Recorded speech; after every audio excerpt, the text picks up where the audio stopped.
both called Laura Emma's last singles match against Aryna Sabalenka, and she had a little bit of trouble with that thigh. So I wonder, I mean, I guess the good thing for her, she's had that day to recover, but she will have to do a lot of retrieving today, won't she? Oh, absolutely, as any opponent of Iga Świątek's has to.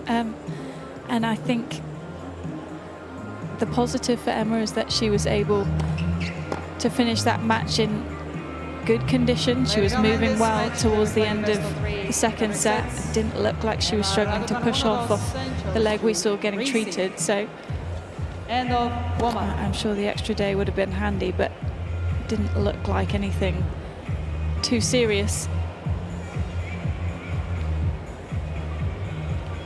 Let's have a look at the win predictor. 85% in the favour of Świątek. Not surprising. I wouldn't agree with that, though.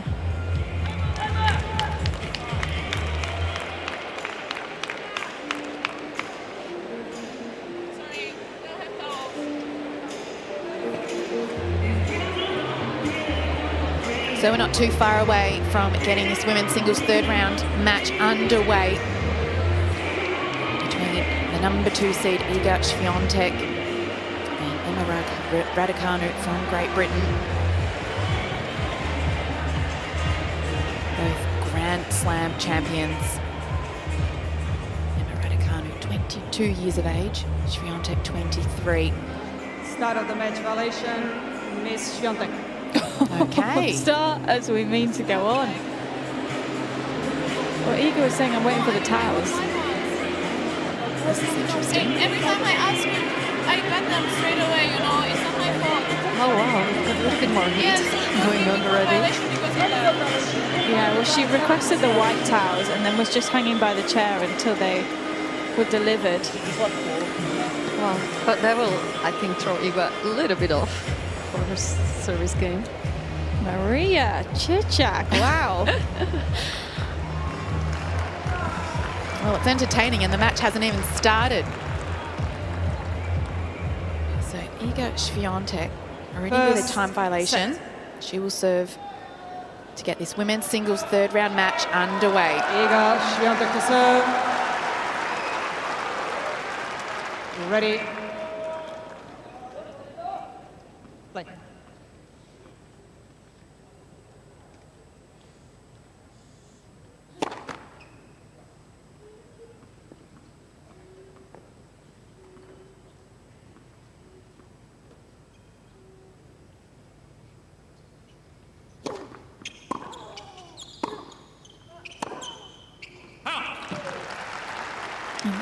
Danny's already mentioned the tension. Actually, United Cup, I was talking to Wim Fissette, Iga's coach, because she sent off a fair few rackets on a hot day there, but only changed the tension by half a kilo. So it went from 25.5 to 26. And just the fact that she can even feel that kind of difference.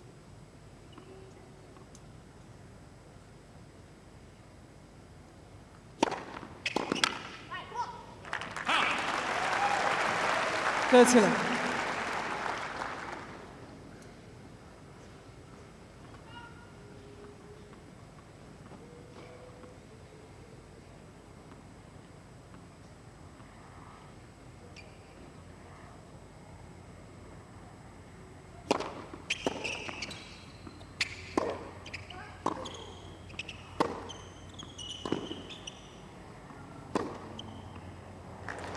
The biggest difference for Raducanu today is her first 2 matches. She's played opponents who have given her a lot. They've given her a lot of unforced errors to work with. The first round against Alexandrova plays a bit hit and miss.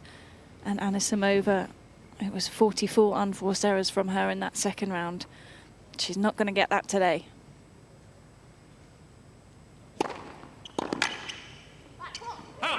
Game Świątek. Świątek holds to love in this opening game. First game.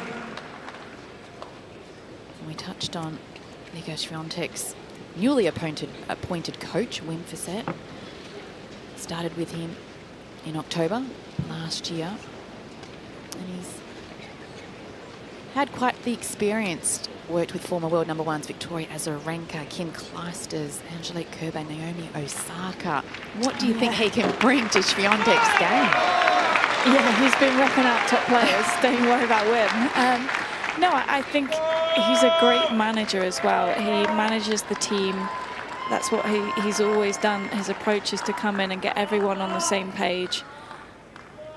And really, I think what he's trying to do with her game in this season is to stop her from trying to go for power against the big hitters. If you think back to this time last year, she lost to Linda Noskova.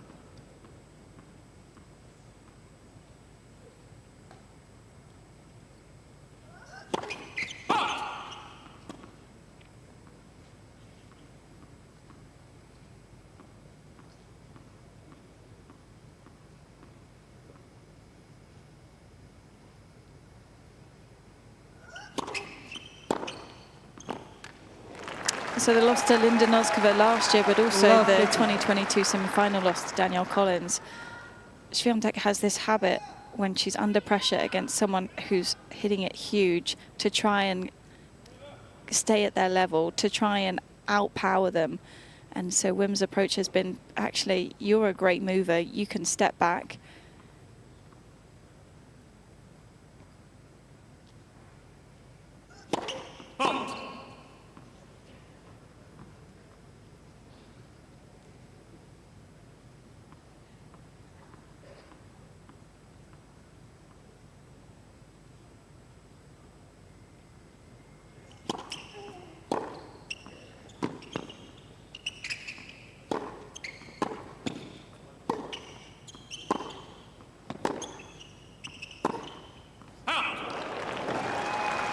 Just use the shape that Swiatek's got on the forehand anyway.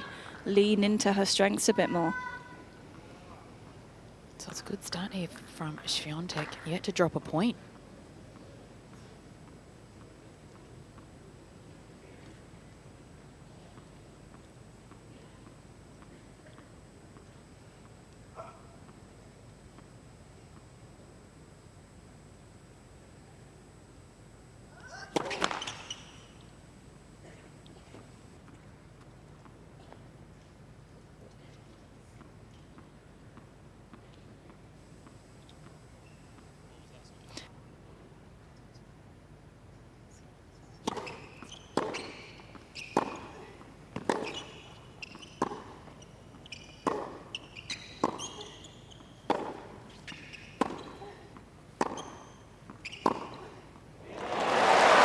Well, that will help settle some nerves for Raducanu.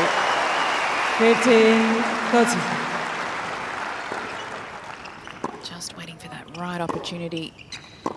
Likes to dictate as well, and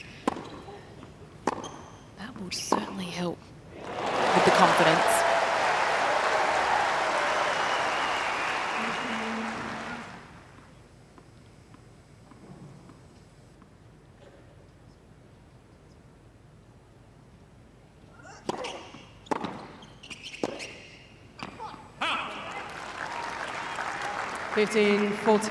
And they're just confirmation of how much rotation Swiatek gets on that forehand side. Huge, huge difference in the topspin.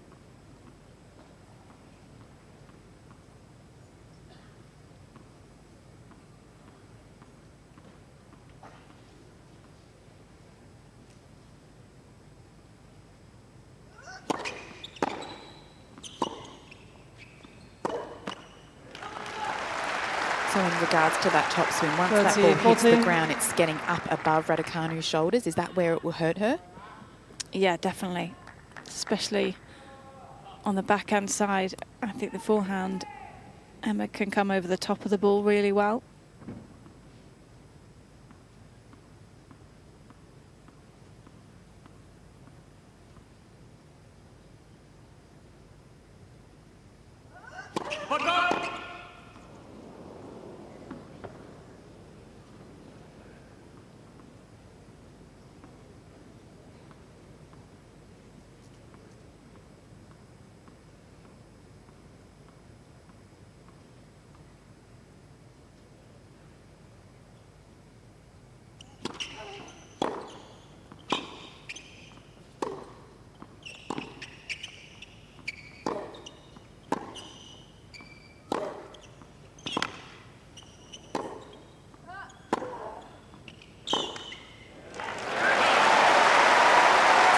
2 break points, Raducanu, back to Juice.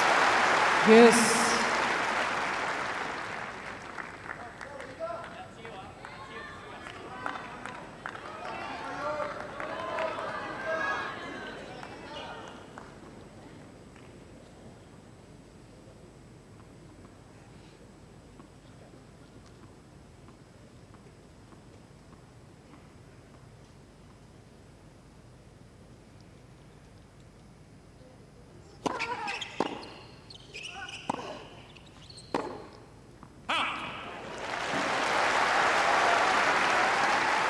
Advantage, Raducanu.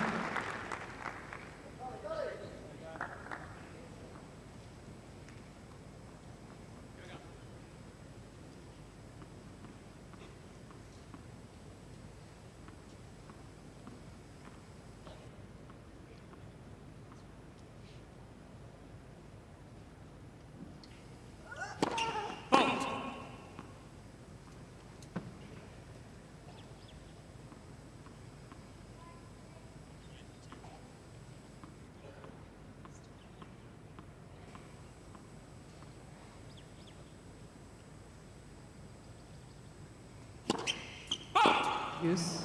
And there's that double fault that we've seen Raducanu throw in her previous 2 matches. Yeah, Coach Nick Cavaday in the black cap, and then Yutaka Nakamura, the fitness trainer, new addition to the team in the red cap. The double faults in the first round started off as her having to catch the ball toss because of the sun, and then it just seemed to escalate into some overthinking. It almost looked like a new motion at times. And I definitely still feel like her racket face is more open than it was last season at the start of this service motion.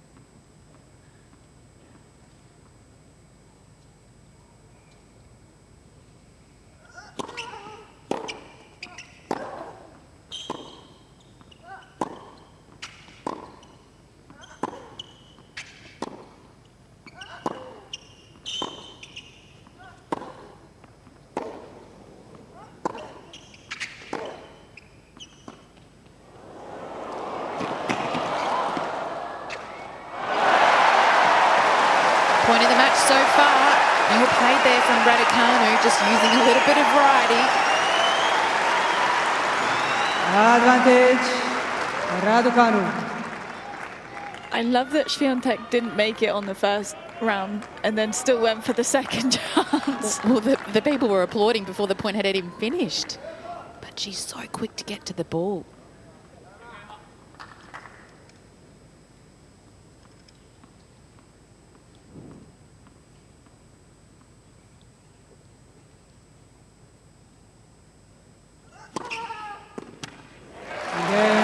Great hold there from Raducanu. It saves 2 break points and levels things here in this first set, 1-1. 1 game on. Important hold for Raducanu to get herself on the board. And the way that she did it as well. A few longer rallies. Nice to see the variety with the drop shot too. I ran so hard for that drop shot. She's lost a shoe.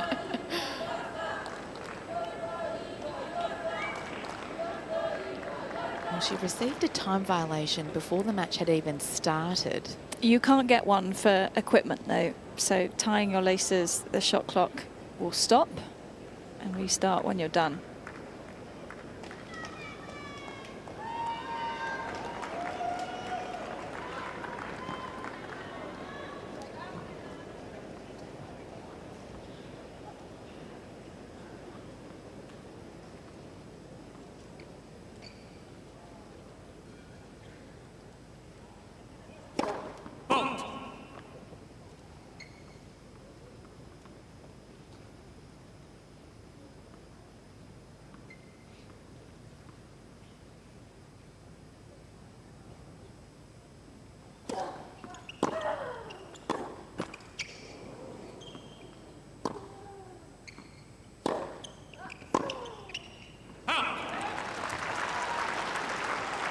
$15.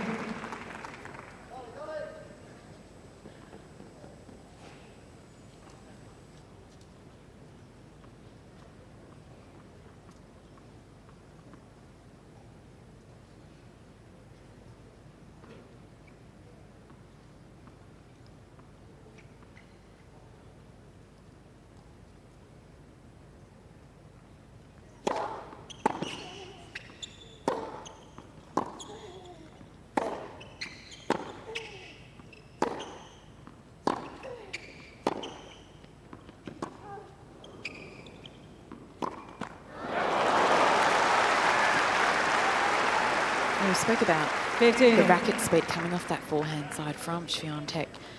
But so far, it looks like Raducanu's handling that really well. But she's having to stay further back. Even that last backhand has to throw it up in the air because it's very, very hard to stay at this consistent pace with Swiatek. So few players can do it.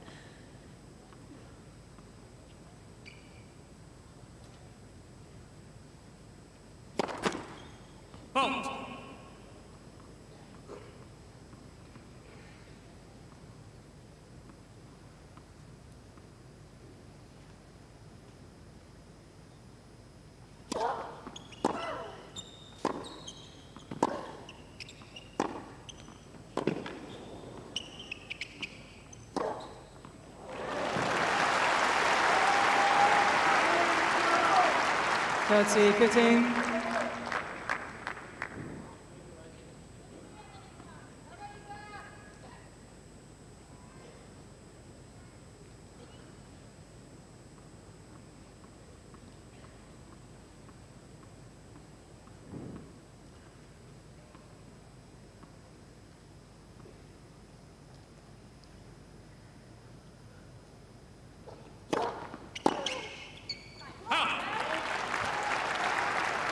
Good serving there from Swiatek.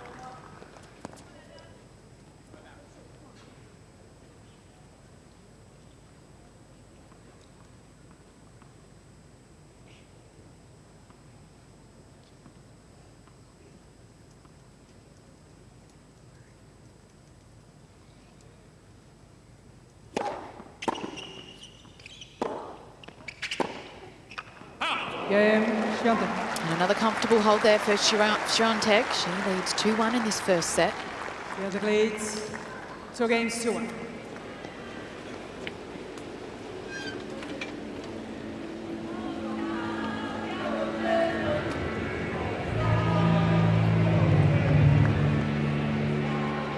As always, Polish fans turning up in their droves to a Swiatek match. They've got their hats and sunnies. They're prepared for what will be a very hot day here at Melbourne Park. Forecasted to reach 31 degrees. We always know it's a lot hotter on court for the players. It will be a packed house, no doubt, for Super Saturday, day 7 here at the Australian Open. And we wanted to take a look at the average rally hit point from both players. You see Swiatek just right up on that baseline, making life so difficult. And for Raducanu, she has to give up ground. She can't compete with that. She can't try and keep that aggressive. Oh. Got one in the face. Yeah, just on the changeover, we're seeing the average rally hit point from Raducanu, which is about 1.5 meters further back behind the baseline than Swiatek. And I don't see that as a negative at all. I think it would be a mistake to try and equal that position. She has to drop back just to give herself more time so that she's not rushed and that she has more options as well.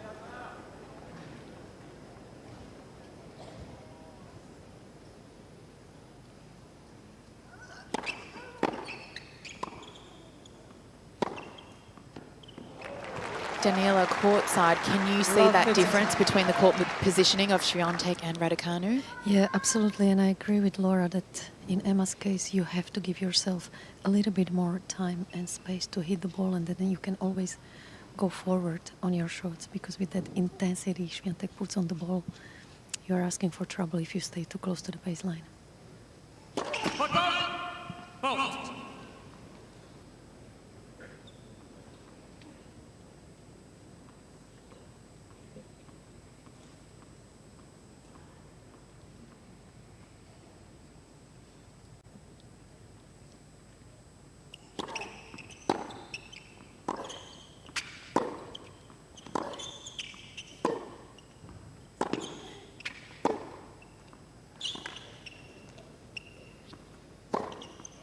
So good.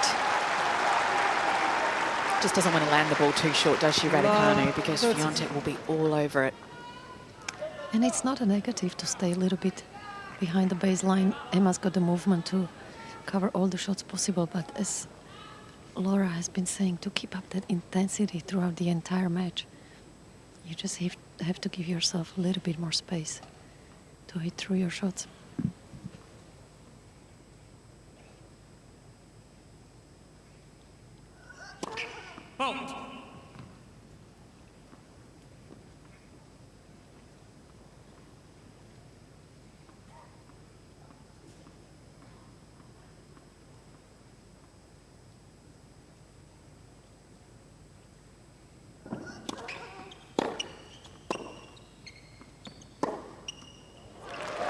Aggressive return there from Swiatek.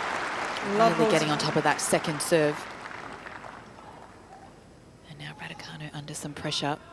Swiatek, for me, is such a perfect example to any young player of how to move forward and back, though. She never forgets about those quick, small steps.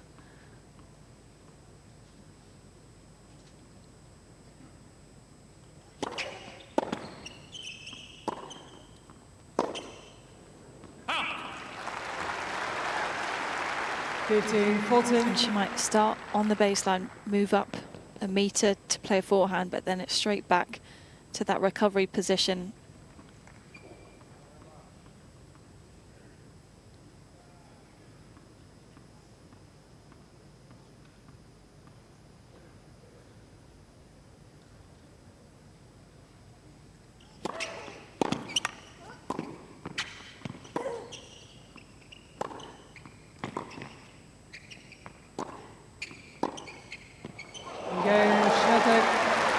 Gets the winner there, Swiatek, and breaks as well. So she leads 3-1 in this first set. Swiatek leads 3-2-1. Raducanu didn't do a whole lot wrong there, maybe just not applying enough pressure off that backhand drive volley. Leaving that slight opening for Swiatek. Raducanu is going to change rackets, whether she's gone for something slightly tighter here.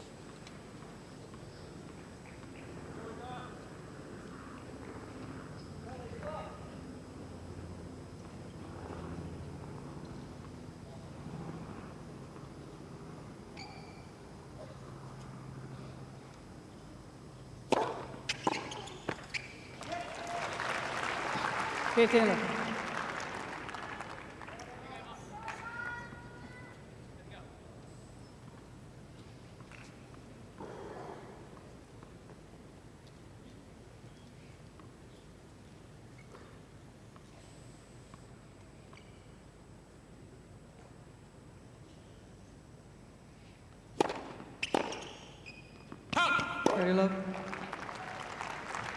Serving very well thus far, Swiatek, sitting at 70% of first serves in, and when they do go in, she's winning 86% of them.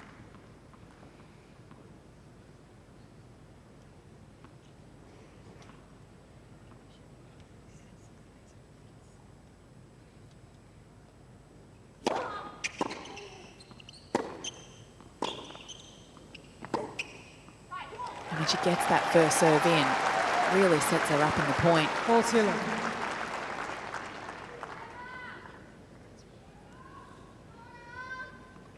So some quick games here for Swiatek and some opportunities to take a 4-1 lead in this first set.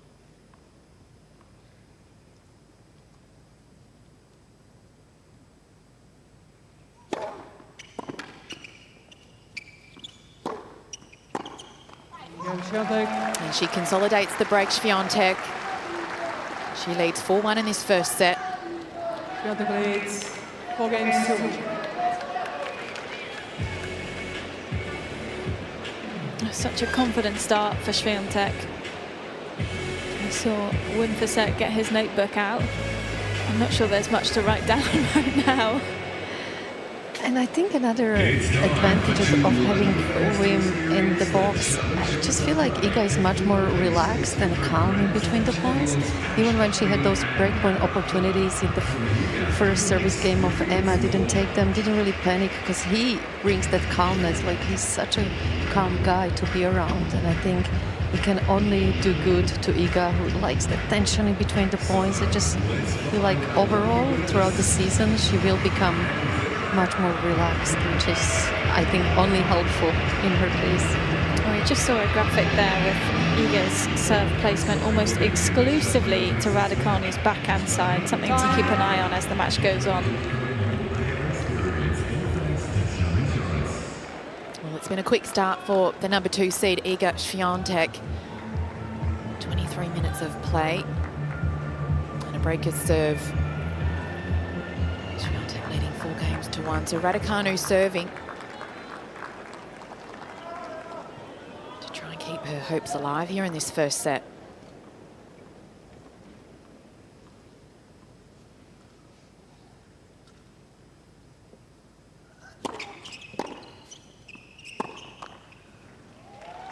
Love it.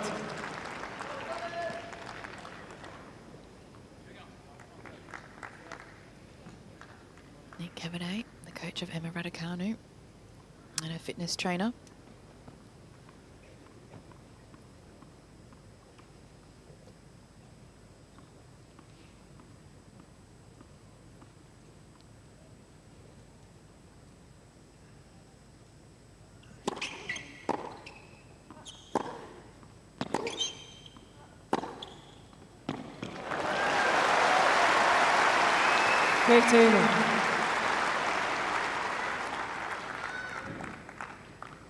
Would you say you'd almost like to see Raducanu go for a few more shots like those?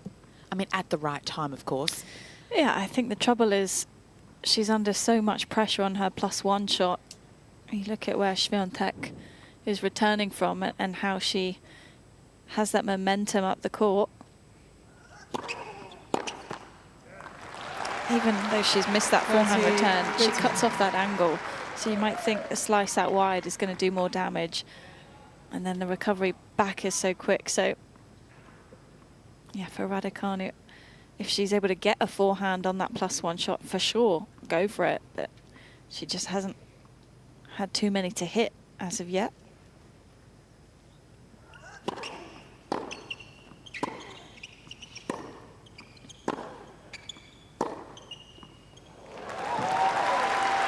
And that +1 shot there, she just can't afford to go for this standard rally ball through the middle of the court that you can get away with against so many people. If you're going to try and slow the pace down, it needs to have that top spin rate and the height over the net.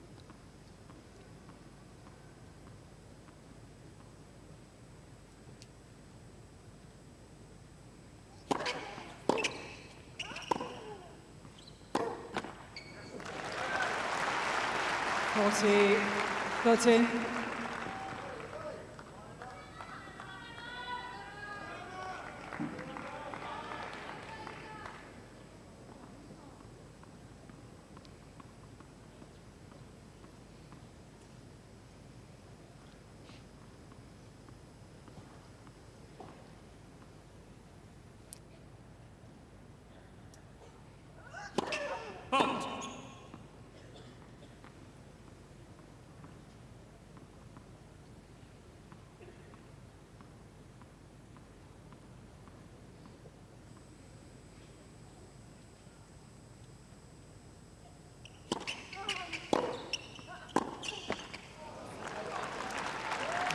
To get a few more first serves in Raducanu, because every time her second serve, she starts the point with her second serve, Świątek is all over it.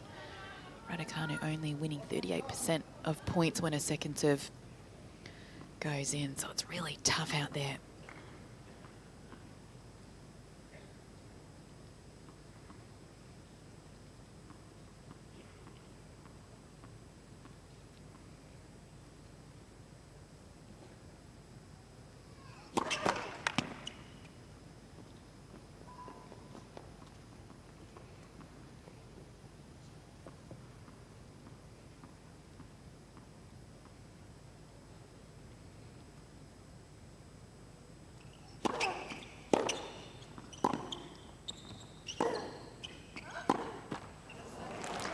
Oh, it's tough off the first serve at the moment as well for Raducanu. Only winning 58% of the first serve points. goes to show how well Swiatek returns under pressure off both sides.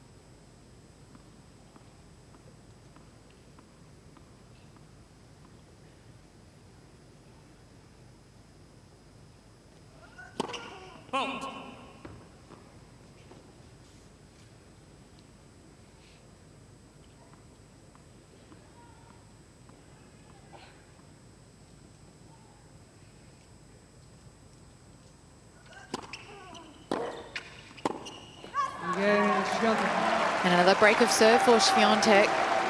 She's off to a flying start. 5-1 in this first set. Swiatek leads 5-1.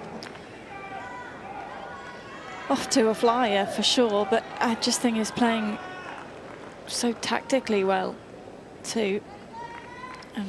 In previous games on this due side, it's just been a real standout to me that 100% of the time she's going to Raducanu's backhand. Not a single wide serve on the deuce side.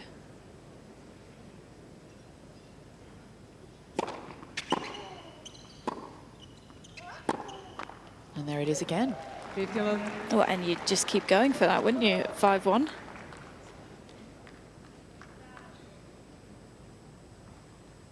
Bit more of a spread on this ad side, but still in general going to the backhand.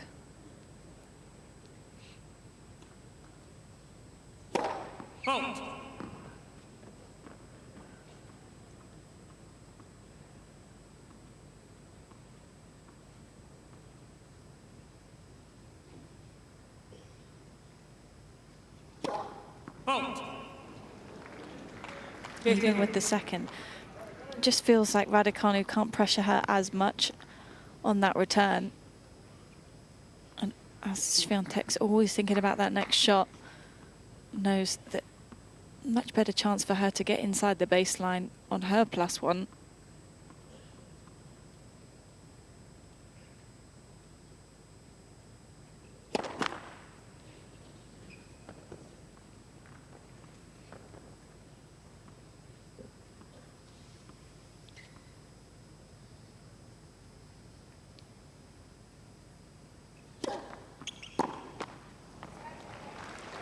T15.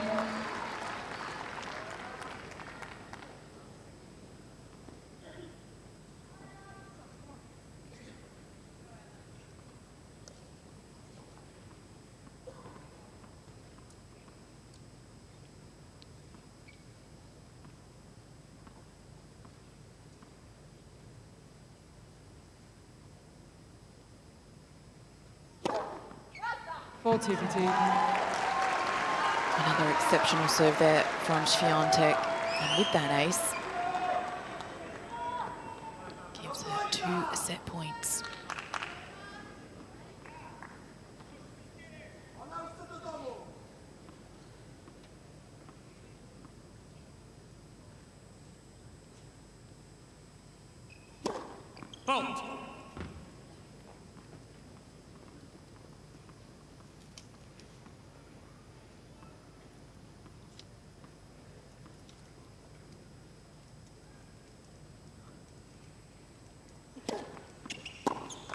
Well, it's 5 straight games now for the number 2 seed. Here goes Swiatek. First set, runs away with it, 6-1.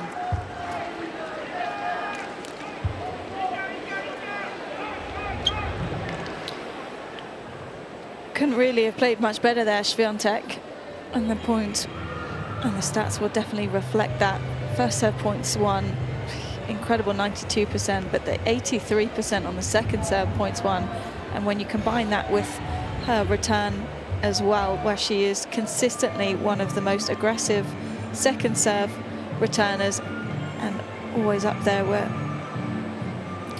kind of as you know, clear winner as second serve points won across the year on the tour.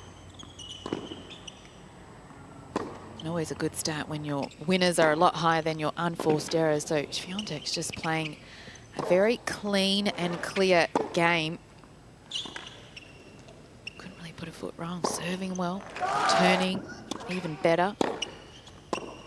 Daniela, what would you say some of the adjustments that Emma needs to make if she has any hope of getting back into this match?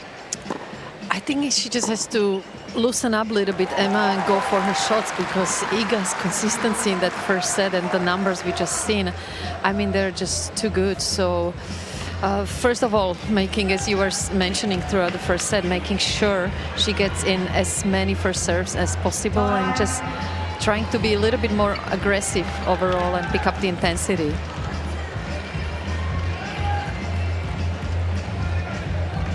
So a beautiful day here at Melbourne Park for this women's singles third round match. And Iga Swiatek has been flawless so far, taking the first set 6-1 against Emma Raducanu. Can Raducanu turn things around here in this second set?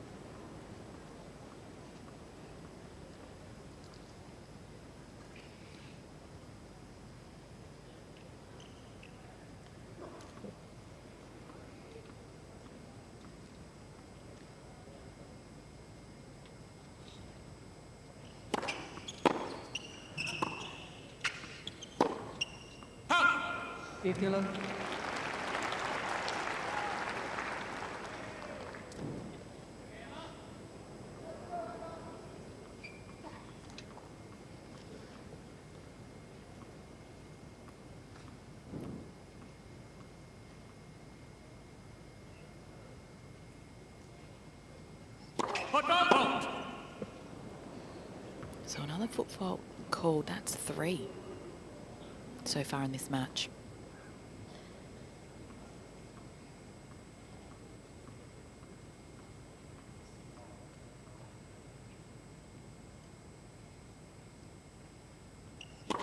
Fault. 15.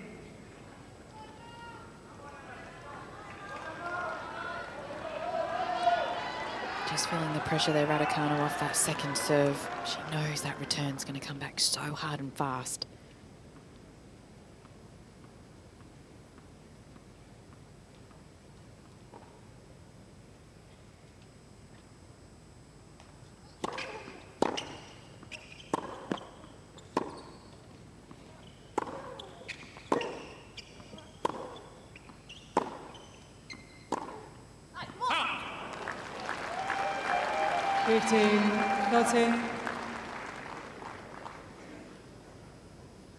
I was speaking to Wim over the last few weeks as well, since he joined the camp of Swiatek.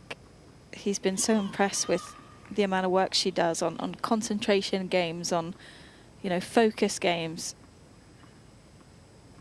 and how that translates into her game when she's on the biggest stadiums in the world.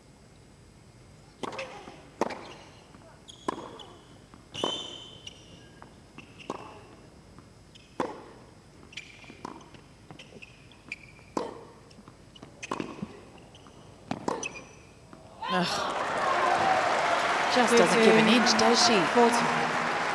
She's everywhere. Yeah, he's got to be happy with that point.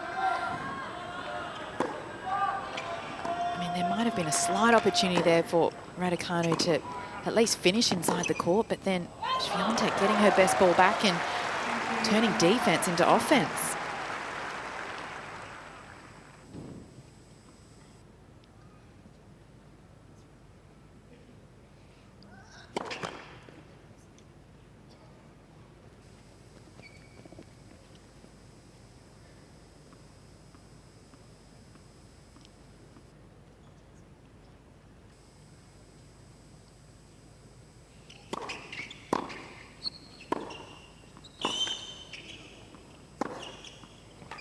Well done there from Raducanu.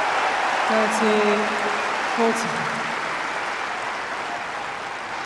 I think that's exactly what Emma has to try to do on every single point, just to go for it with her first 2 shots, because as long as they get into longer rallies, that's where Iga's got the first hit in. Yeah, it's got to be much more stronger.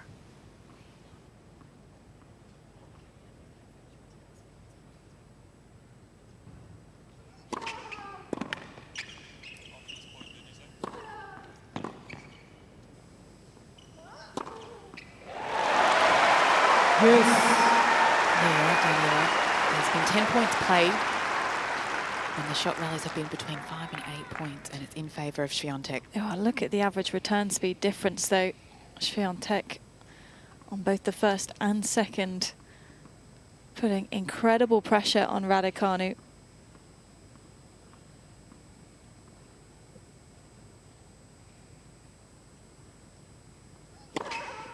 Advantage, Raducanu.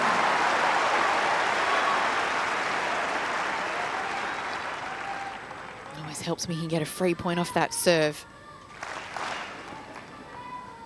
It's an opportunity for Raducanu to get herself on the board in this second set.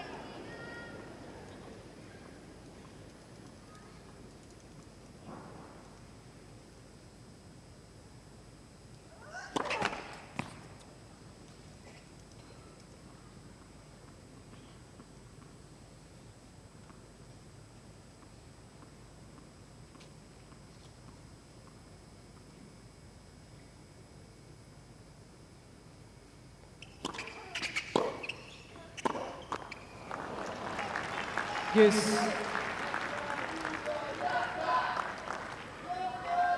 I mean, she seems to be under pressure in all aspects of her game, you know, off the serve, off the return, within the rally.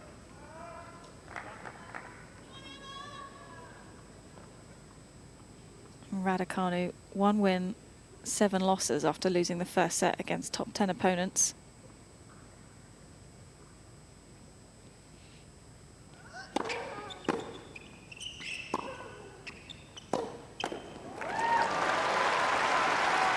Advantage, Raducanu.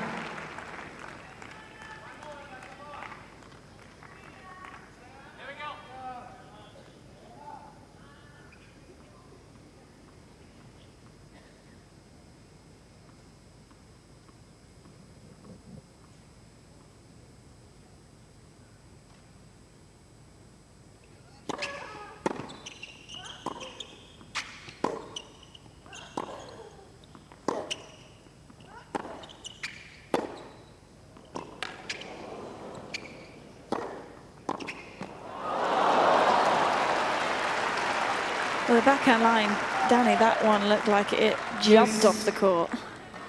Yeah, it looked like it was going to be long, but it hit the line. But I'm liking this game so much more from Emma, because if I'm her, I'm just telling myself, okay, I don't mind maybe a few extra unforced errors, but I'm going to go for it much more. And maybe force Iga that way to try to hit the shots even harder, and that's when she might start to do mistakes. Fault.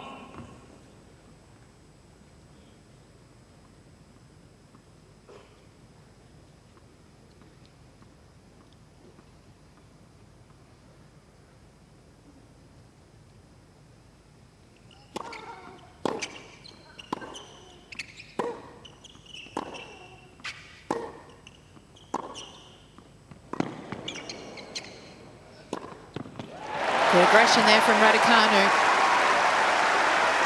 Advantage, Raducanu. As Daniela and Laura have touched on, it's trying to play with a bit more aggression. Look to get inside the court. She is comfortable moving forward, Raducanu. Just hasn't had the opportunity to do that so far.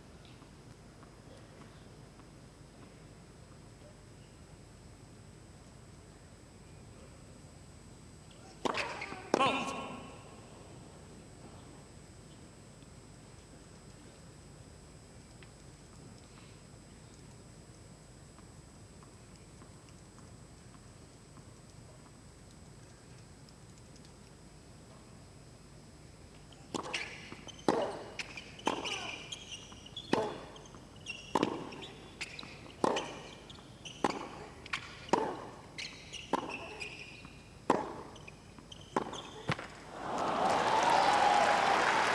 She just knows when to step up a notch, Swiatek. Under pressure, you just see the footwork and the intent behind the shot.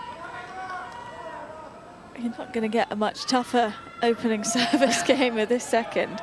But I think it's that refusal to not commit to every point. Like, I think so many people would kind of throwing an unforced error, but you just see the intensity with every single shot from Świątek.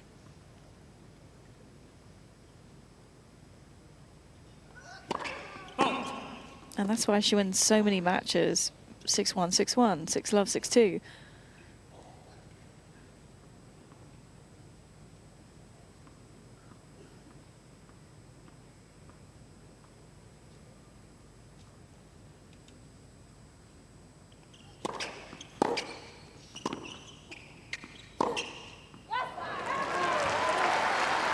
Advantage, Świątek.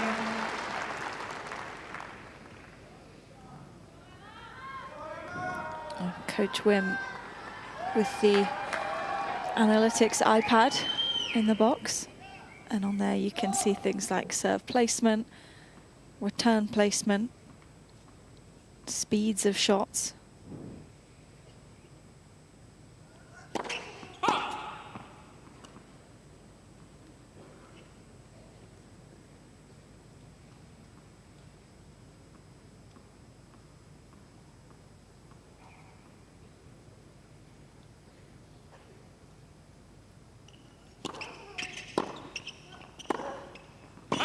Game, Świątek. So Świątek with the break in this second set. She leads 1-0. Last game, second set.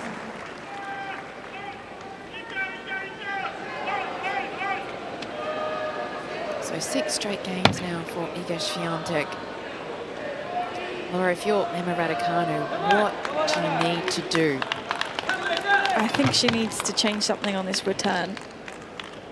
You saw the average speed, and because the majority of her returns have been backhand so far and above the shoulder, Świątek is trying to kick a lot of the second serves to that side.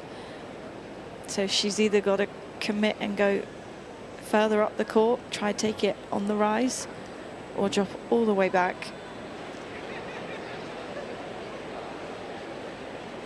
She's been so impressive, Iga Świątek, in this women's singles third round. Serving well, returning well, moving exceptionally well. We know that's one of her greatest assets. So Emma Raducanu with some work to do here.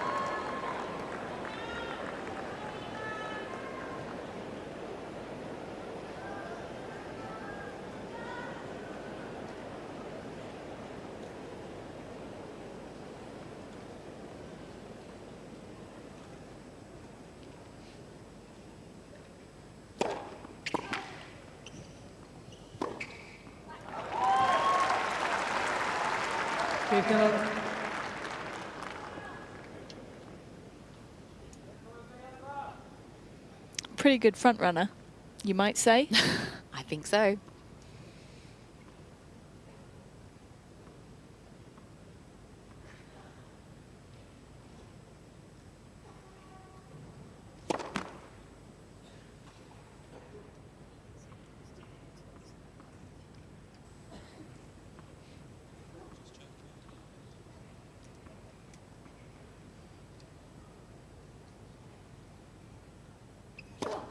Fault. 15.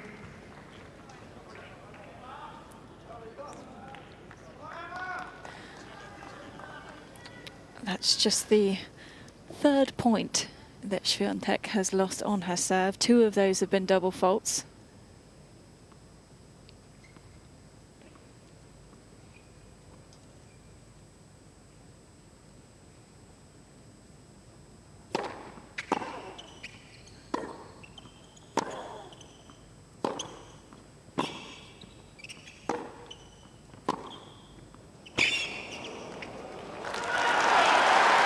One of the better forehands we've seen from Raducanu. 15, 13. One of the biggest ones we've seen her go for as well, just unleashing on the cross-court forehand. And that's something that she can continue to do more. I think often we've seen her want to play a pretty standard rally ball through that middle third of the court, but it's not going to be enough.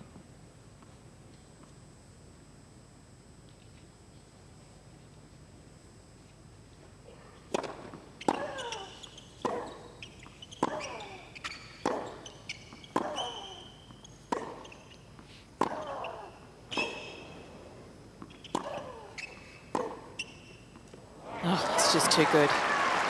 It's like as soon as Swiatek loses a point, she says to herself, right, this next point's mine.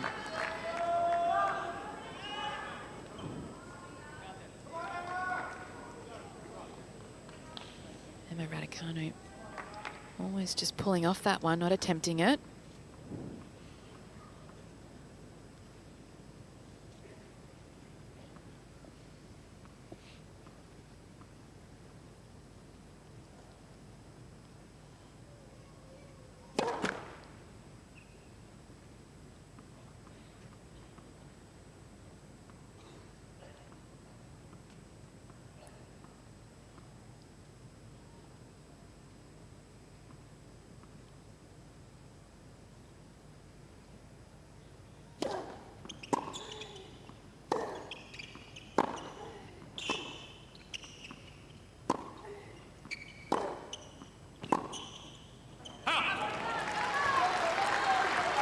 Thirty. 75%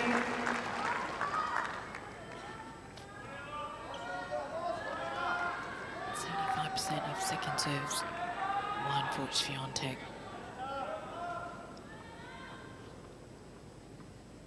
Been serving so well today.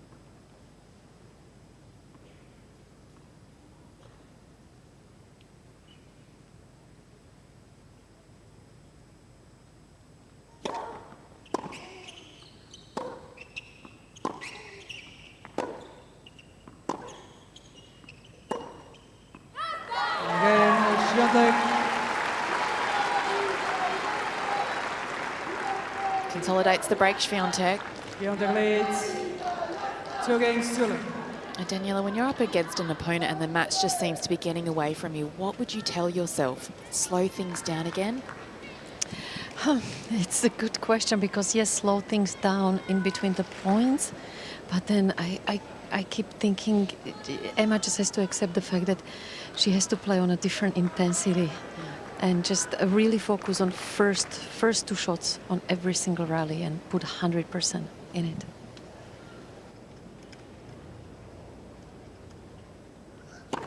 Halt.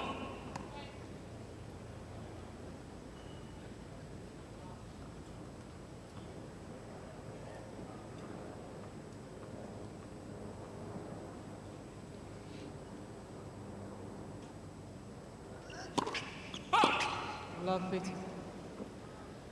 Yeah, it's hard to start the point when the double faults kick in.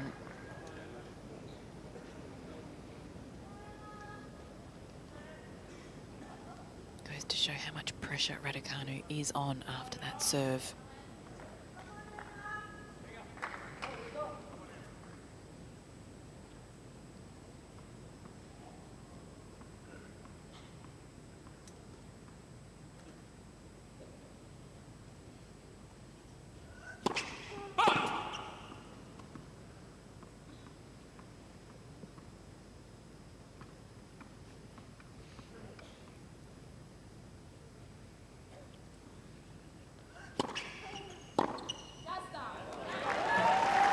Love it.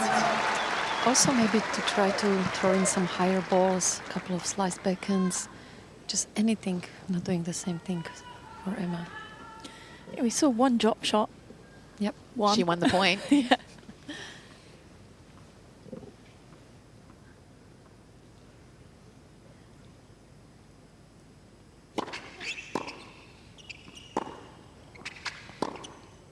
Out.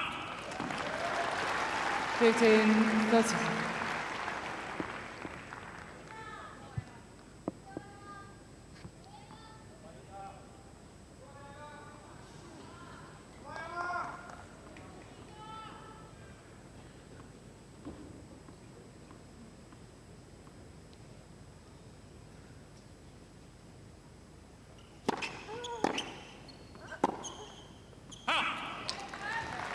It's brutal. 40.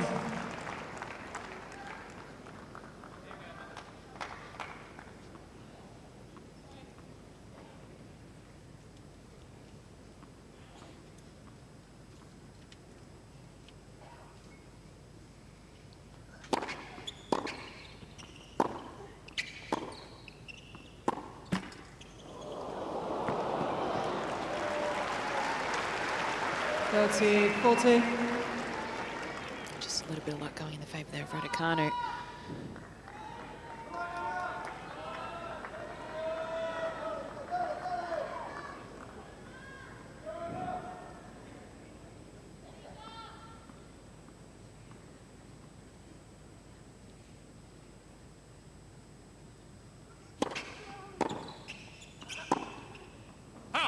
Again, Świątek. So 8 straight games now for Iga Świątek. 6-1, 3-love. Świątek leads 3 games to love.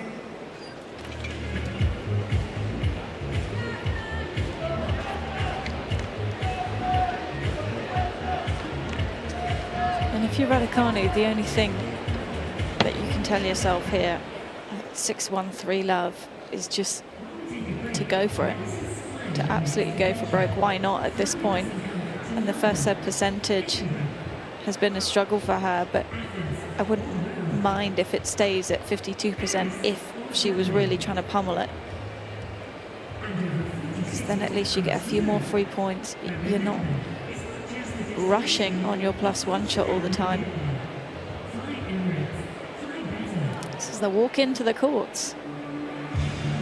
I haven't done this direction yet. I come from the other way.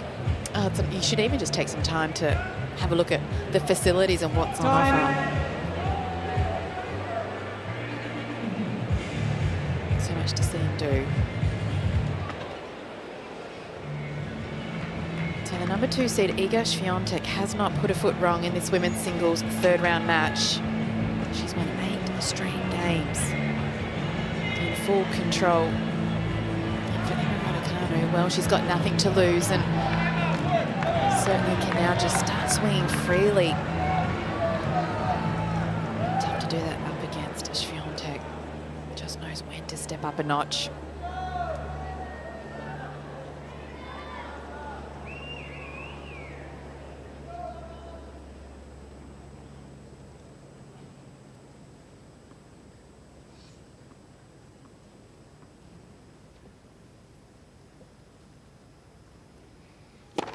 Right. Go serve.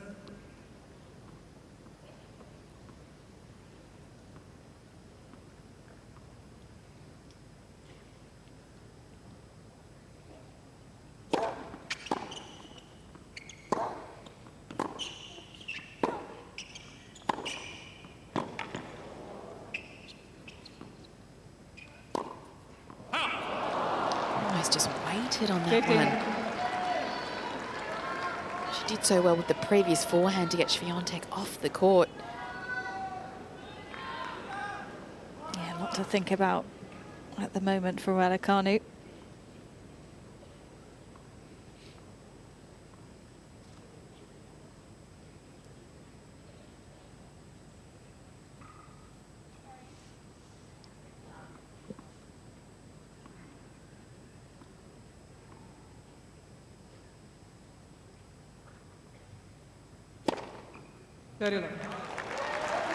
Continues to go to that backhand side. When we talk about adjustments at this level, you'd think that Emma, despite what the scoreline says, moving forward would be learning to know where the patterns of play are coming from her opponent.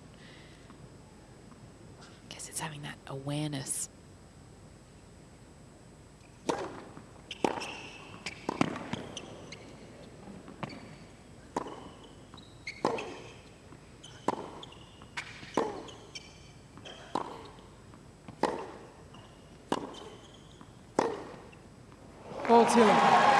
Well, it's the patterns of play, but it's the intensity that stepped up today. We mentioned it at the start of the match. The 2 opponents that Raducanu had played coming into this, they gave her a lot of unforced errors. And so to come out here and barely get any from Świątek, plus the movement, plus the power. And Raducanu, you know, she's played a handful of matches at this level in the last year. Fault.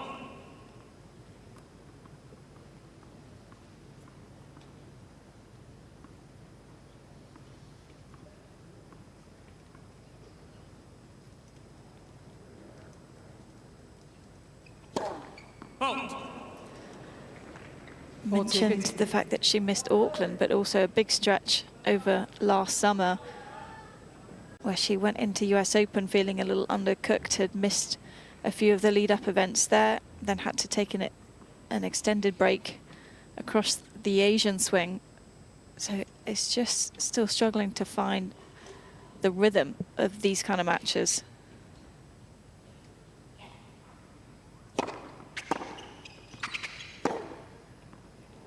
Game, Swiatek. Gets the line, Swiatek. Consolidates the break. 4-love in this second set. Swiatek leads 4 games to 0. He just has a clear purpose for every single shot. Starts with the serve. Knows when she's hitting that next shot. Also that execution.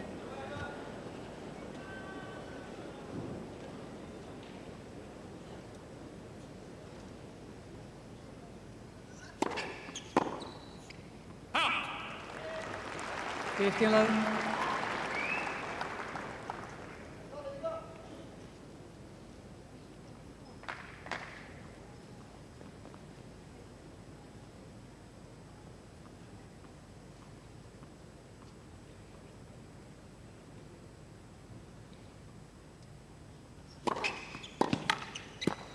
That's it.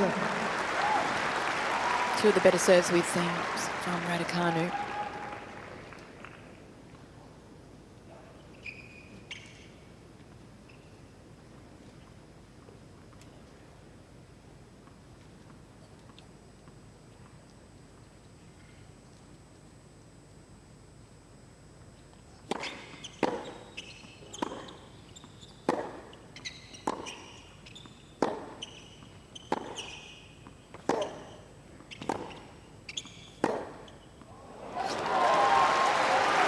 How well does she step into that ball? Every backhand's almost hit off that front foot. 8 backhand winners. I think that's the 19th winner from Swiatek in the match. I think it's the disguise as well. That one could so easily go cross-court, even short cross-court, because she has that ability to just nip one in.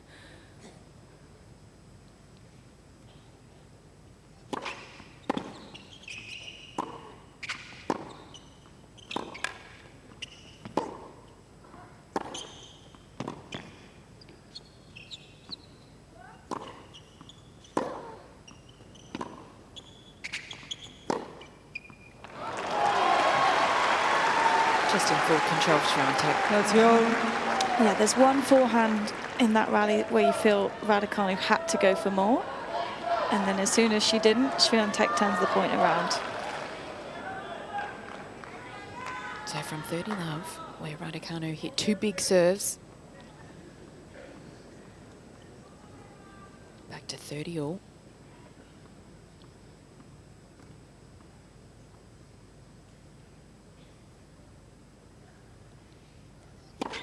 Fault.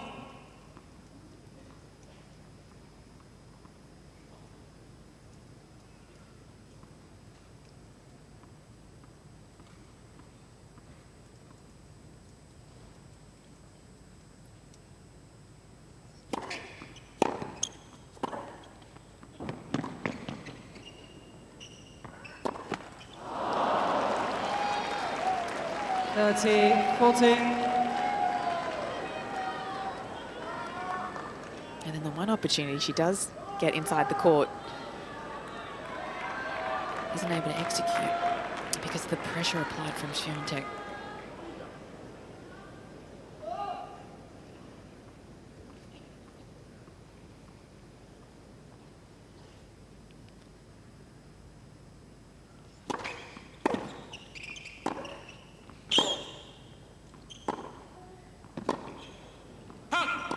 Yes.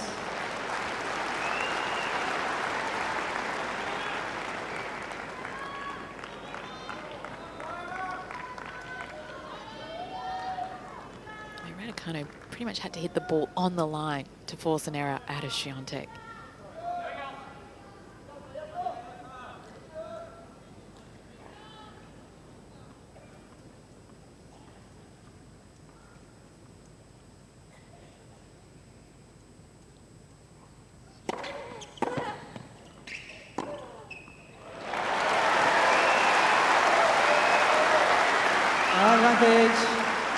Raducan.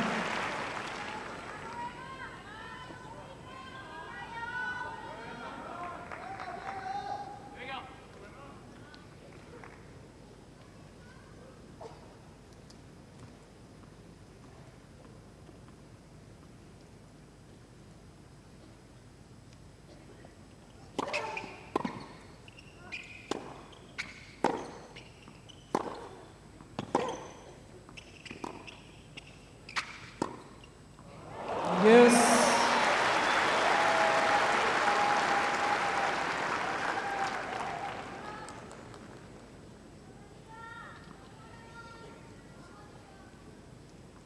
Winners for Swiatek thus far. 11 off the forehand, 8 off the backhand.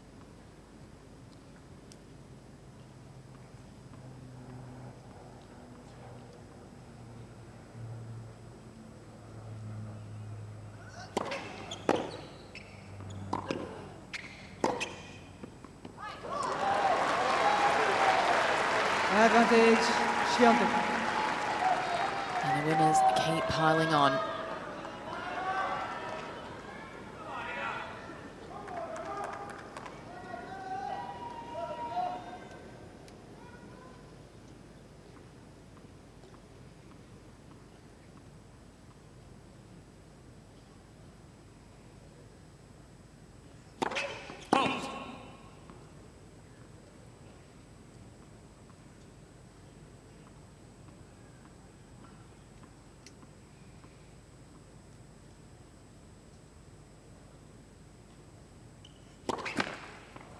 Game, Swiatek. So another break of serve for Swiatek. And now in 5 minutes of Swiatek play, she leads leads 5 6-1, games. 5-love.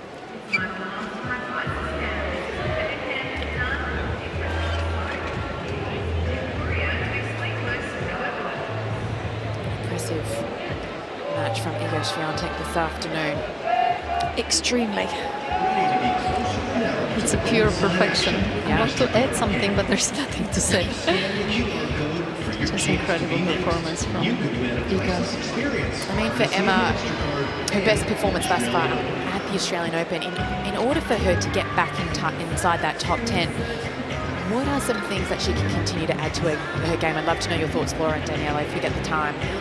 I think just getting really used to this level of intensity. So even though this is going to be a disappointing loss for Emma, there is so much to take for her going into the practice and training for the next couple of weeks, and just understanding she has to find a way how to keep up with this kind of rhythm for much, much longer in the rallies.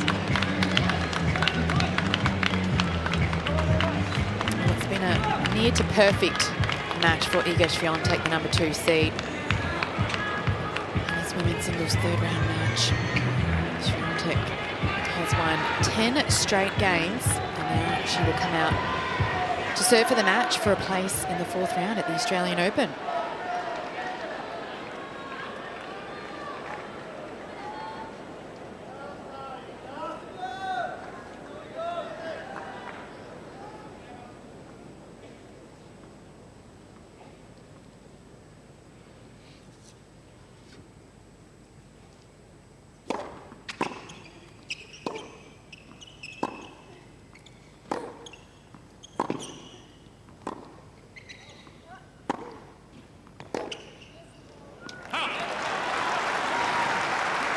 Love 15.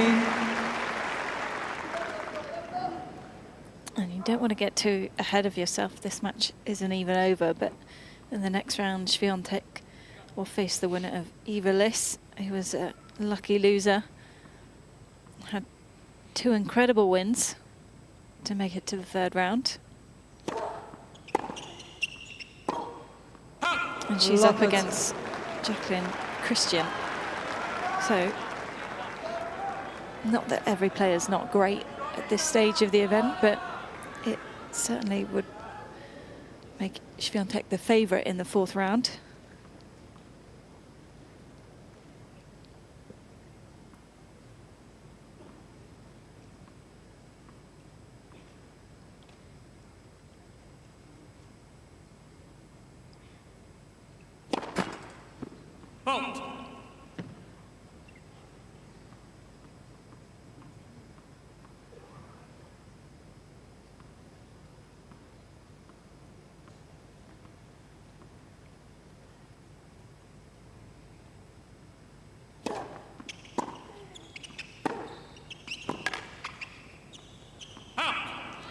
And there's the #1 ranking in play as well. 18-30. Because Sabalenka has to defend her points from last year.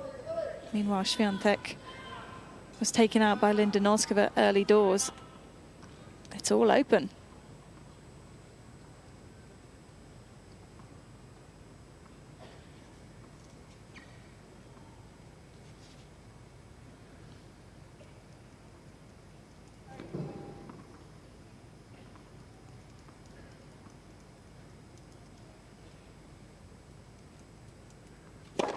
Halt.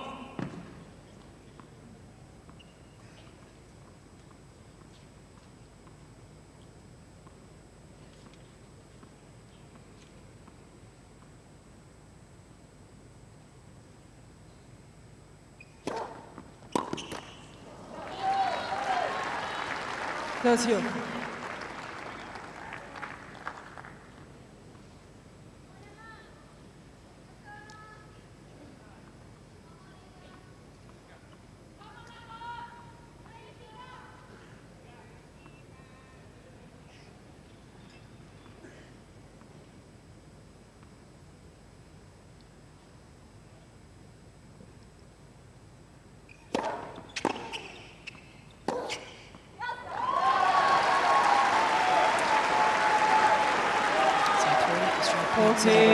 But it now gives Iga Swiatek the match point for a place in the 4th round.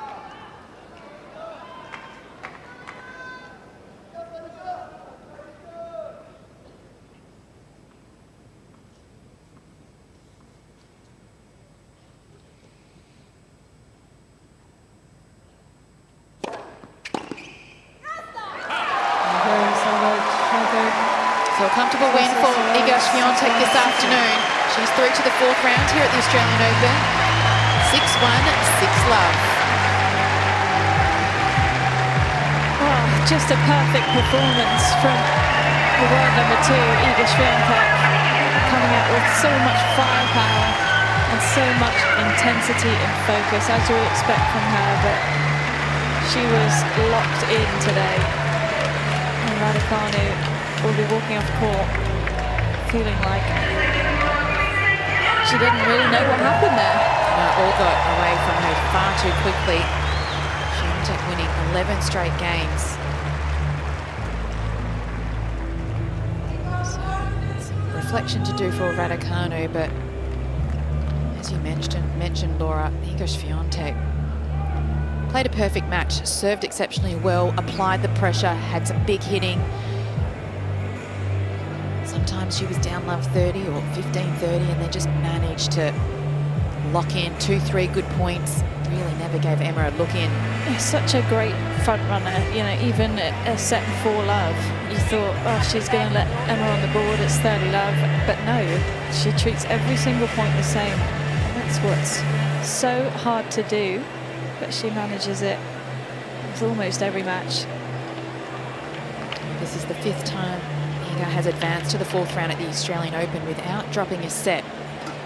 She's only lost 10 games so far, which is the fewest in her 5 trips to the 4th round. It's pretty decent, isn't it? Oh, it's not too bad at all. 1 hour and 10 minutes to be done and dusted on what's a really hot day, so she's got to be exceptionally happy with how things went out there and just executed the game plan to perfection. We saw the intention with her serve placement, with what she was trying to do in the rally, and just never gave up that ground.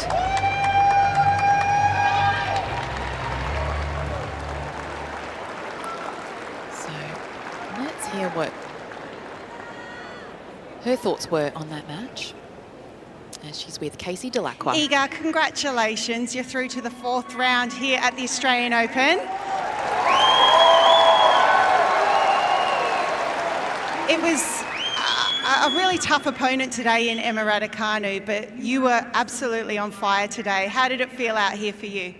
Really great. Yeah, I just enjoyed playing. I don't know, I played a few shots that were like, you know, I thought after them this is what I practice for, you know, to play these kind of shots, and that's why, yeah, I really enjoyed today's match, and I felt pretty confident. So at the end, I could push for even more, and just you know, having converted all these break points as well was important. So I'm really happy with today's performance.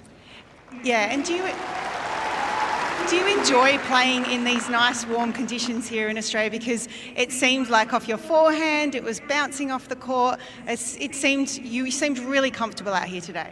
Yeah, I mean, for sure it helps, but on the other hand, you also have to keep the control. So it's a mix. You know, in tennis, the most important thing is adjusting. So for sure, you know, playing in 20 degrees last match, and now what is it, 25 or something? I felt like it's going to be a challenge to adjust, but honestly, from the beginning, I felt like I'm playing well and my hand is fast, so I just used it as an advantage for sure. And new coach this year, we've got the new coaching pods. How are you enjoying them? Yeah, I mean, Wim is great. He's, I don't know, just really good person, and I feel like pretty supportive. I told him from the beginning it's not going to be easy with me, and he seems ready for that. Also, you know, with his experience, he worked with many players that have different personalities, you know, so I feel like, yeah, he's the perfect kind of choice for me, but I guess we'll see, because it's only like 2 or 3 months, but for sure I believe that he's a great coach, and for sure, for now, I just feel like I'm getting a lot of support, and that's always been important for me. And do you enjoy being able to have that type of engagement with him so close to the court? Yeah, I mean, it's not like I needed so much coaching now, but for sure, next matches there are going to be moments where I'm going to need them, and it's always nice to just have someone who will remind you of anything, you know. Usually there's not much point to like overthink it, so easy tips are the best for me, but Wim is really balancing that well. We also had like a kind of practice kind of tournament in terms of the coaching on United Cup, because he was sitting on a bench right next to me, so we've been through ups and downs there, so he knows also how I react, and I think it's great that Australian Open thought of this idea. I think also it's interesting for the TV, you know, to have the coaches so close, and it makes it more fun in my opinion. So I like it, because, you know, before we could use the coaching, but on big stadiums you couldn't really hear the coach anyway, especially with the audience, you know, being loud. So now it actually makes much more sense, and I'm really happy that they changed that. Yeah, and yeah, I think it's been fantastic. And you seem pretty chill, pretty relaxed. What do you like to do on your day off just to relax? Just enjoying nice walks and being in nature, you know. I try not to stay in the hotel too much because I don't know, every time I'm just like, you know, at home it's so cold and so gray and cloudy that I'm going to use every opportunity now to just go out and enjoy Australia, because for sure I feel like, I don't know, the world has better colors here. Everything is brighter and more fun, so I'm really happy about that. Well, we absolutely love having you here in Australia. Everybody, one more round of applause for Iga Swiatek.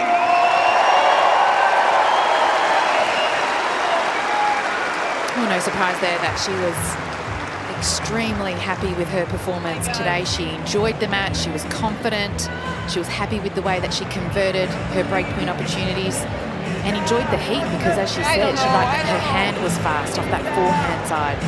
So all positive signs there for Iga Swiatek. Yeah, and the colours are brighter. The world is brighter over this side. And why wouldn't it be on a day like today where you play that well? You don't often hear such positive chat from her, because she is such a perfectionist. So to actually hear her admit that she's very happy with how things went and she thinks she played pretty great, well, that says a lot. So the stats will absolutely reflect that too. Just on her own serve, 83% first serve points won, and a crushing 73% on the second serve points. And when you see a ratio like 24 winners, 12 unforced errors, it's a pretty good day, along with the break points converted. Yeah, just seeing Raducanu struggle to get in points at times. Well, let's have a look at the draw. Iga Swiatek through to the fourth round. She will play the winner of Eva Empress of Germany, the lucky loser, or Jacqueline Christian from Romania. They are currently playing as we speak. So maybe Swiatek will have a look at that match, or maybe she'll just let it all up to Wimfoset to have a look at that. But Swiatek in full confidence, as you would expect after that performance against Emma Raducanu. Certainly a tough draw and plenty of tennis to be played. Some tough matchups as well. It doesn't get any easier as you move deeper. As you move deeper into the draw. As Iga Swiatek takes a few autographs. And she wants to redo. What are we going for this time? The first one said thank you for the support. This looks like a longer message. Let's have a look. Maybe thank you for the bright colours, Australia. Wow, we're really getting after it here. It's an essay. Well, that second message, I can't read it unless you That's can read Polish. it, Laura. Yeah, I don't know that my Polish is good enough to translate that. No, neither. But I'm sure it says something along the lines of, I still love you, Poland. Maybe thank you for the support in Polish. Absolutely. Same message. So, winning 11 straight games to put herself into the fourth round here. Iga Swiatek through to the fourth round in 1 hour and 10 minutes, 6-1, 6-love.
Okay, that's it, perfect.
about, and off you go.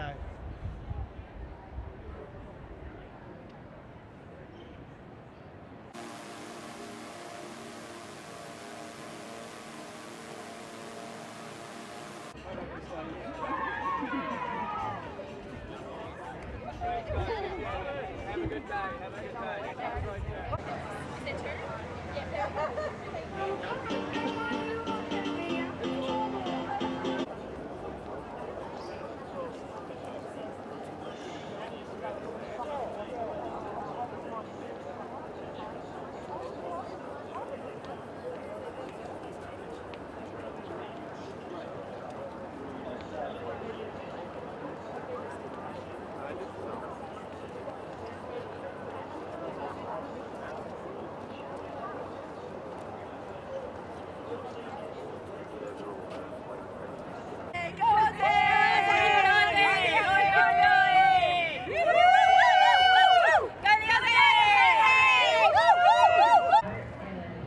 Hang on, sorry. Ready?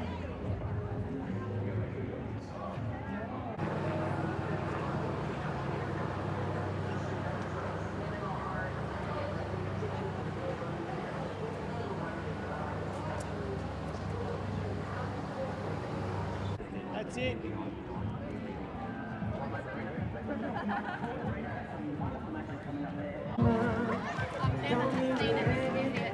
Should we go to our photo?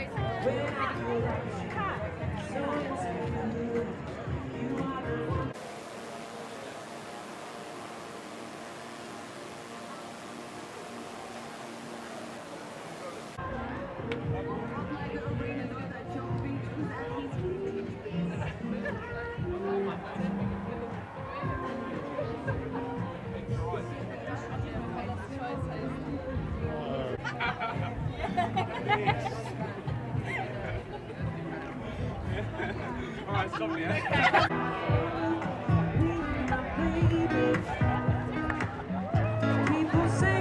Margaret, okay, that's it, perfect.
Thank you.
Hot dog!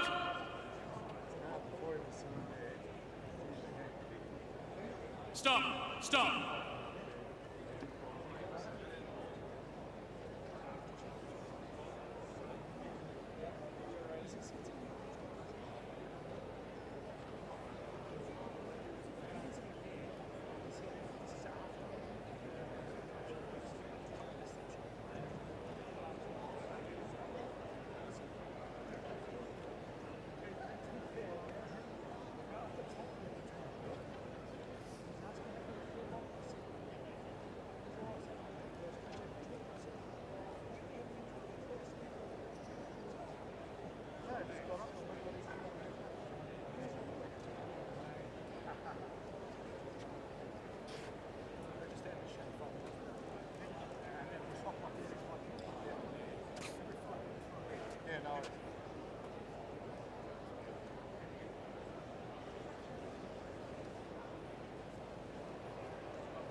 and what we thought impossible. To remind us to be bold, to climb higher. So now we make some movies. So what you make them? What's your next move? Here, movement that inspires.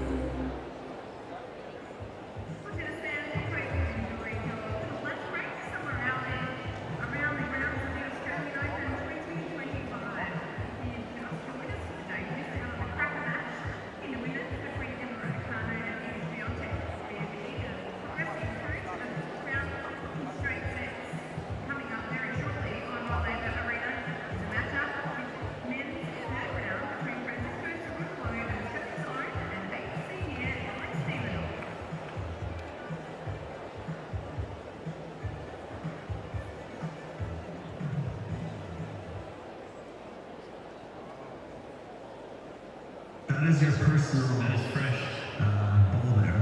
Should you choose to, I can't be changing the bullet.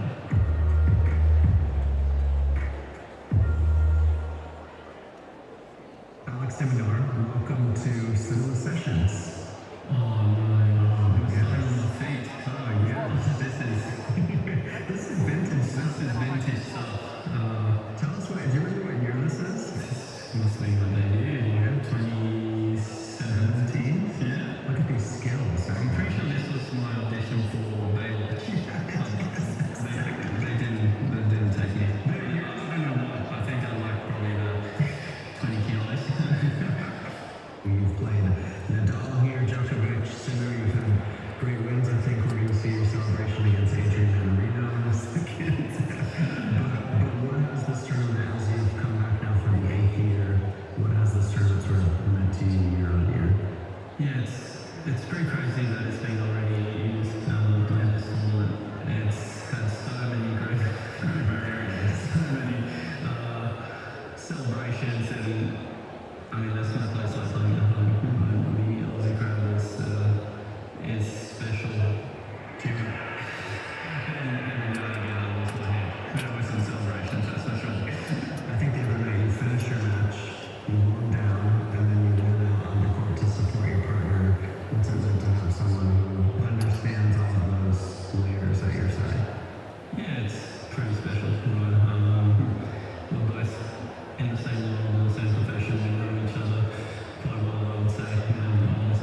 A beautiful Saturday, the middle Saturday of Australian Open 2025, and Francisco Cerundolo just underneath Rod Laver Arena, getting himself ready for a big encounter. His first meeting with the 8th seed Alex de Minaur on the stadium court, Rod Laver Arena. It's looking an absolute picture. And that's just backstage. There's a little preparation area where the players can do a bit of warming up, walking past the locker room. And he'll have maybe a little bit of a wait as he goes into the marshalling area. See a few more people, get a few more words of advice, and a chance just to get himself ready. Alex de Minaur won't be too far away. I'm Peter Mercado alongside Colin Fleming for this one, and these moments, see how the players react. There'll be a few butterflies. You're playing on the main stadium court against a home player. Yeah, there will be. But Francisco Cerundolo, Alex de Minaur, you know, these are two big-time players. Grand Slam third-round action. It's that sort of stage of the tournament, isn't it, where you get through this, you're into the second week, and things start to get very, very interesting. So, you know, big prize on the line here. Cerundolo, he's a serious player. Of course, Alex de Minaur, the top 10 player, he's the favourite. He's the home favourite. But Cerundolo is capable of making this a seriously competitive match here. I'm really looking forward to it. Last few words. Katie Bolter there, de Minaur's fiance. They'll disappear, the whole team, to get themselves ready. Not too far away to walk down to Rod Laver Arena. Most of that team will be sitting courtside. These will be up in the stands. So the clock ticks down. They won't be too far away from arriving out on court. There'll be that walk of champions that they do.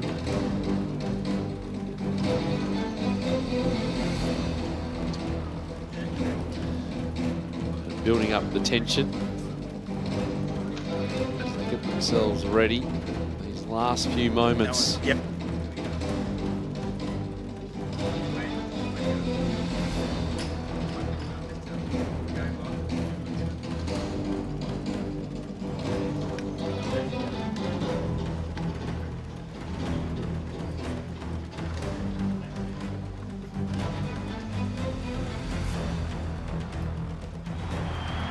He's living up to his nickname, Rod the Rocket.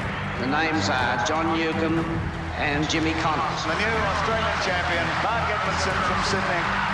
Here it is. Congratulations to Brian for winning the Australian Open. And Max Miranda wins it. Game, set, match, Lander. Game, set, match, Korea. Sampras has won the title, his 9th Grand Slam. The men's singles champion, Yevgeny Kafelnikov. Agassi is the champion. A sensational 6 for Federer down under.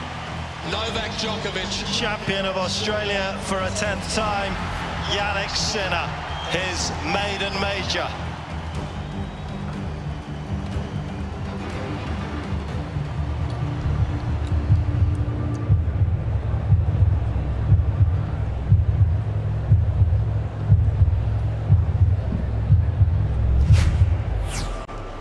Men's singles third round action. Please welcome to Rod Laver Arena from Argentina, Francisco Cerundolo.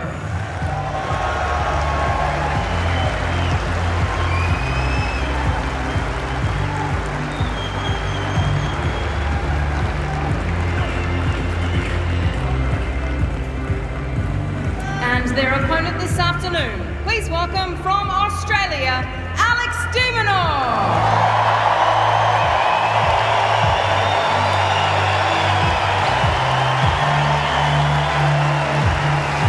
A huge ovation for Alex de Minaur as he steps back out onto Rod Laver Arena.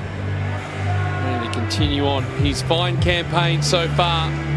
Been a lot to like with what the Aussies bring to the table, as it has been for Francisco Cerundolo. Really an ideal couple of rounds for him. You want to try and get through with as little fuss as possible and then start building up to the second week. But this will be the challenge for both of these players in this third round meeting here at Melbourne Park, and the crowd slowly filing in. There was about an hour gap between matches, so they had a chance to get out, get something to eat, and then settle in for this one. Greg Allensworth will be our chair umpire for the match. All right, so after the coin toss, a quick photo facing that way. On this court, we have video review. So if you want to challenge, stop play immediately. Actually say challenge loud and clear and let me know what it is you are challenging. Things that can be challenged are my judgment, double bounces, touches, things like that. Besides that, take the blue for your towels, please. Red for your towels. Clocks are in all 4 corners. Time starts when I announce the score. Final set tiebreak is a 10-point tiebreak. Also, they'll be letting people in after every game here. Any questions? No? AO or John Newcomb? AO. AO? Okay, Maddie, go ahead. Very good. It is John Newcomb. Receive. Okay, quick photo facing that way, please. A great moment for that young hot shotter. Good luck, guys. I'm sure right, that Maddie, photo will be good job. Going on the wall at home, but now to business. And we were wondering, Colin, pre-match, whether Alex may have asked to play in the afternoon in the warmer conditions. Obviously, Jannik Sinner playing tonight would have been an interesting decision to make for the tournament organisers, but the quicker conditions suiting Alex today. Potentially. Always remains to be seen how it's going to play out. But, you know, matchups so important in this sport in terms of game styles, the way players like to operate. And Francisco Cerundolo here, the 31st seed. Let me tell you, he brings onto the Rod Laver Arena one of the biggest forehands in the sport. Huge amounts of pace and spin. We'll get into that as the match progresses. But if he has time on that shot, then he can do some real damage. So the potential for these daytime, you know, hotter, quicker conditions to maybe allow de Minaur to take time away from the Argentine, that could be relevant. But it's still, you know, ultimately going to come down to executing game plans on the day, what level these players produce. Been a great evolution in Alex de Minaur's career, and he's just built so much into his game. Thoroughly deserves the 8th seeding and the 8th place in the world. The first Australian to do it on the men's side since Leighton Hewitt, who's sitting in his box back in 2005. And you can see has not been beyond the 4th round. Chance to get there again and go a lot further. Yeah, and just going back to, you know, sort of the scheduling, you know, I understand de Minaur did in fact, you know, request this day slot. They don't always get their way, but they can put that request into Craig Tiley and his team, the tournament director, and well, he's got his wish here. As I say, I think he'd be looking at the matchup and going, I want that as fast and as lively as possible. I want that during the day. First meeting between these two players. Each other's games really well. Magnificent conditions for tennis, 26 Celsius at the moment. And it's going to stay sunny for the rest of the weekend, and the ground's looking an absolute picture. I've no doubt we're going to have another record attendance for the day and probably the night session as well. Very hard to get around, but there's a magnificent vibe around Melbourne Park, and certainly here on Rod Laver Arena as well.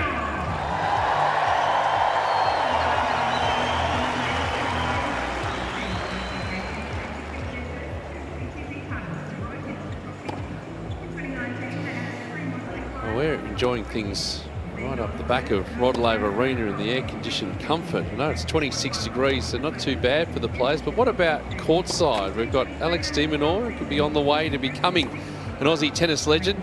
Well, that requires an Aussie tennis legend being courtside, watching on. John Fitzgerald. Peter, you're way too kind, thank you. And it's warm, not overly so. I mean, the players will feel it more than I think most of us. On the surface, it will increase it, and I cannot disagree with our distinguished friend Colin Fleming. I think the faster conditions probably are better in this matchup for Alex. Gee, it's a big reception. Probably a bit better for him in this matchup than a slower court, like at night or indoors. I think the ball will be lively, and this forehand I'm looking forward to see up close, because Cerundolo is renowned for it. I'm hoping that from an Australian point of view that Alex can rush him a little bit into those ground strokes, partly because of the heat.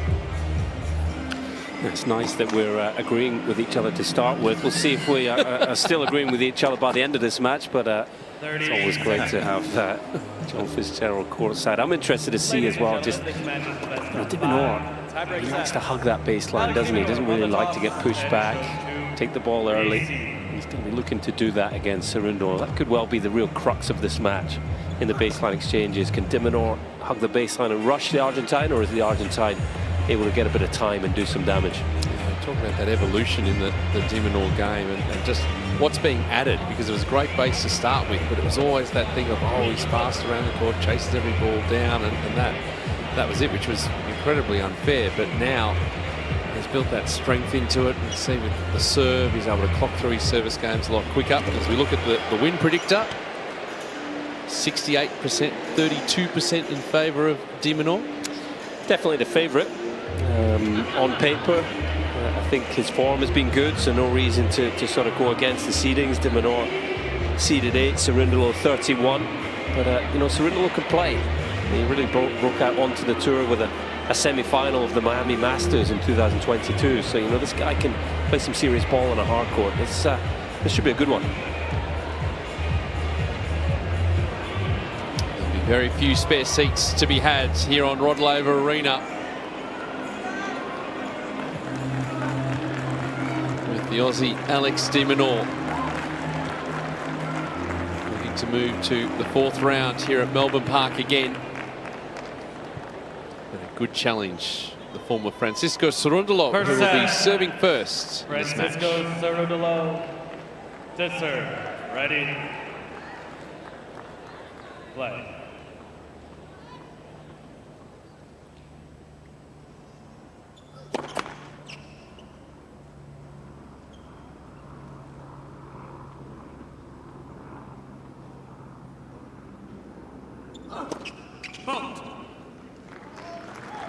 Love 15.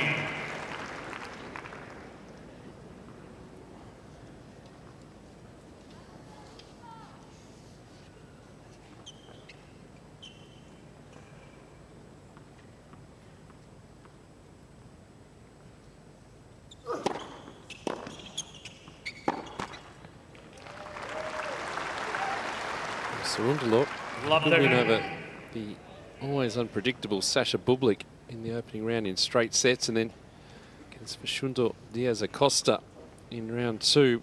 Only played a set there before his opponent retired.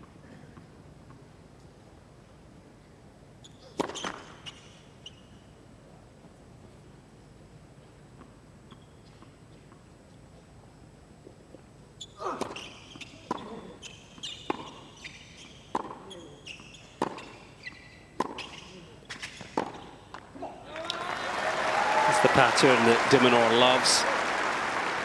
Love 40. One forehand cross court, then looking to step in, take the forehand down the line early. It's a bit of a tame error from Cerundolo, isn't it? Slow start here from the Argentine.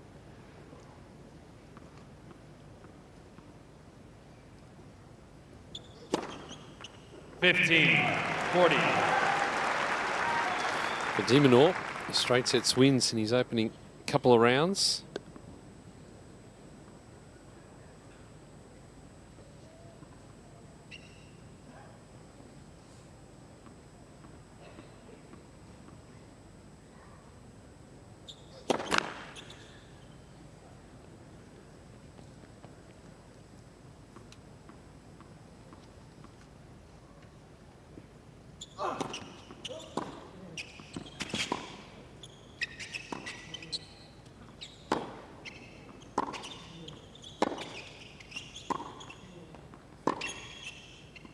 And the ideal start for De Minaur.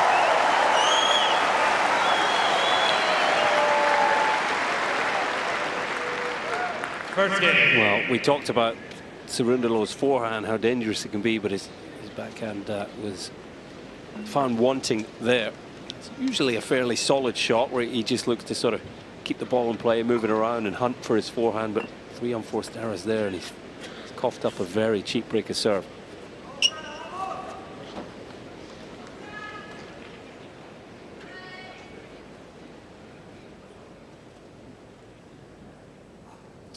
thing for me about Dimonor and his path through so far, talk about the great players and how they construct major tournaments. You get through that first week, you want to try and get through as minimal fuss as possible, not really be pushed all that much. Alex, and he's done that.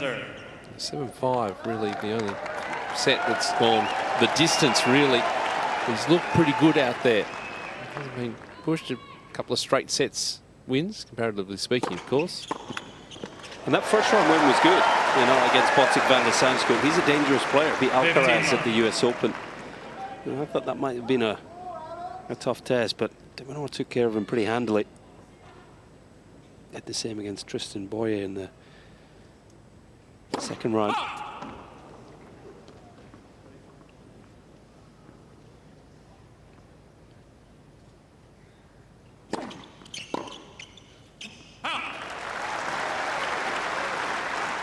Love. Here is Team Dimonor. Tony Roach in the house as well. And Hewitt courtside. Adolfo Gutierrez at the back. Matt Reed part of that team.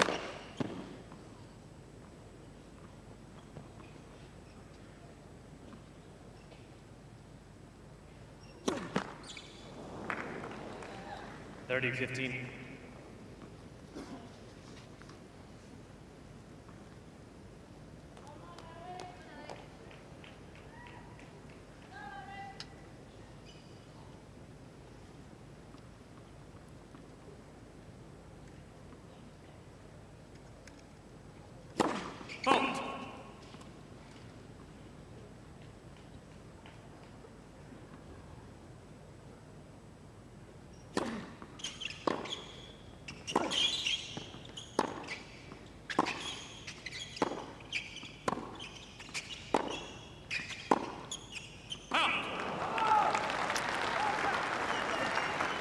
Well, for Dimonor, 30-all. Seeded 8th here this year at the Australian Open.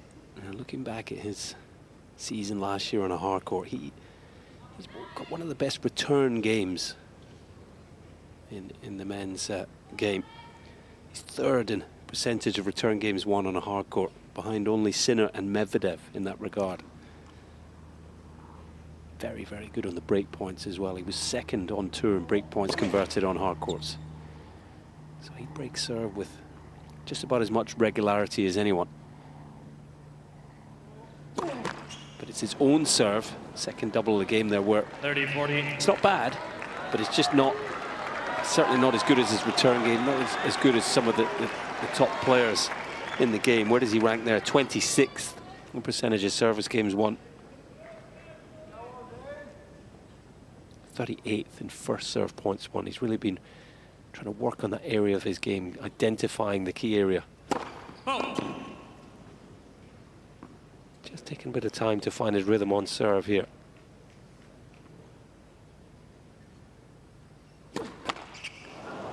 So, a couple of breaks to start off the match. 1 game all. I can't help thinking that they've both been affected by the quickness of the conditions here. It is fiery, you know, and the ball does jump and fire, come through on you quite unexpectedly in these conditions. So it might take them a little while, maybe half a set to settle down, I would guess. And it's maybe one of the hottest days of the first week. Would you agree?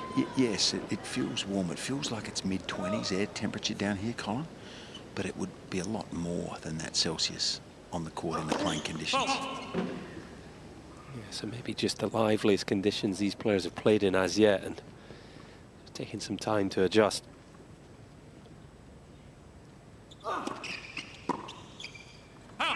Nerves, early nerves in a match and lively conditions, usually not a great combination. I'm sure they'll both settle in. So Alexander Zverev about this time of day yesterday over in Margaret Court Arena, he changed racket about 3 times early in the first set, just trying to find the right blend, the right string tension.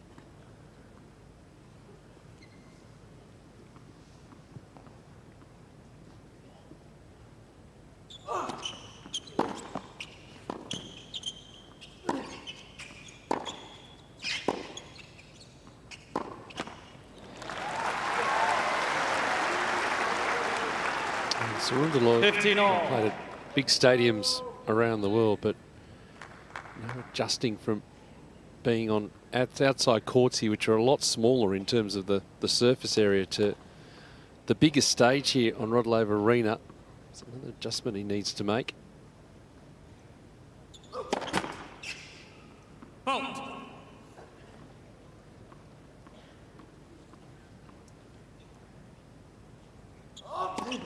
Let.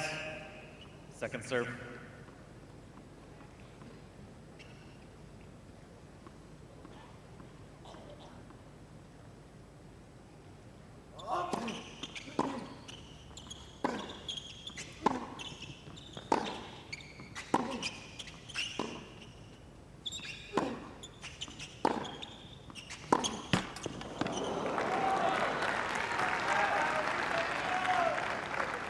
$30-15. The 3 titles that Cerundolo has won, 2 of them have been on clay and 1 on grass. I think his best result at a major has been Roland Garros, round of 16 a couple of times.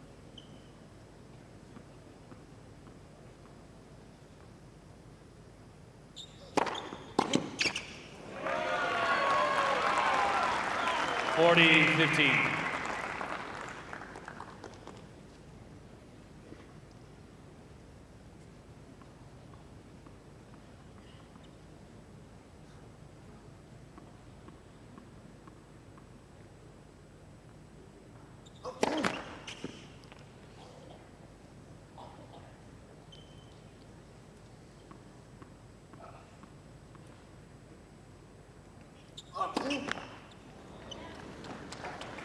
Rhythm on serve, a struggle in these early stages for the players.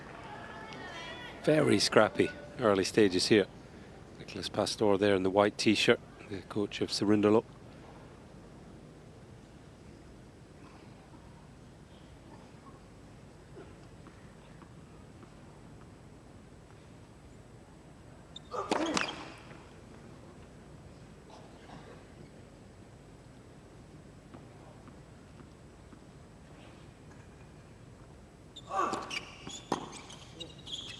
Game Cerundolo. But Cerundolo holds on serve the early stage of this one.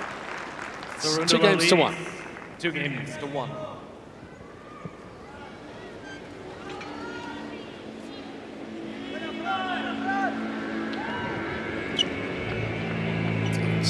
Alex de Minaur playing his matches on Rod Laver Arena in the 2025 tournament, as we saw his coach Leighton Hewitt do so many times. In fact, interesting stat for you, Colin.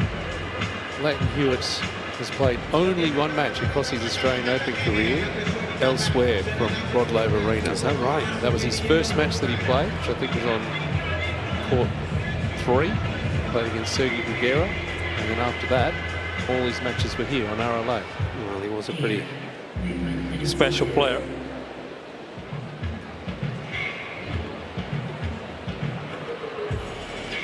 As ever around the world, you know, fans here in Melbourne love to get behind the home hopes.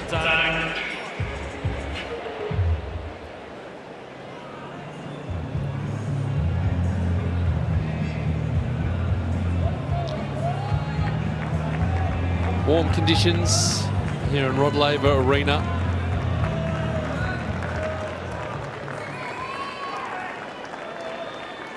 Players trying to find some rhythm on serve.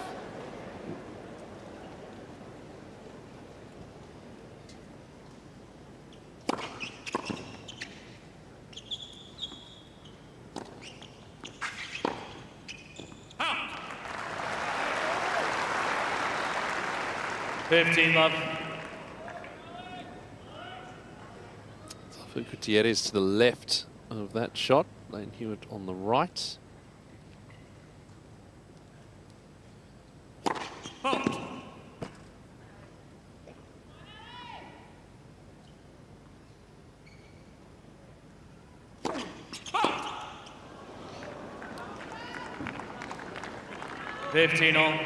Well, he's looking to go big with the second serve. doesn't have maybe as much shape and spin as some of the great servers in the game, so the margins are a little smaller, and certainly been off with the second serve so far today.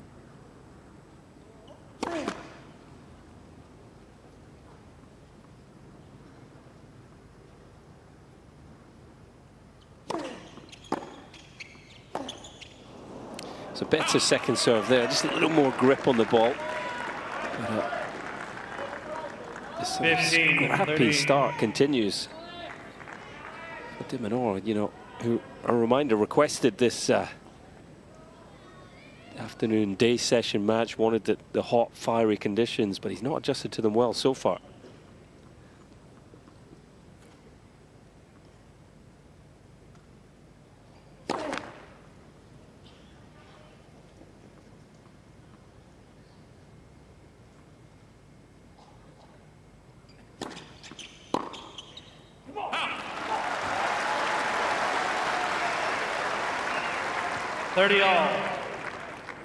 I think in conditions like this, initially you have to lower your sights, because the ball is carrying probably 2, sometimes 3 meters longer than you think, and they need to just shorten their sights. I think, bring the ball back a little bit, aim shorter for a while. 40. That'll feel good. First ace to the match, just to get things rolling.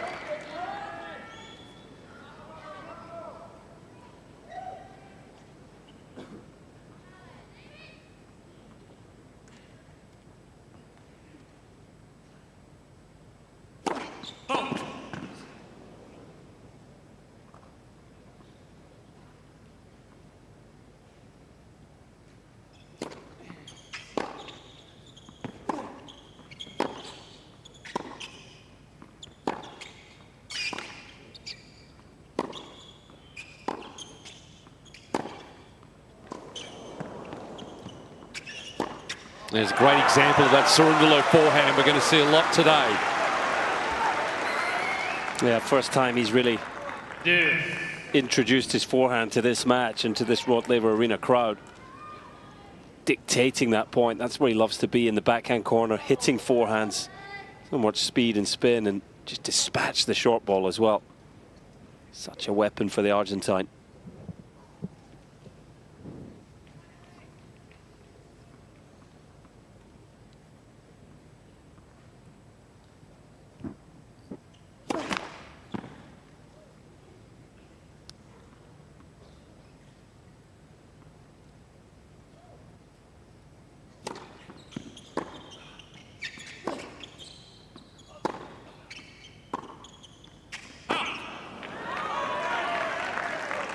And that's it. Advantage. To Fitzy's point, you know, that ball, and in cooler conditions or later in the evening, that goes in the court. It's just with the heat in the air, it just keeps flying, and de Minaur doesn't have a lot of spin on the ball, particularly on the backhand. It's one of the flattest on tour. So he's just struggling to control the ball here.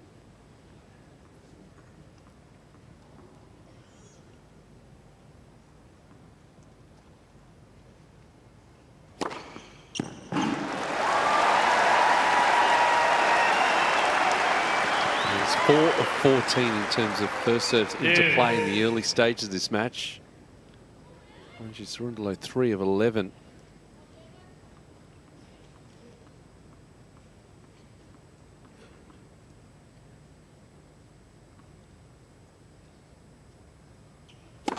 Let's first serve.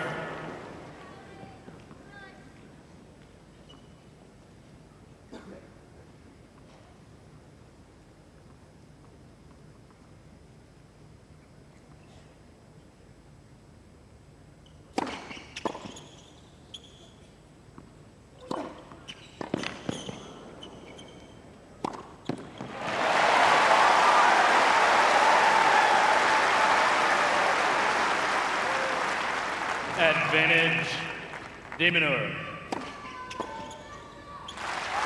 Very comfortable coming forward. Alex de Minaur push back nicely for this one.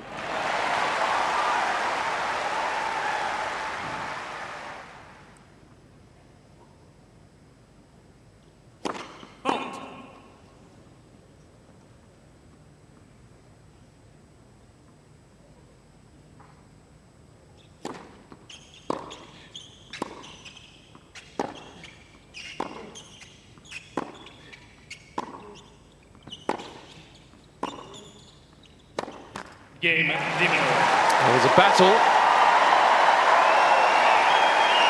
but he got through that one. Well, we like to talk forehands and backhands and serves in this sport, but let's not forget the intangibles as well. You know, the mindset, the fight. Alex de Minaur. He showed some there. It's a real quality of his. Hasn't really had to use it much in this tournament so far. He's been too good for his first two opponents, but just digging in there, coming through, getting the crowd engaged. Feels like it could be game on from here in this one.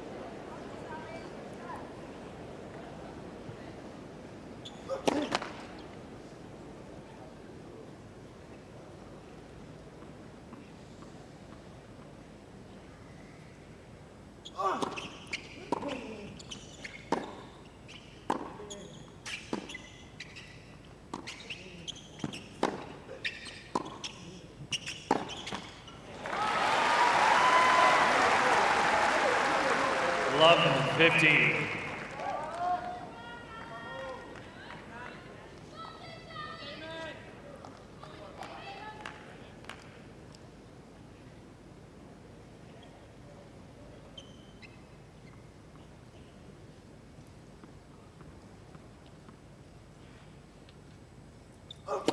Point.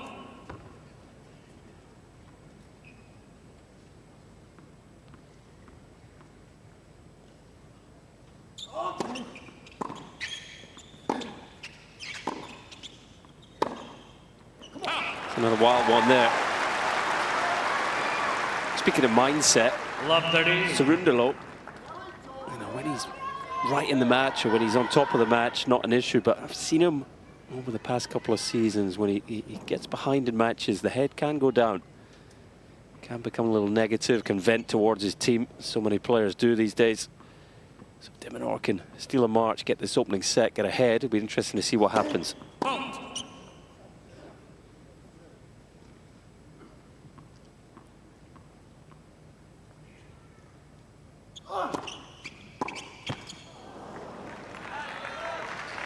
Colin, I'm sure you've played tennis in altitude. That's what this reminds me a little bit of, is when you have to shorten your swings, the ball is on you quicker than it normally is, and it will float. It will carry further in the conditions. It's just like playing in altitude at the moment.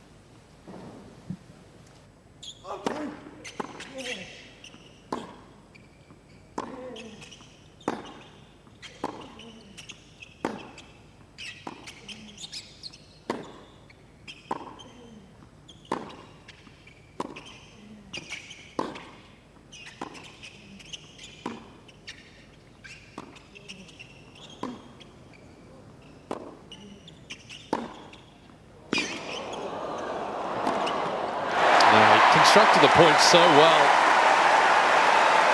And Cerundolo, he was having a battle with that backhand. Just couldn't finish it. That was an indication of one of the balls they were using. All of a sudden became quite enlarged, fluffy. It'll do that on this surface if it's hit enough times and it makes contact with the surface. So that made it a little easier in that rally not to miss. Good scramble there by Alex.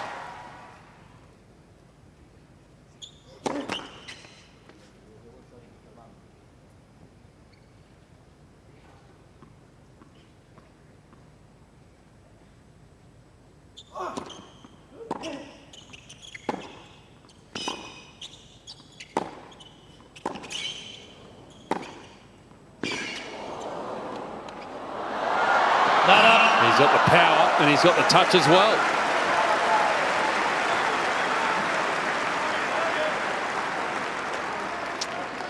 Well, Alex de Minaur, you know, he's added firepower to his game, but we still love watching him chase down balls and look to steal points off his opponents. There's no such thing as a lost cause. He very nearly made up the ground, but it's a quality point from Cerundolo.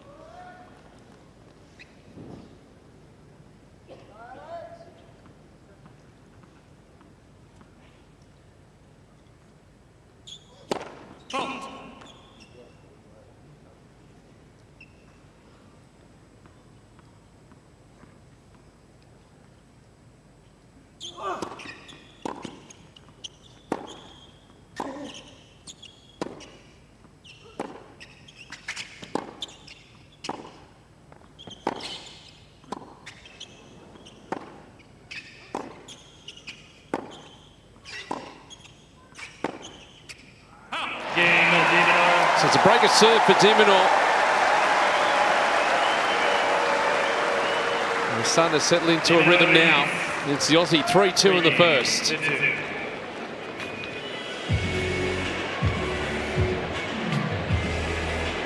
Well, Francisco Cerundolo's backhand has been shaky so far. We've spoken a lot about the conditions, the difficulty controlling the ball, and he's not doing that at all. You just feel if de Minaur keeps the ball there, it's a matter of time until he misses. 13 on force for the match, Cerundolo. 14, and 9 of them off his two-handed backhand, which is a flatter shot, a lot of them flying long. More topspin on his forehand, so he's just getting the ball to dip in the heat, but he's got to figure that out. He can't keep just making cheap errors against Alex de Minaur, who will keep the ball in play, he'll keep making him win points. What he'll be able to do is step up the court. Cerundolo not with the fastest serve on tour. As we take a look at the wonderful Melbourne Park precinct, in absolute picture today. The grounds are full. And in here to Rod Laver Arena. There are very few spare seats to be had.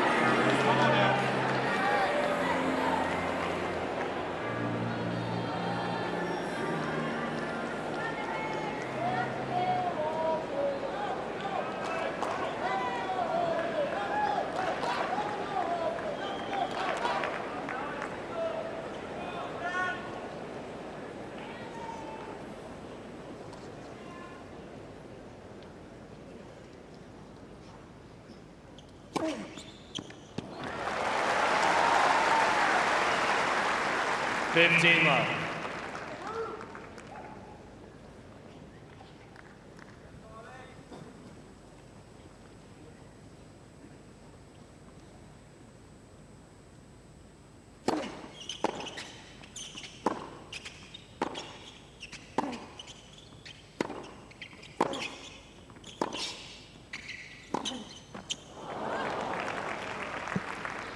$15 all.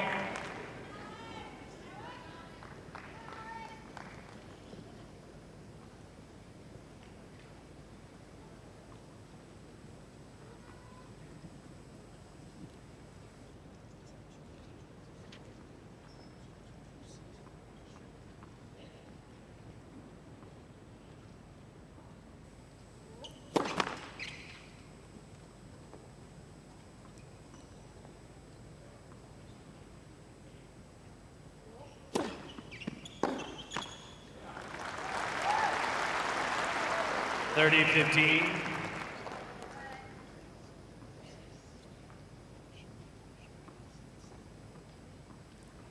Backhand is a real problem for the 31st seed. He's got to solidify that shot quickly, or he's going to be in trouble.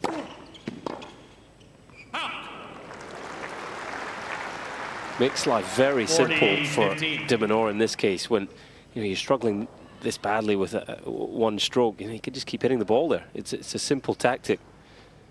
Nice look there at the first serve average speed. Look at de Minaur in 2024, 190 kilometers an hour. Really beefing it up.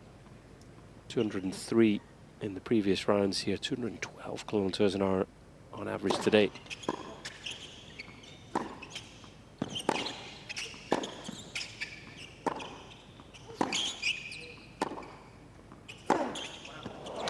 There's the extra pace. Hot shotters who are courtside loving it at the moment.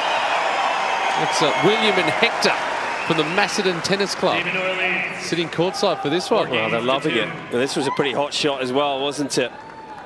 First forehand that he's really rifled. He's got, full-blooded strike, let the racket go. He wasn't worried about the outcome there. He was just getting after a big forehand, and that will have felt awfully good.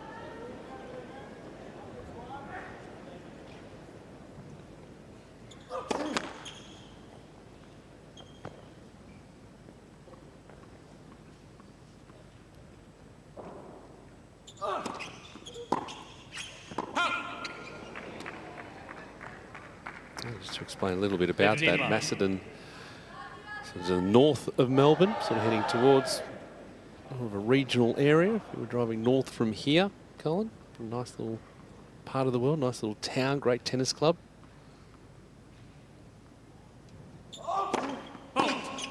Grass courts there, Pete? No, it wouldn't be grass courts up there.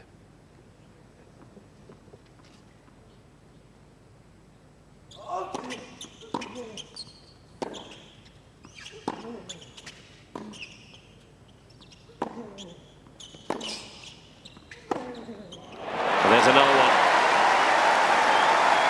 Really starting to show what he's about now, de Minaur. He's settled in.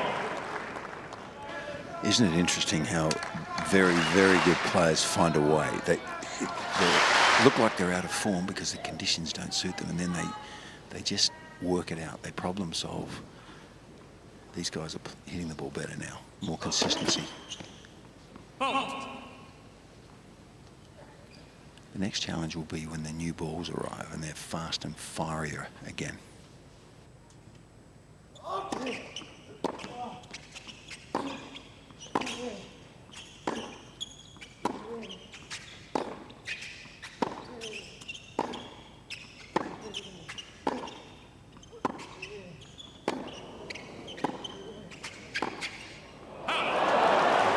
Match at the moment very much on de Minaur's terms. Is right where he wants to be in those rallies, right on top of the baseline. Well, last few points, you know, we mentioned de Minaur requested this match in the heat of the day, wanted the quick conditions, and we're starting to see why. We're hitting flat through the court, rushing Cerundolo. He's hit a couple of big forehand winners past him as well. Things really starting to look good for de Minaur.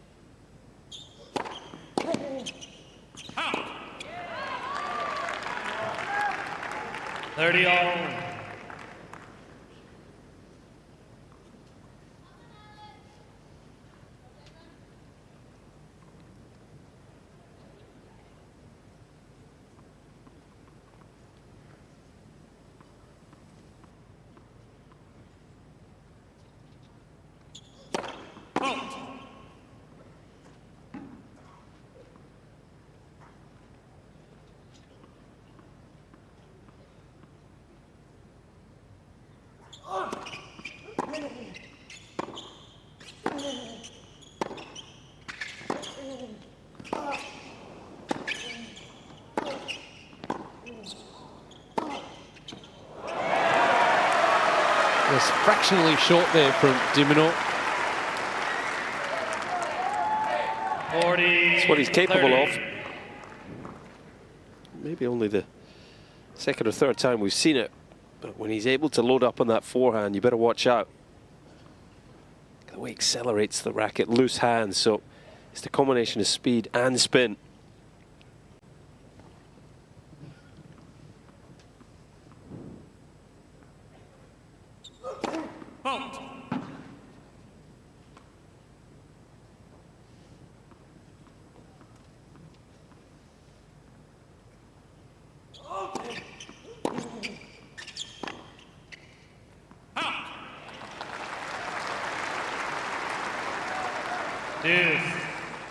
And that backhand side continuing to be worked over. John Fitzgerald wouldn't have liked that slice backhand, that's for sure. I'm starting to worry that you might know where I live, Colin. You know me that well. You wouldn't have missed that one.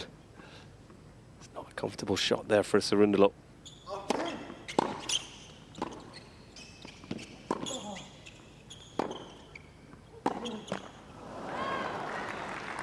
I'll tell you one thing, though. It's rare you see a forehand with this flair and power. But it's scary how big his forehand is. When you sit on the side of the court, as I have the thrill of doing today, it is a different, it's visually so different, and it is a massive forehand that this young lad possesses.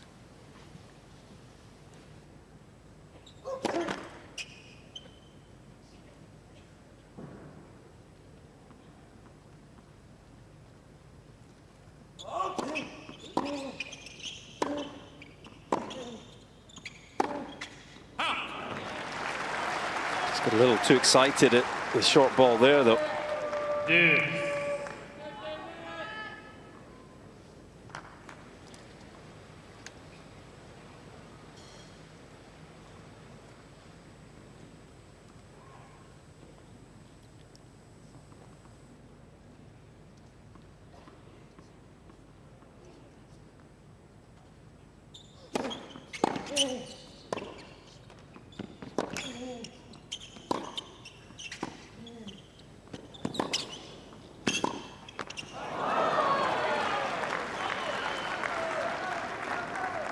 Advantage. Cerundolo. Talk about de Minaur settling into the match. The feeling that Cerundolo is now finding a reasonable rhythm, getting into these rallies. The rally's starting to lengthen now.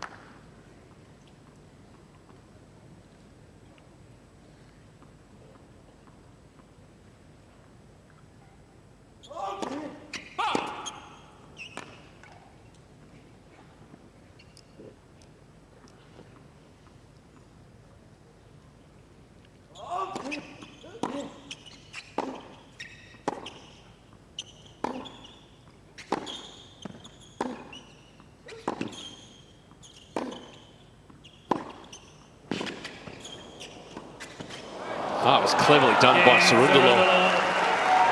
He holds.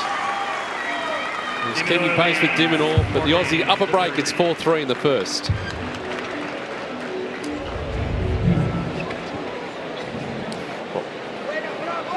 Gave him a little bit of a hard time for his slice, but that was a brilliant one there. Look at this de Minaur forehand. Look where he's hitting it from, right up on top of the baseline.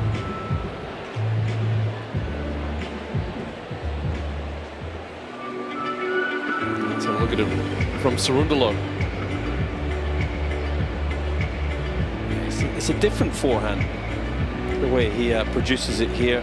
Racket face is very close, and then he just whips it up the back of the ball. So as I say, it's not just the speed, but heavy topspin as well.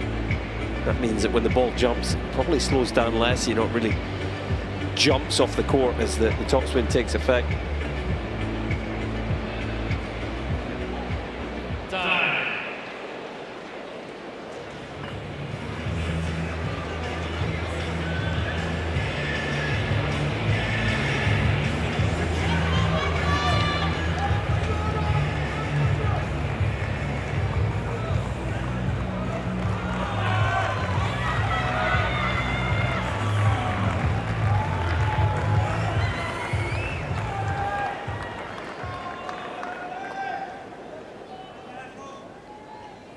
So let's see how de Minaur goes now with the new tennis balls.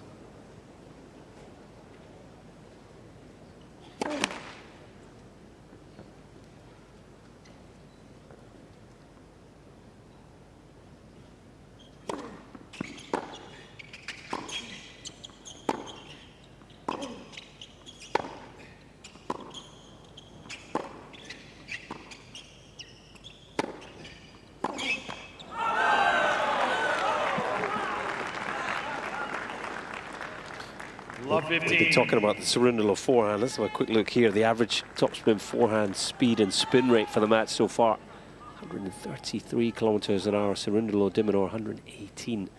De Minaur's forehand's pretty good. Cerundolo's a lot bigger, 15 Ks on average, and an extra 400 RPM as well, 2,700. That's right up there for Cerundolo. You know, anything 130 kilometers an hour and up on the forehand on average, that's as big as it gets.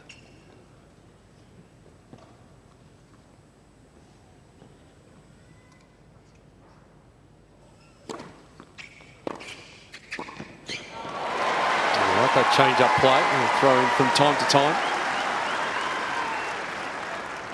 15 all. And it's a good play. He's a good volleyer, de Minaur. He's quick. But it gives Cerundolo no chance, no time to get his main weapon into play either. I think de Minaur can continue to bring that serve volley into his play throughout this match.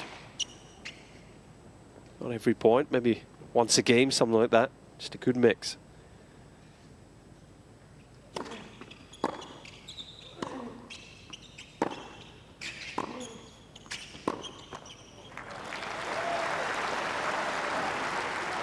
(30-15).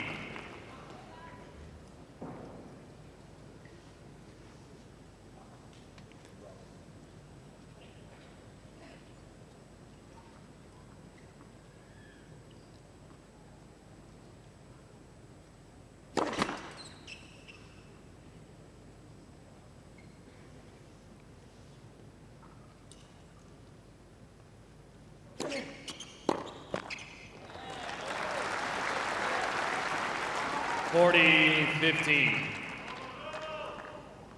it's a problem, isn't it, the backhand? I mean, he's so frightening when he gets a forehand, but you feel like if you can hit 3 or 4 balls into the backhand wing in these conditions, you might get an error at the moment.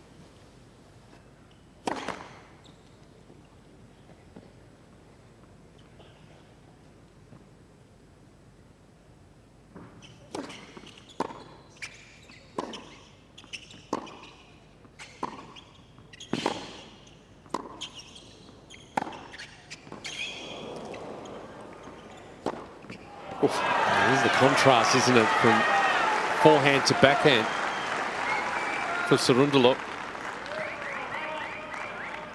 Maybe a hint of frustration channeled into those forehands. It's always the way, you know, there always is a big differential between his forehand and his back, but usually his backhand is sort of just rock solid. He keeps it in play. He doesn't need to go for winners because he just needs to wait for that chance to get the forehand, then he takes control. But so far today, the backhand is breaking down. 13 unforced errors off that wing already.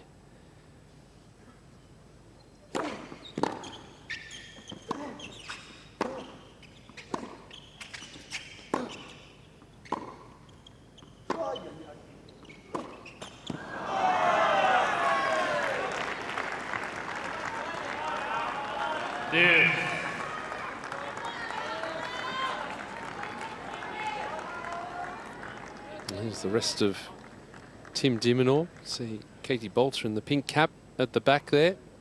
Tony Roach, part of that team as well. And there they are on court. Can't fit the whole entourage courtside.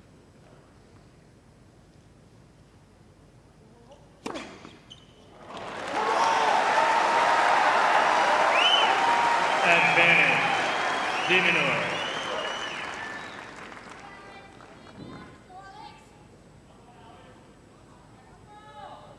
Great swing and serve there, and using the crowd to his advantage as well.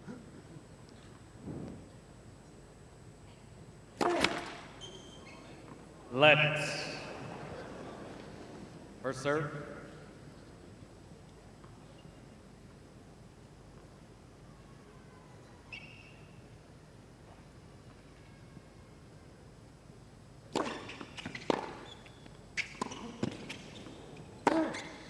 He did well there, Cerundolo.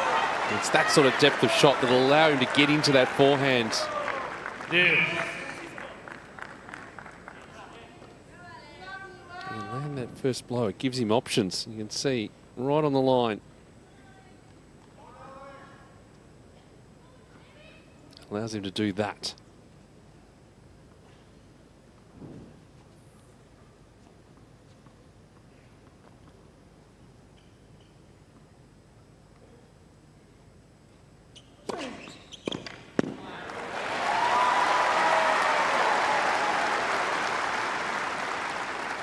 Advantage, de Minaur.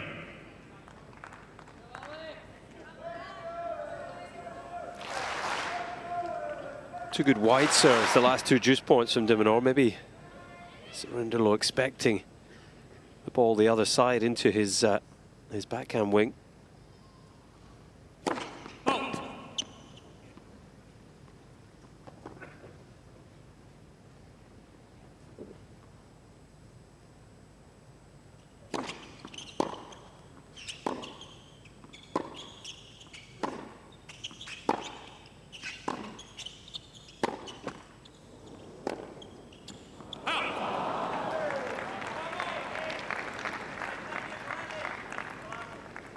And there have been some long games. We're 43 minutes into this contest, into game number 8. There just hasn't really been much rhythm to it. These players have adjusted, they've improved, but they're still not fully comfortable in these livelier daytime conditions, I don't think. Still some uncharacteristic errors from both.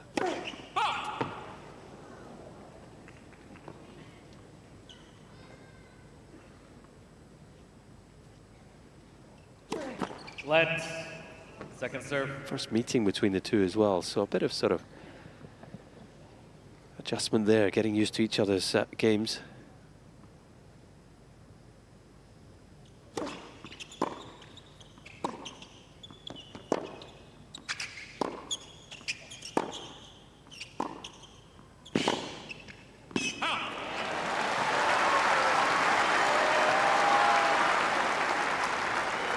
Advantage. As Colin mentioned, just keep an eye on the frustration levels of that player. I'm starting to feel it just a little bit.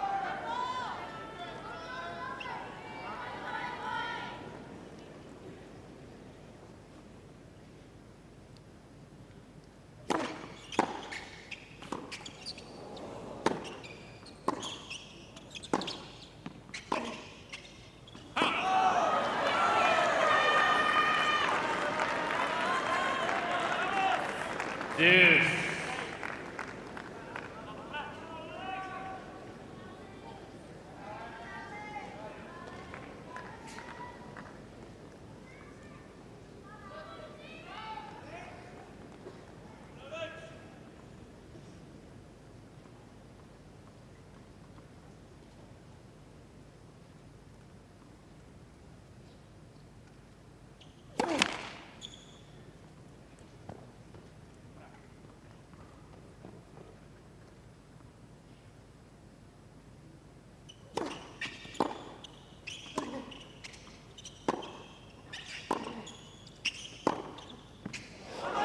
Brilliant. By far the best two-handed backhand he struck today. Advantage. Just a sign that he's Cerundolo. starting to feel it here. Nice combination of shots. In fact, it feels like he's hardly hit a backhand down the line. So just catching de Minaur off guard. The Aussie trying to camp out in his own backhand corner, looking for his forehand. The other thing has been the depth of shot from Cerundolo. Now finding that range consistently on the baseline, just inside.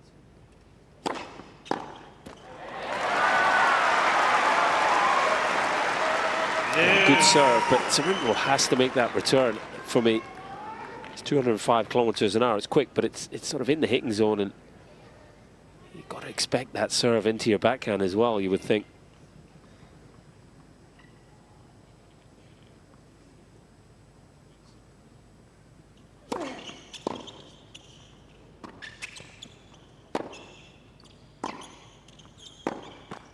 And again, it becomes very streaky from Cerundolo.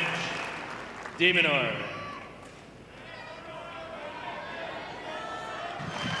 Just wondering if he likes more pace on that side when it comes through quickly.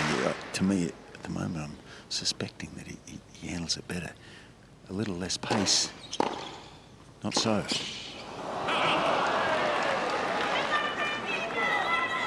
Yes. It's probably true of both players on their backhands. De Minaur, pretty flat backhand, likes to use the pace of his opponents. When he has to generate his own, it's sometimes a little uncomfortable.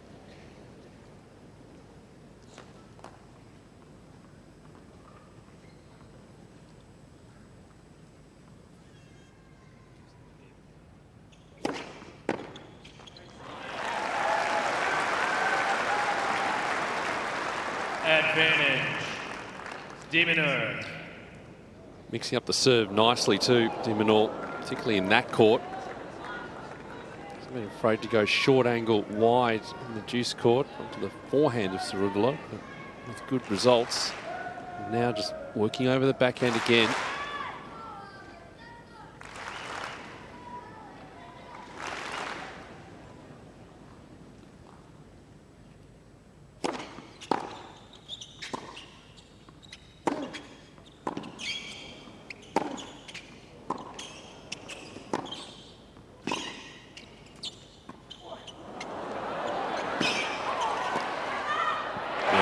He's so fast around the court. There's no way he can leave a drop shot there.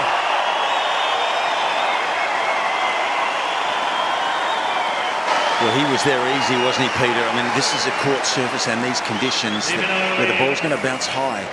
I know the guys who play a lot of their tennis in their formative years on clay use the drop shot beautifully, and the Argentinians have mastered the art over the years, but it's a dangerous surface to play at, especially against the speed of this guy. He was there easily for that. Yeah, maybe just a shot. As Fitzy says, that Cerundolo has ingrained in his system from all the time on clay, but if you're going to hit a drop shot here, it better be perfect. Good job there from de Minaur to come through a steely holder serve.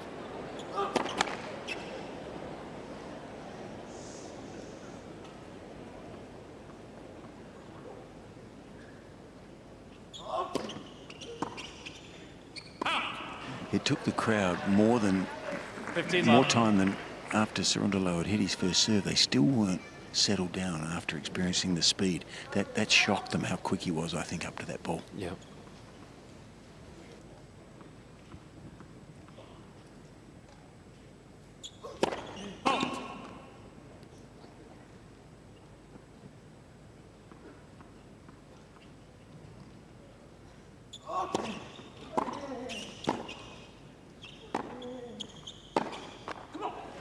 Novak Djokovic has spoken of de Minaur being the fastest player in the game.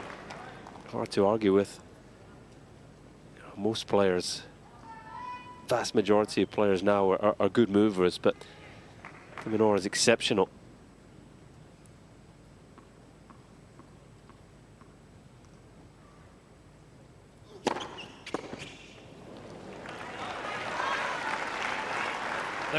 You think he's got Leighton Hewitt covered there? What do you think, Colin? I think he might. You know, it's hard, isn't it, to compare sort of two players that played in different eras, but I think he might. What do you think? Well, certainly these days.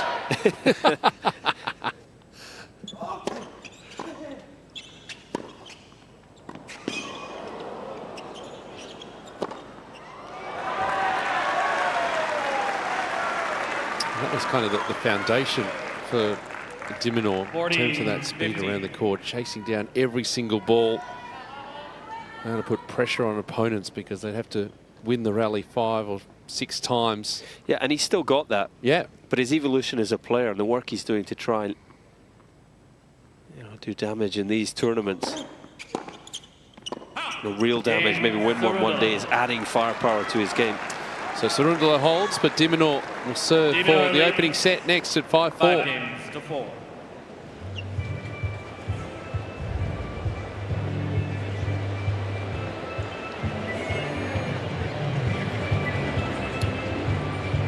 That long 8th game in the set, which de Minaur came out on top of, Cerundolo hit a backhand winner down the line that really caught the Aussie off guard, and here's why.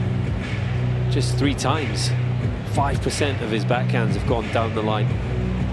I would even count those 29%, the vast majority of those middle ones, as being sort of cross-court directed. So very predictable on his backhand. He's just been struggling for rhythm. Might want to look for 1 or 2 down the line just to keep de Minaur honest.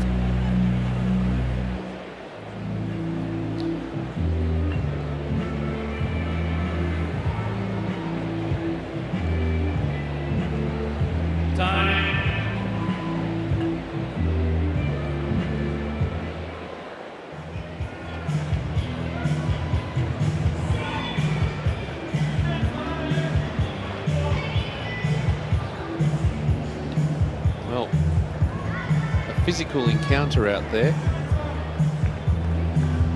It's de Minaur looking to finish off this opening set.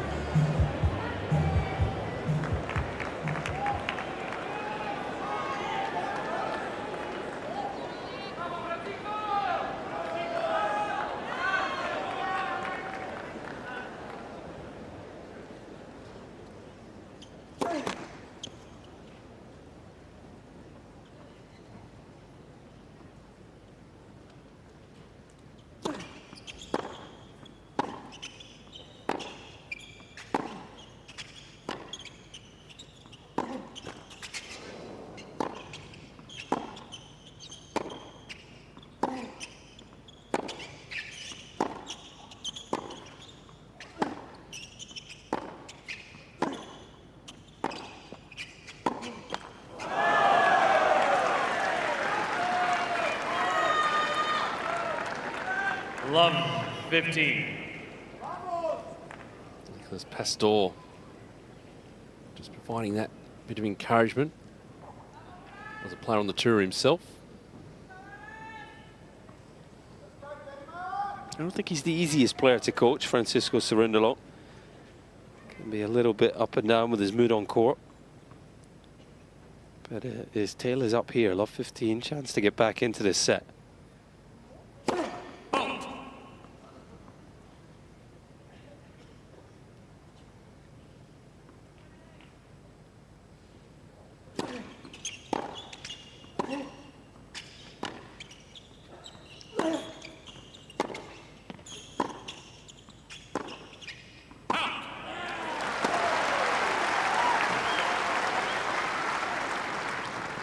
15 all.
Best rally of the match so far.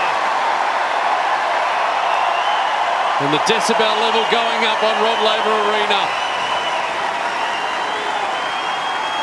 Yeah, great rally, Peter, and I would even venture to say that was the best shot. That short, deliberate backhand to bring an opponent forward, a great extra dimension in de Minaur's game. Certainly the longest rally of the match so far.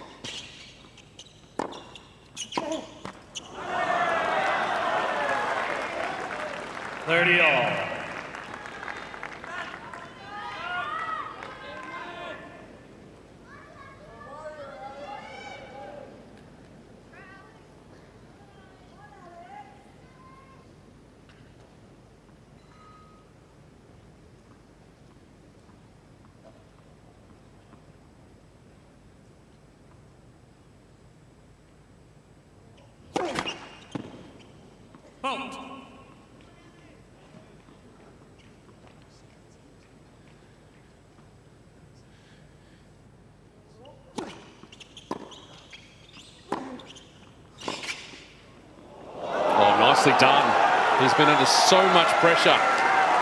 There's Francisco Cerundolo on that wing. Well, that's just too good. I thought he was going to pay a price for a pretty average return of serve, and didn't do an awful lot wrong here. That approach was deep in the court. Unbelievable pass. That's now surpassed de Minaur's short backhand.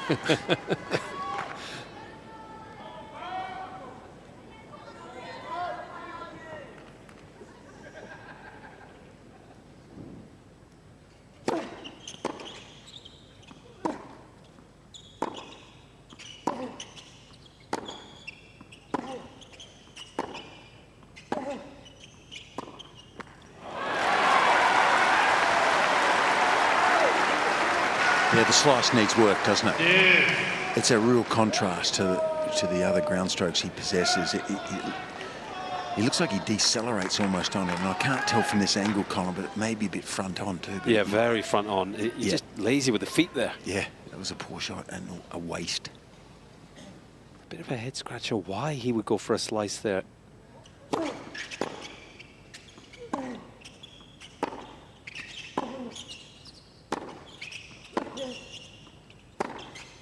Oh, and then he does that. Advantage. It's just a bulldozer of forehand, isn't it? Rarely do you see such easy power.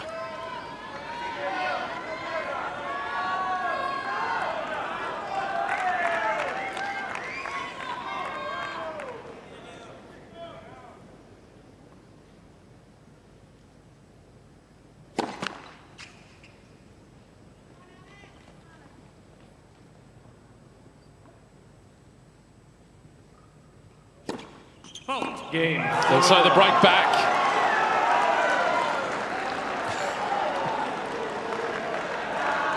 Five games all. Well, that's giving some voice to Argentinian fans in the house.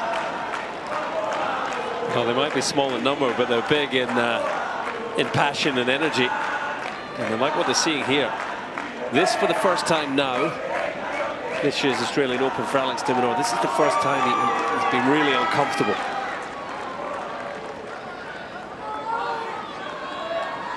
He's got a significant test on his hands now. Hour on the clock in this opening set. We're still none the wiser which way it's headed.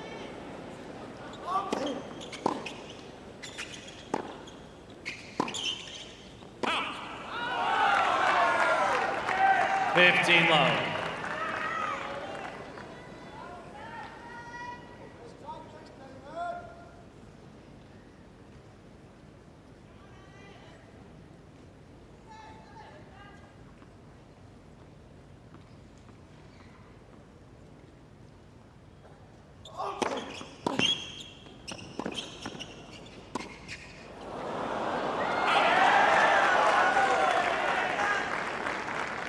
30 love.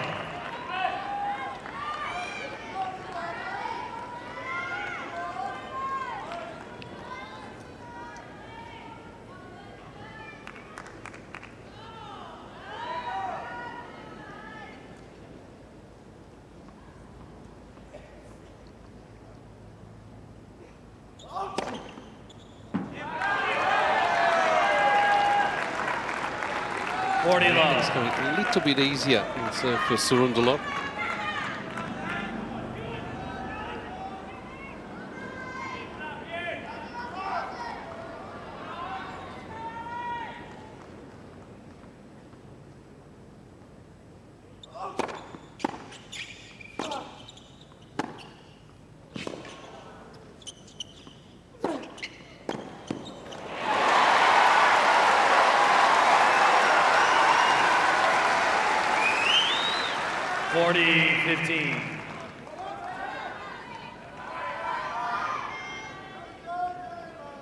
Very scrappy start to this set for anyone that wasn't with us.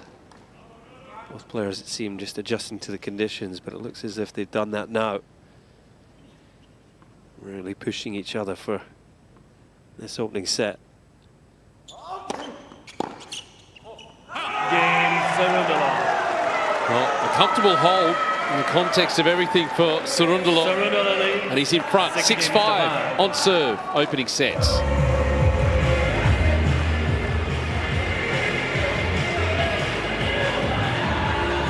Talk about where things sit in terms of men's tennis and where the balance of power is. You'd notionally say Italy, in terms of players inside the top 100, is one of the measurements. The Aussies have 9 players inside the world's top 100, but this country, Argentina, they have 8 players inside the world's top 100. So an idea of the health of tennis in that part of the world looking particularly good at the moment. They're very passionate about the sport there. And yes, the majority might be more comfortable on a clay court, but this guy Cerundolo can seriously play here as well. Well, he grew up with another of the top players from Argentina, Thomas Martin Echeverry. They've been pushing each other along since junior days.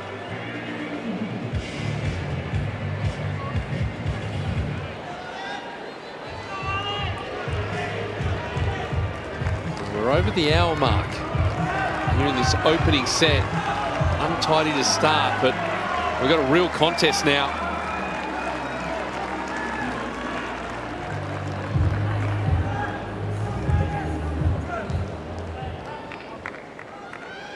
Pressure situation here for de Minaur, isn't it? Things were looking good at 5-4, 7 for the set. Crowd were comfortable, relaxed. There's a fair bit of tension in the arena now.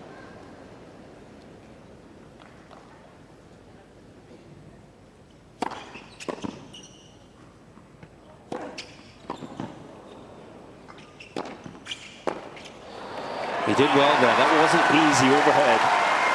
He's having to move a long way to his left. It's easy to get the body in a bit of a mess, but that was good.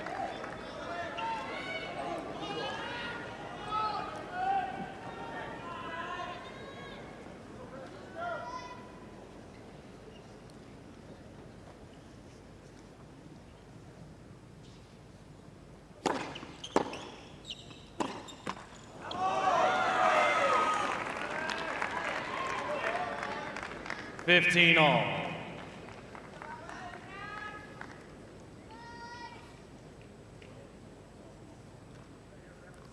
See Adolfo Gutierrez on the left-hand side, just giving some advice. The big advantage of having a coach right on court with you. Yeah, and he's very much still the coach, isn't he? Yes. You know, Leighton Hewitt's there as Davis Cup captain, and he's mentored de Minaur throughout his career.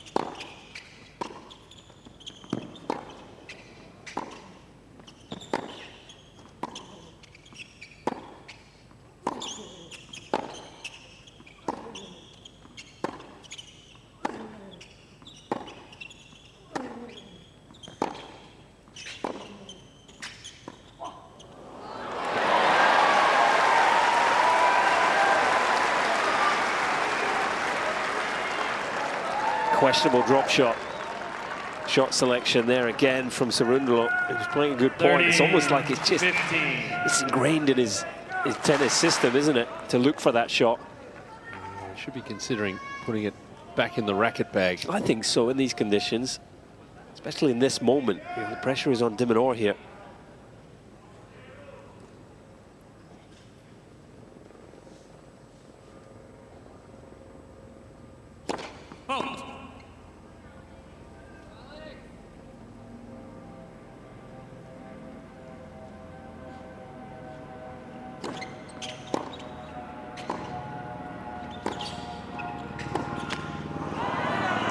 Even in isolation, that drop shot, see how precise Cerundolo needs to be. 30 all. You just got to be able to drop it over and really hope that the de Minaur's out around the Melbourne side, the back of the court. And de Minaur here, yeah, he looks tense to me. A couple of errors. He's feeling the pressure. So Cerundolo's, you know, just rock solid, ball in play, keep a good length. Doesn't need to go for too much here, I don't think. This is a real test for Alex de Minaur, the biggest test he's had in this tournament so far.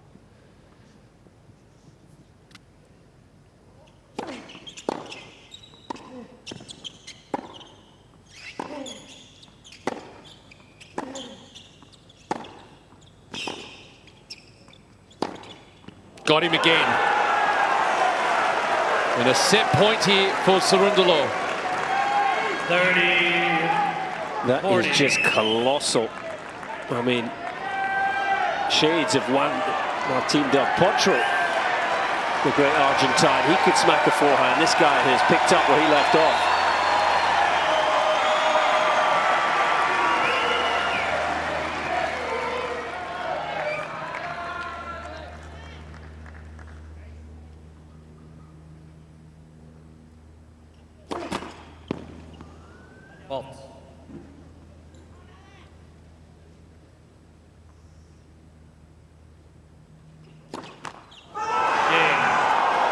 And it's the first set to the 31st seed.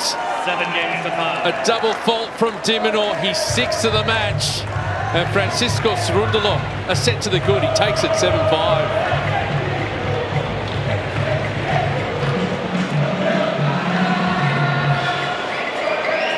A real turnaround here. The end of this opening set. It was a set that had a lot going on. We talked of de Minaur requesting this day slot, the heat of the day, to try and get the quick conditions for this matchup. He hasn't looked comfortable. 28 unforced errors speak to that. There was a number of double faults as well, 6 in total. Of course, one on the set point for Cerundolo. He was able to play his best tennis at the end of the set. That was the key, you know, and that is a skill in itself, to raise your game in the big moment. 13 winners. He's got the greater firepower. The forehand is huge. And de Minaur, the 8th seed, the home favourite, is under some real pressure now. Yeah, see the highlights here. A lot of these coming at the back end of the set. It was a really tough start for both players as they were adjusting to each other and the conditions out here. And once they got going, we saw some amazing points from both players. But in the end, Cerundolo, well, he just pulled in his margins. He was playing good depth of shot. He was waiting for the opportunity to get onto the forehand. That was a superb backhand that he played. He ends up getting the result, jagging that opening set.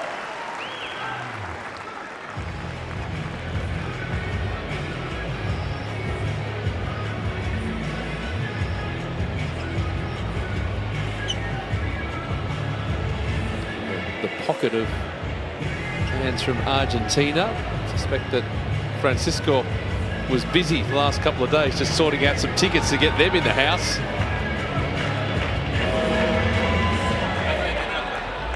They're making plenty of noise.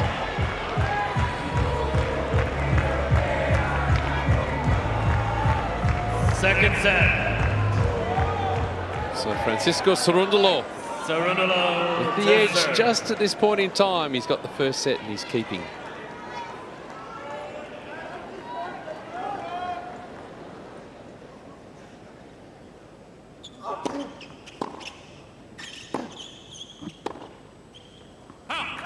And Fitzy courtside. Colin mentioned at the back end of that opening set that de Minaur was maybe getting a little tight, tightening up slightly. Was that the sense that you got at the back end of that first set? Well, I think part of that issue is that Cerundolo has found his rhythm a little bit now, and his ball is incredibly heavy. He's dangerous for the back of the court, and the power, I think, might have been, well, it's a lot more than de Minaur has faced in this tournament so far, and he did look unsettled.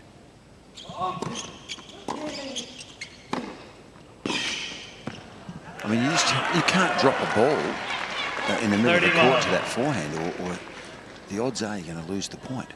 So he's under that sort of pressure, but also he didn't play at the top of his game. I mean, he served 6 double faults in that set to start with. He just looks a tiny, tiny bit out of sorts. But I think that's got a lot to do with the ball that's coming at him.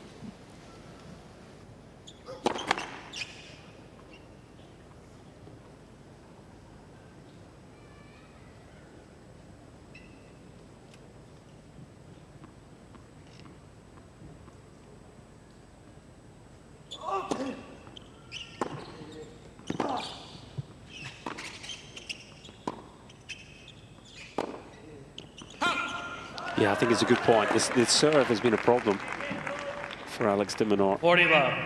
He's done a lot of work trying to beef up the first serve, add a bit of pace to the second. In his first 2 rounds, he hit 4 double faults against Van de Zandschulp in 3 sets, and 3 double faults against Boyer in the second. So 7 double faults across 6 sets, and then 6 double faults in the first set here. First serve percentage, just 47 as well. And look, every player, I fully believe, some more than others, but every player to an extent, the serve sets the tone for the rest of your performance. If you serve well, it's a real foundation to go and, you know, do the rest of the things that you do. But if you're struggling, that can filter into other areas of your game. And that combined with the threat that Cerundolo possesses, as Fitzy says, I think he's looking uncomfortable here, de Minaur. Good company, Cerundolo, if he's able to get the win.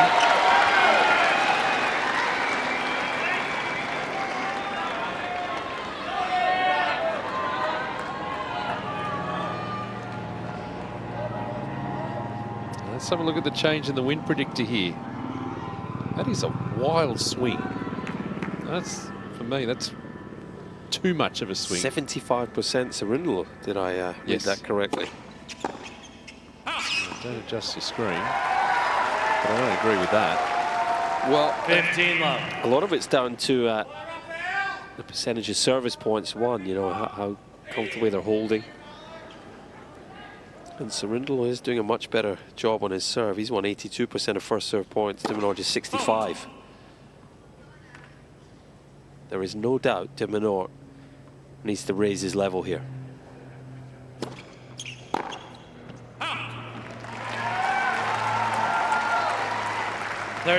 Saw him in the opening set as well, just trying to fire up the crowd, just try and get himself going.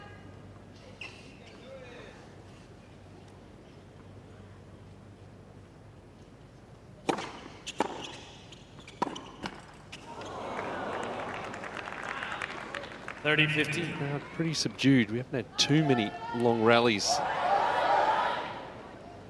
relatively speaking, in the match. Longest rally, 25 shots. Mentioned that slow start that both players got off to. They did pick up towards the back end of the set, but still those spectacular points few and far between.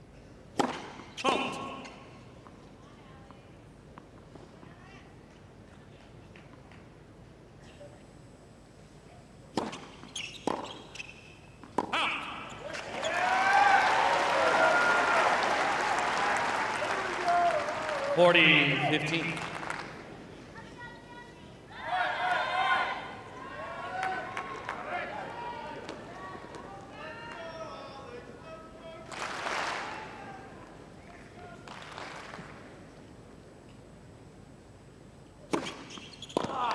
Yeah, good hold.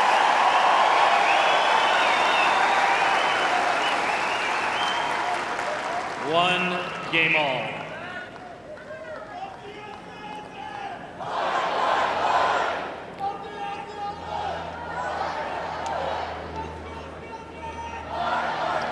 It's a different feel in terms of the atmosphere. Obviously, the majority of the stadium supporting Alex de Minaur, but the comparison, say, from here on Rod Laver Arena to what we've seen with the Aussies on Cain Arena in terms of the noise factor, it's different. Two stadiums in terms of the crowd reaction, so the players are different too.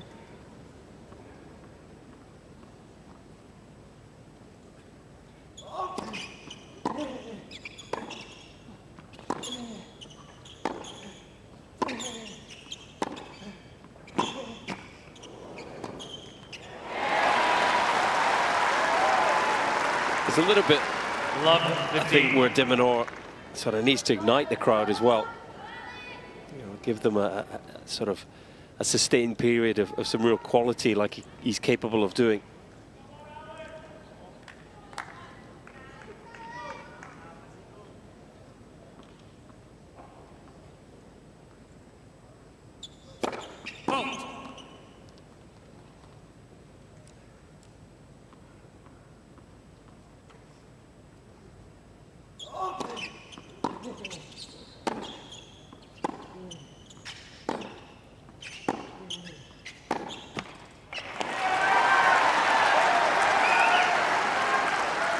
Love 30.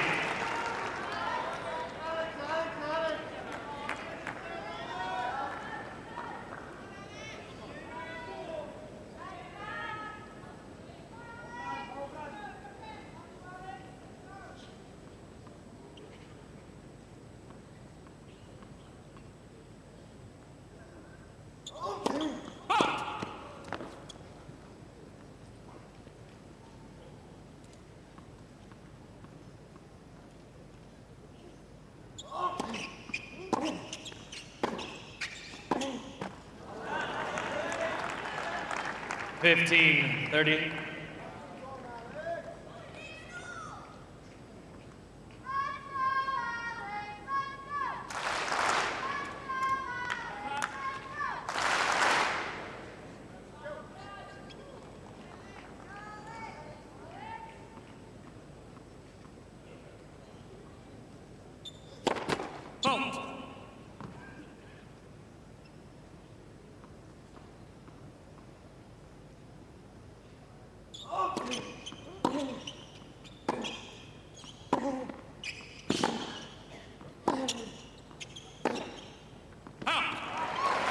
Well, now this is where it could ignite.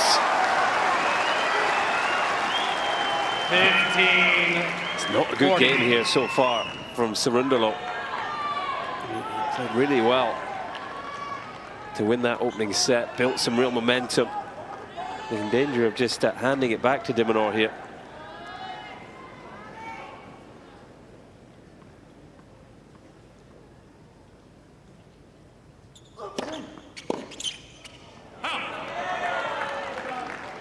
It's so often that the momentum in a match is on the line at the start of every set, you know, and that can be the challenge of best of 5 set tennis.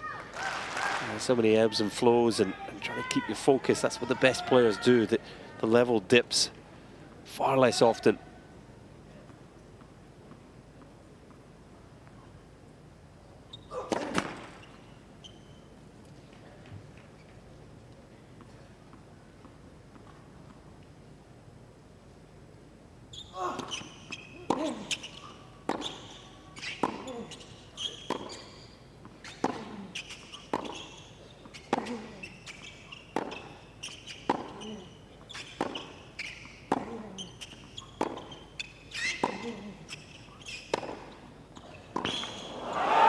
Example, as Fitzy talked about, that easy power that he can generate. He didn't even try there, did he? Just sort of stroked to forehand, and it's too much to handle. Deuce. Yeah, the backhand is the play to go to when you can, but I think Alex should experiment a little bit by taking a bit of speed off, slicing the ball short here. Power doesn't worry the backhand of Cerundolo as much, I don't believe, and it might be time for something just a bit experimental, just to give him something different to look at. He's missed a few slice backhands on big points.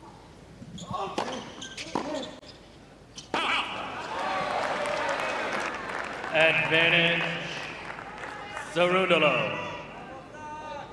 The other thing is, Cerundolo, both players have really been in trouble on their serve, various stages throughout this set and a bit, but Cerundolo finding a way out.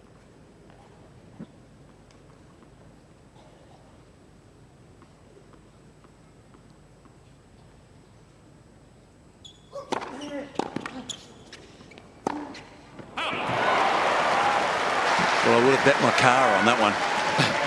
I can't believe he missed that. He's in shock that he missed that forehand, I think.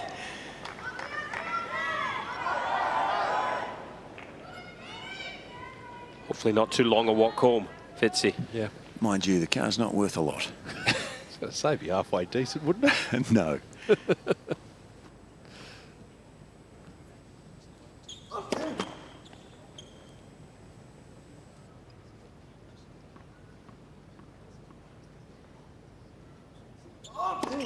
Let's second serve.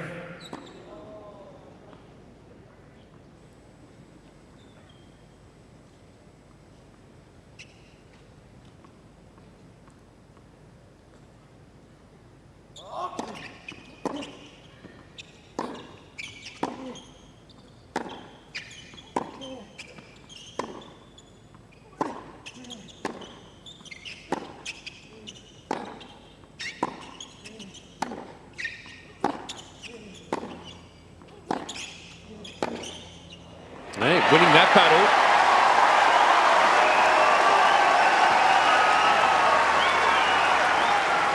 Advantage. Just seemed to up the ball speed there, de Minaur. Really going after his own shots and actually going a little more into the forehand. He won that cross-court battle. What a blow this would be for Cerundolo if he's broken here after that sitter forehand on game point.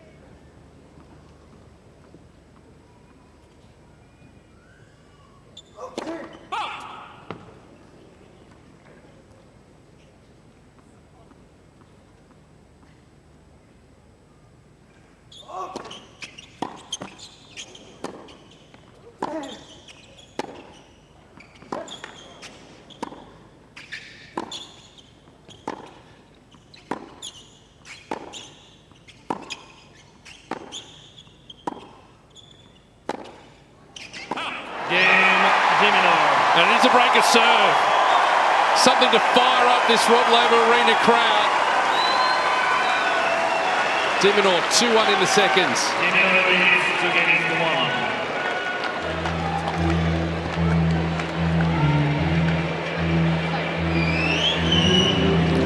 1. He done so well there, Cerundolo, to save the initial break points, get back to juice, then easy as the forehands to move ahead. 2-1 missed, and there's an opportunity now for Alex de Minaur to go and make him regret that shot. He's got the break, but he's got to put his foot down and put some breathing space between he and Cerundolo. That's why when we looked at that win predictor and the wild fluctuation that happens. Yeah, 75%, goodness me. That tangible or intangible of heart. Don't think you can fit that into an algorithm. Particularly if de Minaur can get this crowd going as well. So we take a look at a wider view of Melbourne Park. That house there as well, looking magnificent. Sort of got the parkland there. You can kind of make out the Maya Music Bowl, which is an open-air concert venue here in Melbourne. The Yarra River running through. And then into this magnificent stadium.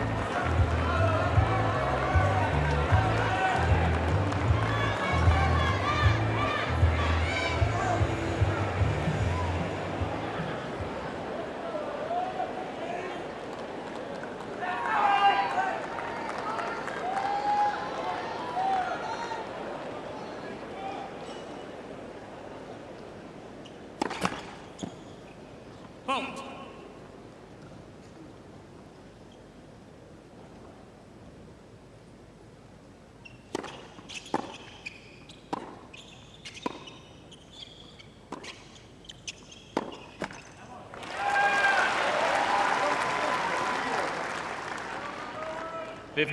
Peter, I know you've got one of the best colour commentators in the world sitting right next to you there.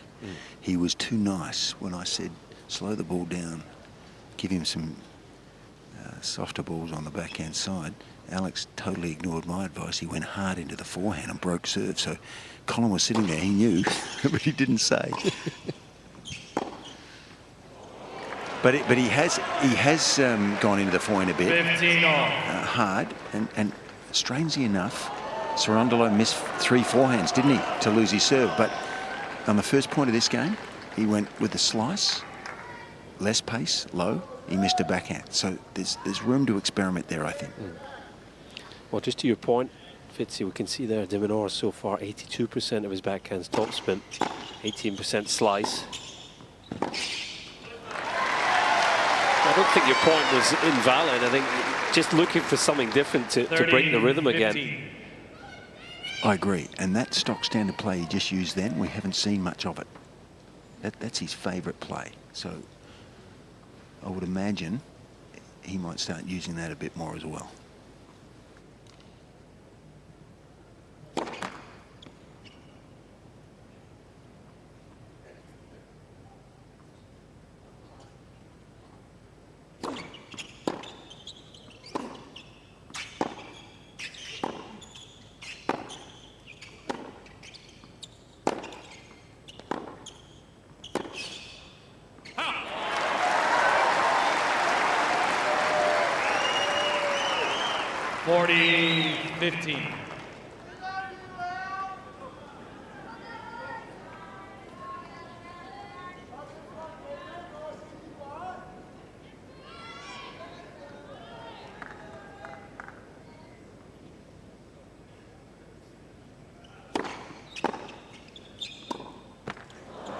Great depth of shot again.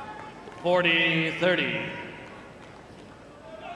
It's the range that's been troubling de Minaur.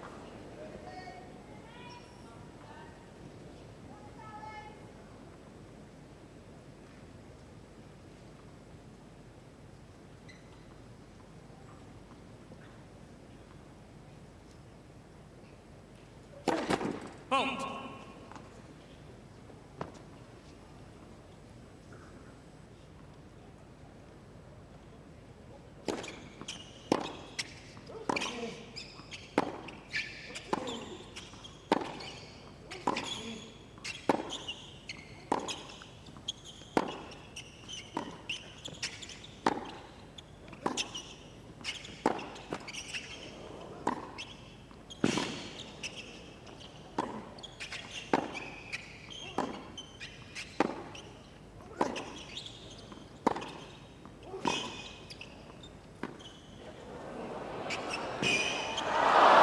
Got away with it that time. It's a fascinating point. Minaur bringing a little slice down the line, attacking the forehand more than he was early in this match. And for me, Cerundolo got away with this drop shot a little. You know, de Minaur was still there in pretty good time. He went for something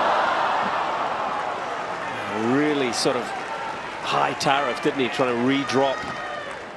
And just got it wrong, got the trajectory wrong. Nothing to worry about, still juice.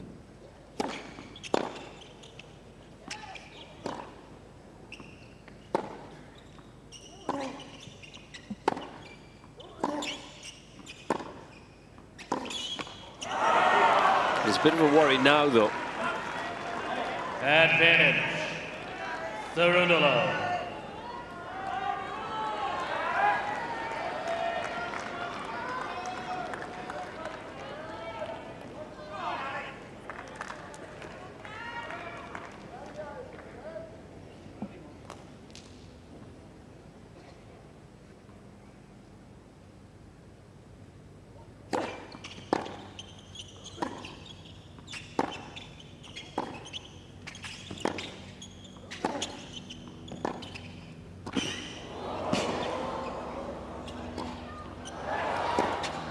Oh, well done.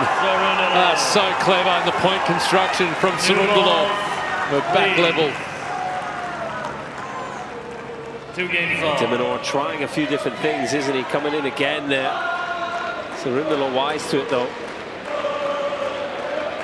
I've never seen Alex de Minaur have a crack at his coaching staff before. Never. It's the first time for everything. He's frustrated and a little bit confused as to what style of play to use here. That's it. It's the confusion, isn't it?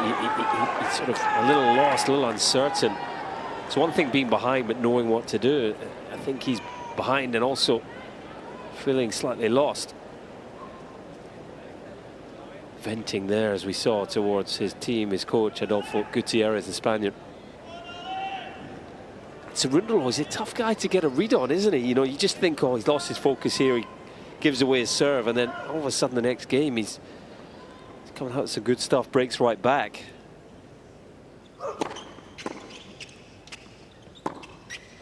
Pretty laid-back customer, isn't he? I just think he lets life come at him and, you know, hits big forehands as he goes. Love 15. But about controlling that emotion too. He talked about the fact that if things aren't going his way, very demonstrative. He hasn't shown too much of that so far. No. He hasn't let the dips get to him at all.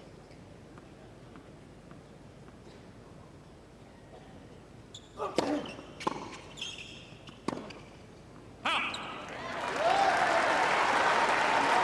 think when they get involved in these long rallies, it's the way Alex plays, but it's not bothering Cerundolo. He likes the pace, and he's trading blows quite comfortably with Alex. And at the moment, he's ahead. So does that mean Alex tries to stay stubborn and tries to keep playing his own way? Or does he start to mix it up more? That's the decisions he now faces.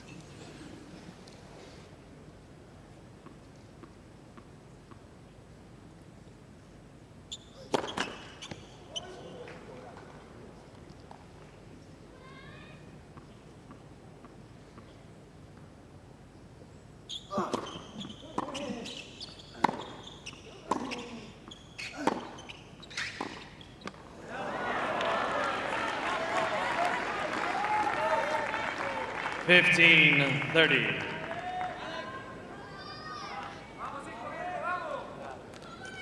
Well above average, that stat. Just spending a bit of time there close to his team, looking for a bit of help, a solution. There's only one guy talking there too, by the way.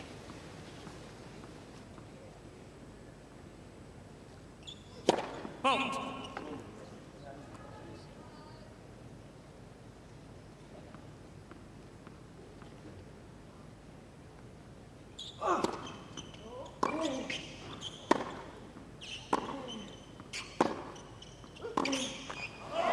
Yeah, it's an interesting one, isn't it? Fitzy in the team. You've got Leighton Hewitt there. 30 all. Davis Cup captain, of course, former world #1. You know, he must have some really interesting insights here, but there's no communication between him and Gutierrez. Gutierrez seems to be the one communicating with de Minaur. He is. He's the only one.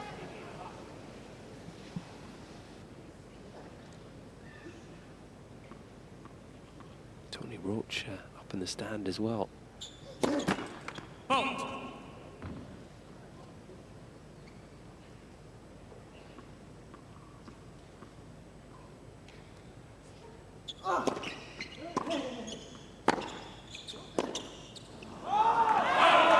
Just trying to find some spark at the moment as de Minaur being forced further back in the court behind the baseline.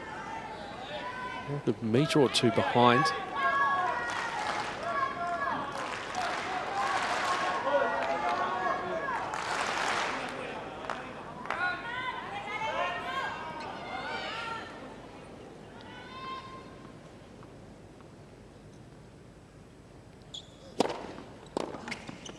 Game Cerundolo. And he's rolling along. Here we are on serve. It's 3-2 Cerundolo in the second set.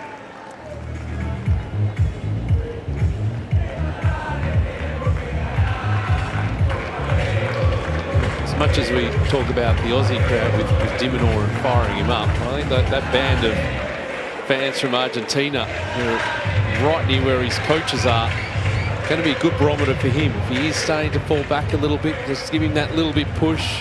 But they're the more vocal ones at the moment. Yeah, the Aussies in the arena are a little subdued, a little flat. Expecting this potentially. We're here for a sort of celebration, a nice day out on the weekend to watch Dimonor reach the 4th round, but he's in real trouble here.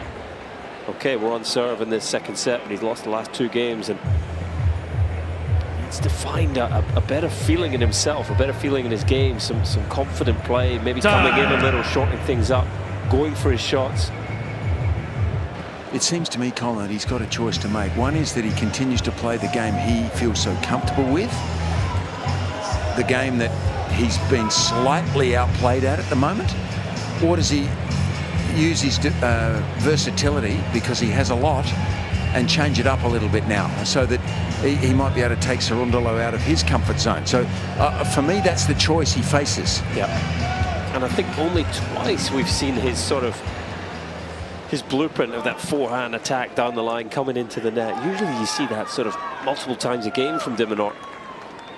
Try and change things up a little here.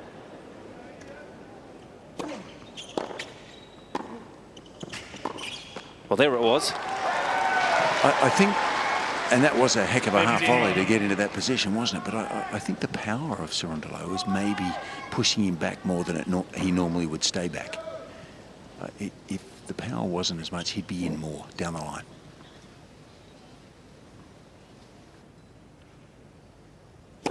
Let for serve.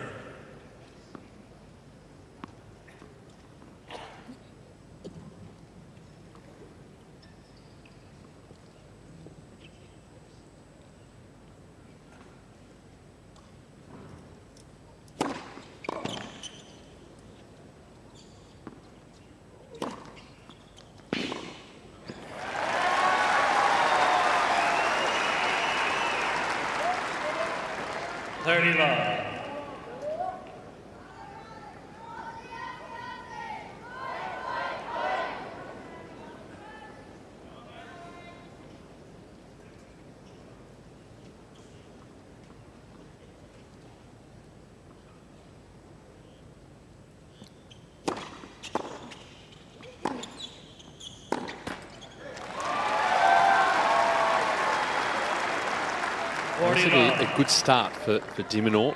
So find a little bit of that spark, an easier service game if you can finish it off here.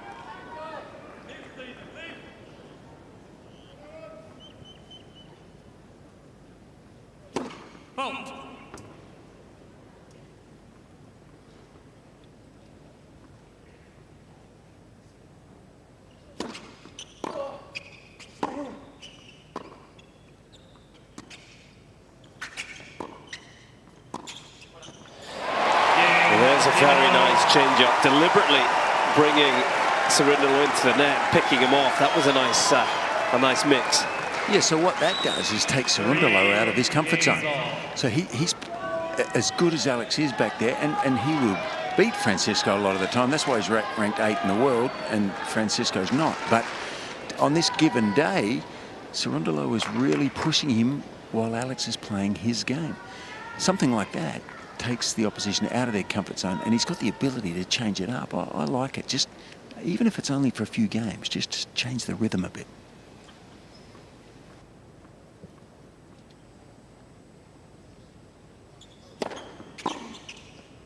Out. 15 left.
40 love.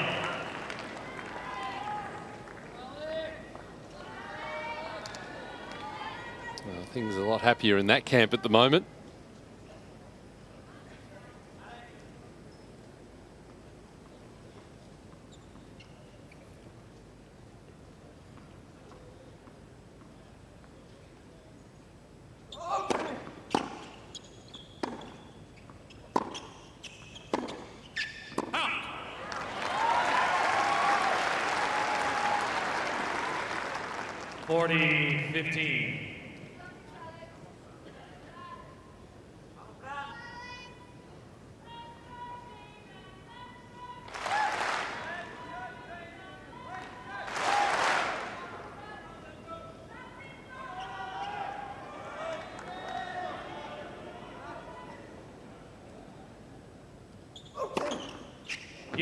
Good finish to that game, keeping himself in front.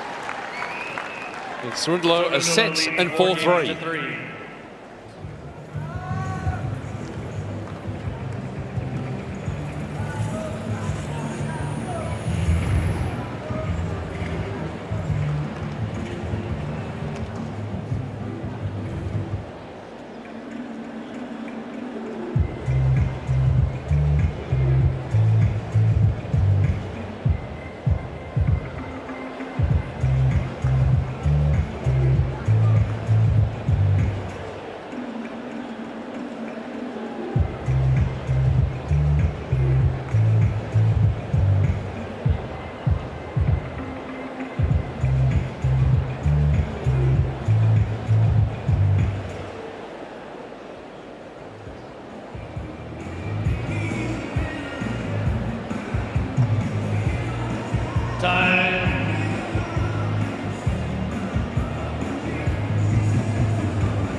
Magnificent Melbourne Park. Another view looking south this time.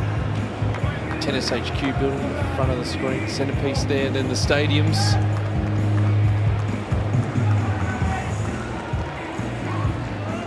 Just year rounds, this Rod Laver Arena.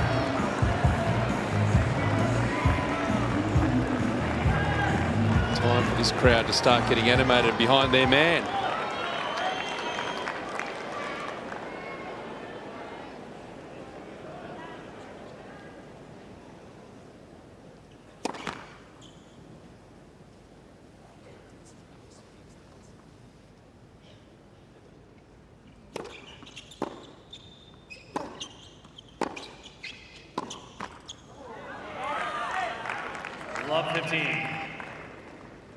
Well, these are dangerous moments for Alex de Minaur, very dangerous. He hasn't looked happy from the get-go today. Well off his game, struggling with his opponent. Never come back from 2 sets to love down in his career, Alex de Minaur. Not saying it's impossible, but he can really do with a good 20 minutes here to win this second set.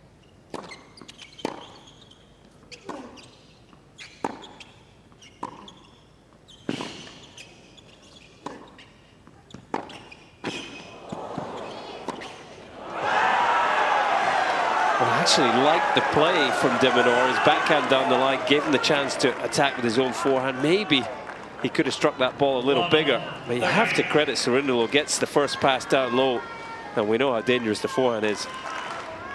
Yeah, it's obviously on his mind now to go into that backhand as a change-up. But he's got to get Cerundolo stretching a bit more, doesn't he, Cole? And by the way, when he missed the volley, he turned in a despondent fashion towards his box. He's a bit confused.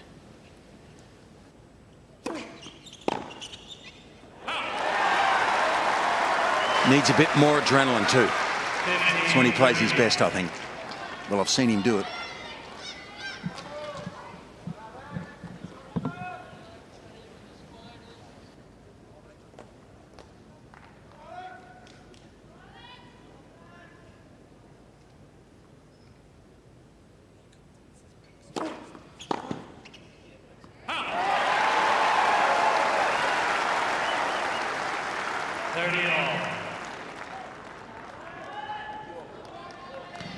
mean, this match is in the balance column, isn't it?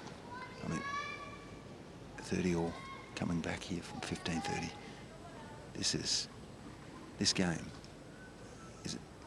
has the potential to really swing the match one way or the other. Let for serve. Yeah, these are the moments. These guys put in countless hours with nobody watching, fine-tuning their game, getting their bodies ready, getting their mind where it needs to be for moments like this. This is when you've got to deliver. Fault.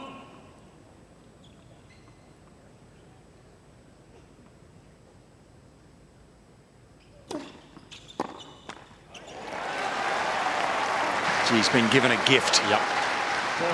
An absolute gift. And needs to capitalise on that. Francisco will be ropeable with himself. And every single second serve from de Minaur has gone into the backhand serve. There was no element of surprise. I think he just froze slightly in that moment.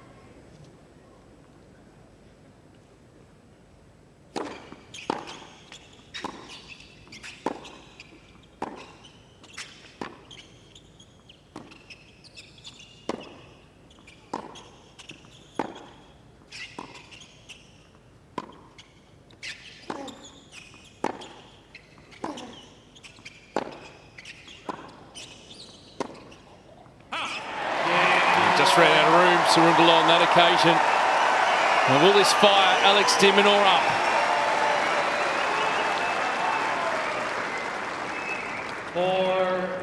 Games all.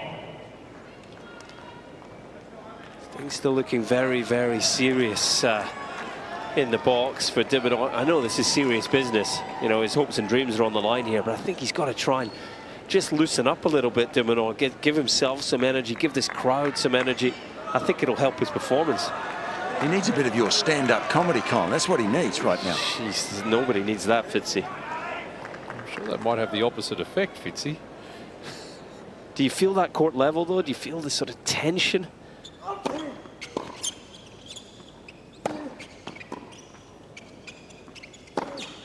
I feel like he's unsure about how to play it against this guy. He's not playing at his best, probably, but Francisco has to get a lot of credit here. I mean, his game is dangerous, and he's handling the situation really well. Alex is under pressure and a little bit confused about how to structure the points, what tactics to use.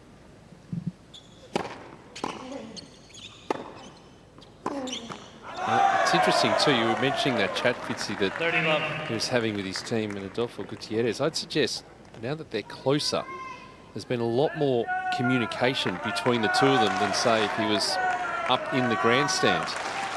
There's been a lot of conversation happening, more so than what we usually see.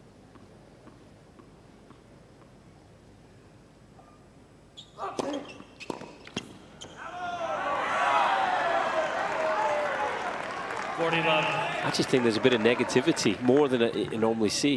You know, we've seen him vent towards his team a couple of times, but you know, the bottom line, 39 unforced errors from Alex de Minaur today. You know, at the very least, sort of do what you do best, and that's dig your heels in, fight, chase everything, put the ball in play. I feel like he could have too much intensity for Cerundolo today. We're going to have to stop. There's a spectator now. And so we'll just pause for a moment. Apparently there's a... Yeah, there is a spectator in a little bit of trouble. So safety first here, of course. Ladies and gentlemen, due to medical emergency, we're going to have to hold play until it is cleared up. Yeah, it's very warm in the sun. There's a couple of sections of the arena exposed to the full power of the sun, and unfortunately someone just feeling the effects. One of the things is that the medical teams here get onto those so fast, and they've got the absolute best medical facilities here at Melbourne Park. They really do. They do a fantastic job all around the grounds here. A busy day for them with so many fans coming in. Now this will be interesting. Look at de Minaur here. He's allowed to approach his team. Deep in discussion with Gutierrez.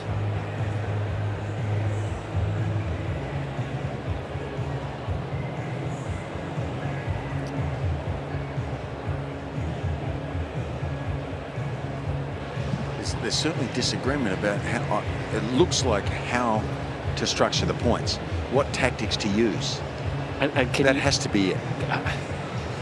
You're not that close to them, Fitzy. Can you hear? I'm assuming they're speaking Spanish, yeah, so the rest of the box won't understand. No, they're 15 metres from me, so I can't understand. Gutierrez, but Spanish speaker. De Minaur, of course, fluent in that language. There's definitely disagreement, though. And the body language, Colin, you are absolutely right. His body language is more despondent than it normally is. His body language today has been poor compared to what it normally is for me. So if he could just right that wrong, it'd go a long way. I completely agree. I think that's the first thing he's got to fix. Before tactics, before any shot selections, get the mind in the right place. Accept this challenge that Cerundolo is putting down and, you know, face it head on. That's what he normally does.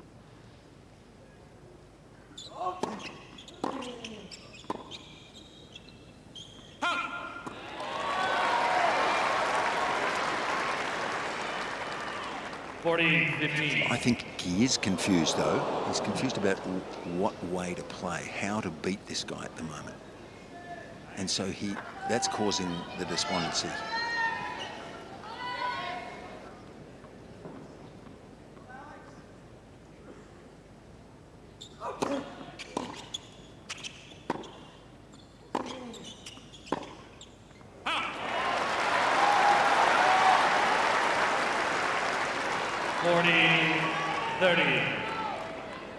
Has that little break that we had just helped him.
Wonderful from De Minaur.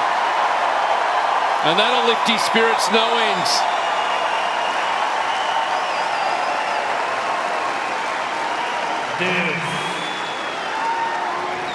Maybe just the sort of moment that he needs. And after you lead 40-love, when it gets back to juice, you feel more pressure. If you're down love 30 and you get back to juice, you feel a little more relief. But Cerundolo now has a lot to lose in this game.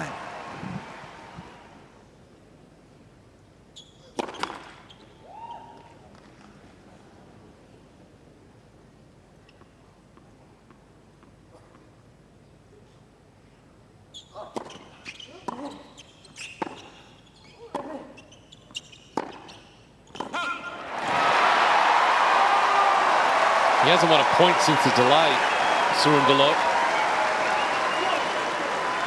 So this is the moment. There are moments in matches and there are moments, and this is one of them. You grab this opportunity, it changes the whole complexion.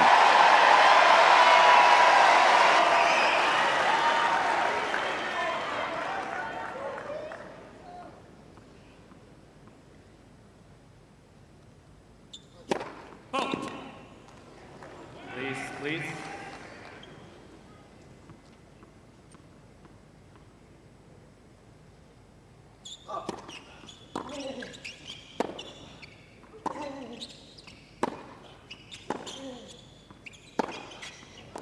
Too good. Oh, it is so big.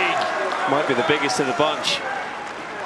I mean, you knew it was coming. The ball was short. It was shoulder height to be hit. Just whether he could make it or not, and that is so good from Cerundolo. Well, believe it or not, that's percentage for him, because when you get a ball that presents itself so that you can hit your best shot, you go for it. So all power to Francisco there. That was awesome.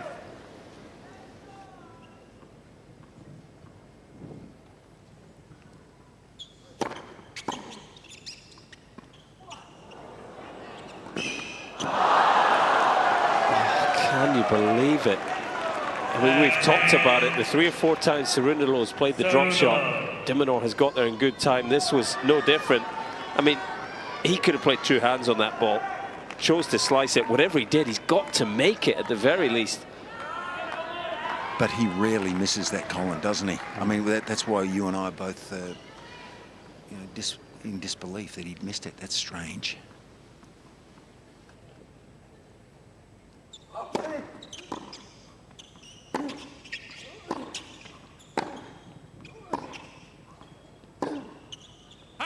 Maybe just the, well, the tension of the moment, but also the uncertainty that Cerundolo has created. Some of these big shots that he's come out with. De Minaur possibly feeling he had to do more with the slice. It's a careless error from Cerundolo, who gives de Minaur another bite of this game.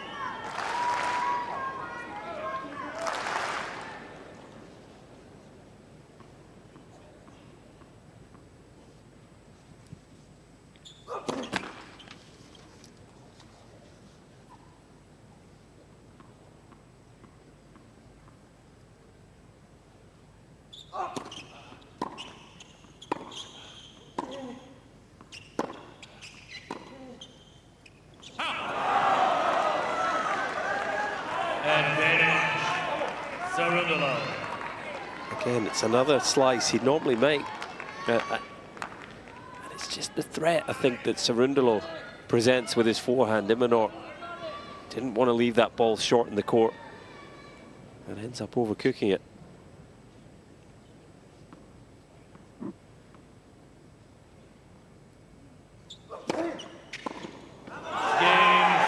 Big game, that one. And the 31st seed gets through it. We're on serve, it's 5-4 in the seconds.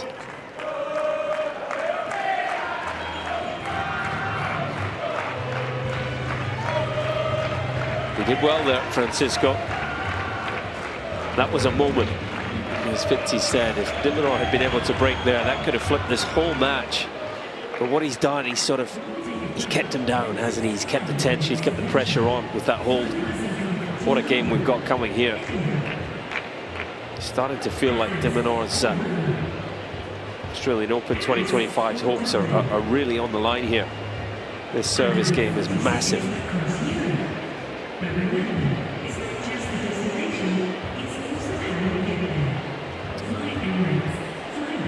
The anguish, Katie Bolter watching on.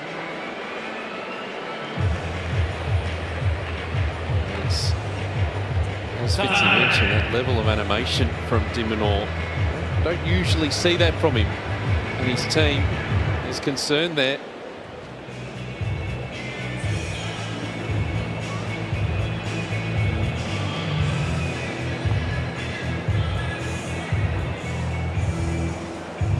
So de Minaur under pressure.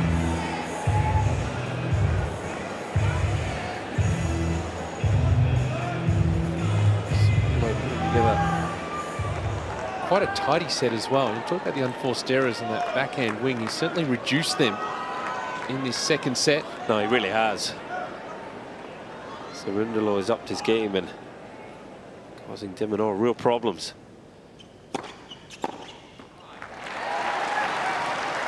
Just interesting at the change of ends for the first time. Adolfo Gutierrez, de Minaur's coach, and Leighton Hewitt really starting to engage in the coach's box, starting to discuss things.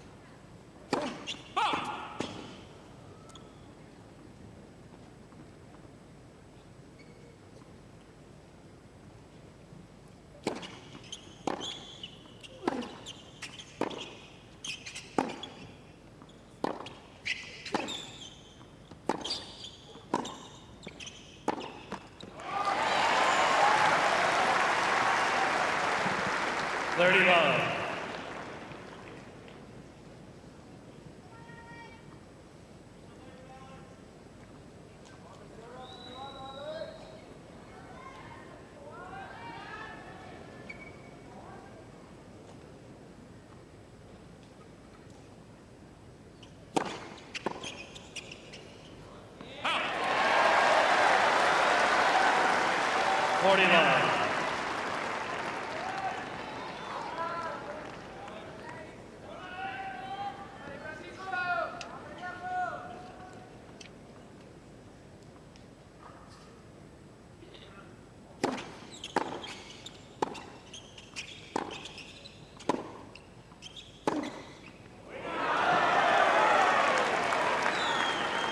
Not going to break down anytime soon, that forehand, at that range.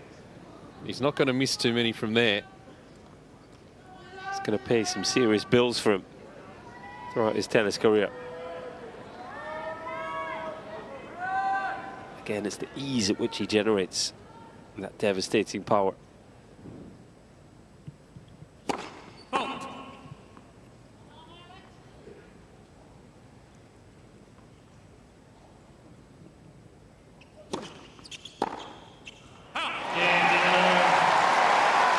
Hanging in though. 5 games all.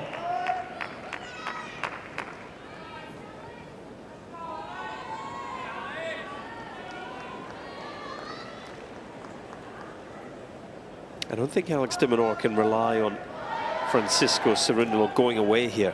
You know, he's not afraid to play big players. He's been in the top 20 in the world himself. But in his career, 23 times he's played top 10 players. He's won 11 of those matches. He's got a game that can really trouble the big guns. And the mentality, he's not afraid to beat them.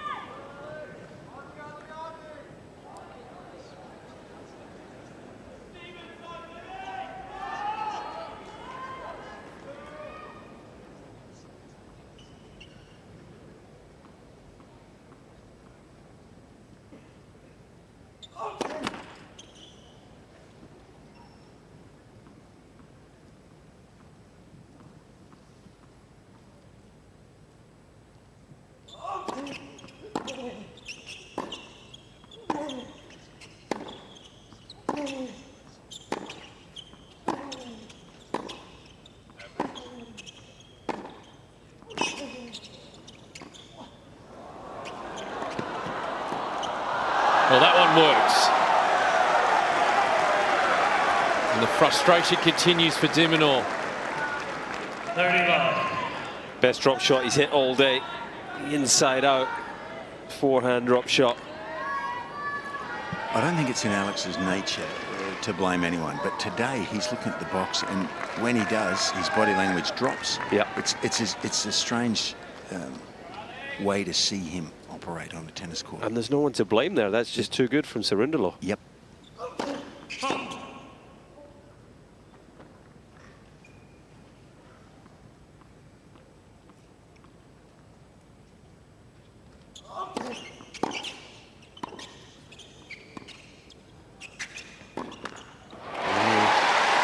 If he comes forward, he's not as comfortable. He'll still hit some winners from there, especially if he can get two hands on that backhand. But it's different, and I'd rather see him have to do that, move forward and hit a backhand, than just rally like he's been doing the last, how long is it, hour and a half? 2 hours.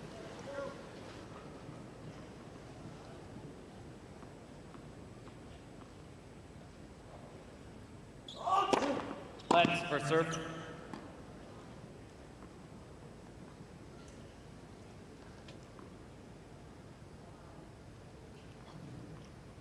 That's why Ash Barty chopped up so many opposition, because she took them out of their comfort zone, made them hit shots they weren't used to hitting.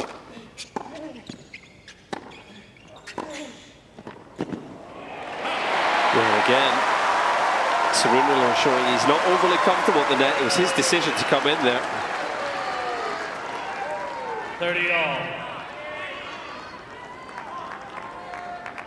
Got ourselves another significant moment here. 5 all, 30 all. Can de Minaur find a way to break this time?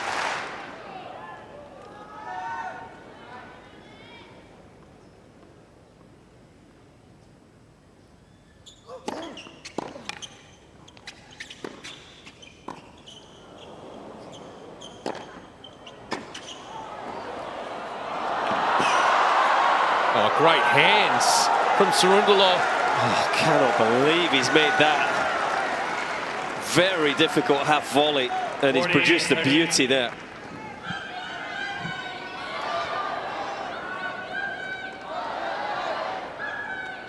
I'd rather see him have to make that shot than get a short forehand in the middle of the court. I mean, that anything could have happened there. Yeah. Cerundolo plays that shot 10 times. I think de Minaur wins 8 or 9 of them.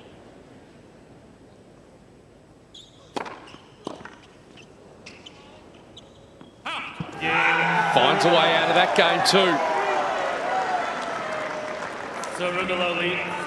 It's 6-5 in the second set for Cerundolo.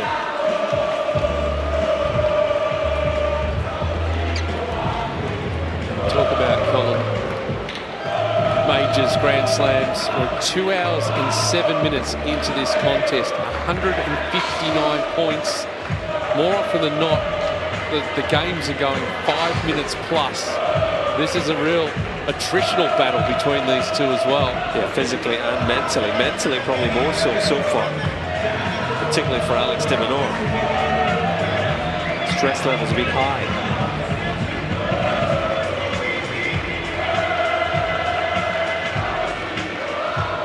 Argentine fans are in full voice here. Talk about bringing the energy.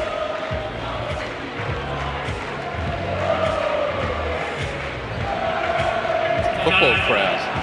More importantly, Davis Cup crowd.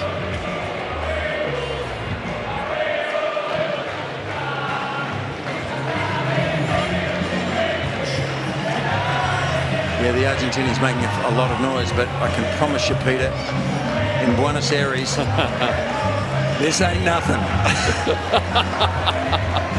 You had that experience firsthand, Fitzy. Player yes. and coach, a captain, I should say.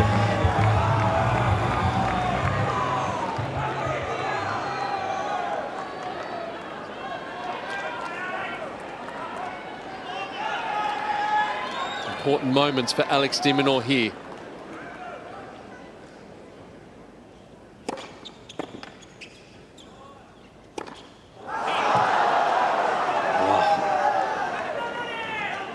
Great serve. Chose to take the high ball out of the air and just never really got in position. Lost the flight of it.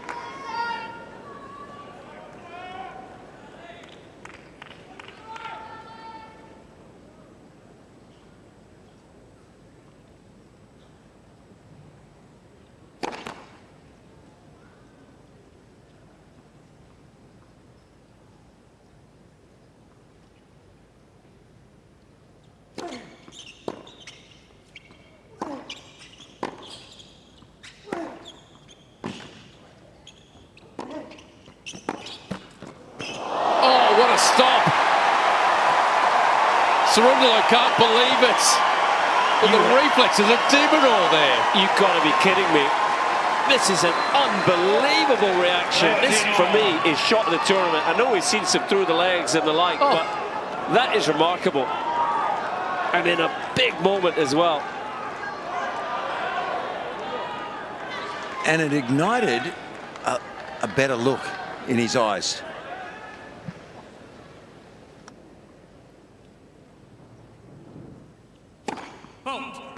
Only player I've ever seen hit something similar was Roger Federer. What a volley.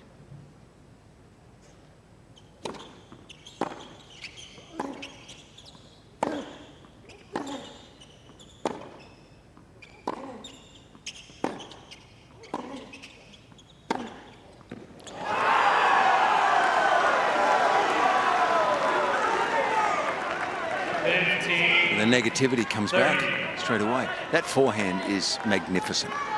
No other word for me describes it.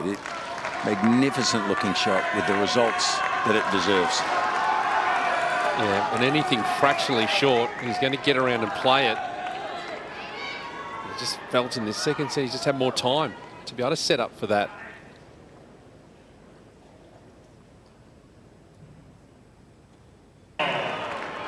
Well, if you consider the information that Peter came up with earlier, might have been you, Colin, about never coming back from 2 sets to love. Do you think this is a serious situation? For Alex de Minaur, it surely is.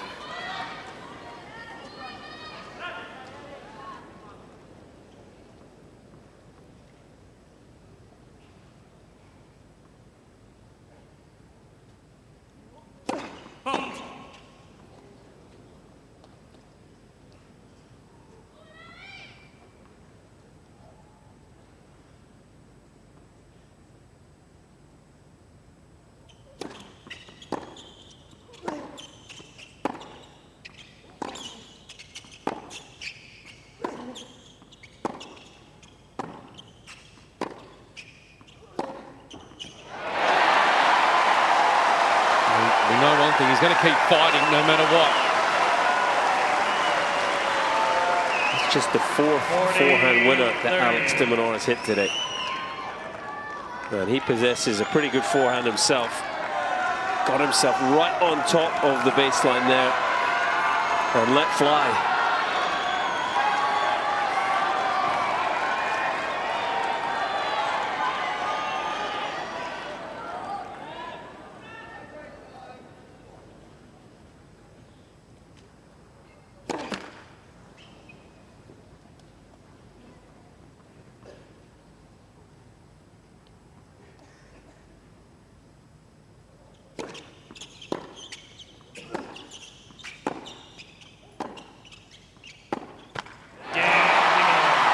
Hangs in. And he'll be preparing to play his first tiebreak for the year. 6 games all. Tiebreak. Each player receives 1 additional video review challenge. Quality tennis from Alex de Minaur. That's the demon we're used to seeing. Unconditional competitiveness. Thank you. Players are ready.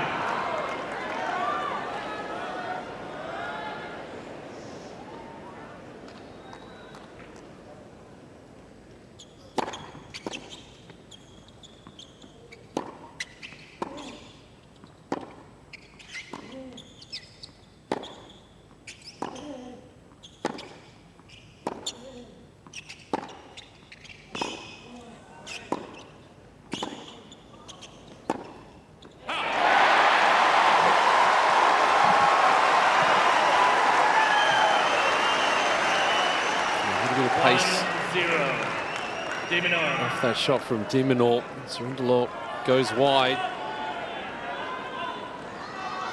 Those particular areas have been few and far between in this second set.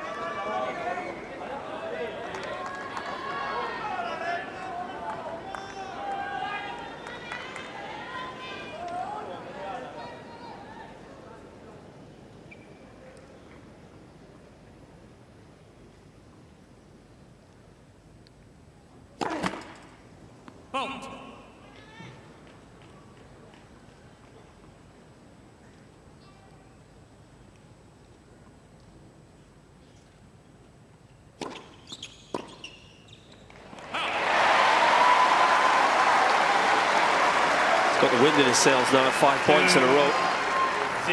5 big points in a row. De Minaur.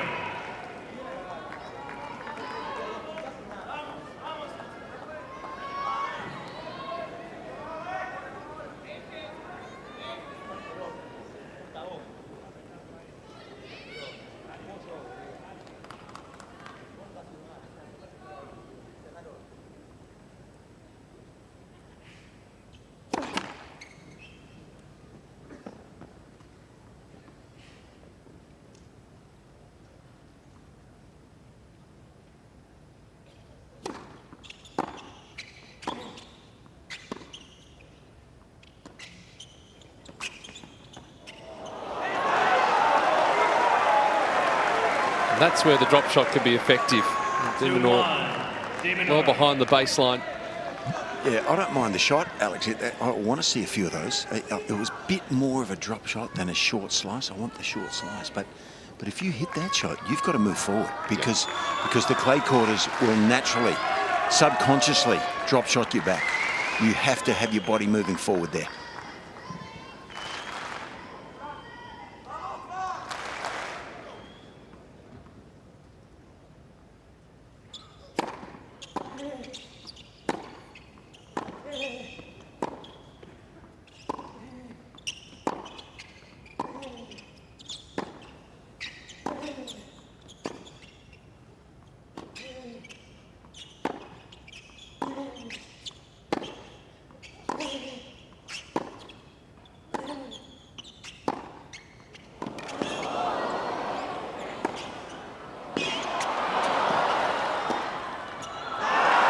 Made to work for it, but he gets the results. The point just dripping in quality. de Minaur doing all he could to hang in and defend, but Cerundolo not to be resisted. The accuracy as well as the power, just too much. Sitting courtside, that forehand is a thing of beauty. I'm not sure how much I would have paid for it. Yeah, I'm just thinking, if only. But if only. I'm not sure I would have got a loan big enough to pay for that. It is just such a beautiful shot.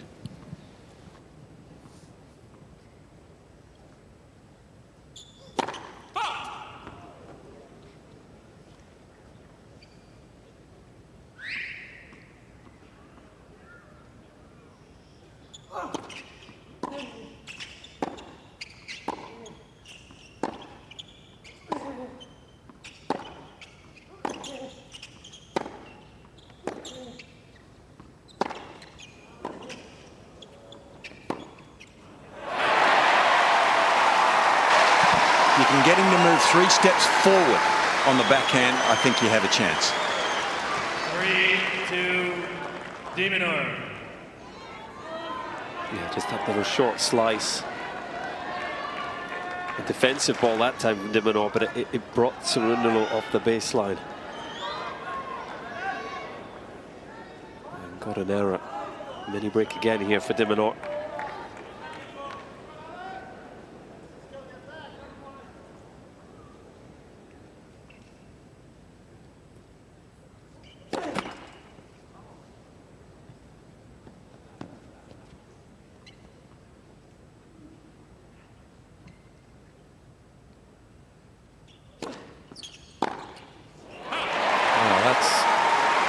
Very loose from Cerundolo. So as always, these sets are a 2-set swing. Literally. So he goes 2 sets to love down or 1 set all. If this is 1 set all, the complexion all changes, because there'll be disappointment on one side of the net and there'll be more than hope on the other. And these next few minutes may decide the fate of this third round.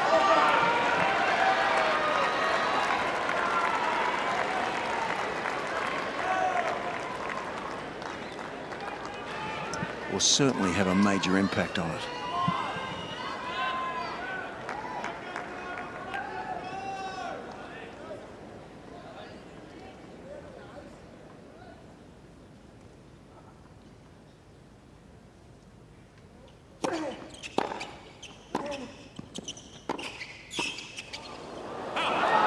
To take it on. Yeah, it was a sneak in. Wasn't necessarily a bad move, just 4-3. a bad volley. I have to say, I thought he'd made a good move there, de Minaur. Usually he drops those volleys short in the court. That's the one he liked. Was he maybe wary of the speed? Whatever it was, just a volley all wrong.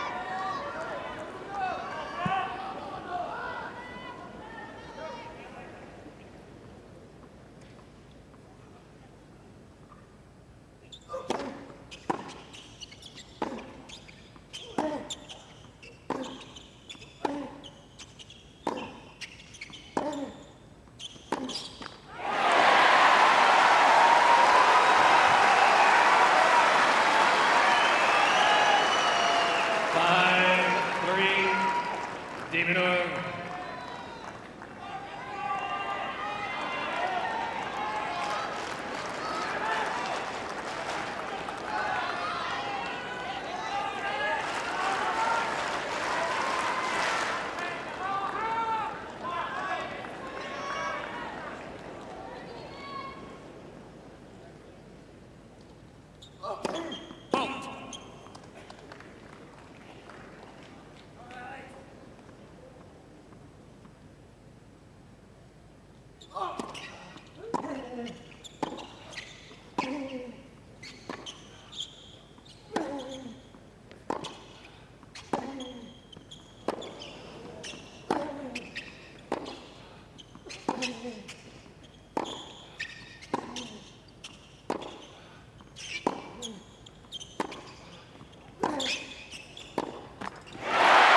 Level dropping from Cerundolo. Huge now for de Minaur. Yeah, just 2 points in a row where he's kind of flicked the forehand rather than really going after it. 6-3, de Minaur. De Minaur's mindset has been good in this breaker. We haven't seen any of the negativity, and this is a huge moment now.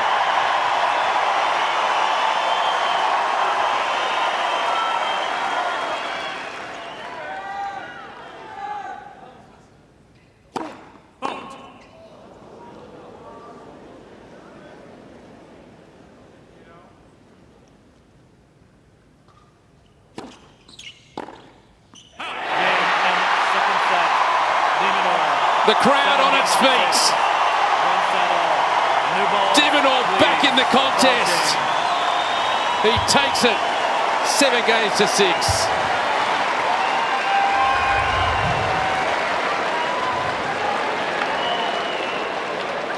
Well, de Minaur uncomfortable for the vast majority of that second set, under real pressure. We debated tactical changes, things to vary, but ultimately it was just digging in, competing in that tiebreak and allowing Cerundolo to just go off the boil in the big moment. 28 unforced errors for Cerundolo, but 3 in a row off his forehand to end the breaker. There's no doubt de Minaur is battling himself as well as the Argentine here. Just 4 winners, 15 unforced, trying to find solutions, but he'd be feeling an awful lot better now that it's a set all.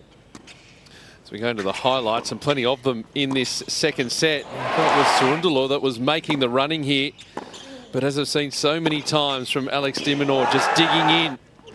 Oh, he's feeling frustrated and annoyed various times, getting animated with his team.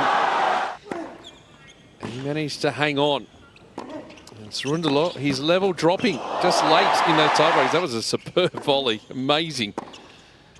And he stuck to the task. He ended up getting the reward. He went after it a bit more in the tiebreak. And all of a sudden, we are at 1 set all. Got the crowd animated, up and about. Hopefully we can use that mark here. I'm going to ask you a question of trivia. If you get it right, you've got a 50 on the voucher. Let's have a look. The question, which of these... And the reaction from de Minaur. He's fired up now. For Cerundolo, plenty to think about.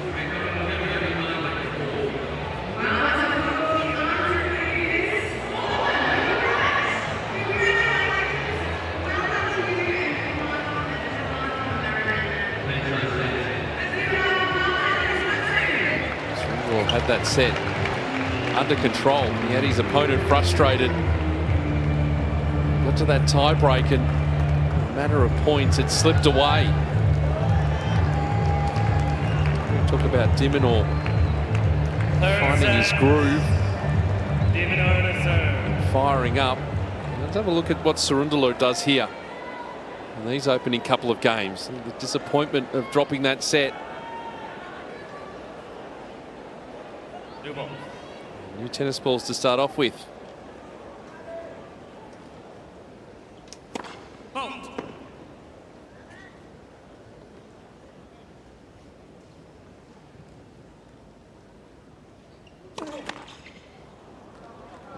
Love 15.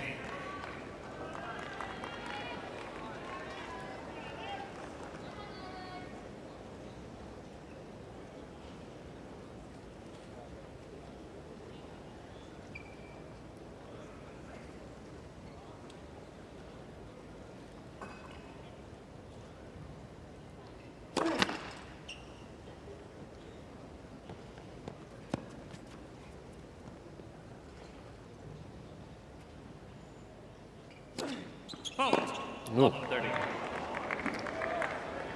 2 in a row. Start off this set.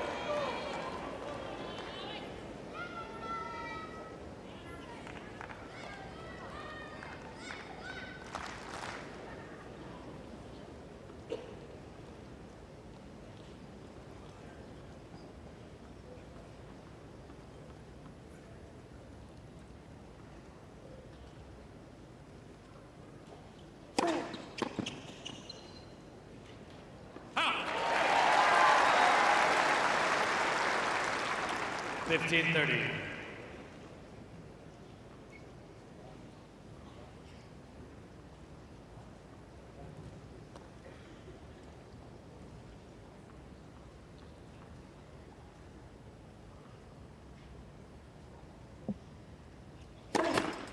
Fault.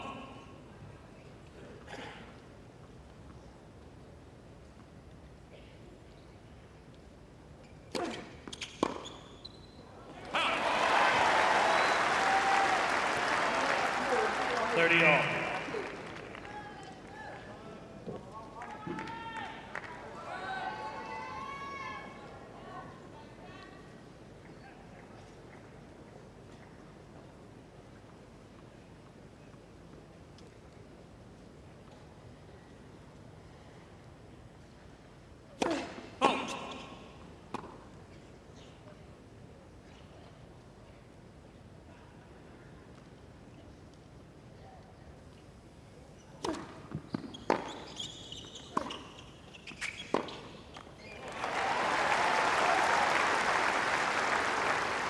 Forty 30.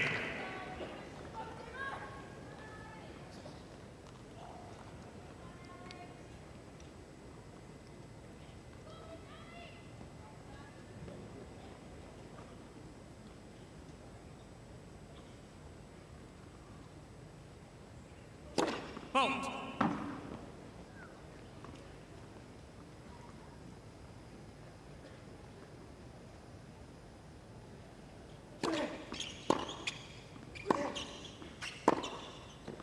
It's another error from Cerundolo. And serve for de Minaur.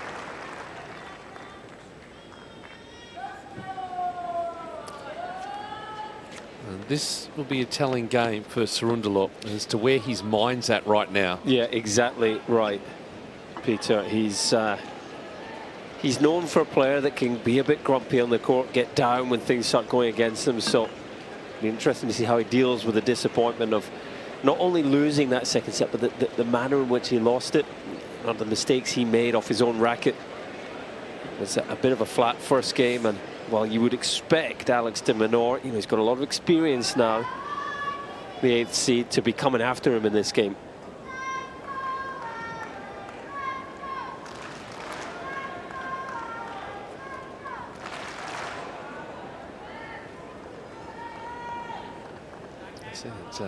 Time on court won't be an issue for these players.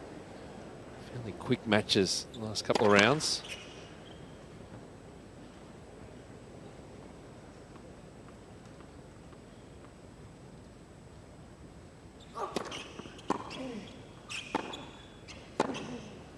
Ah. 15 love.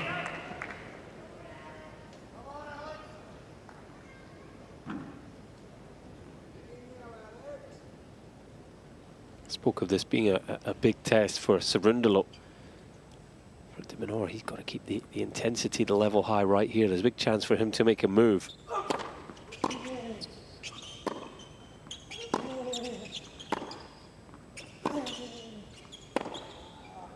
Capitalize on that sort of error, that sort of dip from the Argentine.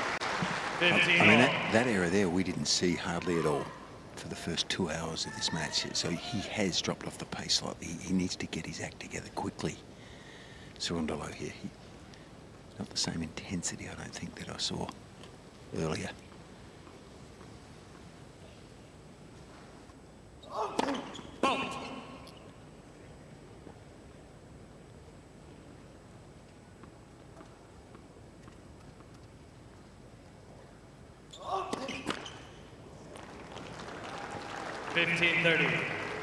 It's that makeable forehand a couple of times in the juice court, or the first court, where he's had that forehand. It's been three-quarter court, just dumping it into the net.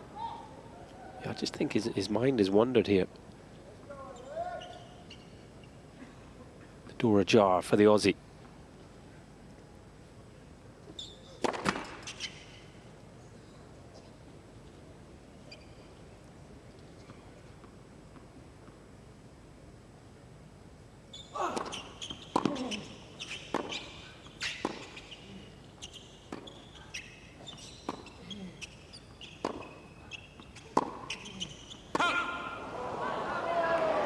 No wonder he kicks that ball in frustration. 30 all.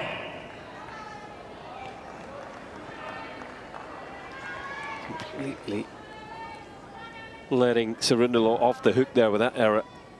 It's so uncharacteristic. You know, you think of de Minaur, you think of Hewitt. So many similarities in those moments. Just no chance they would miss a ball like that when they're at their best.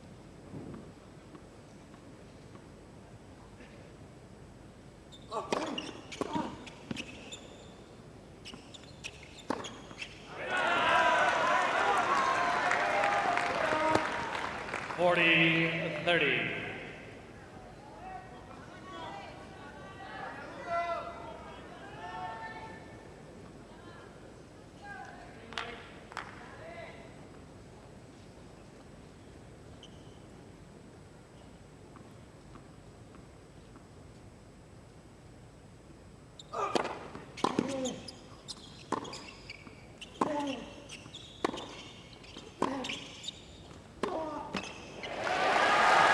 Great depth of shot from de Minaur on that occasion. Seeing that forehand has just dropped in terms of level from Cerundolo, so he's not going to be as afraid to go into that corner.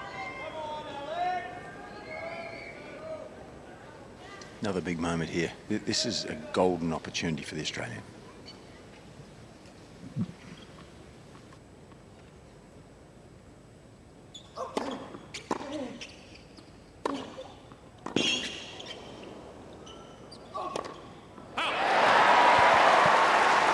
I cannot believe that a player this good, who has played so well, can mentally look dejected at this moment.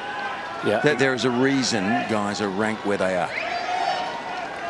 And this has been his Achilles heel He needs in his career. Yeah, Cole, he needs to win this point.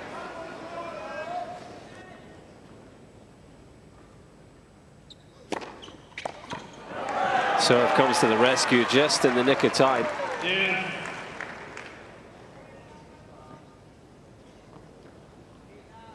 It's recognizing, you know, when to really up the intensity. You know, I think that's a feel that the very best players in the world have. Cerundolo needs to up his here, and if anything, he's actually reducing, allowing it to drift away. Looks like he might be able to get out of this game. Advantage, Cerundolo. It was for the end of that set, though, in the tie-break.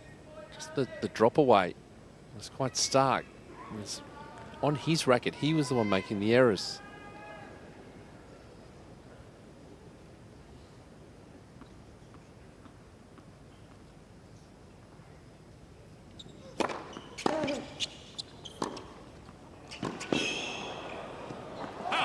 He does get out of the game. Let's see if that's a bit of a lifter for him. Yeah, he's dodged a bullet there. Had he been broken, his head may well have gone down, and things might have started to move quickly. It's, as I say, a bit of an opportunity miss for de Minaur.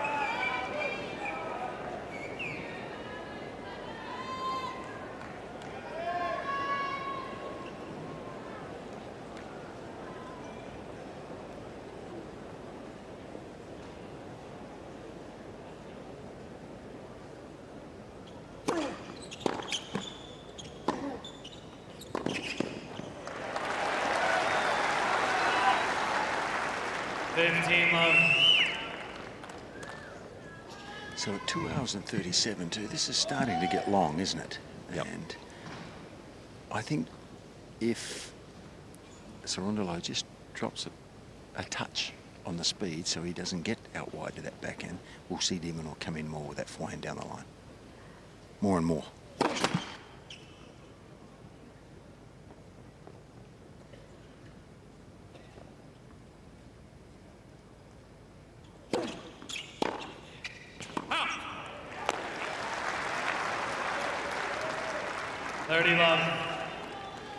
And that sort of shot Cerundolo was making on his backhand in the second set with regularity.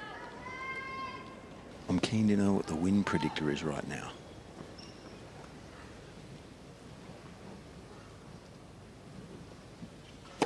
He's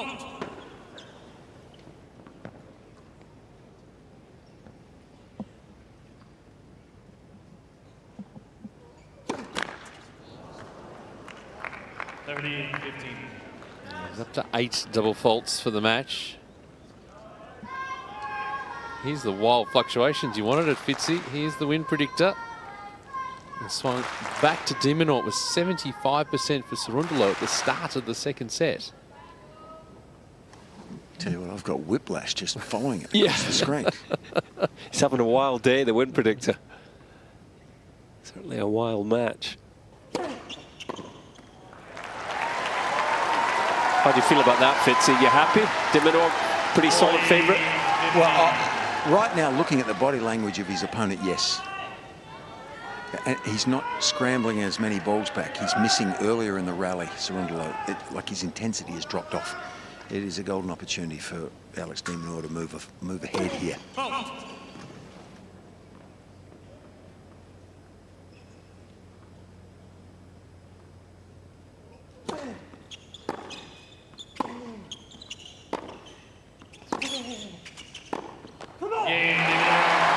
Signs of the shaky backhand from Cerundolo. And de Minaur wanting to take control of this contest. We're on serve. It's 2-1 in the third.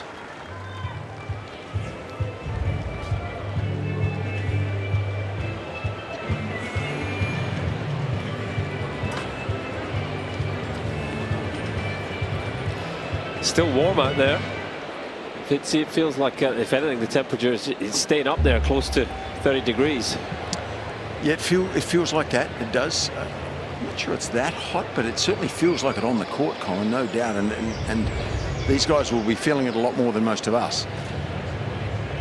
I just believe that de Minaur now has it. It's there for his taking. He's back on even terms. I heard the first come on I've heard for an hour and a half out of his lips. And Cerundolo looks like he's dropped his bundle to a degree. Not totally, of course, but he's not quite the effervescent character I think he might have been a bit earlier. He has dropped his head a bit. I just find it hard to believe he has.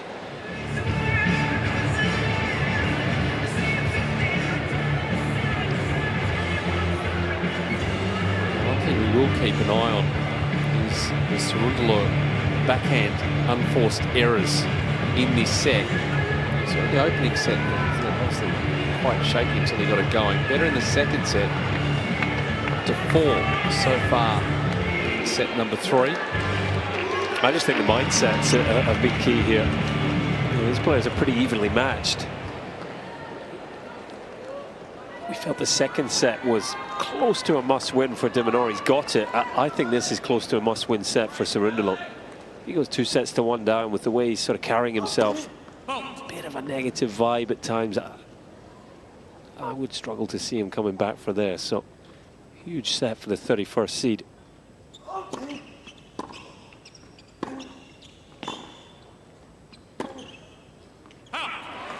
With that mindset though, Colin, seemingly the backhand is going with it. Yep. So the negativity there. Well, everything drops. Everything drops. If you start thinking negatively and you let your energy levels drop and your focus maybe shifts to complaining to your team or whatever it might be, everything drops. And yeah, the backhand is the weaker wing, is maybe showing more in that department, but the forehand isn't firing like it was either. He's not into position as well as he was. So that's energy, isn't it? Getting into position. He cannot be tired. He looks like a bull. I mean, the miles he has in his legs are obvious. He's a strong athlete. He has to be super fit, but I just don't feel like he's getting to the ball as well.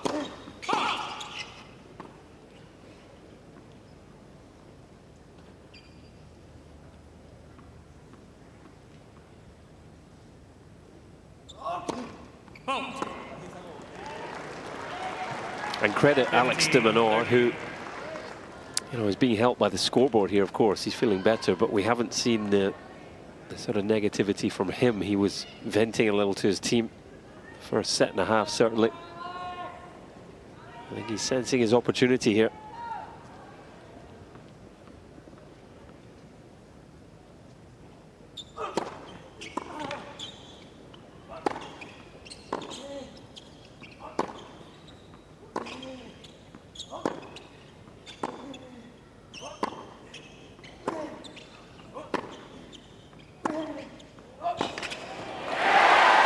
continuing to apply the pressure. Yeah, that's what we'll see more and more, that play. Because Cerundolo is not getting into position like he was in the first 2 sets, and he's off balance more, a bit slower to the ball, and that approach will hurt him if he's like that. And by the way, it's one of Alex's favourite plays, and I think the speed of shot in the first 2 sets was preventing him from doing it. I think we'll see it more and more.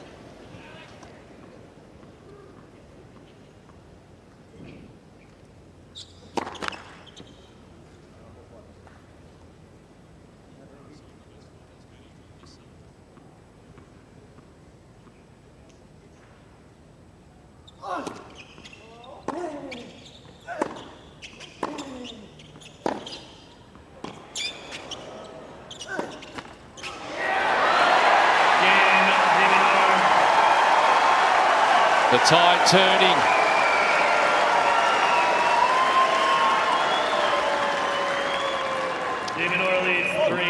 Alex de Minaur doing exactly what he needed to do there, getting balls in play. He sort of knew the miss was coming from Cerundolo. It was inevitable with the way he's carrying himself. I've seen a lot of countrymen play for a lot of years of Francisco's, and rarely do I see this happen. That they are tough, they compete till the bitter end, but he feels like, to me, he stopped competing as much. It's a first real sign of frustration too, Fitzy. He went to the towel box, slammed the towel down. There's no, you don't see any hindrance in his movement, do you, from up there? No, no, it's mindset. Okay.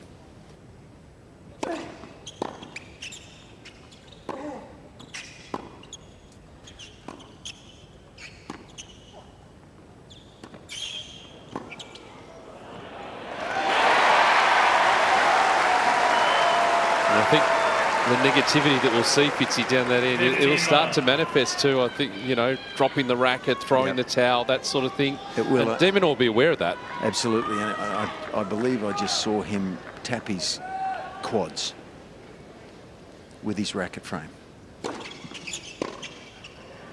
He's just totally changed. Yeah, he's saying physio. He wants the physio. And Greg Allensworth in the chair will get on the phone.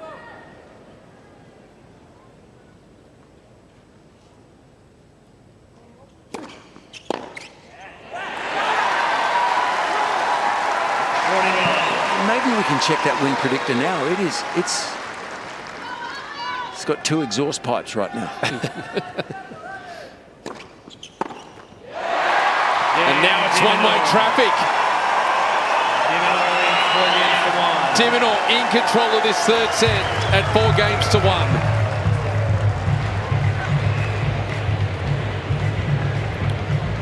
Well, what a turnaround here. At this moment in time, Cerundolo has disengaged from this contest. He's called for the physio. That looked like cramp to me, because he straightened the leg out as if the quad on his right leg had cramped. It didn't look like an injury as such. Just seemed to seize up. So this will be interesting, whether he actually gets a medical timeout. 2 hours and 46 minutes on court. We've had 2 very long sets. And as I mentioned, each game, it seemed, or most of them, were going 5 minutes plus. They were battles within themselves. So that's clearly having a wearing effect on him. But I am surprised, Peter, because, you know, his countrymen are renowned for their toughness and how they can play for hours, and they learn their tennis mainly on the clay. Their leg strength is sort of legendary.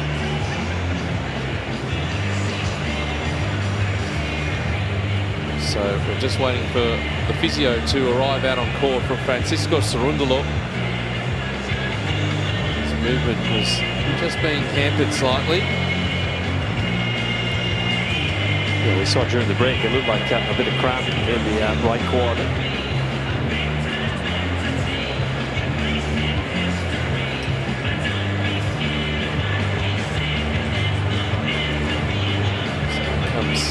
Physio, boy, they've been busy this week.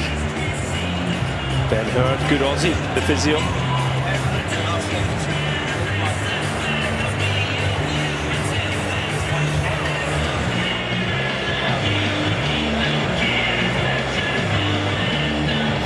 assess the situation before deciding whether a medical timeout is, well, required, allowed.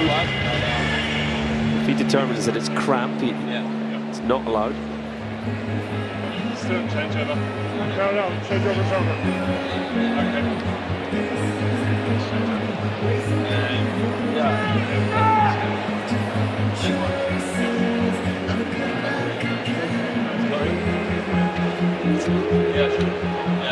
I think they're just going to leave this as a changeover. That was what I was hearing. Yeah, so you've determined it's cramp there, so no medical timeout. He's going to come on to the next changeover and give it a massage to try and loosen the muscle. And he's going to have to crack on here, Sarindel. And he's going to have to compete a lot better than he did in the last 2 games. I believe that an order of pickle juice will arrive out on Rod Laver Arena quickly as well.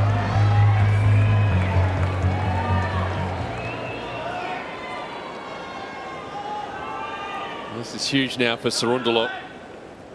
The set slipping away. I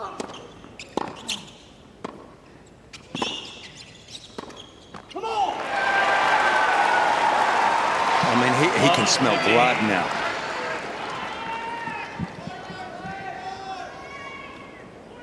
And de Minaur is a nightmare if you're starting to feel a bit of cramp in the legs. The ball is just going to keep coming back.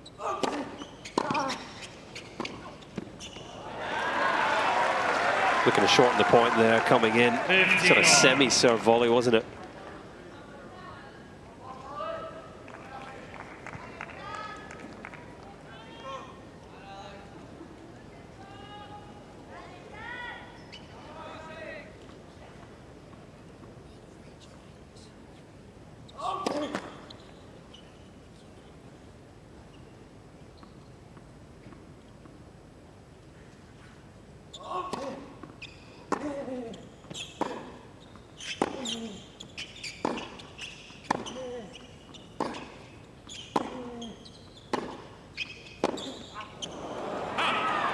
The other thing too, Fitzy, it's something that you've played a lot of across your career, but how good is the dynamic of best of 5 set tennis at the majors? I mean, the fact that we have these ebbs and flows through, the strategy, the endurance required. We're at 2 hours and 50 minutes through this 3rd set. It's just extraordinary, isn't it? This is where all the drama happens.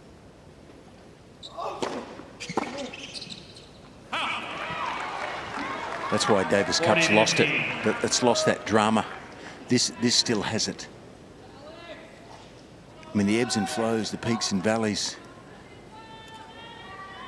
the physical burnout, the second wins, all of it.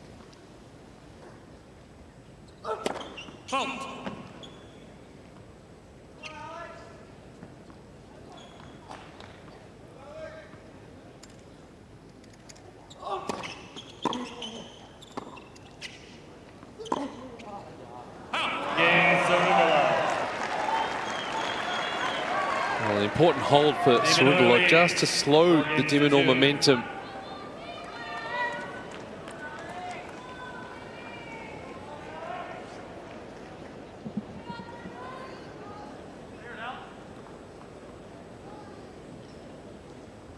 There's evidence of the drop-off from Sarindalo. Look at the average topspin forehand speed, 132 in sets 1 and 2. It's dropped off 7 kilometers an hour on average in this set. I wouldn't be surprised to see him go after some big forehands here, though, if he's looking to shorten the points. De Minaur is going to have to be wary of that. There's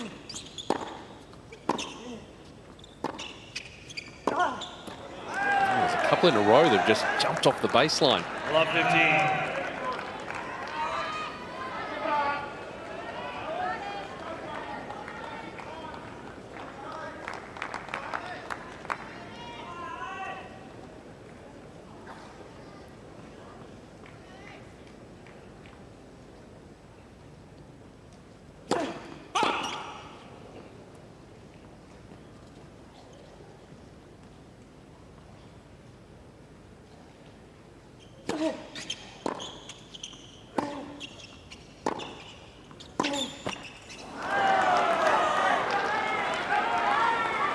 Talking about ebbs and flows. An example of it right here. Yeah, this would certainly be against the flow of play, wouldn't it? Cerundolo, though, keeping the ball in more than he was for the first 5 games of this set.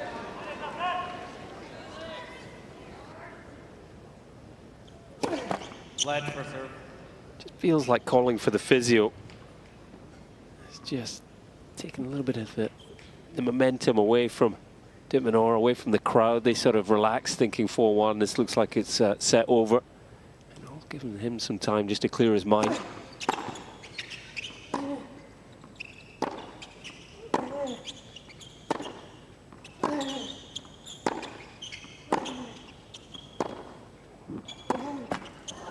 And having felt like it was over, this third set is now game on again. Yeah, I'm putting my hand up, Colin. I'm guilty. Likewise. I thought maybe it was over. This is a really strange mini turnaround here. This is against the play, against all of the odds, really.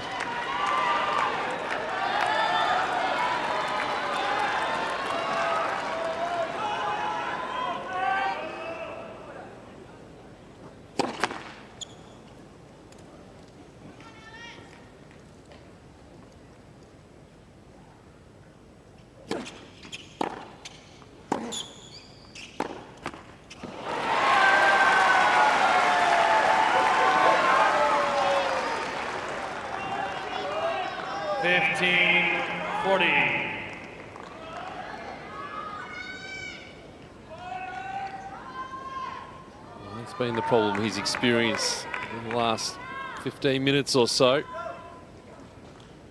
He's still courtside, so a chance just to get a little bit more treatment in the sit down. Feel a lot better if he can break.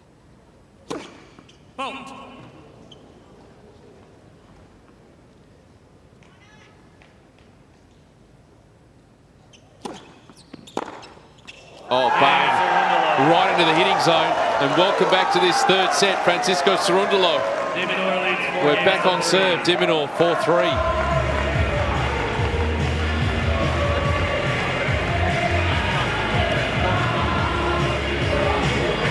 Well, this sport can be crazy at times.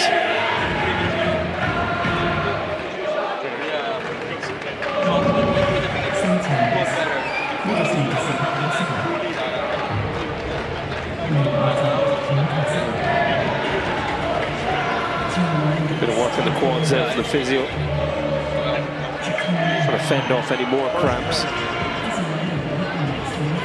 Can you believe it? This third set right back in the balance now. What's your next move?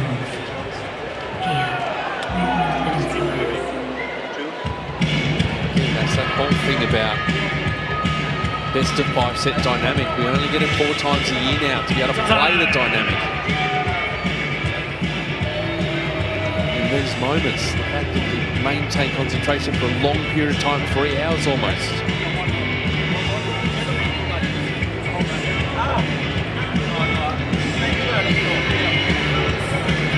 So I think the physio will be sticking around for a little while for Francisco Cerundolo. Just getting treatment on those quads. We're about to cross the 3-hour mark for this match.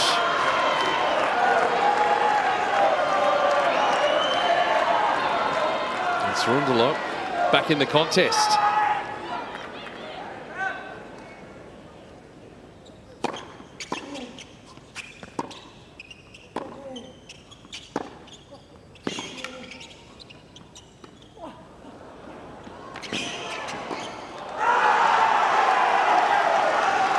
And all of a sudden, Cerundolo back in this contest. The fans down that end of the court finding their second wind. Well, it's not just his quads that have relaxed, his mind has as well.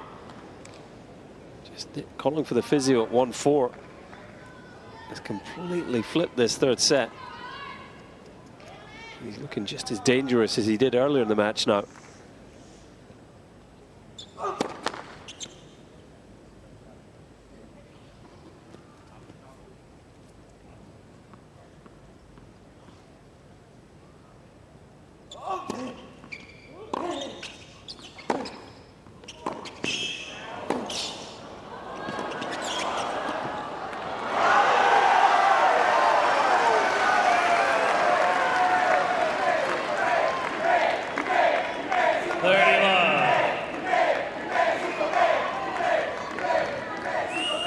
forehand back to his very best. Just controlling the point.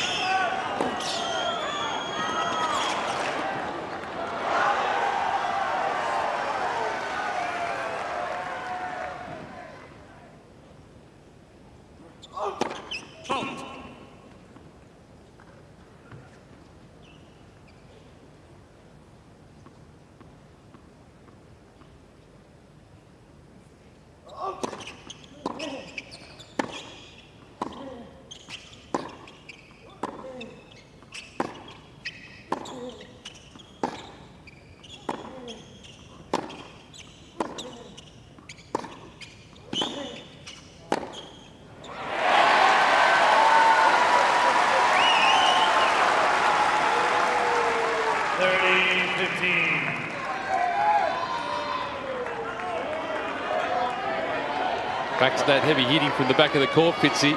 Yeah, I still think there's something in the back of his mind about his legs. But he has lifted, hasn't he? Incredibly so. But I'm wondering about that same injury or...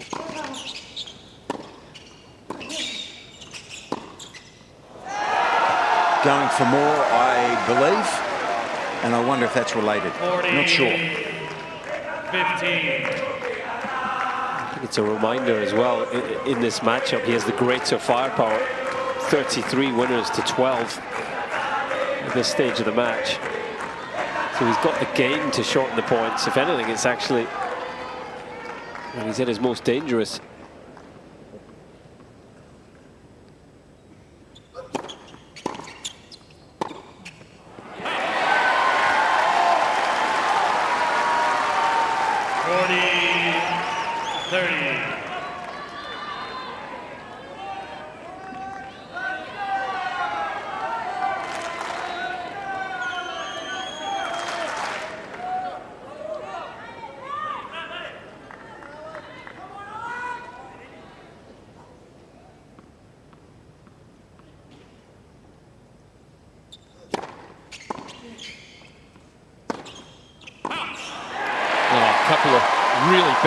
From Cerundolo, 2 in a row. He's got a tendency to get ahead in games and then just switch off. I've seen a few easy forehands missed when he's been up in the game.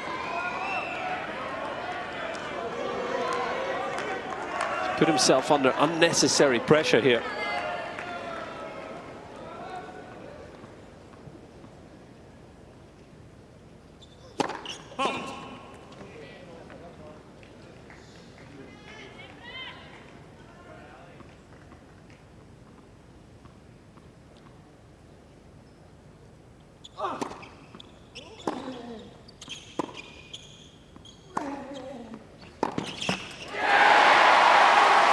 So de Minaur is going to take full advantage.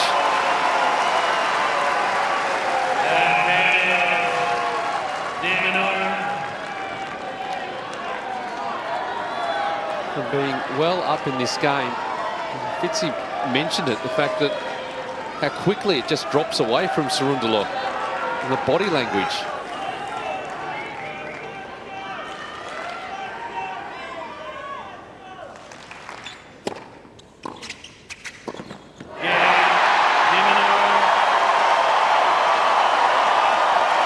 Back to your point, Fitzy, he's clearly thinking about his legs, coming forward for a serve and volley. He's done that once before in the match. The pace off the serve. And de Minaur taking advantage. And for sure, that was no smile when he missed that volley. That was a full-on grimace. I'm not sure if it was pain or just the disappointment of missing the volley, but it's flipped again, hasn't it? He did look to sort of reach for the left hamstring there, but just unbelievable. Complete switch off from 40-15.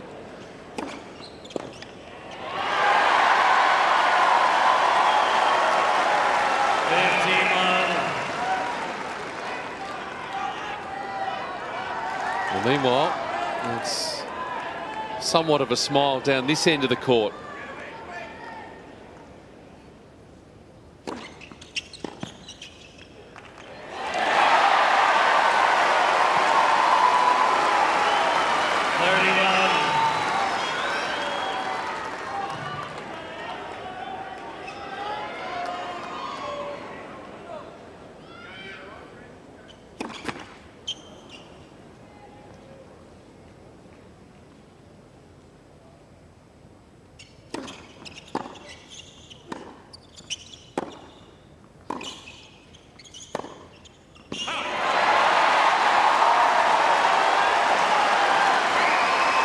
And a chance to take a stranglehold on this match now for de Minaur.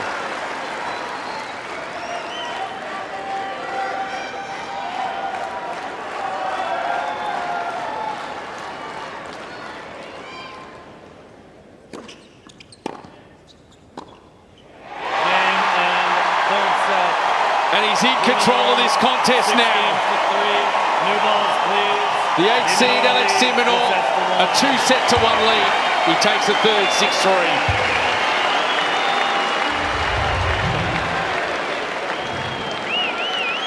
Well, this is Grand Slam best of 5-set tennis. We mentioned that Cerundolo has a good record against the top 10. He's won 11, lost 12, but in the slams, it's not as good. 1-1, lost 4. So that tells a story. He's been up and down in this match, and it looks as if he might be down and out now. De Minaur did a good job of just competing well. Look at that, 91% of first serve points won. He's taken care of his end of the court. Only one winner, but just, you know, won enough of the points that he needed to. Ultimately, Cerundolo decided that set, down initially, came back, then just, well, fell off a cliff really at the end. How's he feeling physically, mentally? We'll find out very early in the fourth. Yeah, he's very interesting, though. The trainer, the physio, came out onto court, Cerundolo waving them away. But the way he finished that set was a big thing for me, because obviously those errors started creeping in. But those last couple of points, he just barely moved to them. Well, 3-4, 40-15. It's game on in this match. And what, 5 minutes later, it feels close to game over again. Very hard to know what's coming next from Cerundolo. No, dangerous if he does strike out. He's going to get to the ball first. The signs weren't looking good.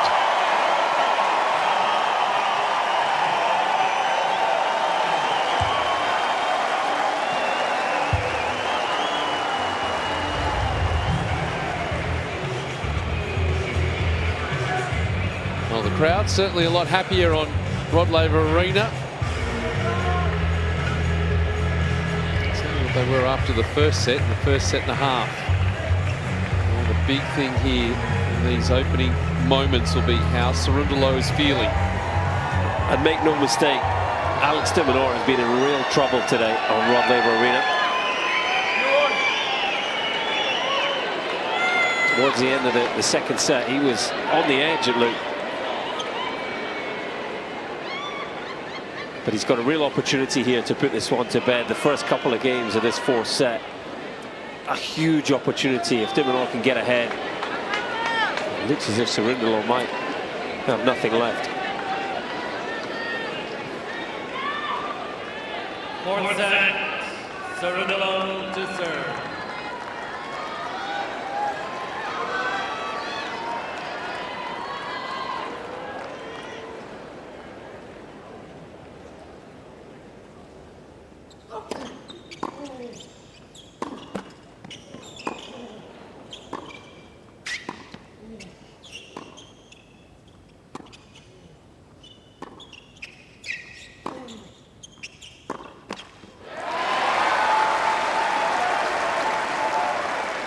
Love 15.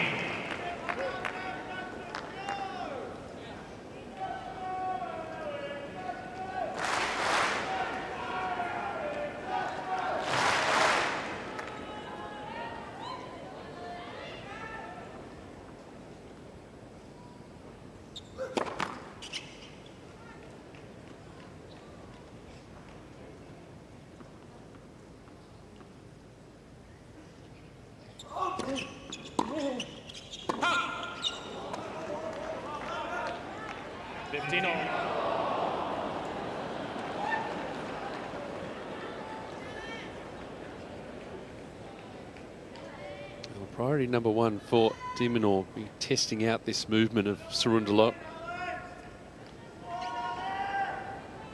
That'll be all over the court, try and bring him forward, move him side to side.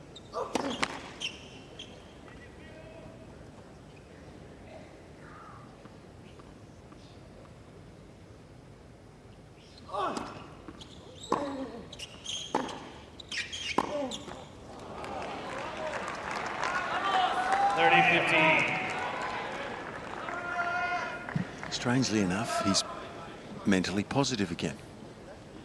It's like a roller coaster ride.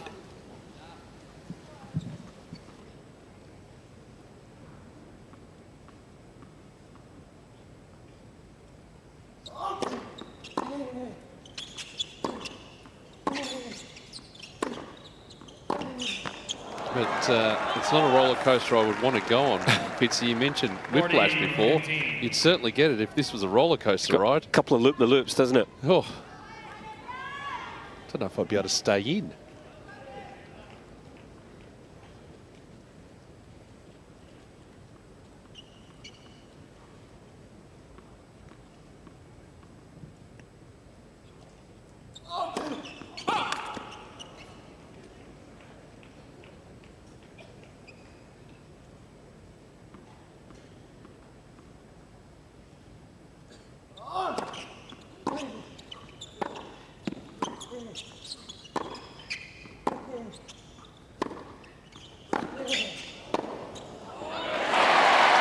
Extra injection of pace from Dimon on that forehand.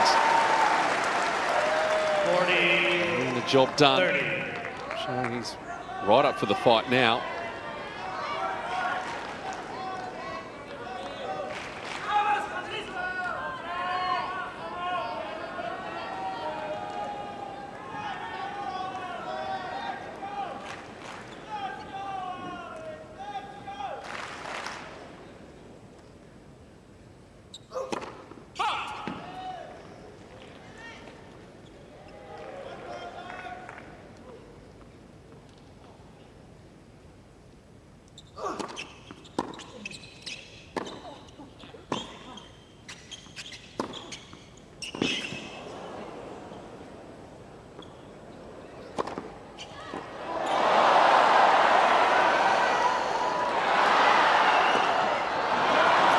Again, making him play the extra ball.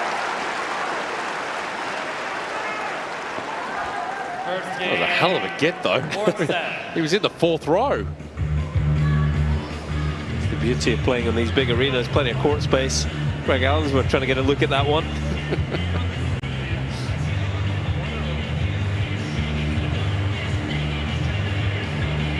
So just good feel. Put that lob up as high as he possibly could, get back into court.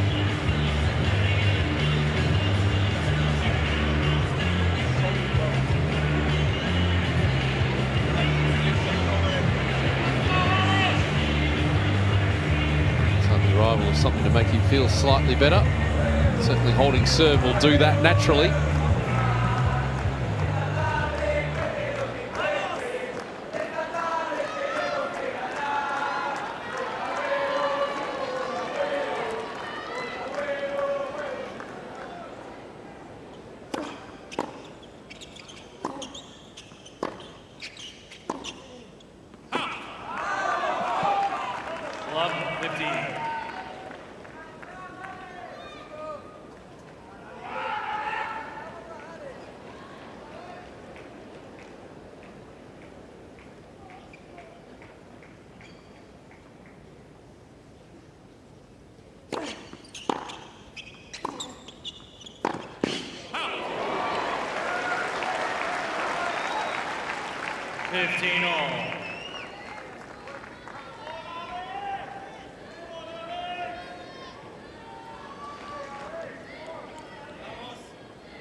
And he'll take that every day of the week in this situation.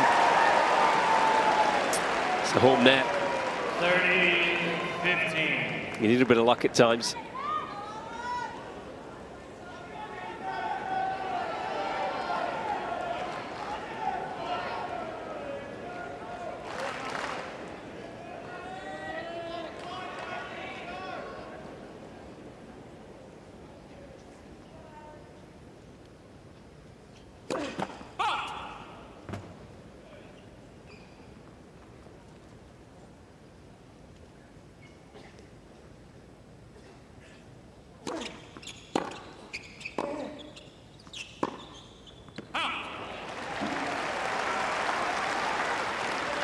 40-15.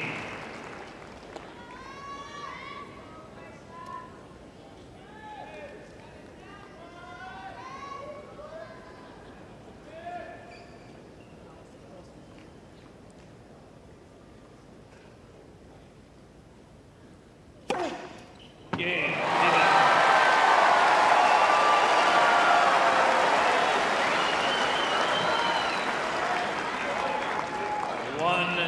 Certainly things a lot calmer in that particular area. Well, we mentioned earlier in this match, Alex de Minaur has never come back from 2 sets to love down, so how important that second set was for him. Cerundolo, he's never come back from 2 sets to love down either. He's never come back from 2 sets to 1 down. 6 times in his career, he's always lost the match from this position, so needs to do something for the first time here.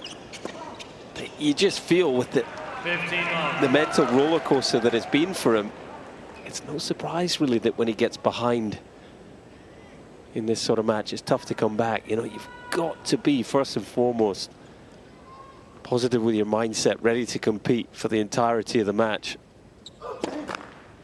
This looks like the dips that he's had are going to cost him.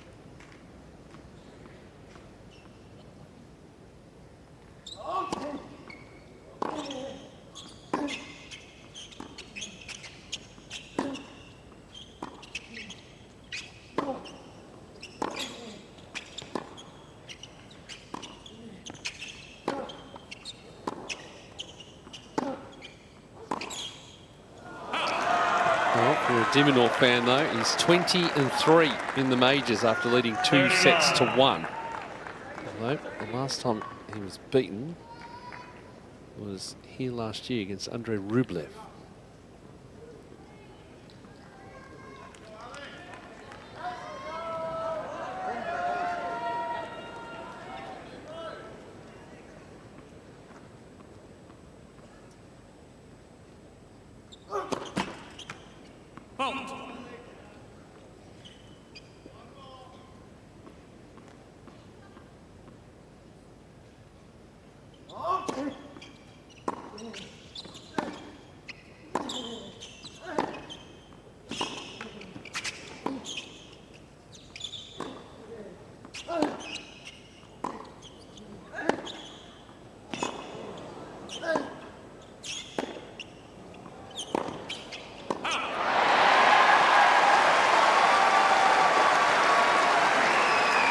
Well, that rally from Cerundolo there would surely have beaten the majority of players on this tour.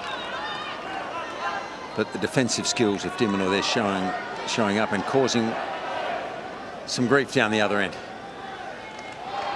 Great defensive effort.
And he keeps himself in front in his 4th set.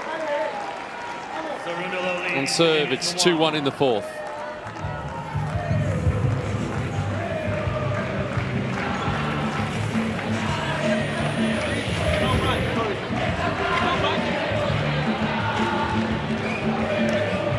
Sachet there, maybe just some electrolytes, some salts going into the drink. The manager's cramped still.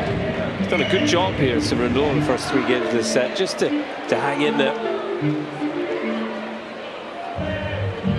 You've got to keep your thinking small in these best of 5s. You know, if you get too far ahead of yourself, think, oh, I've got 2 sets to win here, it can be overwhelming. Just, you know, game by game, step by step, compartmentalise it. Try and find a way to win this fourth. Worry about the fifth if you can get there. And he's done a good job. He's just sort of staying in the moment here.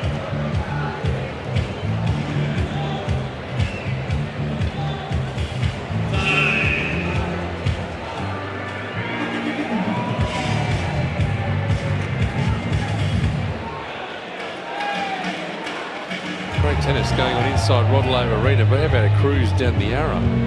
Maybe after we finish, Cole, we can take Fitzy with us. I wonder, that's a beautiful day for it. A lot of people like a run down the Yarra. I like the sound of that cruise option. Oh yeah. Fitzy will be able to hook us up. A nice little spot of dinner as well.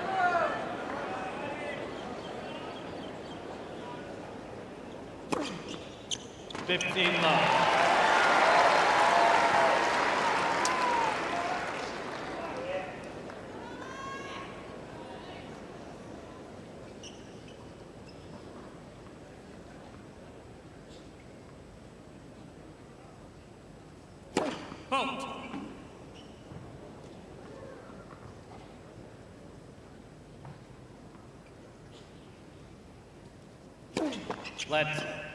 Second serve.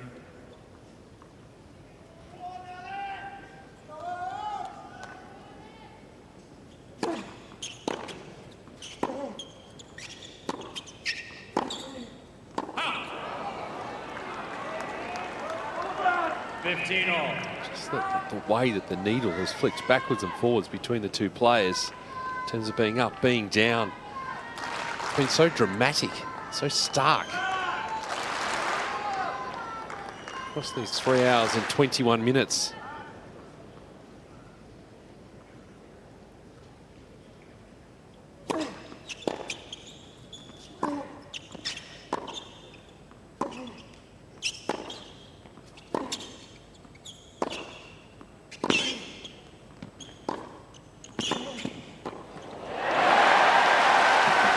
It's so well there, de Minaur. He was under pressure. Just his ability to hold his court position, his movement allows him to do that. Open stance forehand there, getting the ball down low. A lot of players would have been defending that ball.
Not by much, but enough.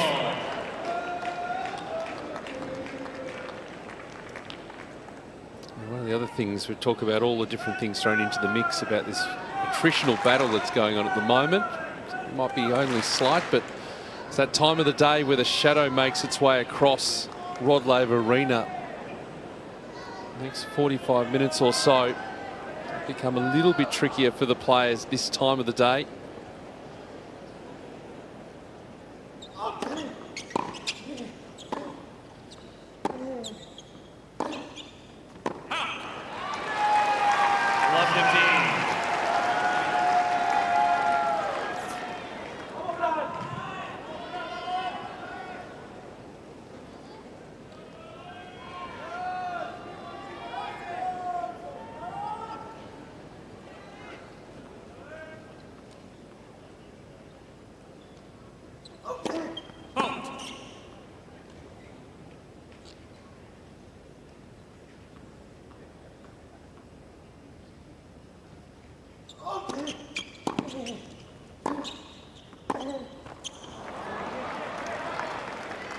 15-all.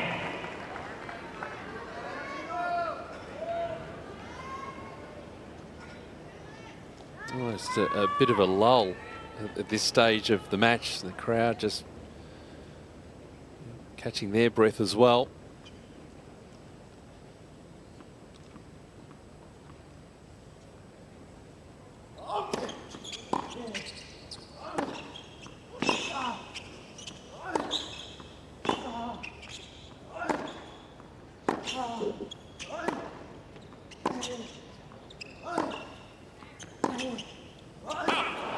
Yeah, I think there's an expectation that de Minaur is going to step up and win this set, but it's, when is it coming? Cerundolo is doing a good job of just digging in here. Makes me wonder, Colin, what did happen at the end of the third? It was inexplicable. Yeah, almost, that to was me. the time to dig in, wasn't it? More so than ever. He's just missed it. 40-15. Just realising quite how much. Already on the move there, de Minaur, to track that down.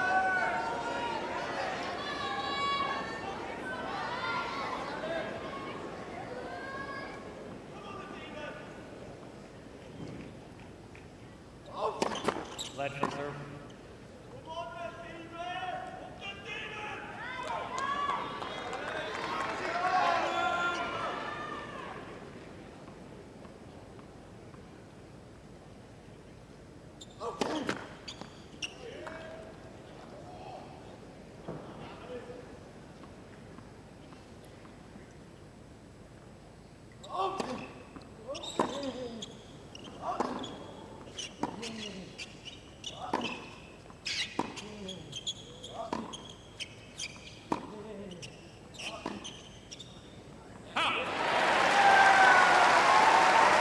I like that matchup. From an Australian perspective, he possesses the better slice, Alex, if you can get into that. But I think normally Francisco would just come over or backhand to stop that that matchup. But his slice can be a bit rough around the edges at times, can't it?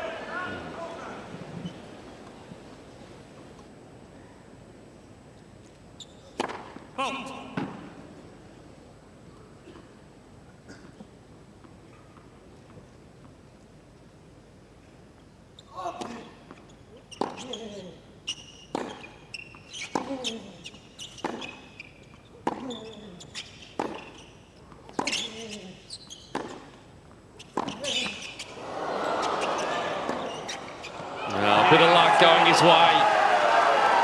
And Cerundolo keeps himself in front in set number 4. It's 3-2.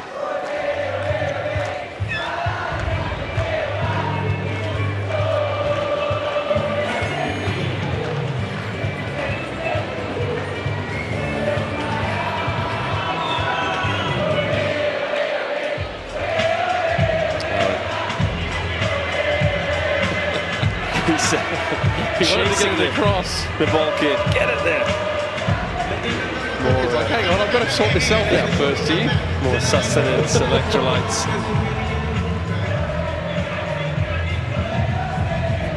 Look at this forehand of Cerundolo. Yes, he's so comfortable playing at open stance, isn't he? Look at the way he's sort of square onto the net there, but he just sort of whips the racket head through. Generates so much power. The timing, you know, the body, the arm, and the racket, all synchronized. Time.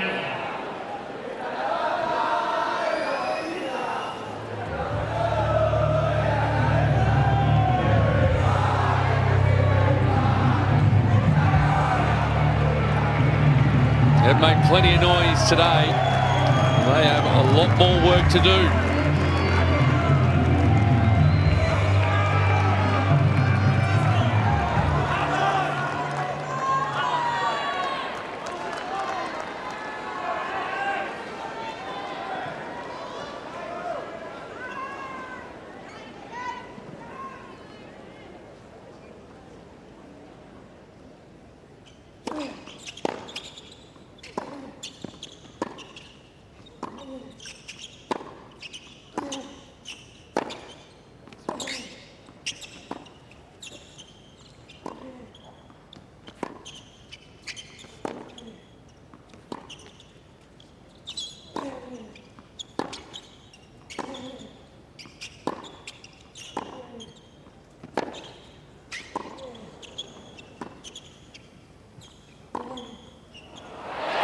He's made it.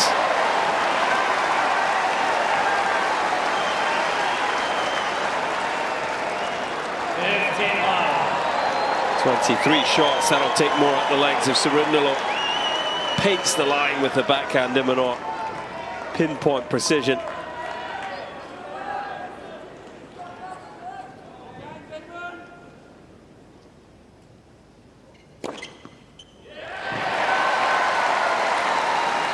Well, still not serving anywhere near the way he would like to, but it's improved. 6 double faults in the first set, remember. He was really struggling at that time. First serve percentage for the match is 49, but it's 60 in this set for de Minaur.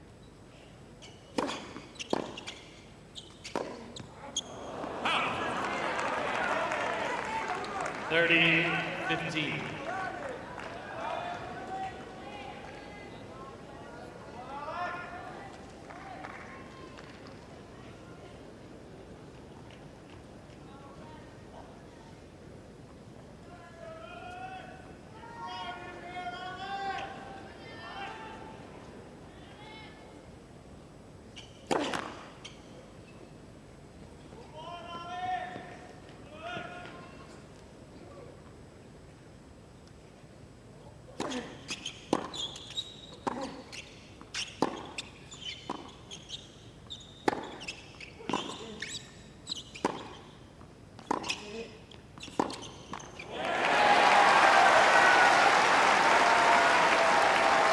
Sometimes we overlook how physical Alex de Minaur is.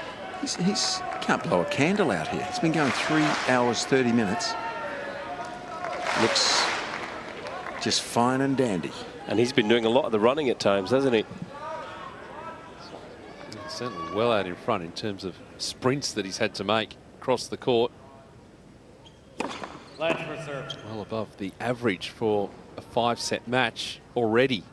Yeah, we always praise and reference the speed that he has, the court coverage, but he can do it all day as well. Serious engine.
Drop shots from Cerundolo where de Minaur hasn't been able to run towards it.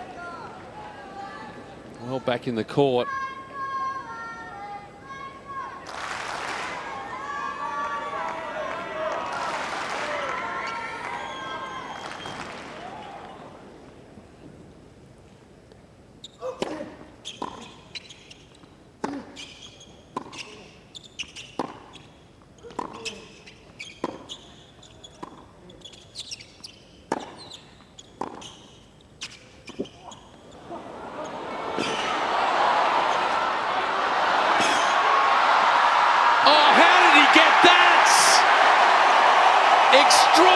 From de Minaur. Well, he pumps the thighs. The speed demon, the best mover in the sport. Incredible defense. And that's after 3 hours and a half. Is that the moment? This crowd's gone ballistic here. Well, he wasn't going to be drop shotted twice in a row. And how has he got to that ball? Quite incredible. The moment just became too much for Cerundolo.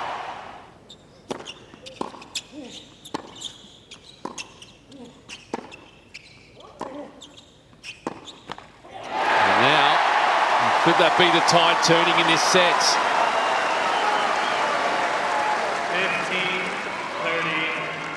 15-30. There's a sign of intent. de Minaur chasing down that ball. Cerundolo's feeling it. We're going to feel a lot more now.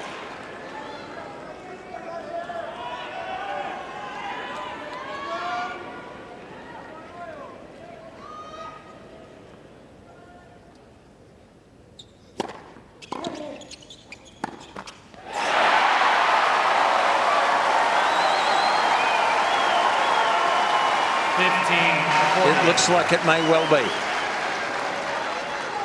the straw that broke the camel's back. It remains to be seen, but that's the feeling here now. Thank you.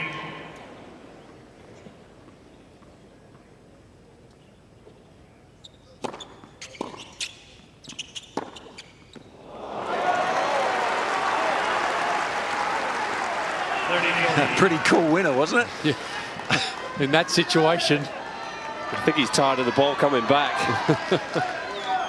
Have some of that.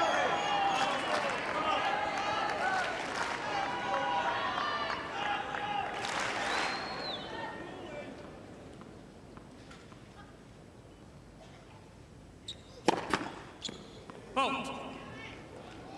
Please. Please.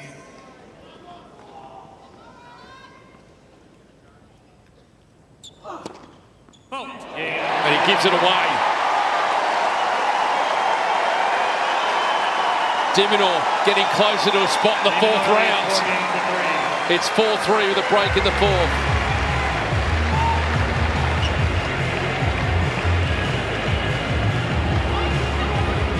All this treatment down one end of the court. de Minaur pointing to years ago, no, mine are fine. Yeah, maybe the legs just giving way there. It looked like he was almost recovering before he'd finished hitting the serve. Wary of de Minaur attacking him. I think, as Fitzy said, though, that incredible point, just the key moment. I think it's broken the will almost to Cerundolo. You know, it makes you feel that the mountain that you have to climb, you think, geez, I'm tired, my legs are going, and the other guy's sprinting around like a madman at the other end of the court. That's sending a message down the other end of the court, Fitzy. Time.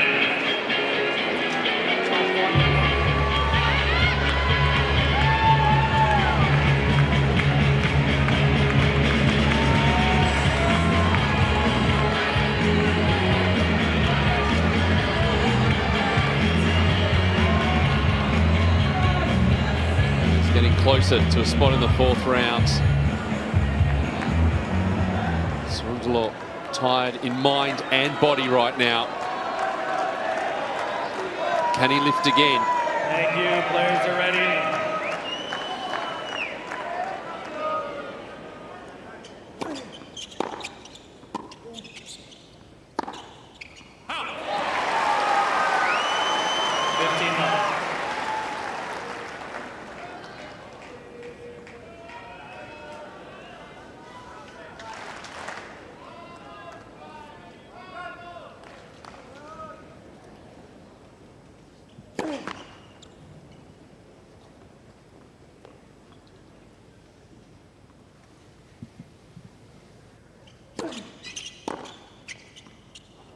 Oh, he let it go. That's straight through him.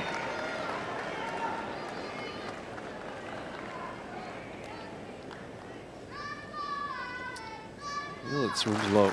We need to go, keep going for more. This movement's going to be hampered. Certainly depth of shot like that will help.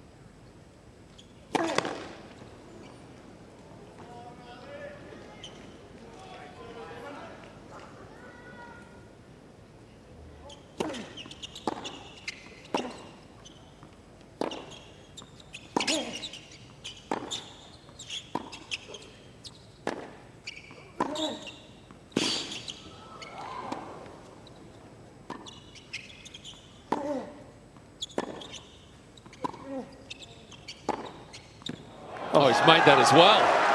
My goodness. He's testing out the movement, but he's coming up with the right shots. Yeah, de Minaur gesturing as if he thought it missed, but it's clipped the line. 30. Good depth there, just drawing a short ball and stepping in. He's got the firepower, doesn't he, to keep the points short. He's dangerous still. Average rally length in this set, 6 shots.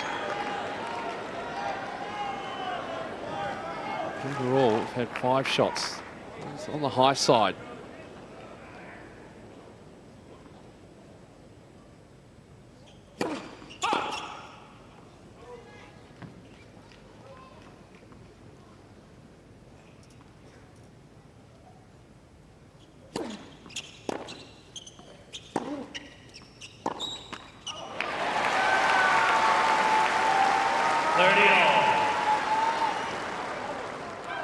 The thing is, though, is that for Surundalo, those unforced errors up to 75 for the match, they just seem to come in runs where it's consecutive points, error, error, error, and then he comes good, winner, winner, winner.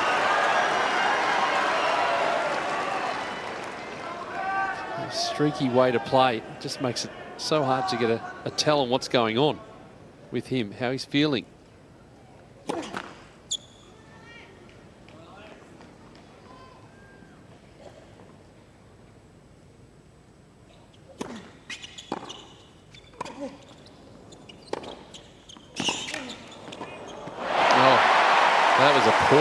Attempt at the volley. Well, it's similar to the problems he's had on the slice backhand. Very square onto the net there, and just got the shot all wrong. He did, Colin. I can't help thinking that it's the speed of de Minaur that's a bit frightening too. You feel like you've hit a lot of winners and they come back. And it probably culminated in that extraordinary get he made last game. And I think you end up going for a bit too much. Something extraordinary yourself. Yeah, but that was a poor attempt at a volley, wasn't it?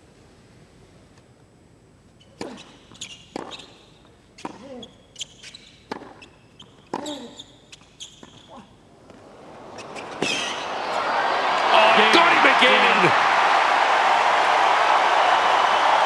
No problems there. I think he's got himself a new celebration, Alex de Minaur. And I really like it because it represents just what an incredible athlete this guy is. There is no such thing as a lost cause on a tennis court. You pump those thighs, Demon. Hey, Cole, I have an answer for you on the question we had earlier. Who's quicker? For those not listening, we were comparing him to one of his mentors, Leighton Hewitt, and they're both quick, but he might just get the nod after that. Oh, it took 3 hours and 42 minutes to get there, Fitzy.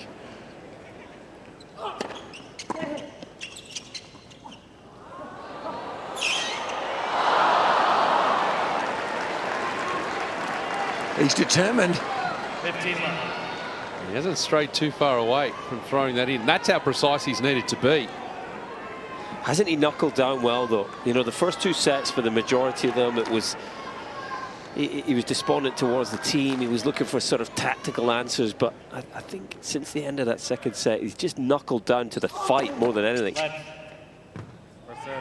Accepted that he's going to have to watch a few balls fly past him today. He's going to have to defend and chase and scurry and fight. And doesn't he do it so well at times?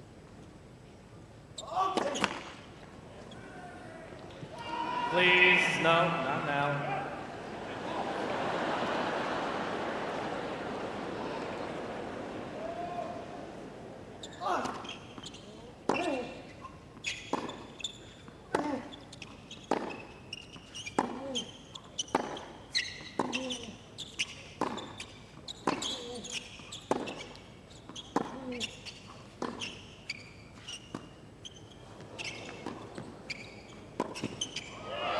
Just too good now.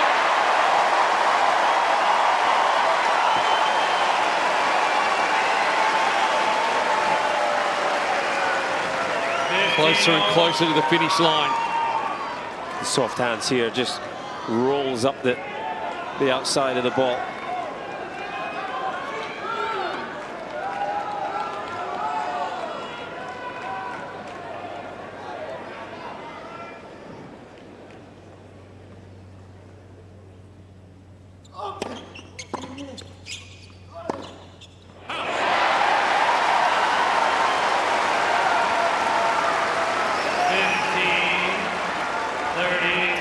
does get through here, it'd be one of his finest performances. The fact that he wasn't playing well, he was down and out, the shoulders dropped. And he's turned it around. Typical Alex de Minaur performance in terms of sticking to the task, finding a way.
Yeah, that was smart, that drop shot.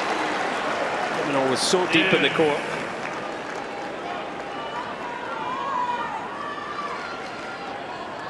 Very calm, wasn't it? Break, excuse me, match point down as well.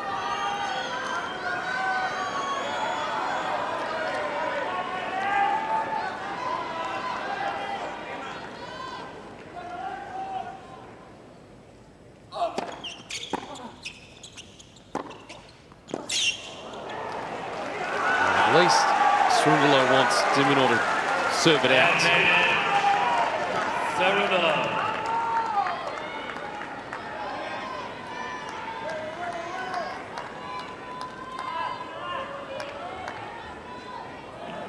At least win this game and then see what happens. See momentum shifts all throughout the match.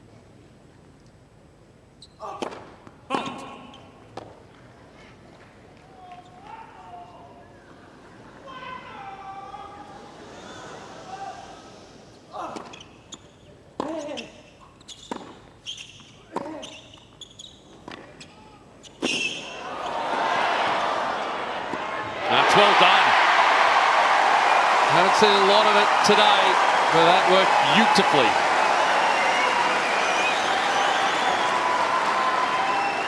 Dude, would the gentleman sitting behind me who keeps yelling between first and second serve stop? Thank you.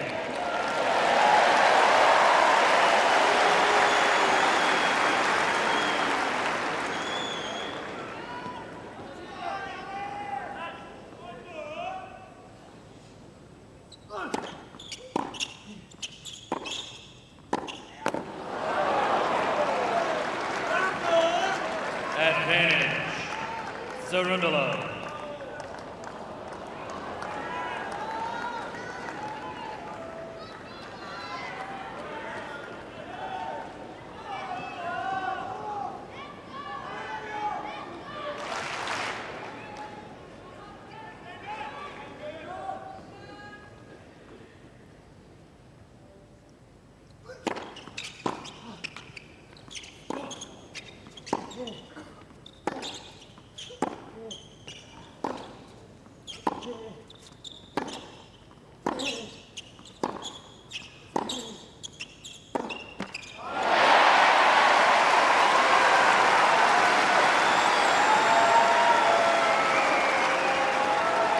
See 54 sprints.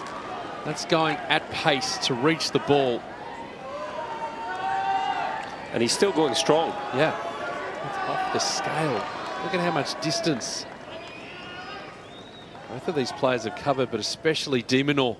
He's been stronger mentally and physically today than his Argentine opponent.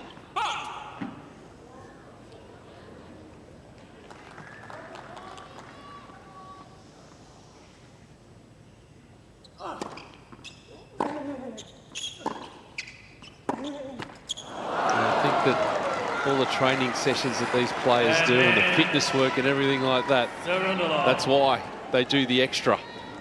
For moments like this, situations like this, matches like this, 3 hours and 50 minutes. To do the work, to be able to put in your best performance at moments like now.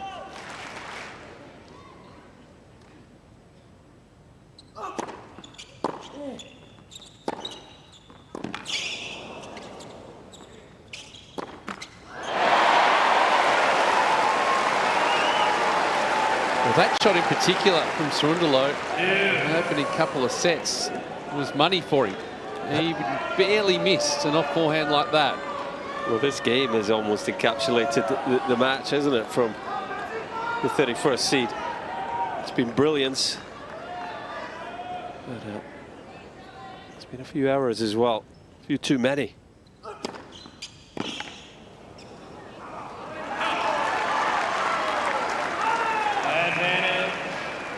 Cerundolo.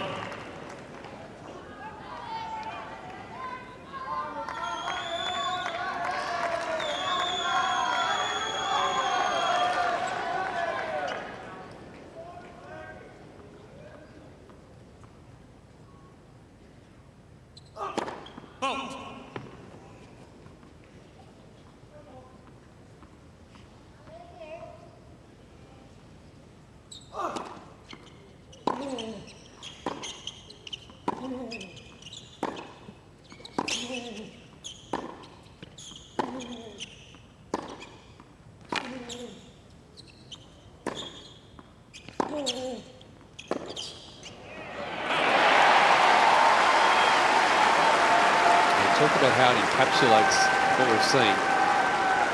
The Rolex sign there. We've had so many long games, 5, 6, 7 minutes. This attritional battle between these two. It's been incredible to watch.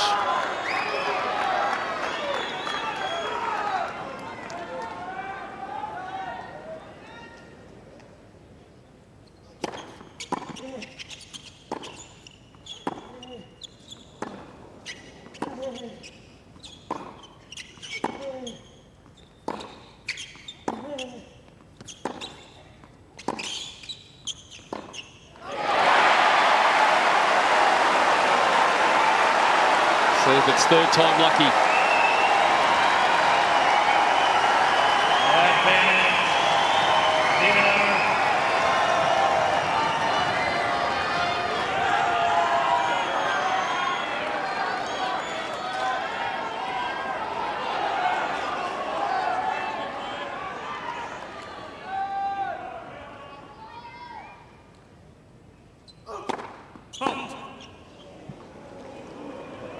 Please.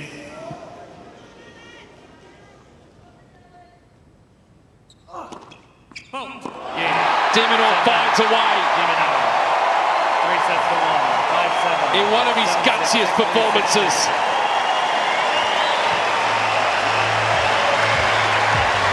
A war of attrition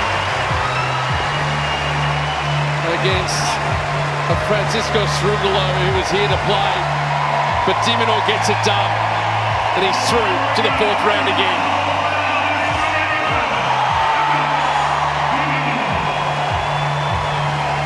Look at these scenes. Look at the emotion. It was a real struggle for 2 sets in particular. Francisco Cerundolo had him really on the edge. Argentine, some of his shot making, some of his forehands were just unplayable. But ultimately this guy, what a competitor, what an athlete, physically, mentally stronger today. It was plain sailing in to get to this 3rd round, but it was far from plain sailing today. This was a big, significant test. This is what it means to him, though, through to round 4 once again.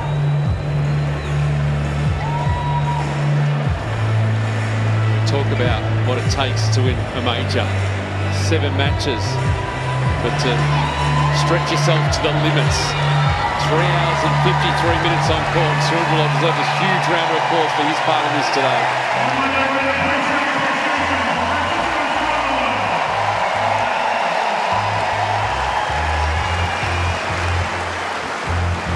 serious player, Francisco Cerundolo. Just continue to develop his game, become a little more complete as a player. Just find a little bit more stability, I think, mentally throughout his matches. He could do some serious damage. de Minaur ultimately just able to outlast him today. He was far from his best, but you know, it's not always about your best, this sport. It's matchups. You know, Cerundolo had the weapons to hurt him. Ultimately, though, he's found a way to win. That's what the top players do. That's why he's in the top 10 of the world now. And he's moving on to face Alex Michelsen, the talented young American. That'll be another interesting contest. It'll be interesting to hear what he's got to say now. Yep, I think this will be a very interesting conversation he's going to have with Jim Courier on court. Alex, well done. That was an amazing battle to witness. It must have been incredible to play. That's the first time that you guys have played. Your fitness is something you take great pride in. Was that the big difference today for you? Yeah, look, I think it was. You put in a lot of hard work in the off-season, and these are the moments that you see the results. So I'm extremely happy. I felt great out there, but of course, I mean, it's pretty easy to feel so good on this court with this amazing crowd. So.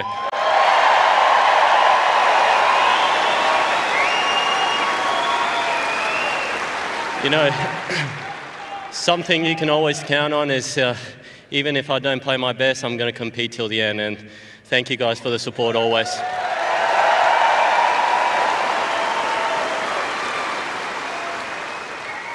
You're one of the quickest athletes in tennis. You make it so difficult to finish points. And he started to struggle physically in the middle of this match. And I'm sure you noticed the trainers came out for him. What goes through your mind? What changes might you make when you recognize your opponent is hurting physically?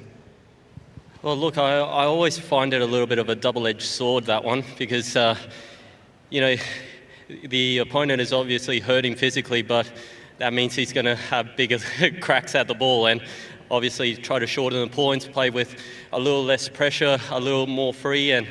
But ultimately for me, it's just keep staying there. I know that I'm feeling good physically. Even if I start losing points, you know, that over the long run, I'm going to be feeling much better than he is, and just stay tough. You certainly did that. I think there's one point that particularly illustrates your amazing skill. It was in the last set. He looked like he was going to win the point. You ran here and somehow tracked that ball down, and then you started doing this. What are you doing when you're tapping on your legs like that? What are you telling us, and what are you telling yourself? The legs are back.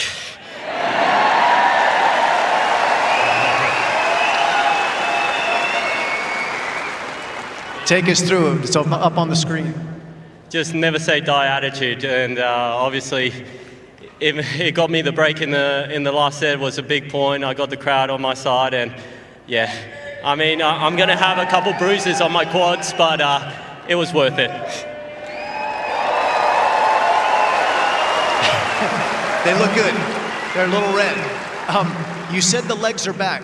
So where were they? Where did they go, and how'd you get them back? They went on a vacation. They did.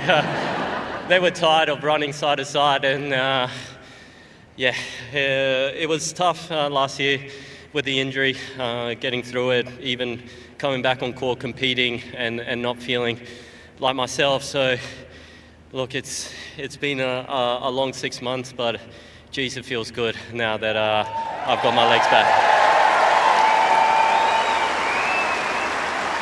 What you're referring to, for those who may not know, is you're playing so well at Wimbledon, and you got injured basically on match point and had to default in the quarterfinals.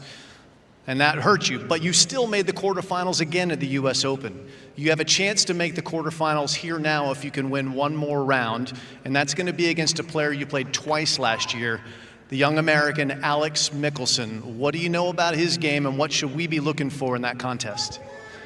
Yeah, look, he's been playing some amazing tennis this week. Took out Stefanos today, Kachanov. He's a kid playing with a lot of confidence, so I'm expecting, again, another battle, but yeah, I love these battles. I can't wait. Well, they'll be here. Alex de Minaur into the 4th round for the 4th consecutive year. Well, superb sub from him as well. 4-set battle. The endurance that he has. Well, that's great news. The legs are back. Talk about that Wimbledon where it was all going so well. He was going to face Novak Djokovic. We couldn't get there, but it's great to see everything up and running, and he's going to be a force. You would think in the next couple of rounds he was able to get through.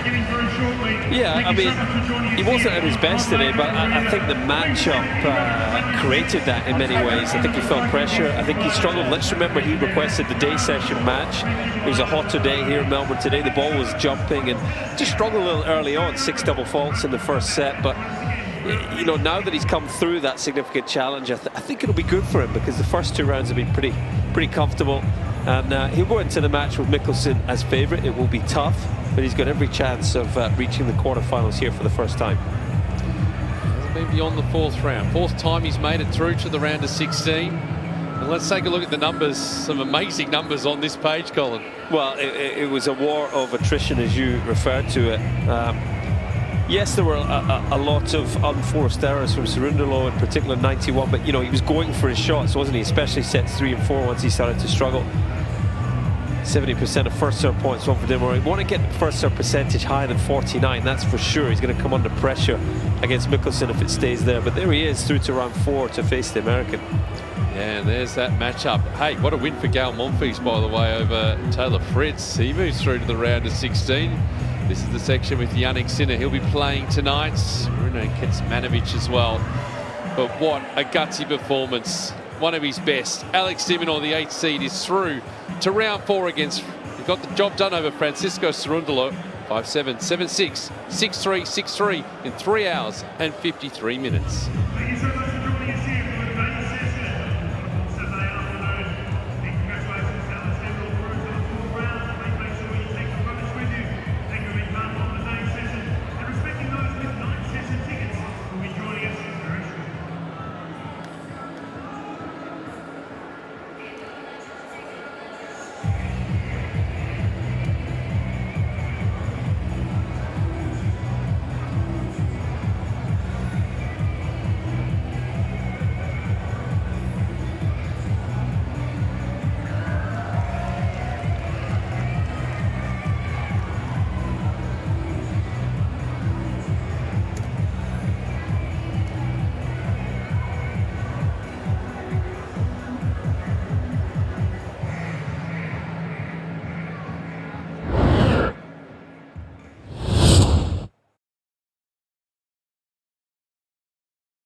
Somebody's on the roof.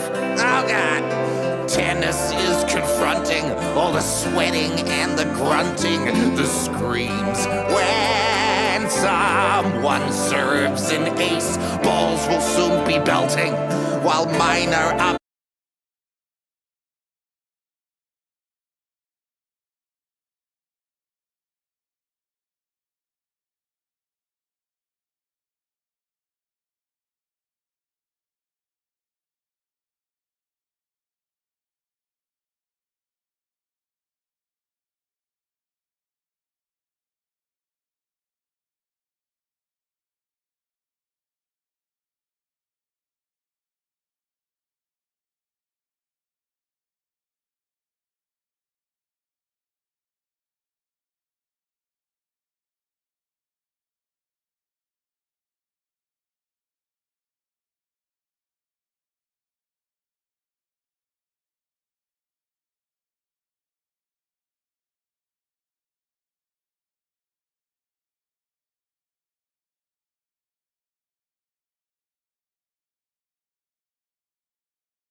playing the role of Lydia James by strange and unusual friend, Cain.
Production's ready, mate. Thank you.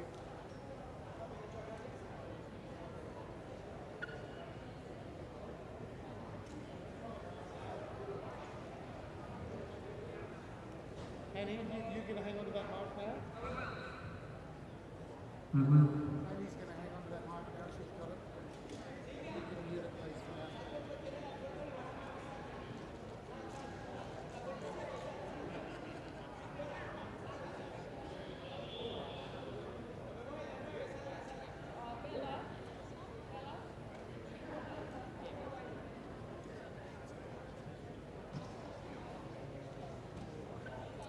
Ollie, I noticed that the lights are on under the bleachers. Do you reckon we should deal with that? We've got time now. I can't see anything else that's wrong.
And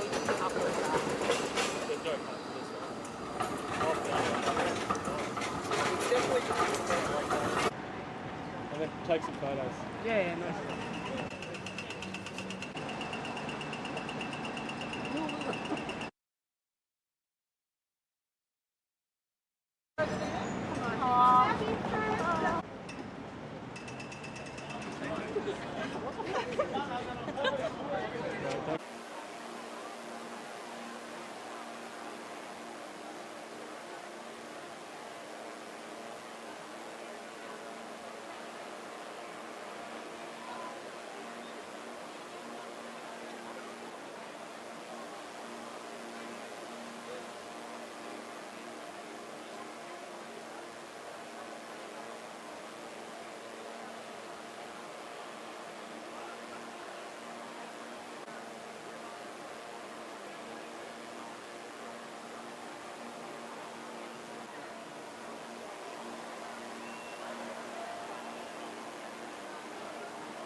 John Hewitt. That's a very familiar name. Isn't it? Get around, check out Cruz Hewitt, no doubt, Dad.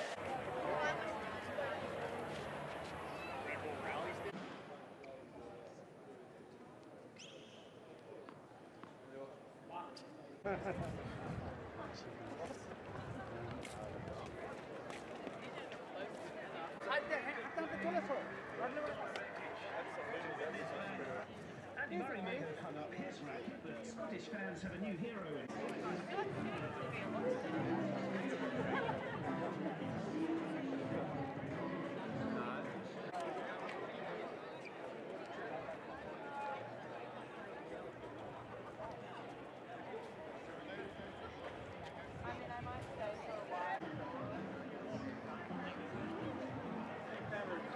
Give it to them.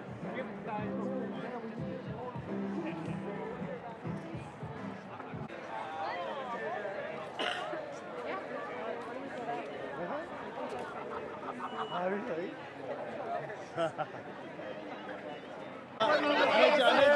I got a very long, I got a long lens, so I need you nice and tight. And I thought it would have been perfect to have a long sleeve shirt, but yeah, rugby league, yeah.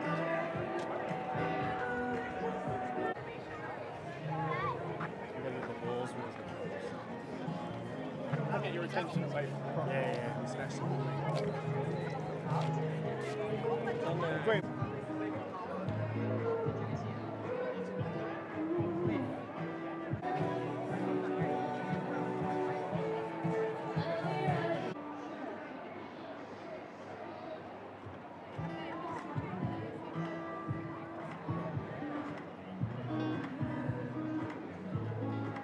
Looks so much better on this one.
Wurundjeri are known as the Manigun people.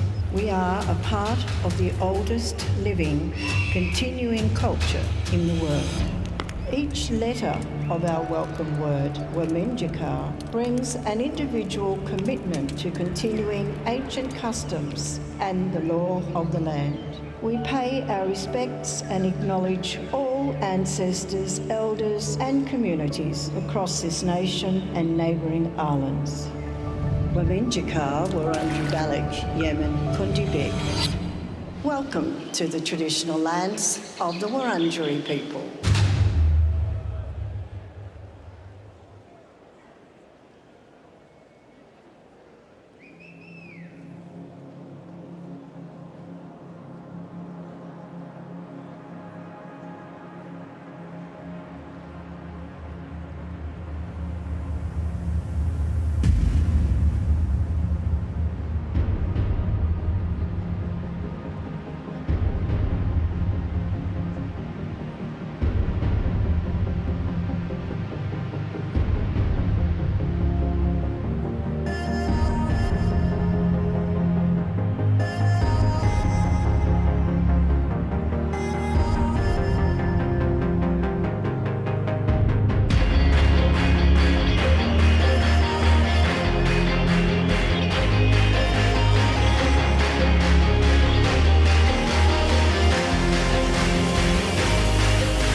Sorry, can anyone else hear that?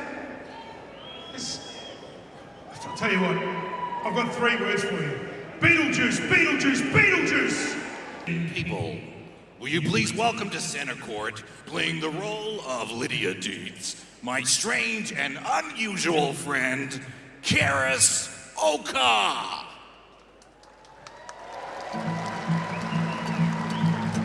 Hey mom, dead mom, I need a little help here. I'm probably talking to myself here, but dead mom, I've gotta ask, are you really in the ground? 'Cause I feel you all around me. Are you here, dead mom, dead mom? Dead mom, I'm tired of trying to iron out my creases. I'm a bunch of broken pieces. It was you who made me whole. Every day, Dad staring at me like, oh, hurry up, get happy, and move along. Forget about your mom. 'Cause Daddy's in denial. Daddy doesn't wanna feel. He wants me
Well, good evening and welcome to day 7 at the Australian Open 2025. And what a magnificent day it has been.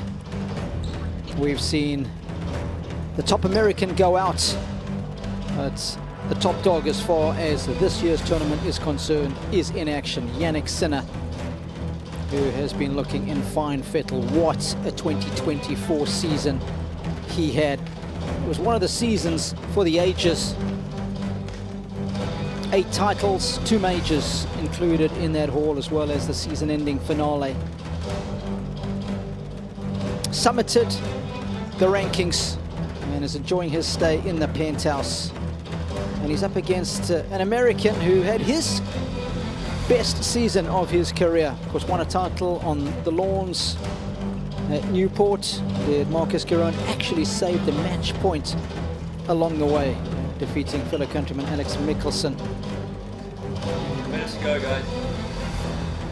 These are the kind of moments you live for. Of course, Giron, a lot older now than the man that he faces on the other side of the court. 31 years of age versus 23. He was a standout college player at UCLA, was Marcus, and playing some of the best tennis of his career. And he'll hope to bring his very best on one of the great stages in all of sport, Rod Laver Arena. Those are the designer version of the Carota boys.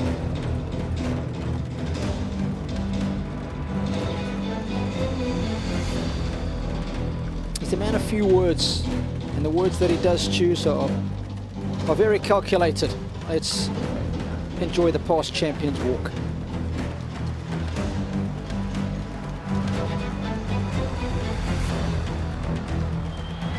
He's living up to his nickname of the Rocket. The names are John Newcombe and Jimmy Connors. The new Australian champion, Margaret from Sydney. There it is.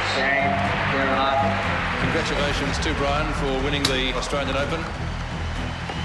And next Lander wins it. Game, set, match, Lander. Game, set, match, Korea. Sampras has won the title, his 9th Grand Slam. The men's singles champion, Yevgeny Kafelnikov. Agassi is the champion. A sensational 6 for Federer down under.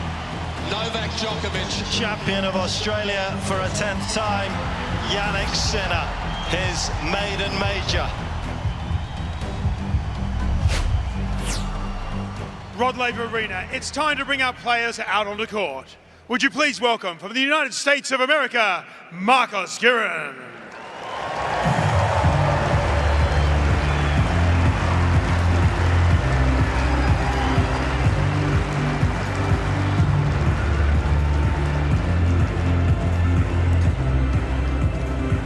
Rod Laver Arena, please welcome from Italy, Jannik Sinner.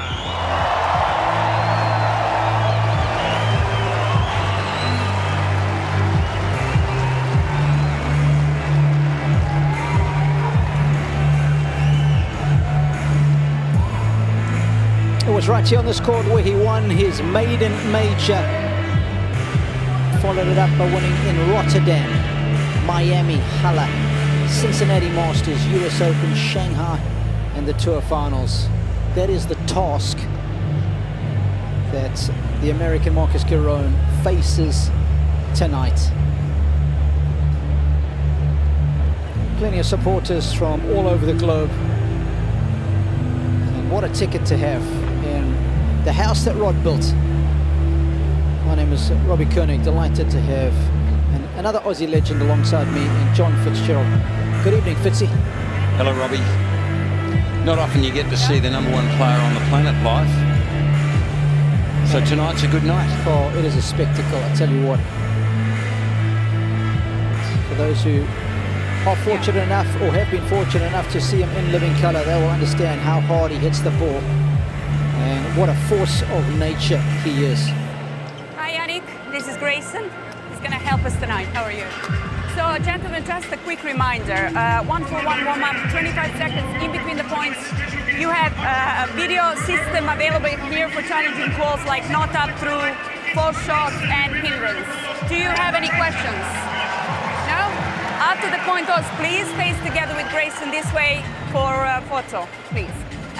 Who would you like to ask for a choice? Jannik, we have AO and John Newcomb. AO. AO, his call. Thank you. We can toss it now.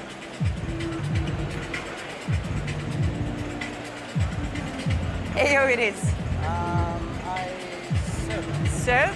Yes, that's good. Okay, photo please. Can I ask you for a white house, please? No problem at all. One Just, here? yeah. Oh, he's experienced. He's got his arm around both of them. He knows what to do. Thank you very much. You can go that way Good on now. you, Grayson. That's one for the mantelpiece, isn't it? Oh, yeah. Yeah. Never forget that. Certainly not in his young life.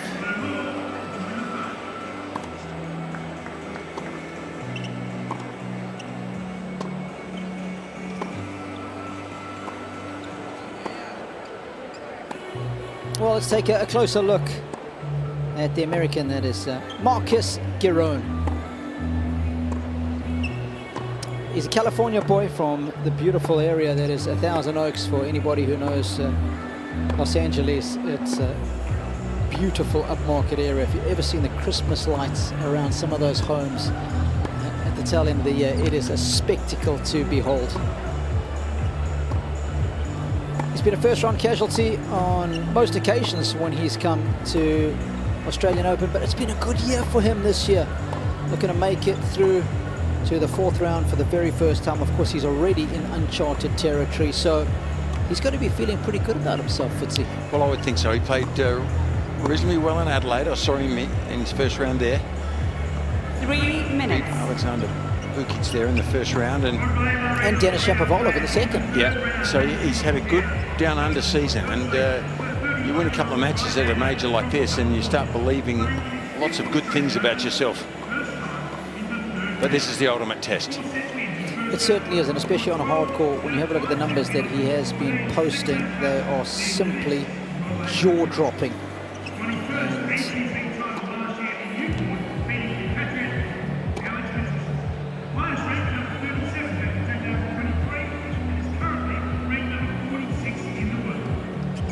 Season that he has put forth has been unbelievable. Not a single player straight set at him, and only Roger Federer in 2005 during his season was able to equal that. So he comes in, he's primed, and he is ready to go. Did plenty of warm-up events as well before coming here. 2 minutes. Sometimes getting the rest is so important, almost as important as led Italy to the Davis Cup last 2 years, and they have played on one occasion, so at least Giron has got some experience in facing Sinner. But on that occasion in Shanghai, that was back in 2023. Straight set win for Jannik, 6-2. And over 5 sets, I think the job at hand is even more daunting.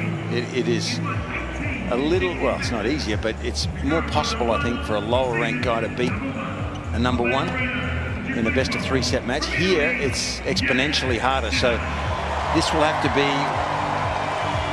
some of Marcus Giron's best tennis that he's ever played, you would imagine, to get close to Jannik. You never know, it's a 2-horse race. It certainly is, but somebody who's been very instrumental in Sinner's career of late is your good friend, Darren Cahill. DC, first of all, good evening, and what was the thinking behind not playing a warm-up tournament this year coming into Oz? Well, firstly, goodness me, double trouble with you two, Robbie and Fitzy. It's going to be an interesting call. Look, he did that last year as well and worked pretty well, I think, because it's such a long year, and he played the year-end finals, then Davis Cup for Italy. And by the time they finish the year, it's sort of the first or second week of December. So last year we came in here, he played a couple of matches at Kooyong. This year Kooyong wasn't available, so he played a couple of matches against Tsitsipas and also another match on Tuesday here at the tennis centre. So same preparation as last year, and last year worked pretty well for us. So habits killer, you want to follow. Can you imagine, or did you imagine this time last year that you could possibly have the year you had? It was extraordinary. Yeah, Fitzy, the year was amazing, but we've always had great belief in Jannik, and we certainly knew when we started 3 years ago that he was capable of winning majors and rising to the top of the game, but probably didn't expect him to do it so quickly and to be so dominant as he was at the end of the year. But he's earned everything and deserves everything that he's been able to achieve. Great young man, both on the court and off the court, and I'm really happy for him. He certainly is, and he comes across that way. All the best over the coming fortnight, DC, and we'll be watching closely. Thanks for your time. Beauty, Robbie. Thanks, mate. Good luck, Killer. Thanks, Fitzy. Now on impossible to beat on a hard court last season. He won 53 of the 56 matches that he contested on the surface. 42 were in straight sets. So it is the ultimate challenge for Marcus Giron.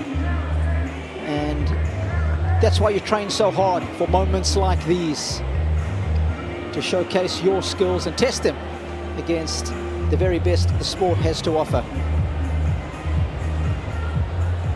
In some ways, you can be relaxed going into this if you're Marcus Giron, because you're not expected to win this.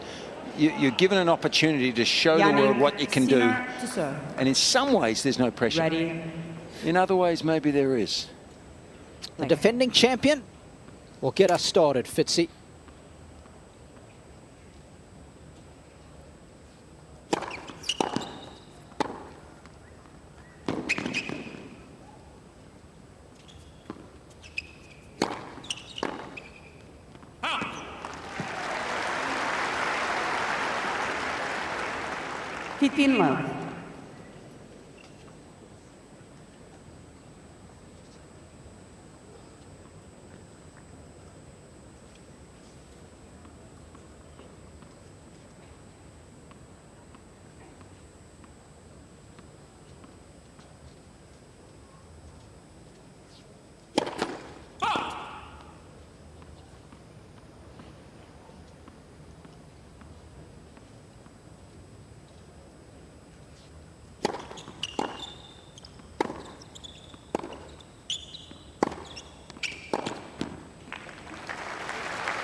Love.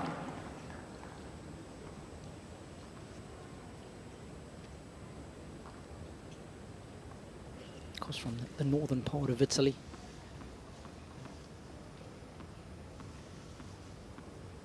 Same area as Andrea Seppi.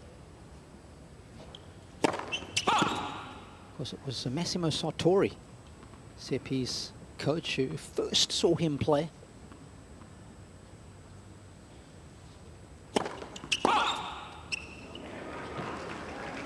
Introduced him to Riccardo Piatti, who helped build the foundations of his game in Bordighera, where Riccardo still has his academy, not too far away from Monte Carlo.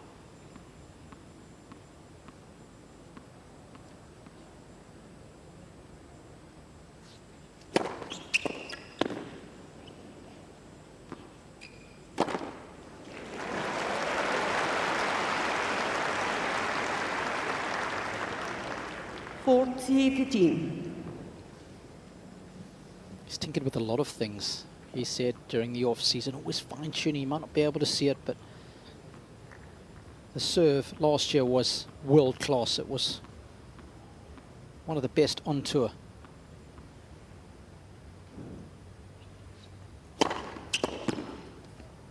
Lowered the ball toss slightly. He's going back to the step up.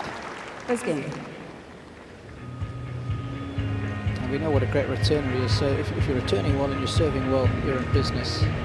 Well, it's probably a good chance to go down to our man courtside, Nick Monroe, who is a hot-footed rover from, I think it was John Cain Arena. First of all, a nice warm welcome, Nick, and how are conditions down there? Because they were brutal this afternoon when I was doing the Monfils match. Well, Robbie and Fitzy, so much fun. This will be a fun one. Yeah, I was coming from court 3, a tough match over there, but the conditions here are a little bit cooler. Definitely it was blazing hot a couple hours ago, but definitely it's cooled down, so that'll make the ball go a little bit slower. And for Marcos, he's just going to have to play bigger tennis than I think he's used to. You know, he likes to move the ball around and use his legs, but I think he's going to need to be a little bit more aggressive.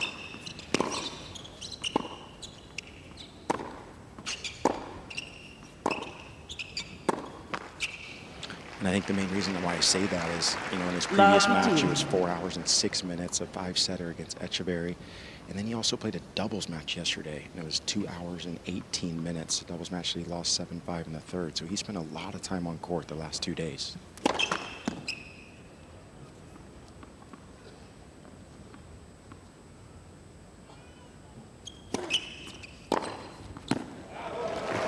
Well, that serve is going to be a problem if he rolls it in there at that speed.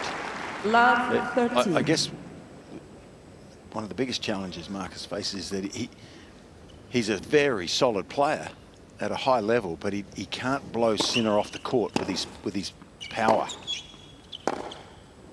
So Jannik is going to have time to pick and choose when he goes after it, you would think. 15-13.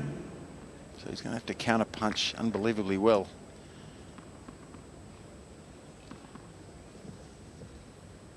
And needs to get a few free points from the serve. Just step it up a little bit, I believe.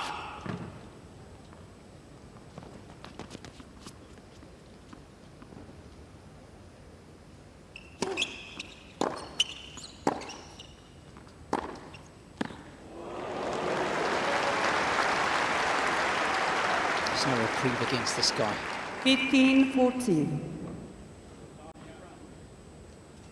Not only was he in the top echelons of serving, but returning as well.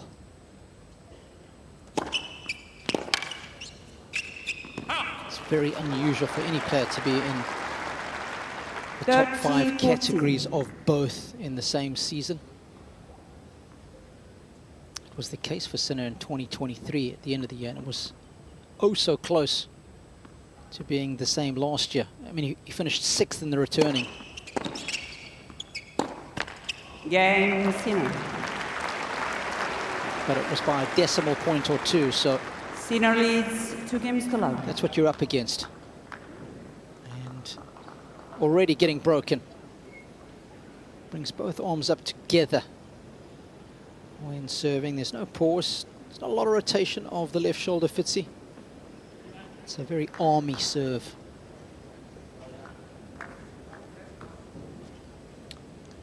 Been in the top 40 in the world, Marcus. So you call that world class, no doubt. This is a different beast tonight.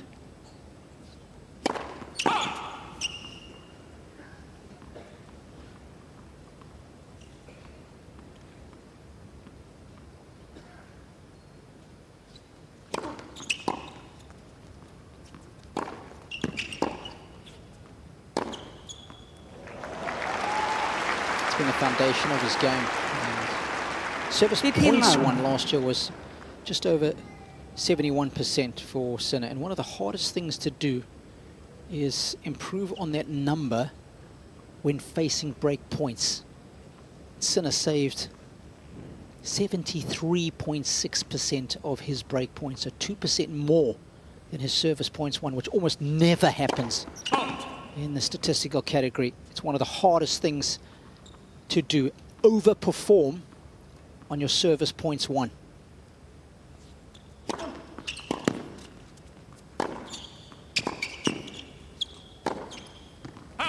They'll get you to world #1 and win you a lot of titles and majors. 15-all. You know, I haven't seen Jannik play too much live except for the Australian Open here last year. And one thing that shocked me about Jannik Sinner was how much spin he gets on the ball. There is a lot of trajectory. He gets it up high over the net and it's heavy, but because of that, it's safe. The spin he projects and imparts on the ball is really gets your attention.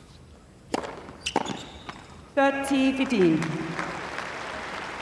And he'll be looking tonight. He'll want to have a quick match if he can. That'll save his energy. Maybe I'm getting ahead of myself, I'd say. It's a long way to go here for him.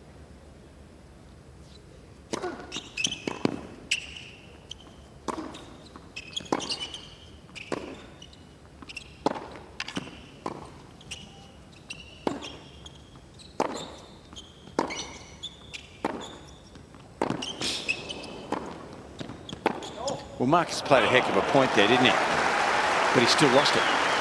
So he made quite a remarkable return of serve, I thought, off an exceptional second serve that got up so high, got himself into the point. He would have won that point against many others.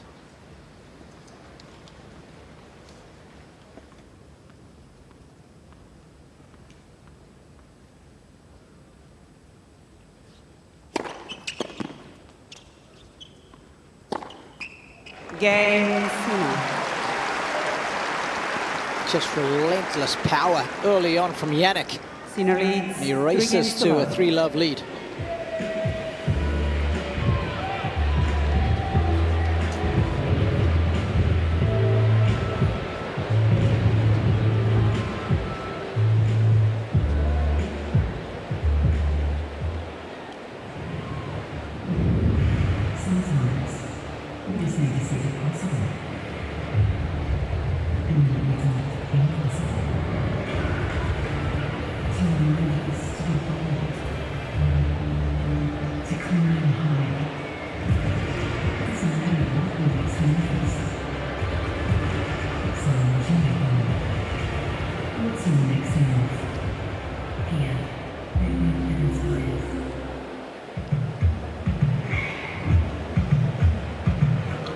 Well, as we fly over Amy Park, we can see Cain Arena in the foreground.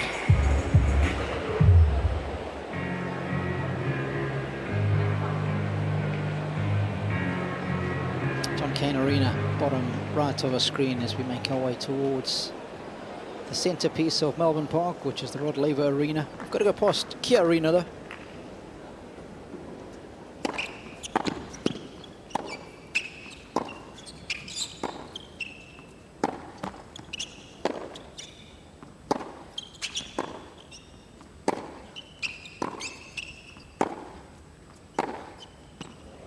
Fabulous shot there from Garon. Good stuff. Darren Cahill applauding that one. 15 love. No. Uli thought it was pretty good as well. But this is how exact it has to be to win just a point against him.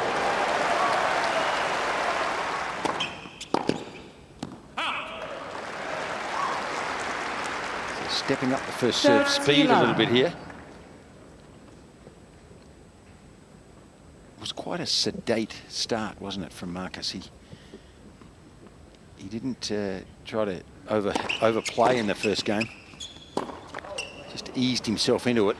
30-15. You're not offered that luxury at this level. Had a heck of a previous round. Did Giron against Echeverry. He was down 4-2 in the 5th. Could hardly walk.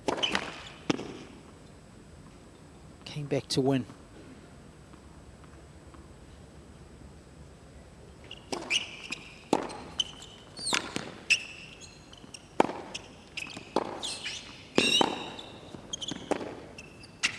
So what you're telling me is he's got character. Yes. 30 all. And you need it when you've had double hip surgery. As he has had, he has been through a lot.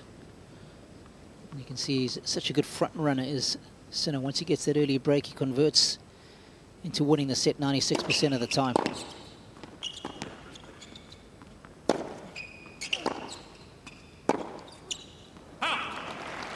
Bit of a loose game here from Jannik. 40-13.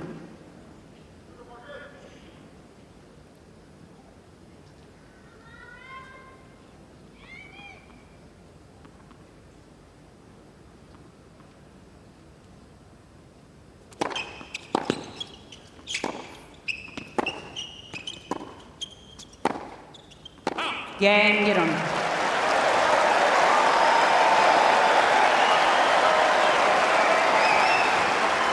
Good to see, and hopefully that allows Marcus to just settle the nerves. A very big arena, this. About 15,000 people. It's usually full. Not quite yet, but filling up. another high numbered crowd. Probably almost a record today. I'm not sure. Probably around 97, 98. Could be 99,000 day and night combined. We'll find out tomorrow. But this is an intimidating arena to play in.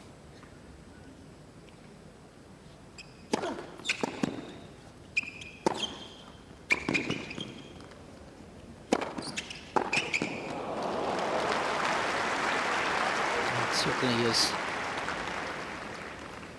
15 love. Built with its retractable roof, way ahead of its time back in 1988. The only major with 3 retractable roofs. We've got Margaret Court, we've got Cain Arena.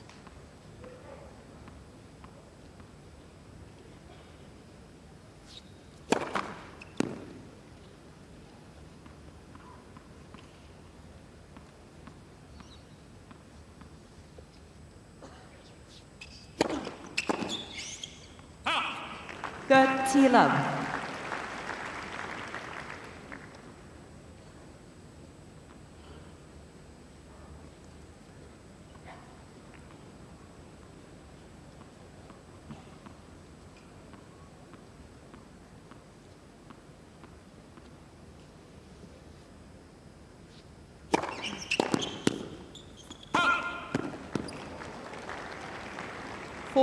Love.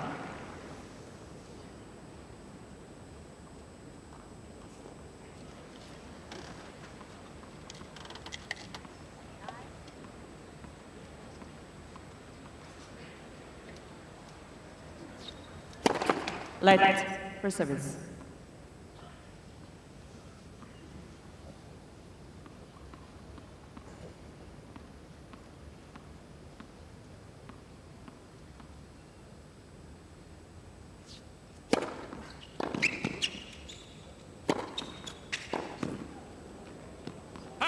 Jannik Sinner. Yeah, not scared to move forward. It's a legion of Italian fans. 4 games to 1. Very happy with the start. 4-1 it is.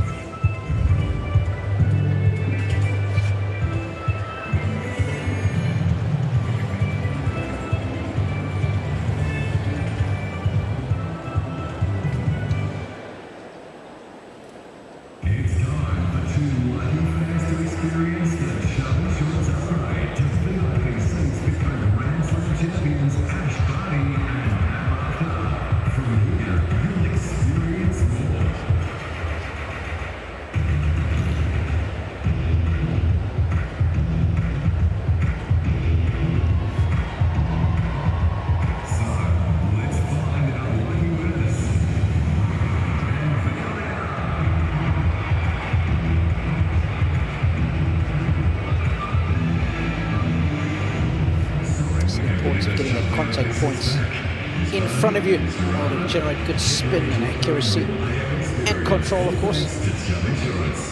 Time. Well, we've been speaking about the firepower that Sinner has off both wings, and if you compare it to Giron, I mean, he has got some heavy artillery, has Jannik, hasn't he? And it comes adorned with all manner of spin. Even his backhand's got a lot of spin on it. 15 love. As Fitzy was alluding to, that's how he was able to keep the ball in the court, right? Can't hit it that hard, that fast. Keep it in unless you've got all kinds of control.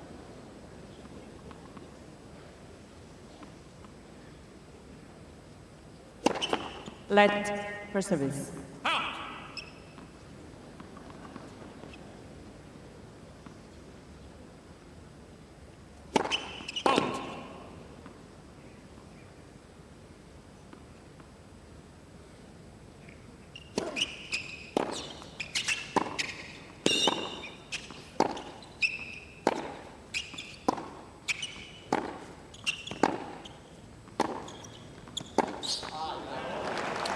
Guys from down at this level, it just looks like Jannik Sinner is just pushing Marcos around. Marcos just can't seem to get a beat. And you know, Marcos, he trains in Carson, California with Taylor Fritz, Alex Mickelson, Lerner Tien. So you know, again, with Taylor Fritz, he sees a big ball. He's got to kind of channel that information he has from a top 5 player and see if he can play a little bit more aggressive now.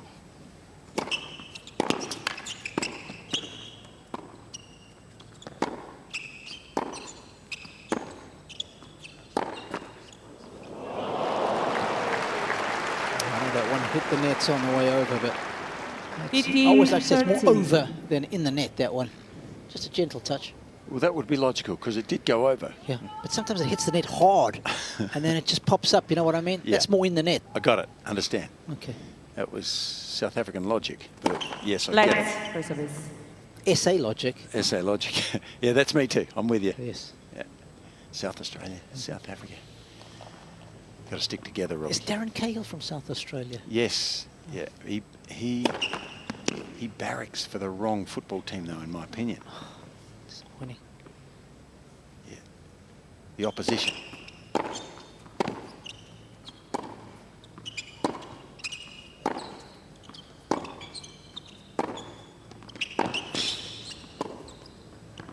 So does Roger Rashid, by the way. But I forgive them. You're a good man, Fitzy. 30-all. He's got all the shots, doesn't he? It is a pleasure to watch the best at their craft. Never ceases to amaze you as an admirer of the sport.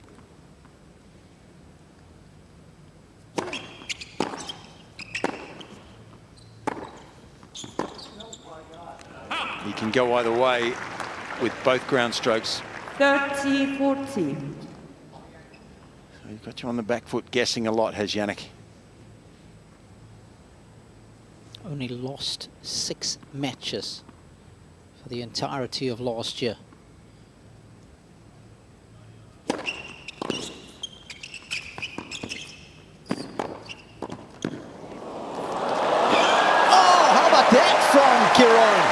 Well, an ounce of luck, but well done, Marcus. He did all he could to cover that down the line volley, and he enjoyed it. Good for him. But you needed a little bit of luck here because that was out of his control to a degree.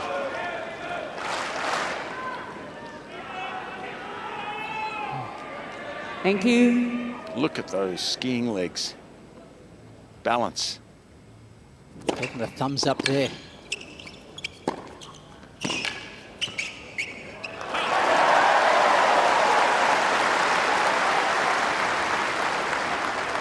Guys, and that volley is not what he needed. You know, he got the crowd involved. He gave a little smile as well. And as I said before, he was out playing doubles yesterday, 2 hours and 18 minutes with Evan King. And he looked up at Evan and said, I did a few of those volleys yesterday, big man.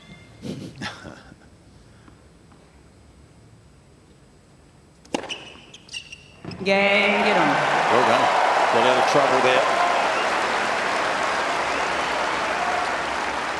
I think there was a bit of clean living involved in that Sinner volley. leads 4 games to 2. Well, not from the UCLA Bruin. Marcos Giron, he won an NCAA title in singles, and no, he'll say that's well within his bag. Good on him. Yeah.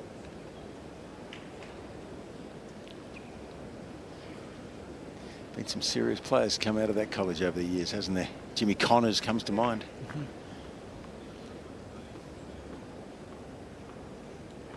Fritz Buning, I believe. Yes. Remember Fritz? Of course.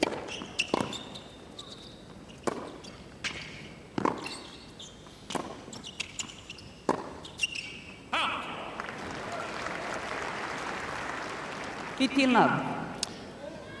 Mention the fact that Marcus had double hip surgery, was out of the game for a long while. Right hip in December 2015, left hip in February of the following year. It's remarkable that he's still playing the game at such a high level. And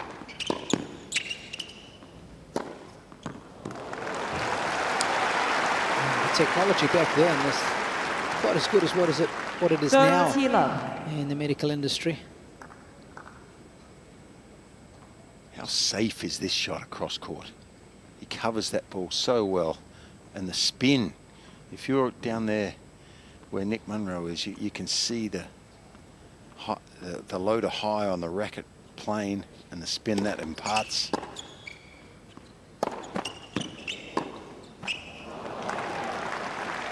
Just looks like he's not going to miss it when he gets set.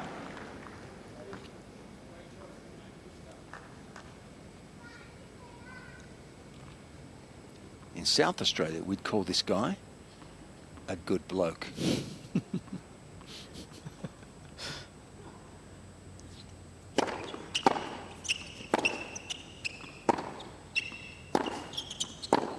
And in South Africa, we'd call him a good oak.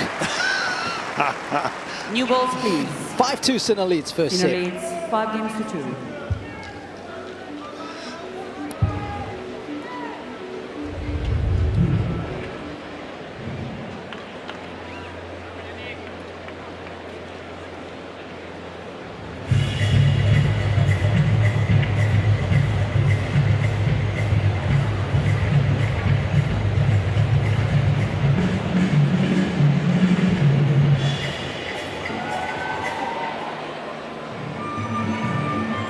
If you're wondering who won and lost in this section of the draw, let me fill you in.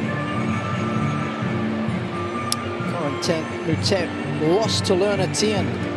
What a win for the American. Backed up the victory against Danielle Medvedev, Lorenzo Sonigo. Galmore feasts with the big win over Taylor Fritz. That's a shocking one, isn't it? A great one for Monfils, but a bit of a shock. Great effort. 38 years old? Yep. The Fox. That is Jannik Sinner. It's his logo. You see it on his shoe. You see a couple of his fans. A good bloke or a good oak? I'm going to call you an oaky bloke from now on.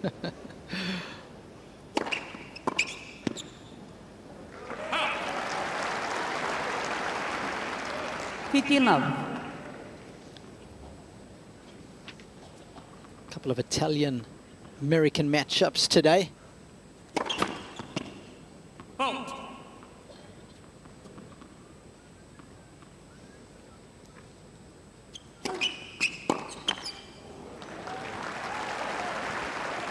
I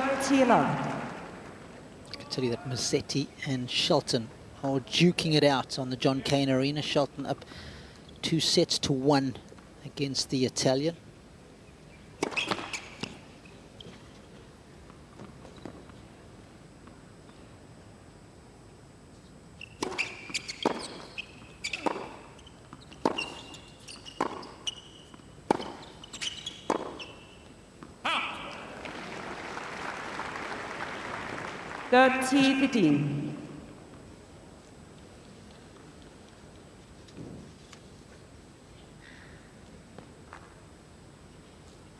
Coached here by Nicholas Meister is Giron.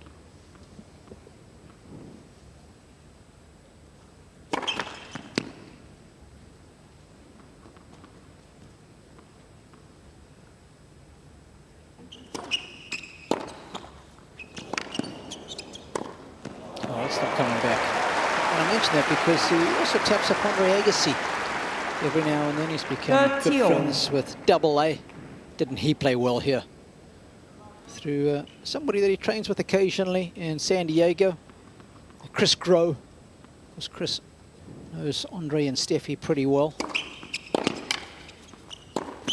German connection there. Used to coach Tommy Haas, of course, German himself.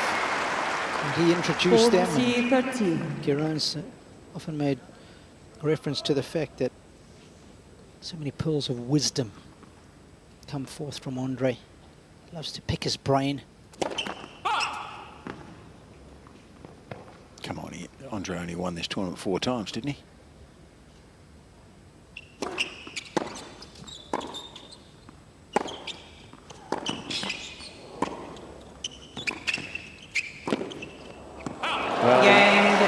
He was sneaking in again there, and a good opportune time too. He should have made that volley. Sinner, I like the way he's sneaking forward though. 5-3. Yeah, he's added some respectability to the scoreboard. In the opening game, perhaps a little nervous. The service numbers, when you have a look at them, the first game versus the rest of the set, First service game, just 168 average. The rest of the set beefed up that serve nicely. Perhaps the nerves just taking a while to dissipate.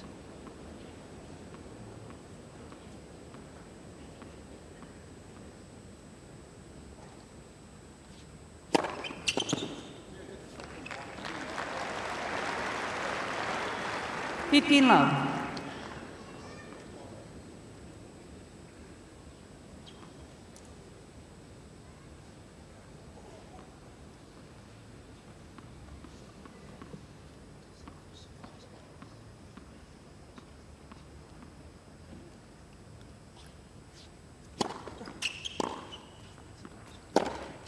Well, a great change up on the serve. I love it. And unusually, he mishit the forehand. And that's the first point that he has lost when he's made the first serve. Well, he did exactly what he wanted, or received exactly what he wanted there with a short ball. Hopped around to follow through with a serve forehand. You won't miss that too often.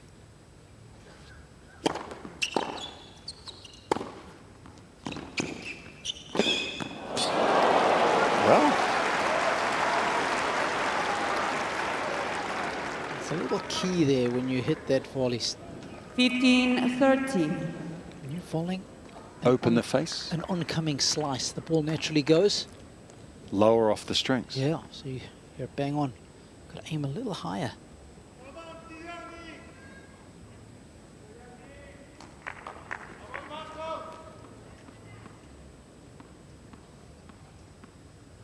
That's the difference between in the net and over. Fault.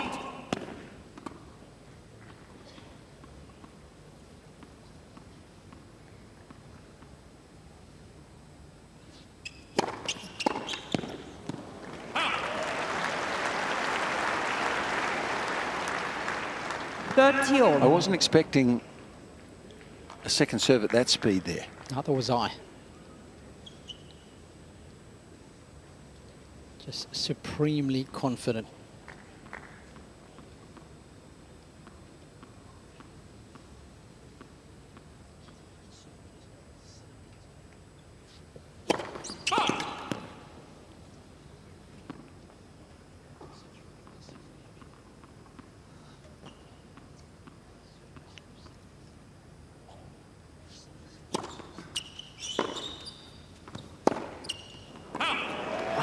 He's played a loose game here, hasn't he, Rob? And a couple of volleys at the end of last game. 40. Not what you'd expect serving for the first set. There's been no pressure really on him so far. Just got loose.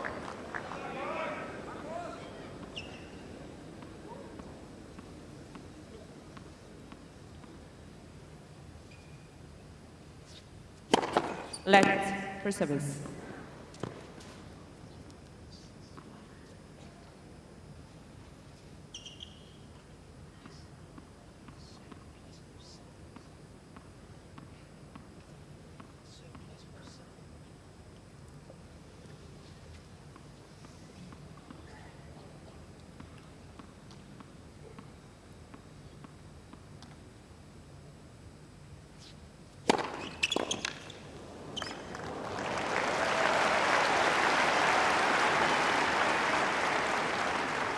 Spoke about his uncanny ability to save break points last year. That number in itself was better than his average of service points won throughout the season, and it's an anomaly that is extremely difficult to get right, I should say.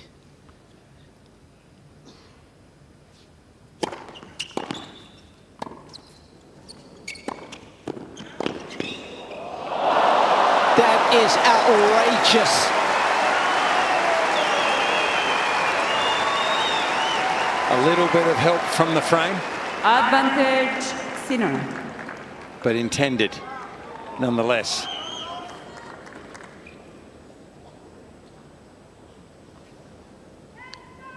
I think simply put, having a higher percentage of point wins when it's break point means you serve well at the right time. Correct. Please.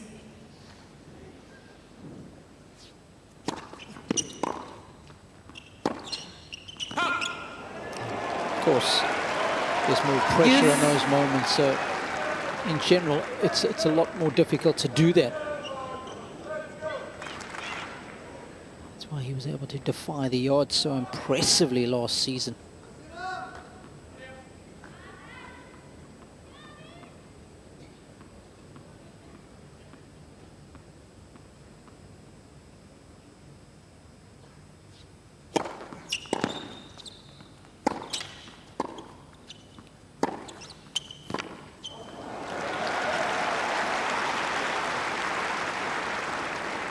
Watched Marcus Cain's reaction there after losing that point. He was so annoyed. He felt like he was in the rally. It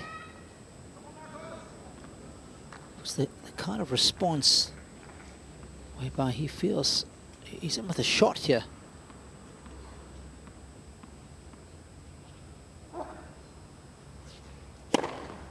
Game and set. No chance there.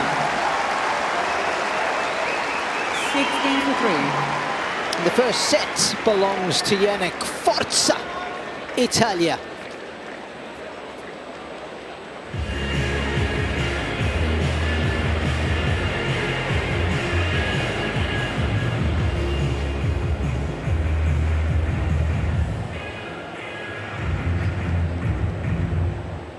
Posting some good numbers. Yeah, you'd expect most of the yellow to be on Jannik Sinner's side of the page, but not as much as there could have been, you would have suspected. Yeah, I think the unforced errors were topped up in that last service game, otherwise probably would have been below Giron's. Good as the serves, only 1% of his first serves landing in. Wow, he's not pushing that thing either.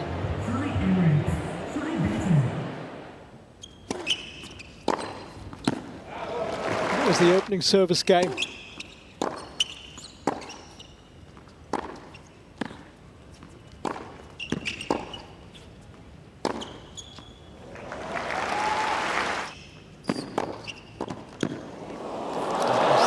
Best of the shots we saw coming off Giron's racket, that volley. That wasn't too bad either.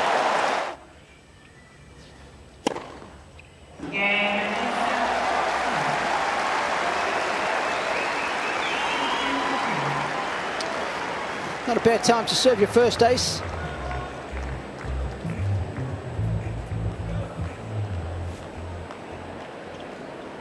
Well, Cain was broken in his opening service game.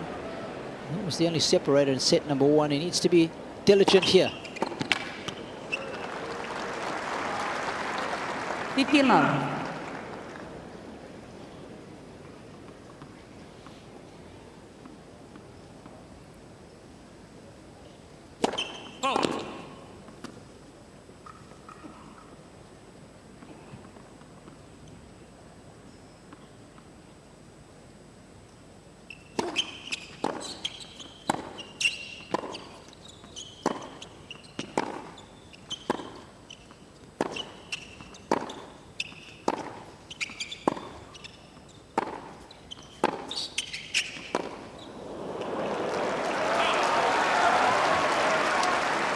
Out slugging the world number 1, not a bad effort.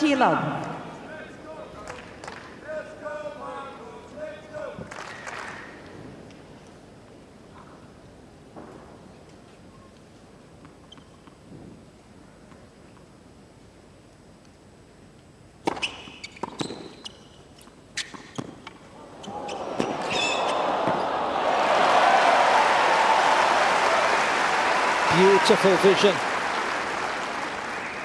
Guys, I think that last game, you know, maybe kind of helped Marcos to say, you know what, maybe Jannik Sinner will make a few mistakes. I mean, obviously Marcos is counter-punching, trying to keep enough balls in play, but he's almost just hoping mistakes come off of Sinner's racket. That's not going to happen all the time.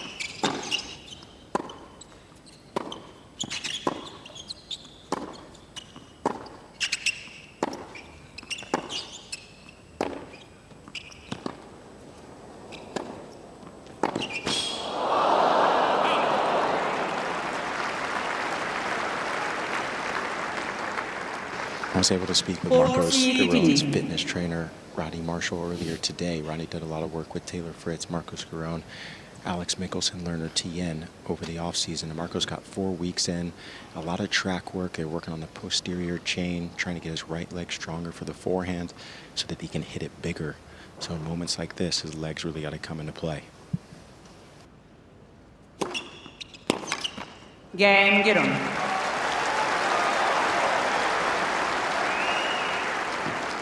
First game, second set. I tell you what, I'm looking at those legs thinking those things don't need any more training. Those things are huge. He's just trying to, they're just trying to get to your level, Robbie. That's the only deal. They're like pile drivers. Give me some of that meat on my bones. He's got some strength, hasn't he?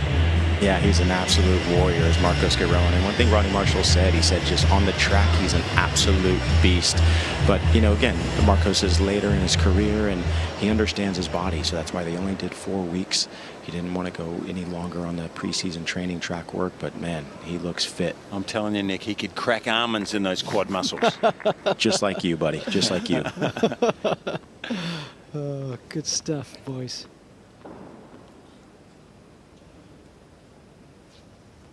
Fault.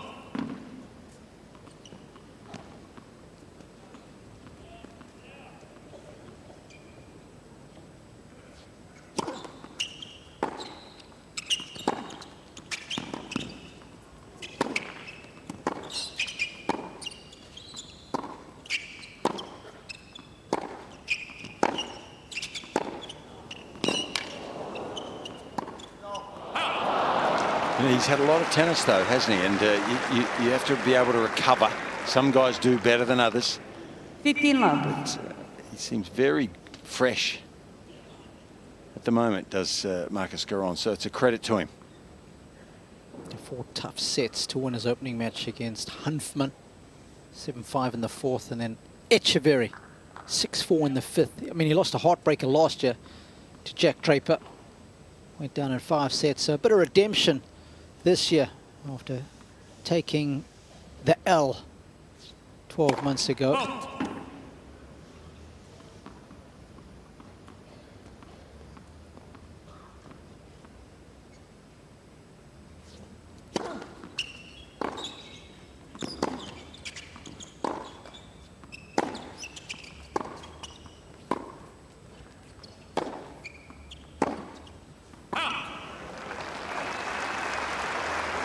We always talk about bounce back ability, and that's exactly what Giron did after losing in 5 sets at the Aussie Open. Went to Dallas, made the finals there.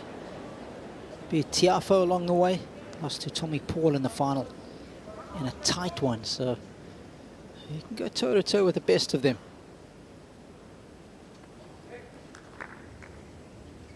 He's definitely settled into this match nicely now.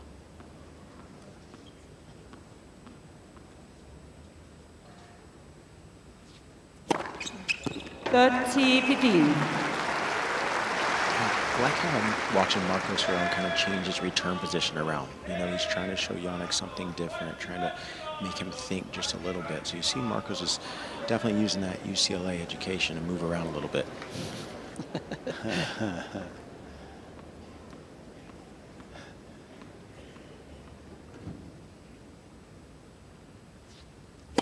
Fault.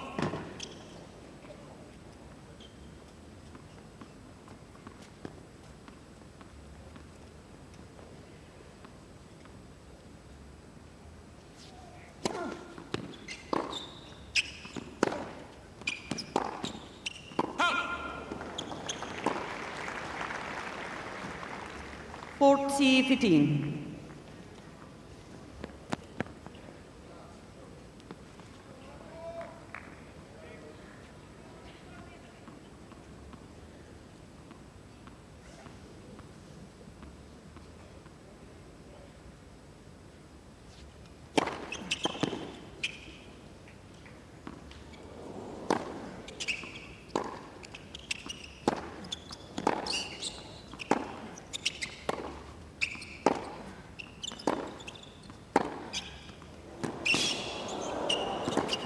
Too good. Game World class, Sinner. obviously, but just a little better than that. 1 game all. He was wasting that backhand. And I don't mean that in a literal sense. He was belting that backhand across court, then down the line, and then finishes it with the forehand. Something I remember so vividly about Novak when he burst onto the scene. That win in Canada back in 2007. Couldn't believe it. This kid was changing direction on everything coming across court. Just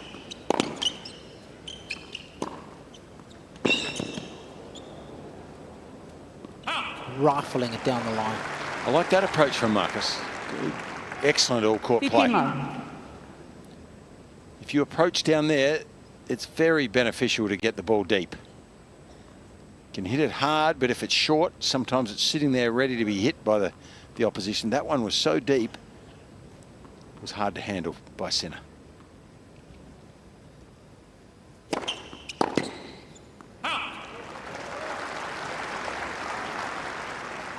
Love.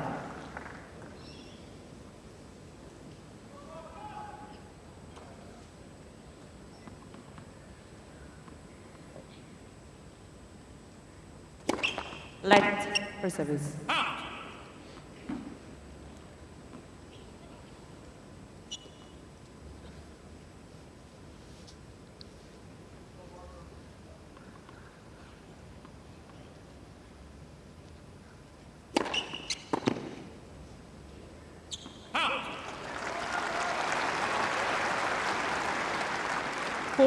Love.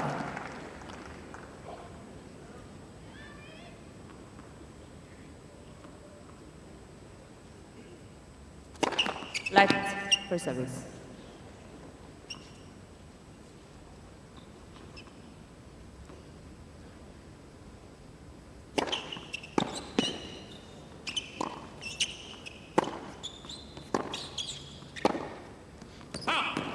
Game, get on. Looking good here in the second. It's 2-1, but he is down a set.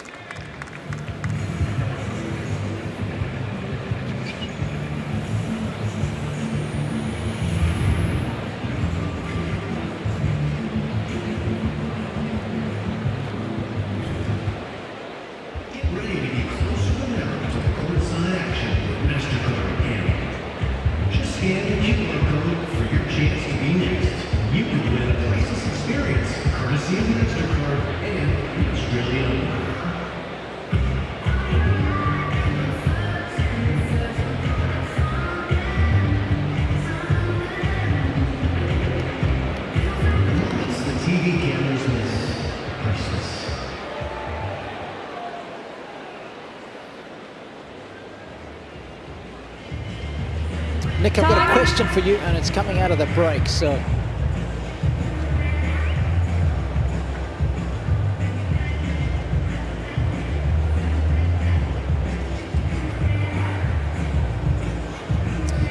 Well, Nick, the question I've got for you, and I think I asked this to Fitzy in one of Sinner's earlier rounds. Would Sinner sign for the same year that he had last year, 2025 as well? If yes or if no, why?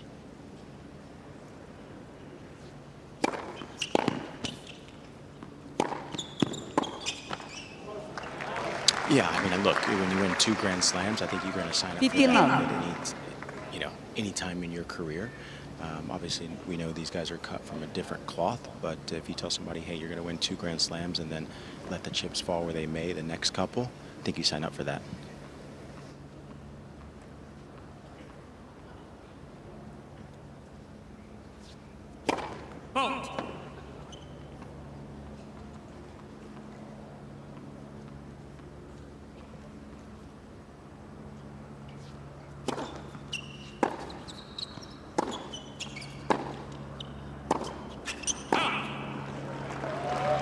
He's not at his best yet, that's for sure. Definitely not tonight.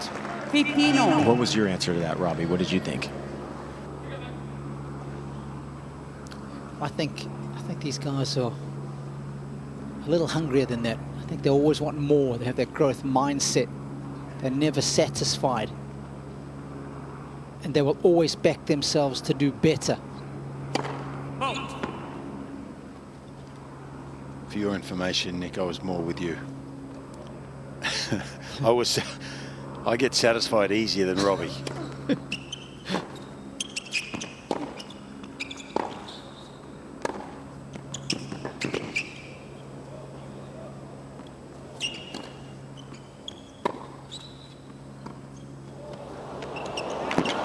Just to show us, he's got a little variety. I think when you've never been close to winning a Grand Slam singles, your opinion is different. Yeah, I think so. You know, the closest I got was quarterfinals of doubles at the French and U.S. Open. But you know, look, I mean, geez, if you tell somebody you're going to win 2 Grand Slams in a year, I mean, I think any player is going to take that. Yeah, but he's not just any player. That's my point, right? I'm with you. But then let the chips fall where they may the next couple. But yeah, I think he's cut from a different cloth for sure. Okay. 40-15. I think if it was Wimbledon and the French Open, he might take it. That's a good point. I wonder if he and Jannik could negotiate. Hey, what about he and Carlos? Excuse me, Carlos. Oh, hang on. What are you saying? Just let me have an Aussie and I'll let you have a Wimby.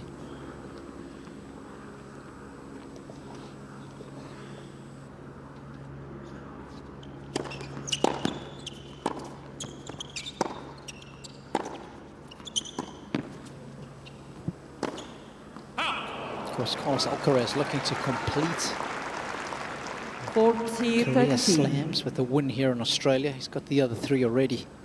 That's mind-boggling in itself.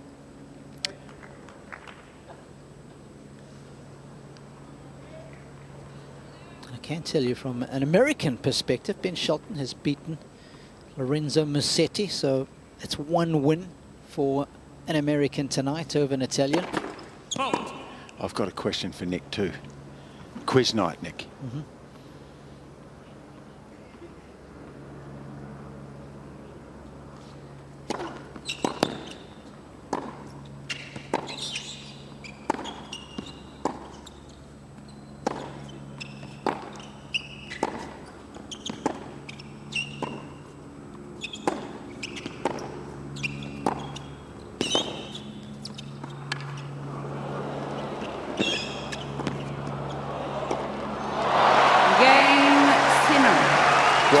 Doing well. He's mixing it with the world's best.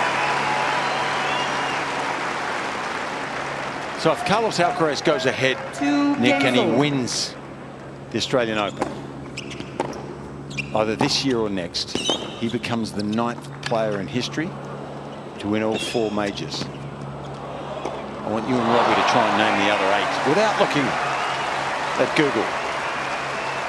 I can't use Google? Come on, man. No. I'm watching you. I can see you from up here.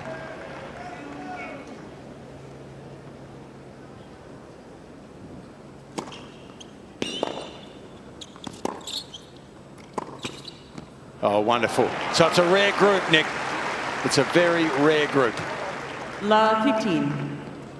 And it's a group that transcends a lot of generations.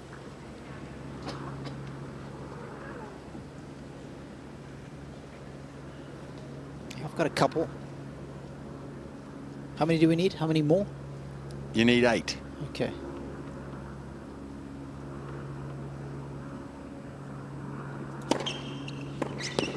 And I don't want Nick down there getting help from fellow commentators, by the way. I do have the great Jill Krabus next to me, but we're going to throw Agassi in there. That's one of them. You got it. Robbie, I'll let you throw in one in next. Laver. So we've got Laver and Agassi. There's 6 more.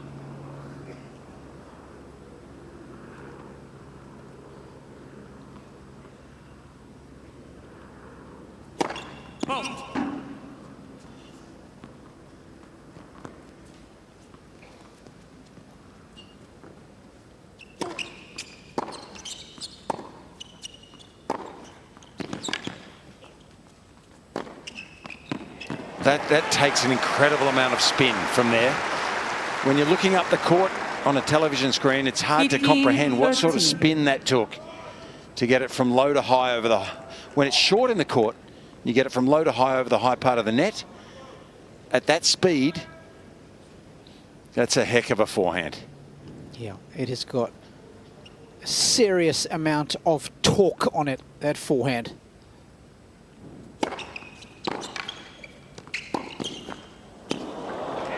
Yeah, guys, from down here, it almost looks like he's never going to miss a forehand. I mean, it's got so much spin on it and safety that, you know, you're watching Marcos's ball barely clear the net, and it's almost like any shot can miss, but with the safety of Sinner's shot, it's incredible.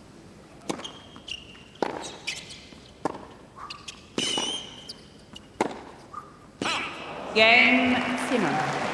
So we'll come back after the break, Nick. Try to work out the other 6. Sinner leads. It's Sinner who does indeed have the break. Set and 3-2.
Well, we couldn't have better weather than what we're experiencing right now in Melbourne. So much the case for our friends down in Sydney. Of course, my son is in Sydney right now. It's been raining a lot down there. And enjoying the best of the best here. We say Sydney is up there from Melbourne, not down there. Oh, true, you're right. It's north. Yep. It's up there. Yeah, is that what you say? Is San Francisco up from LA, Nick, or is it? Yeah, that's north. San Francisco. There you go. There's South Africans, mate. At least about a 7-8 hour drive. Yeah, it's up. We're always so used to saying we're down there. So there you go. That's my excuse. Is South Africa down there or up there? It is very much down there. It's as far down as you can go. All right, you two are not going to get these 8, eh? I'm going to have to name them to put everyone. I'll give it a go after this point. Okay. Go ahead, Robbie. You know, Federer, Nadal, Djokovic, Emerson, and then you have the next couple, Robbie? That's good. I would go Budge. Yes. Henry Couchet, the French guy. No. I don't know who the 8th one is. Sir Donald Budge. Yeah, I've got Budge. Fred Perry.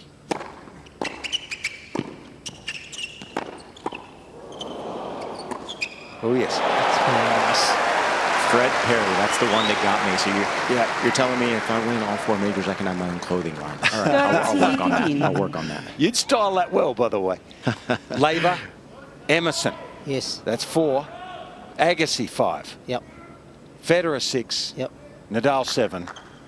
Djokovic, 8. That's a pretty good lineup. It certainly is. So Alcaraz is knocking on the door to join that group as a 21-year-old. And Sinner, I think, will also do it. That's my call. I like it.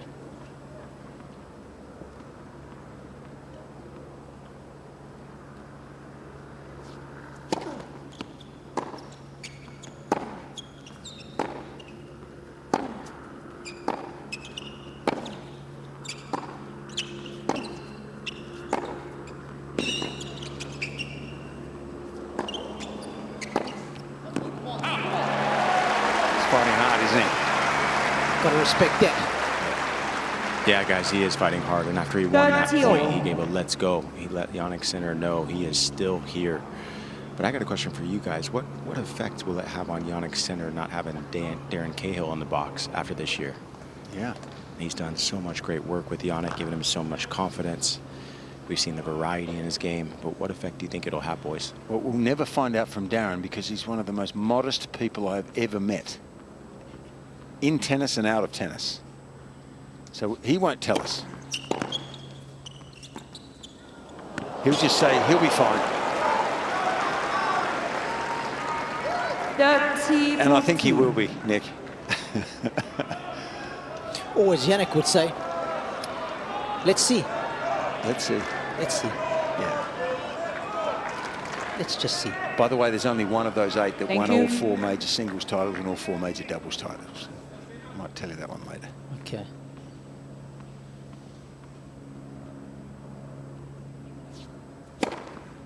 Juice. That was clutch. That's exactly what we were talking about, the ability to produce big serves. At the right time. Yeah. By the way, I'm taking my hat off to Marcus Giron right now. He's hanging in there and staying with the world #1.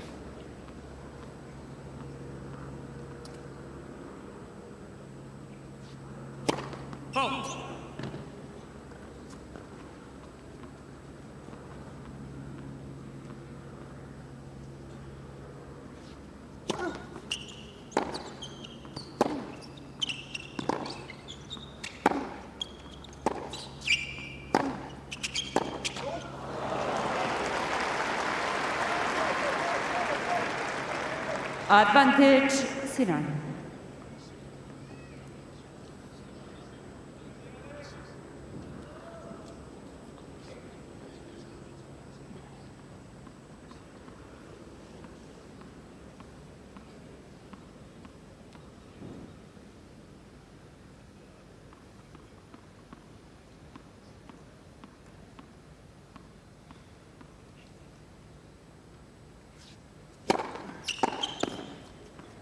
Game, Sinner. He's faced 2 break points, and he has saved them both. We're talking about the amount of spin that this guy puts on the ball. Look at the forehand revs there. Almost 3,000 RPM on average. I mean, there's way more spin than Giron.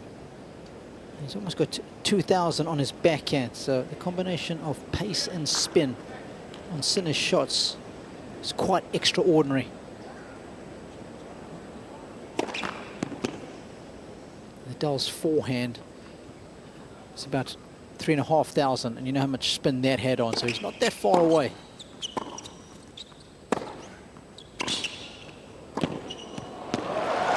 Oh, that looks so sweet. Hey guys, we're looking at that forehand Love spin. team. Do you think there's anyone else at the AO that has more spin on it than Jannik Sinner?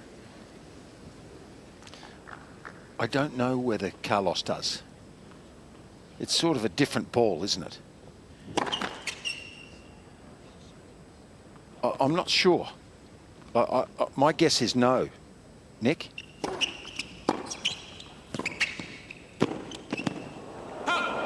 Yeah, I think my guess would have been Carlos as well. So maybe try to find a graphic of that. But again, just so much safety off the center forehand. It's incredible. You just feel like it's going to drop in every single time he hits it.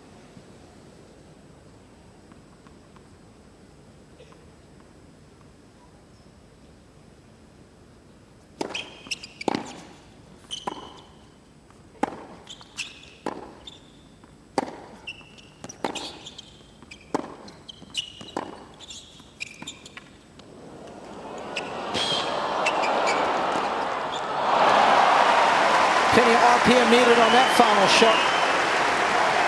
Well, exactly. It's a case in point, isn't it? When you're close to the net like that, to get it up and over and down, you need tons of spin. So let's see if we can see it from court level here. How this goes up. Yeah, it's tough to see from there, isn't it? But that's heavy spin. Yeah, not even to the dark, excuse me, to the deep target. It was to the short target, right? Yep. Even more spin to get it short. Yep.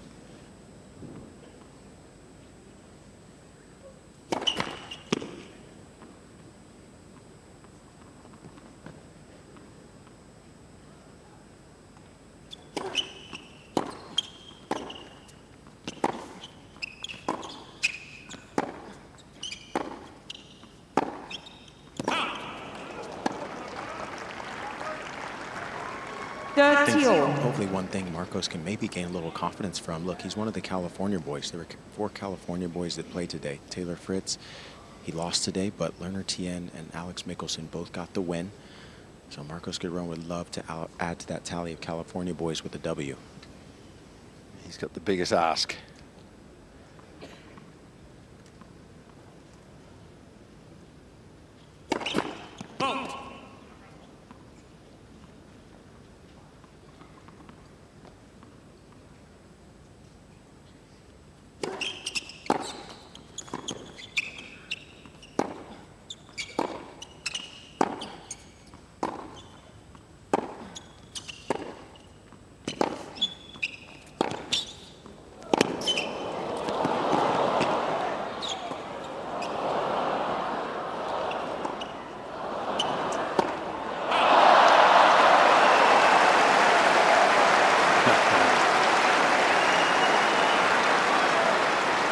That's serious hitting, isn't it? 40-30. I think they're the type of points you want to be down on courtside where Nick is. You see how hard these guys are smashing that ball. Absolutely smashing it. And it was almost like 12's tennis, that shot that Marcos Giron hit. It was nice and high, but I thought Jannik Sinner, there's no way he missed that swinging forehand. But a good change of pace from Giron.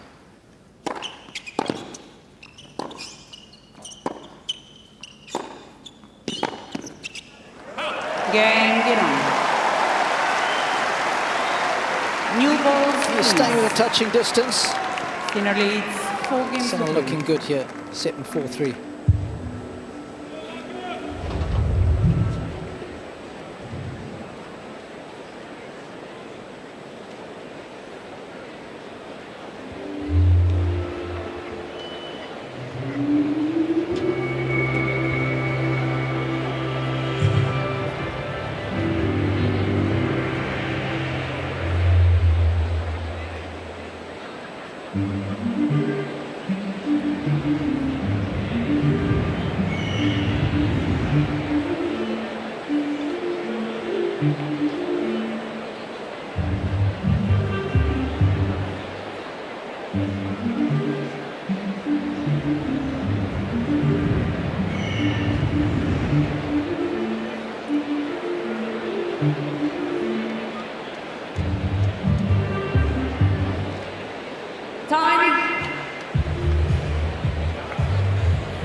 It was a tough day for the top American, Taylor Fritz, going down to Gael Monfils, who rolled back the years with one of the best performances I've ever seen from him, certainly in the last 4.5, 5 years. And he's on a nice little win streak at the moment, is Monfils. Winning the title in Auckland. He's got 3 wins under his belt here.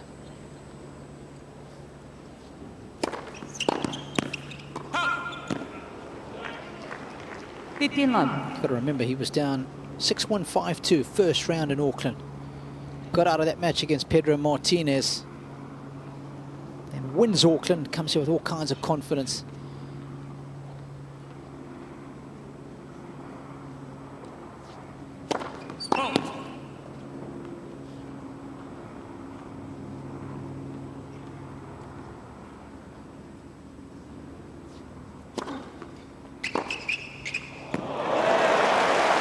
Very neatly done.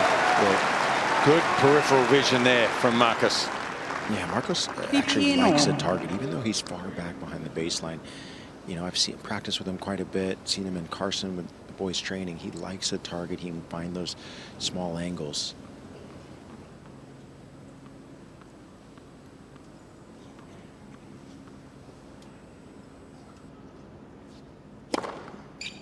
$30-15.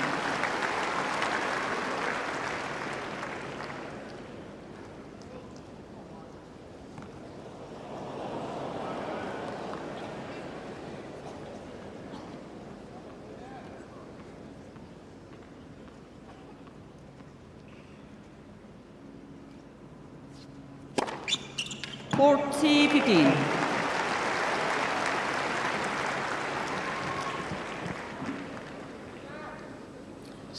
to serve a little bit more accurately. Just the one ace in the opening set. That came on set point. 6 more added.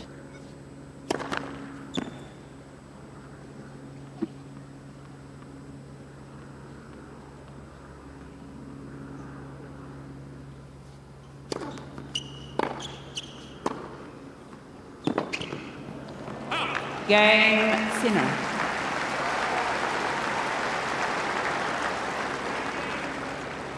Sinner leads 5-3.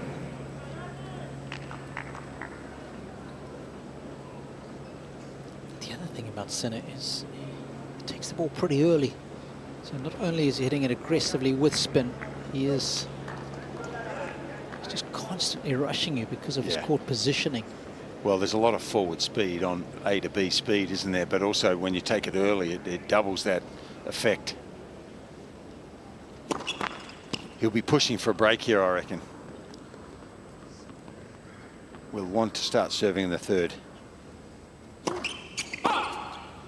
Love 15. You're asking about the forehand spin rates. Nick Sinner around 2,900 and some change. Just got a text from Carlos Alcaraz to say, hey boys, how can you think that an Italian's got more spin on their forehand than a Spaniard? How's that possible? He's got a little bit more, I can tell you. Just over 3,000 RPM for Alcaraz on his forehand. He's got more? Yes. Wow.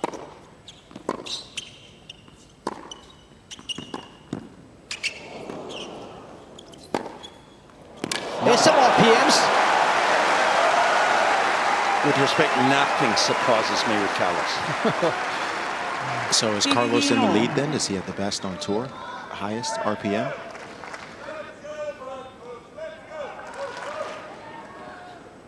I'm not sure. Got to check with our friends at Bolt 6. But that was... Well, if someone's got more, they're off the planet anyway, so...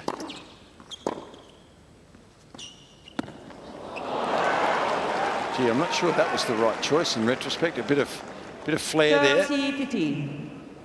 Thought it was an easy put away forehand, I thought, for Jannik.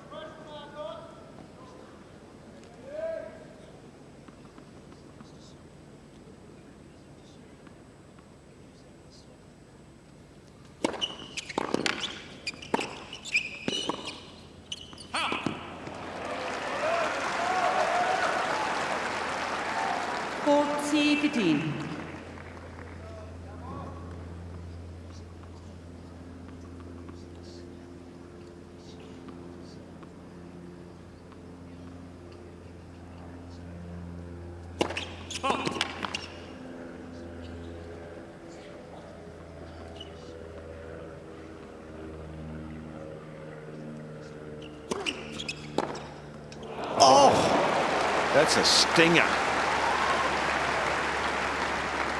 40-13. So, just to prove how accurate this is, this speed with that angle means it was almost perfect, doesn't it? It's off the charts, that's what it is.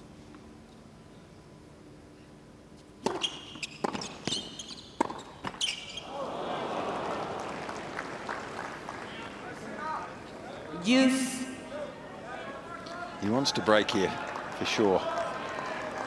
Make a statement at the end of this second set.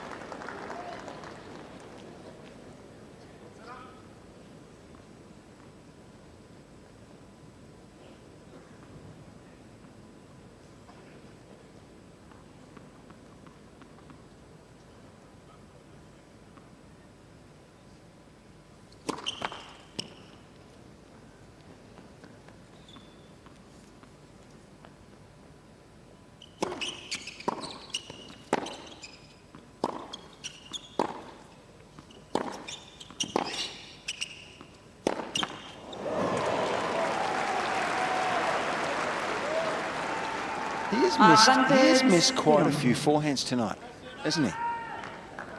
Now, they're lofty standards. Yep. I understand that.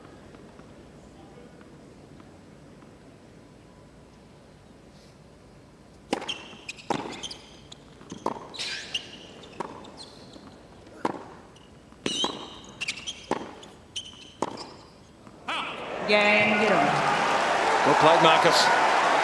And he'll get to look at the Sinner serve at least one more time in this set. It's Sinner 5-4. leads 5-4.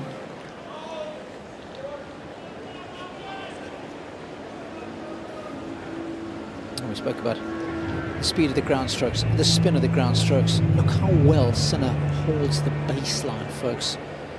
61% of the time he is within about a meter to 2 meters, but 32% of the time he is inside the court. Of course, some of those are forays forward, but he is so tight to the baseline. Those are good numbers. Anything over 50% is decent in that middle zone. Very rarely does he get pushed behind that Melbourne sign. He knows how to defend aggressively with the open stance of both wings.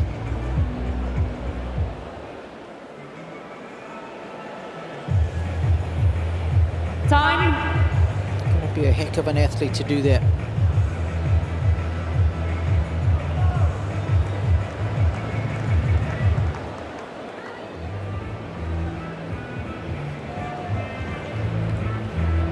It's called the Happy Slam for a good reason. So many of the players who come from Europe can't wait to be down here. There's such a good vibe around the place. Of course, a lot of students and school kids alike enjoying summer holidays. Ready to play. And it's a great place to be. First tennis major of the year, well underway, 7 days into it. Defending champion on center stage.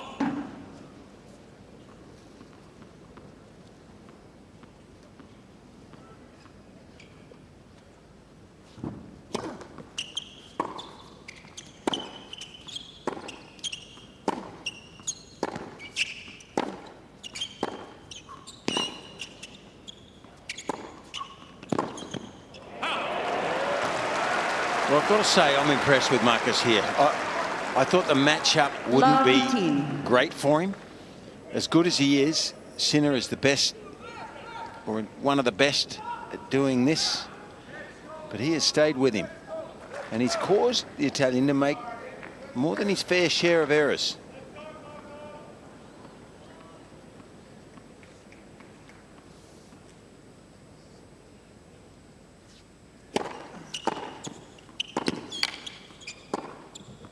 And now he's got a chance here. He's got a window of opportunity to get back into this second set. Wonderful point. Yeah, guys, I've been impressed with, I feel like Marcos is moving his feet even a lot more. It's almost like he's loosened up in a way. You know, we talked about him playing doubles yesterday, 2 hours and 18 minutes, a long singles match, 5 sets the day before, and he looked maybe a little stiff in the beginning. But now he's moving more. He's moving up and back in the court a lot quickly. So yeah, he's hitting the ball bigger.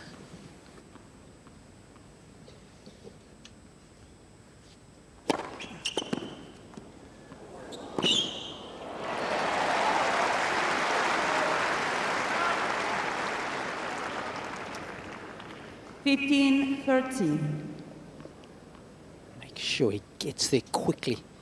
Catch that ball on the apex of the bounce. Don't want to let it drop below the heart of the net. Suddenly it becomes a little trickier to hit the winner. Garoon's got his attention in this game big time.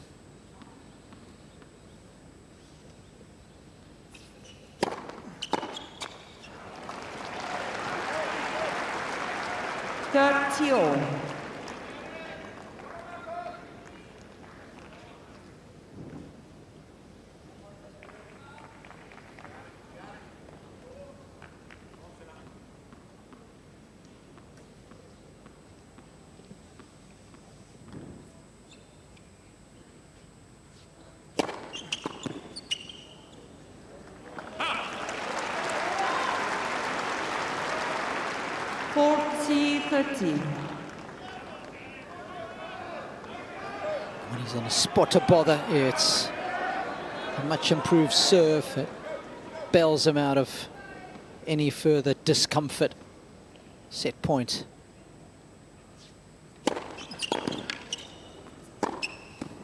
It's more the same. Lovely combo to round out the second set. Darren's happy. So is Jannik. He leads 2 sets to love. Sinner leads by 2 sets to love.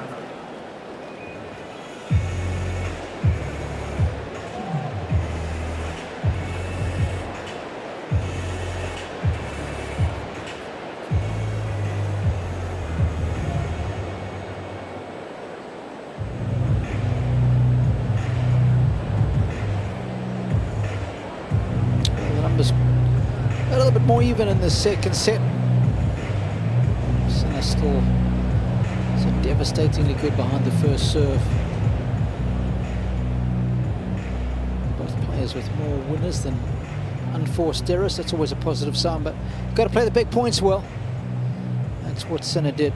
Got to look at one break point, and he made it count.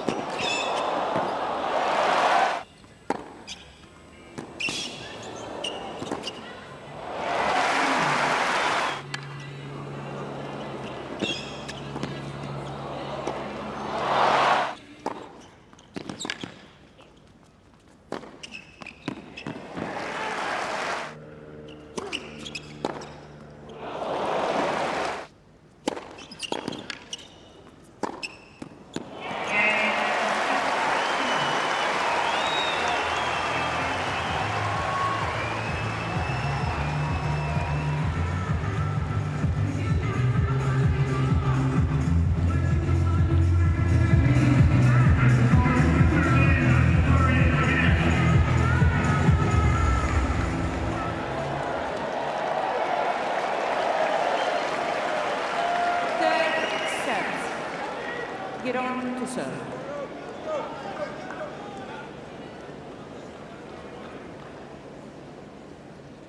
Set number 3. 15 love.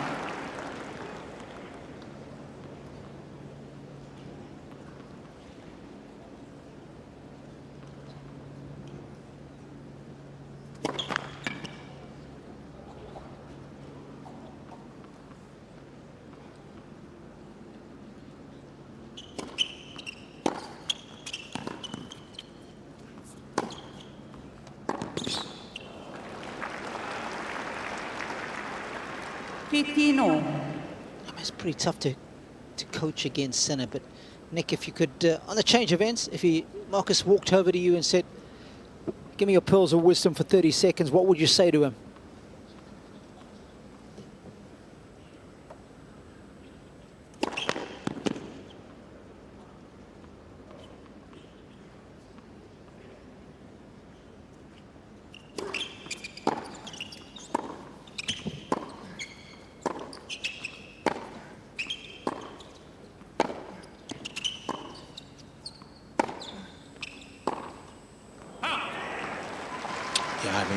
He's starting to move his legs a little bit more, and I thought, beginning of the match, he was playing pretty defensive, just hoping Jannik was going to make some mistakes, but now we're seeing a bit more change of pace. He's going a little bit bigger on some of his forehands and then mixing in some slower ones. So I think changing up the pace is good, but then also look to get in a few times. Show Jannik that you're going to come forward, because Jannik is not impressed as much by the baseline. So come in, see what happens.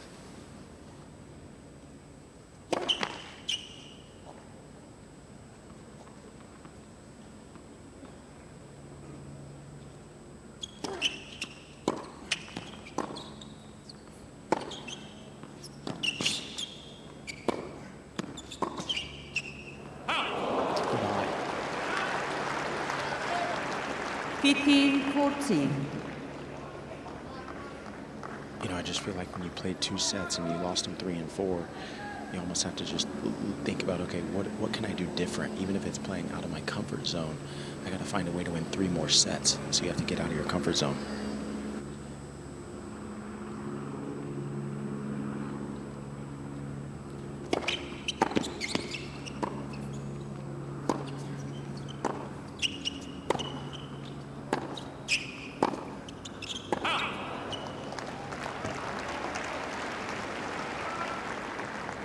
T14.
It's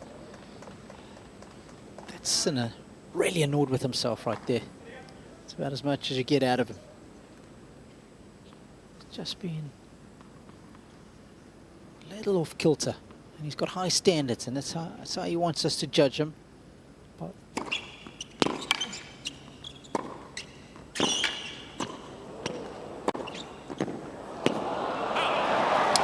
he didn't quite do enough for the backhand volley, did he? I mean, at this level, you can't just play it with safety. You need to go after it. And easier said than done when the ball's coming at you at speed. But he just gave the champ another chance there. Good approach, just not quite enough. Another break point for Jannik.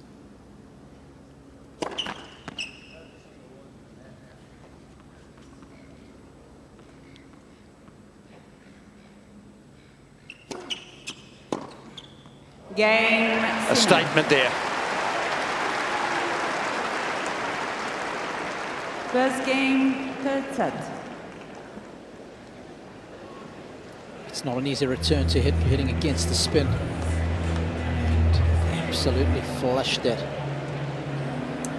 Fitzy, I'd like to know, what would you tell Marcos right now? You know, he's walking close to Nick Meister, his coach. What would you tell him? Well, look, it's sometimes not an even playing field, is it? I mean, Marcus is a hell of a player. He's been inside the top 40 in the world, but it's a different level.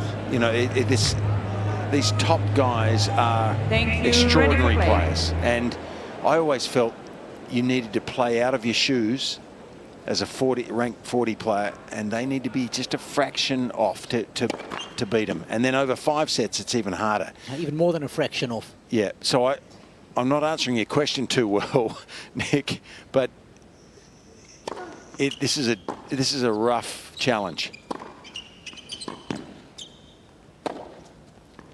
I think all you can really do is say, look, try a few things differently. Take the ball earlier, if you can, even though the ball's coming with more revs and faster than all the other players you play against. Try to take it earlier. Take a few more risks. Come in a little more, which he did last game. And swing freely at times. I mean, I think you've just got to take risks. You can't play safe against someone like this. Not that he is, but I would encourage as much adventure as you could muster.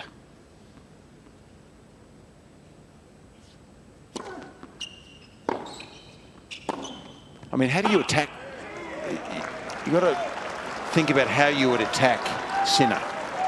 I mean, he's tough to serve and volley against. He's tough to approach against. And he's tough to rally with. Not a whole lot of what would you say, Nick? No, I'm with you, and I kind of want to go around the horn because, you know, Robbie's, you know, we've been watching Sinner and his dominance, but what would you tell Marcos with his game as well? Just kind of want to go around the horn.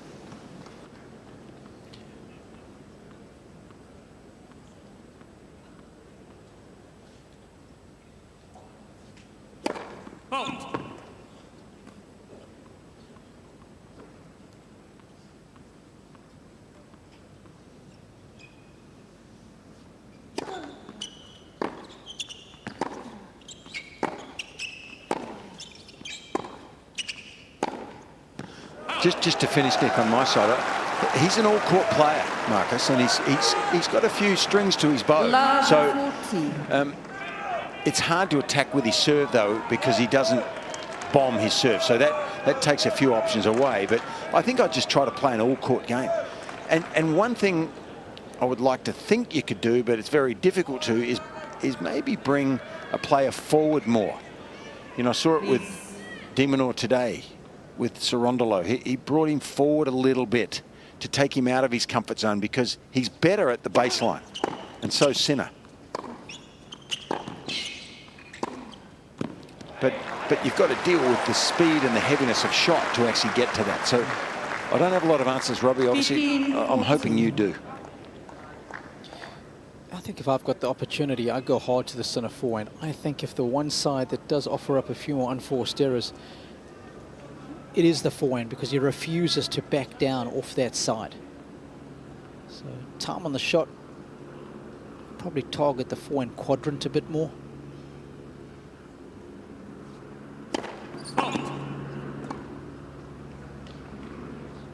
I like the crush and rush here on the second serve.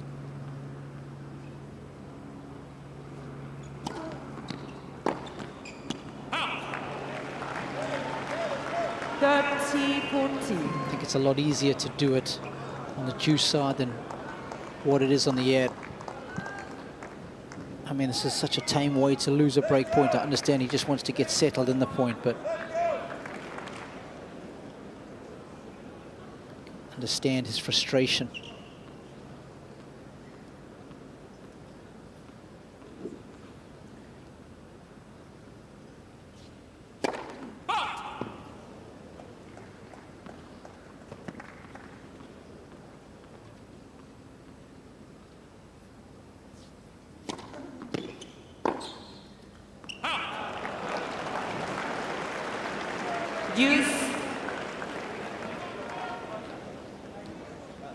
Unfathomable.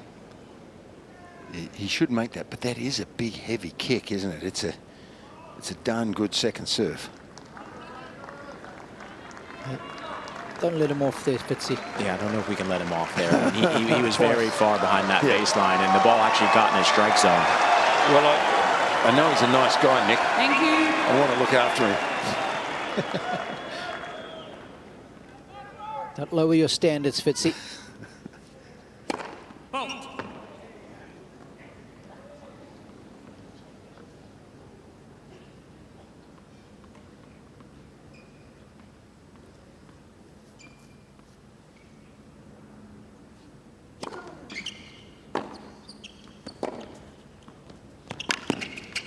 I like that play. And he's shown signs of wanting to do that more. And why wouldn't you? It's expanding his repertoire even more. Sinner. That was the sneaky fox part of Sinner's personality right there. Just opportunistic. Just snuck up on his opponent. There he is. The fox. Cunning.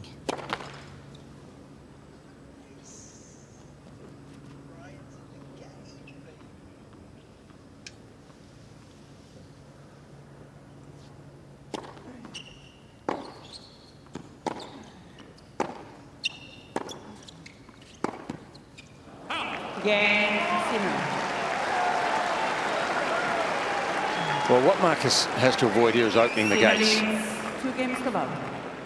But it's a long way back, isn't it? Yeah, that was the opportunity there. You can see that the forehand heaviness from Sinner by set. It's just getting heavier and heavier. Kieran, it's at its lowest here in set number 3. His forehand heaviness.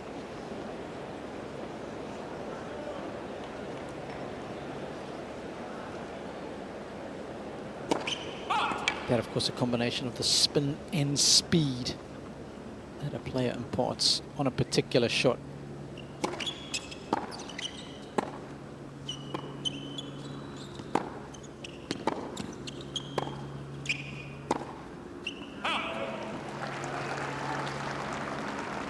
Love.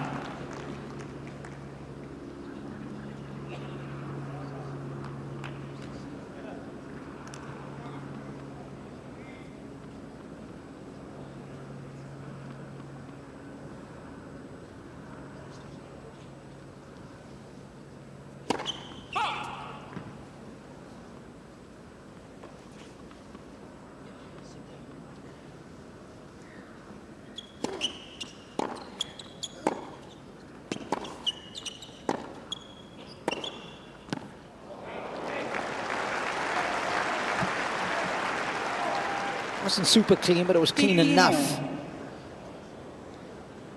Caught it a fraction late.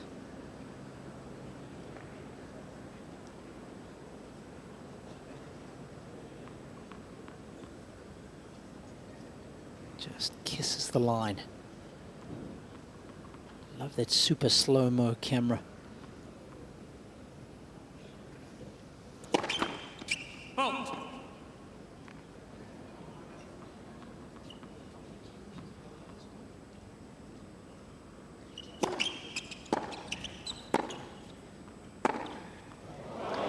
that backhand is flushed. 15-13.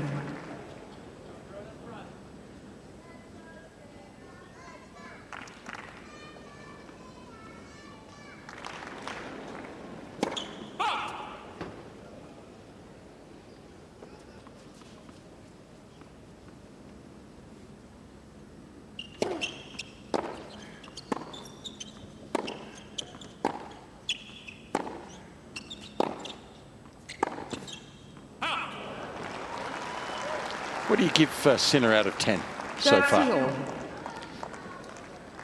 7.8. Nick? Yeah, I'm with you. I mean, I was going to say about a 7.2. We've seen quite a few mistakes on the forehand wing. You know, as you said, Robbie, maybe you target that side a little bit more. And, you know, Sinner was missing forehands with less pace. When Marcos was going with less pace, Sinner was missing some of those shots. But yeah, I'd say about a 7 to 7.2. Yeah. Robbie, I'm with Nick. I reckon you've gone soft now. I'll tell you why. Tell you why.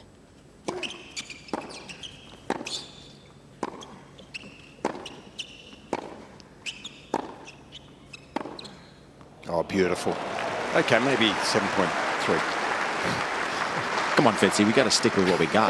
We can't start moving the numbers around after one shot. He's getting softer. Not even a forehand. Yeah. He's getting softer. You're right. Nick. Come on, that was a backhand You're too. right. You're right. I had a bad moment. That's very good. I put a premium on the big points. Yep. And yes, he's made a lot of unforced errors.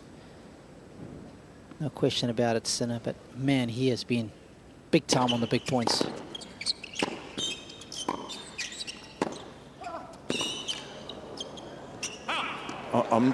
The reason I'm down so much, it's just a bit shocking when he misses that many forehands to me, because he doesn't do that often. And I think the later he goes into the tournament, of course, you've got to survive and get to the back end. But if he does and he gets there, I think he'll be missing a lot less on that forehand wing, because it is a monster of a forehand. He's made 19 off that side, just 6 on the backhand.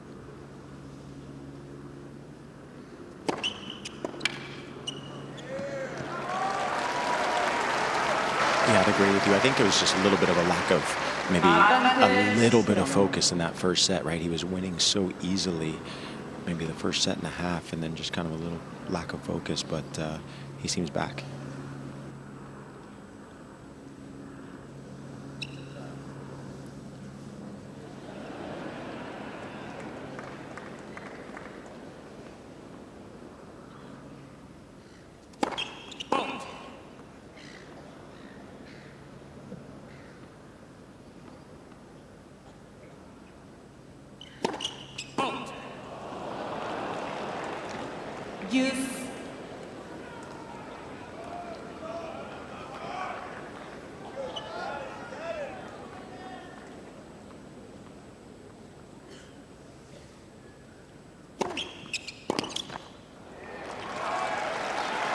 To me, that's not normal. Advantage, Iran.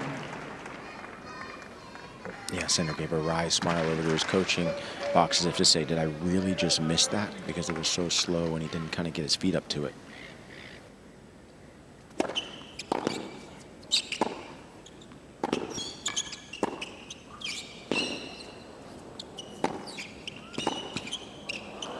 Yeah, well done. He's on the board in the third. But the American is playing catch-up big time. 2 games to 1. Let's have a quick look at Giron's average return hit point in set number 1. This is the second serve. You can see he's trying to be a bit more proactive. It didn't quite work out. So what does he decide to do in sets 2 and 3? Decides to adopt a different strategy, and we saw it in the previous game when he had all those breakpoint opportunities and he missed a couple. With this deep return hit points. Couldn't get the ball in play. And I always get the feeling that if you're going to miss, I'd rather miss going for it rather than just trying to hit the ball in play. And it's a strategy. At least he's trying something different. Can't really say it's worked. But you've got to applaud the fact that he's looking for different solutions.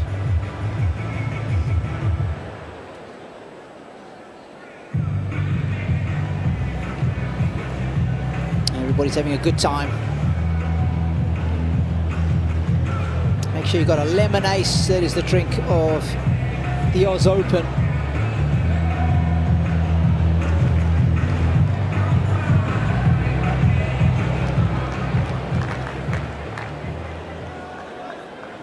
Don't forget to hashtag us at Oz Open. We always like to hear from you.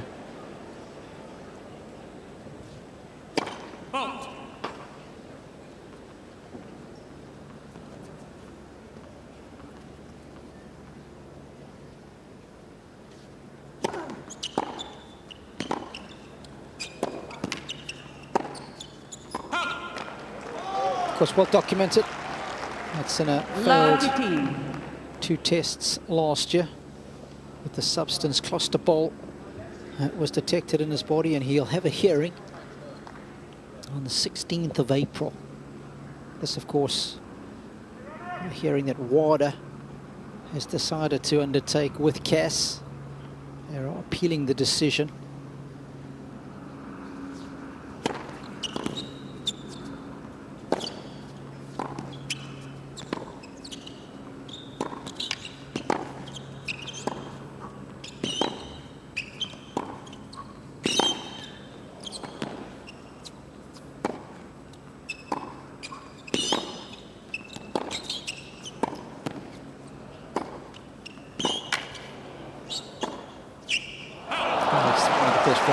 Once again, just so disappointed he couldn't apply the finishing touches. WADA just appealing the decision of the ITIA.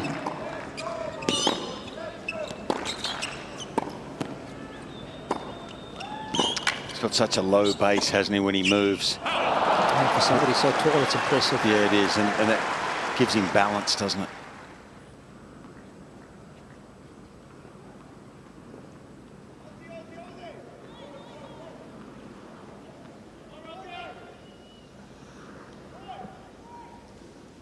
Ladies and gentlemen, please, when players are ready. Thank you.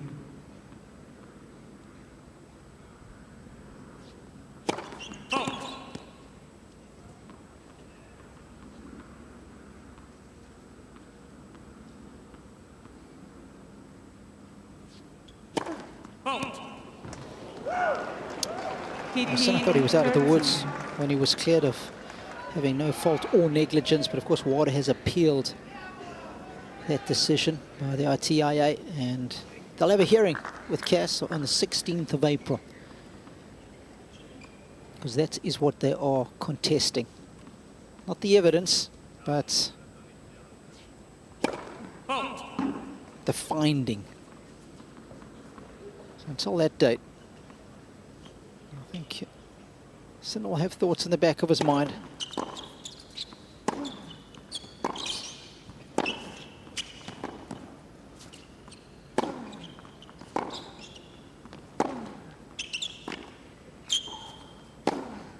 And he'll be hoping to have his name cleared. It feels like he has done nothing wrong, and when he's been asked about it, he has said he knows in his heart he has done nothing wrong as far as he is concerned.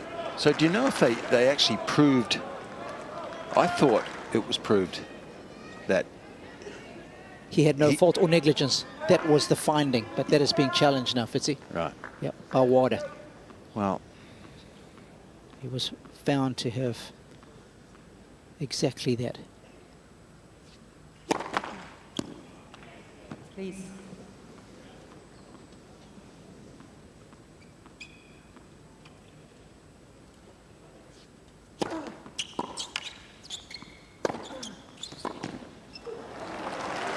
And I think it was so remarkable that he played so much tennis the initial positive tests around Indian Wells time last year before it came out the week after he won Cincy. And it was a tough time. You speak to Darren or anybody else in the camp, they'll tell you it was very difficult times having to keep it all in. Jannik spoke about it and he thought it was all done and dusted. But of course, so now with the appeal, it's going to linger a little longer.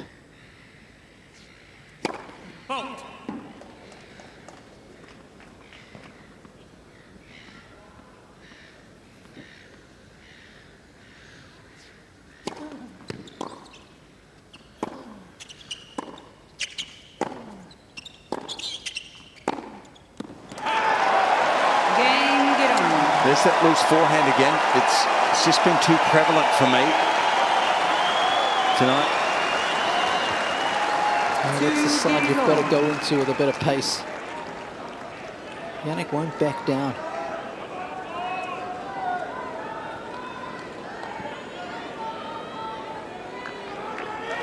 Thank you. Sounds like a good Tom Petty Ready song. for play. It is.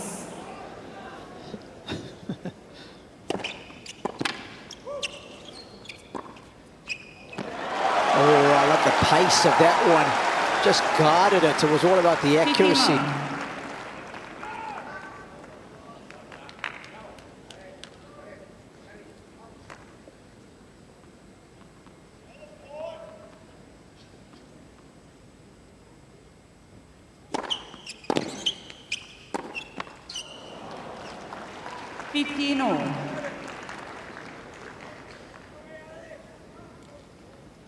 He's worked so hard to get back on serve here. Get a break. Last thing he wants to do is donate it back.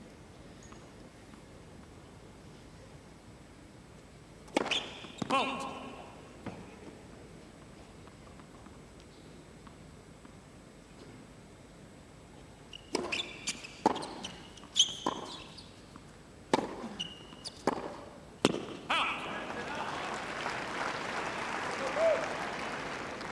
Fifteen 13.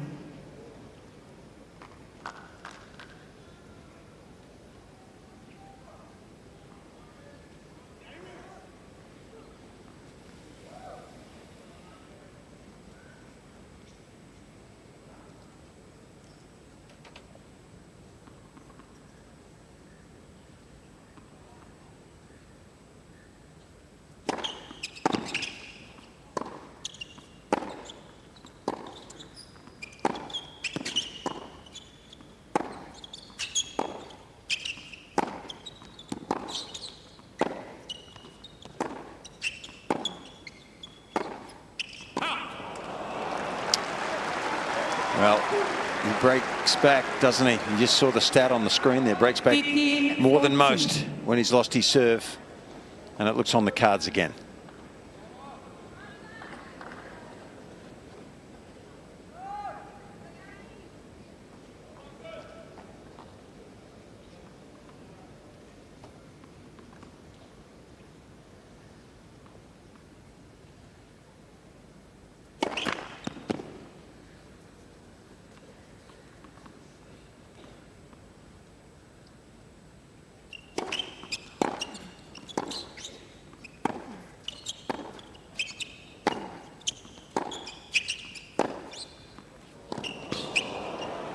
Too good. Jannik Sinner. Breaks right back. Gets his nose out in front. 3-2. Sinner leads 3 games to 2. This one, the nail, I mean, it's bloody. Yeah. It's just like, it's hurting when I'm moving on it and pushing on it. TP physio Paul Ness.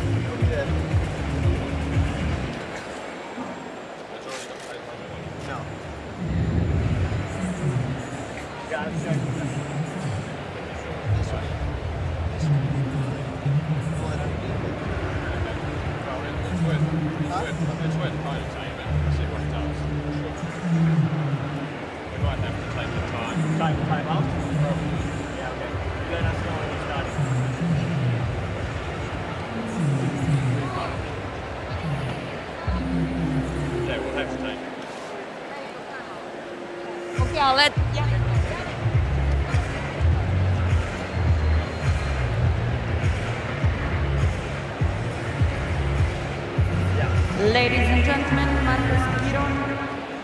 now receiving a medical timeout. So if Cain receives a medical timeout, Jannik, if he wants to, can go and speak to his camp. The nail, I think, is ripped on Cain's foot.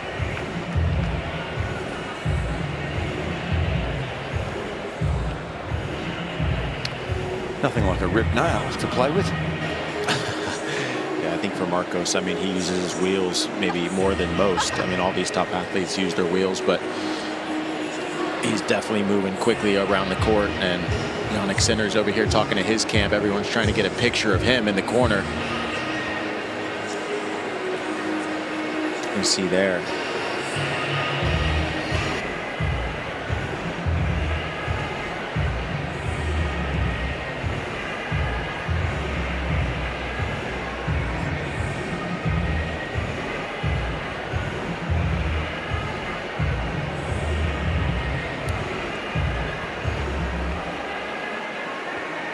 He's got up close and personal with that lens.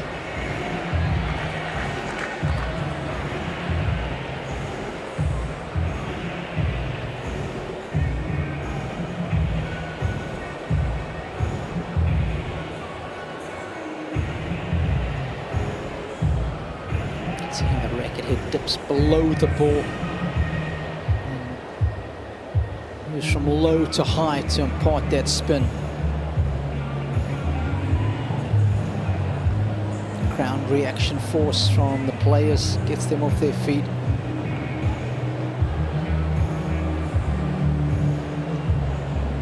What a great follow that is.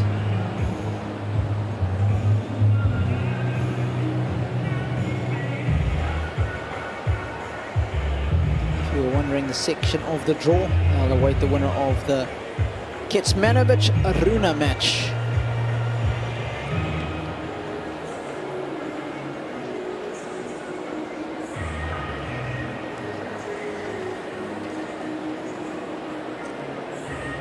Plenty of firepower for those two, that's for sure, especially Holger. They'll be next up on the Margaret Court Arena. I can tell you that Aryna Sabalenka has followed in the footsteps of her husband, Gilmore Feast, by beating the number 4 seed, Jasmine Paolini.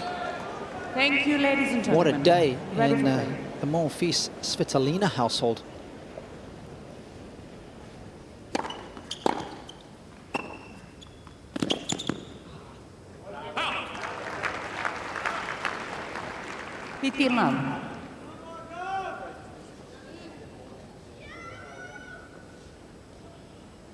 Time spent on court, Cain, an hour 42 more than Sinner.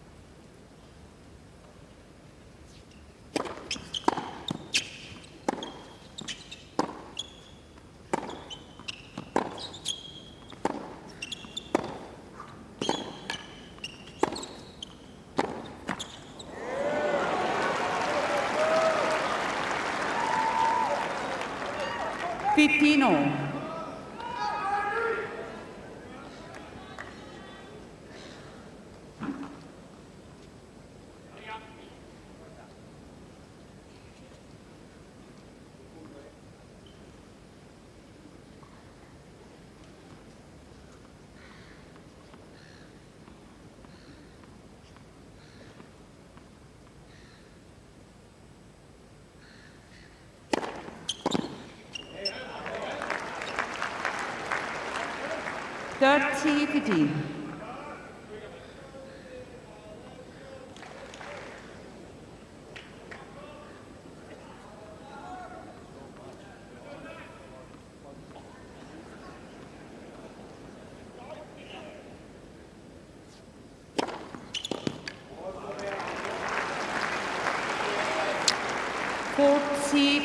I wonder if that toe was affecting him a little bit there on the return. Looks like it is to me.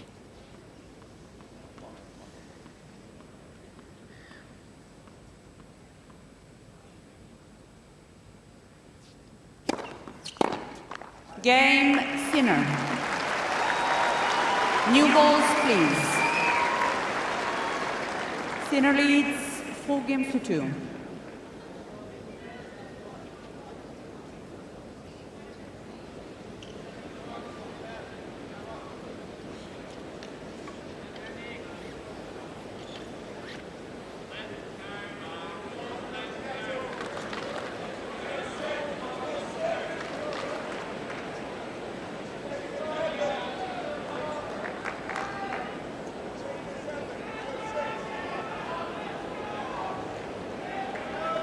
Thank you. Ready for play.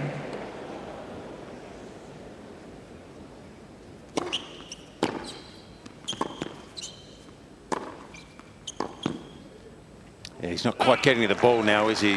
With no balance, so it looks inevitable.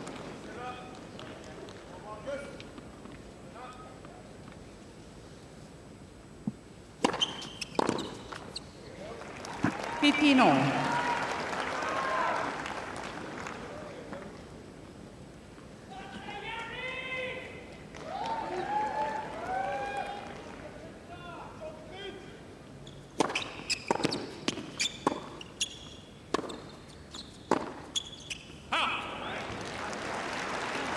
$15-30.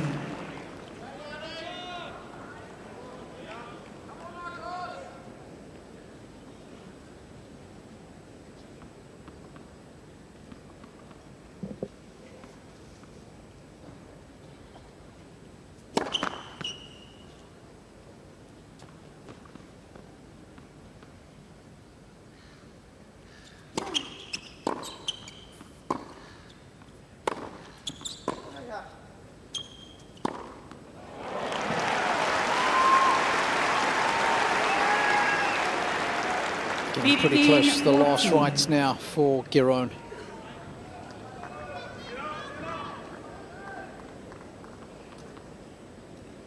Sinner's eating that short forehand up.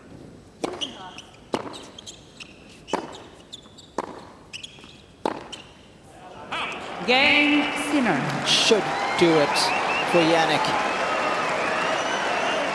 Sinner leads. Italian fans are happy. Close to booking a place in the fourth round. 5-2.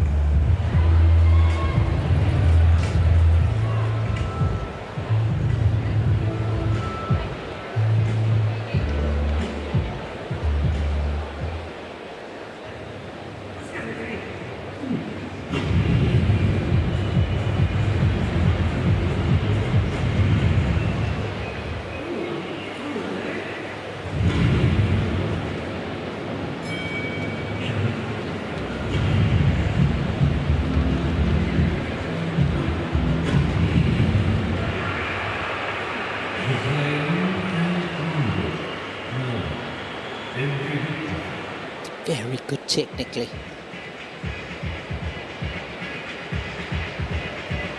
So well coached is Jannik.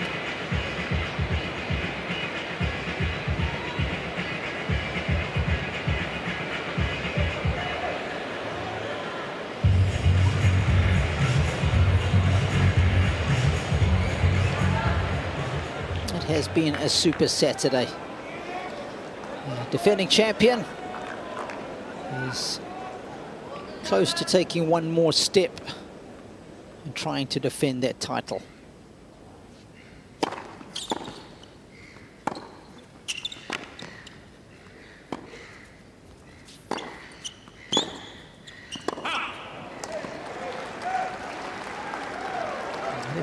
This is indeed the last game. Spare a thought for Marcus Giron. This is his best showing at the Australian Open. He's never won a round here before. He's made the third round at the French Open on 2 occasions. So this has been a good week for him. Good start to the year. Pitino. And it'll help in defending some of those points from Dallas, where he made the final in February.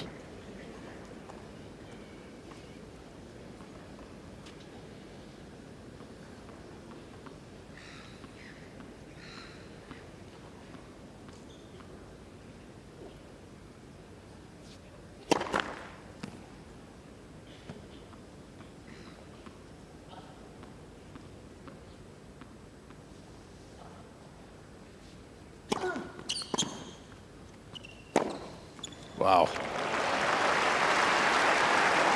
He likes that one a lot, doesn't he? I mean, he can go anywhere with the forehand, but the safety on that one across court. So it's a 2-hour workout, really, for Sinner. And his legs will be fresh for the next round.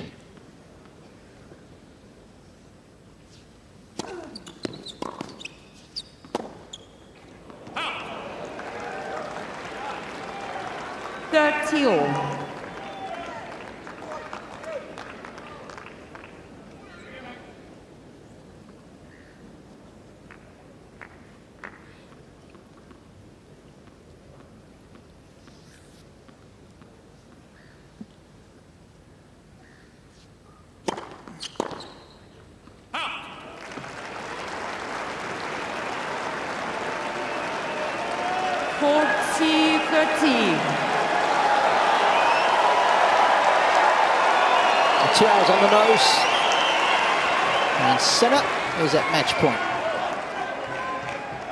Thank you.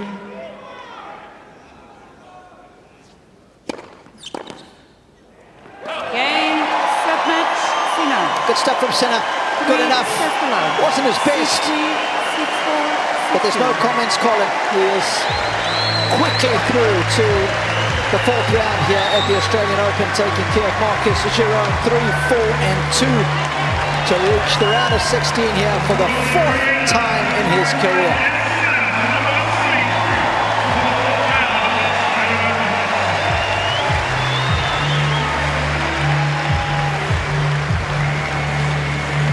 Well, these players at the top of the rankings they're special. They don't think, they don't play, they don't perform like the rest of us. They just have some X factor that is hard to explain sometimes. He's one of those players, and to get to the top of the pyramid of all of these millions of players worldwide is something really incredible. Tough enough to get to 40 in the world or under that, as Marcus Giron has done in his career. He deserves a lot of credit. Well done, mate.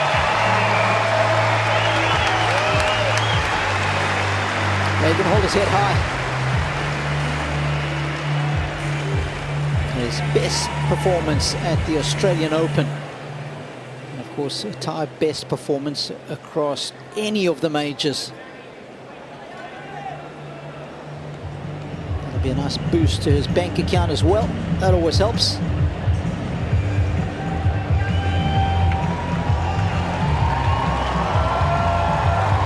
Sinner 3-3. He's going to have a chat with Jim Courier. Jannik, first of all, well done and nice to see you. I haven't seen you yet. Marcos is a quality player. 5 years, he's been rocking it on the tour. You guys played once before. This match looked like it could have been more straightforward, but he was really pushing you from time to time. What was working for you tonight? How did you get this done in straight sets? Yes, first of all, I'm very happy to be in the next round. It's you know, every match has its own difficulties. Today, I felt like he was very, very solid from the back of the court when he served well, especially the first serve. I struggled a bit to return. I have still room to improve, I feel like, but in the other way, you know, every win is great, especially in this kind of conditions. Obviously, thank you so much as always for the support. It's amazing to play a night session here, and yeah, I mean, it's let's see what's coming now in the next round. We've been watching your game evolve now for several years, and you've obviously improved so many aspects. Tonight, it seemed like you were coming into the net, bringing the drop shot in. Are these certain things you're trying to add to your game as well to make you even better? Yeah, today the percentage of my net game was not really good, but still, I try to improve. I mean, it's part of the game. Sometimes I feel certain things a little bit better, sometimes a bit worse, but you know, that's normal. Just trying to stay there mentally, which I think is the most important aspect for us tennis players, and then we see. But for sure, if I want to go if I want to go on in this tournament, I have to improve. No, so hopefully in the next round I'm able to raise my level, but I'm still very happy. As you should be.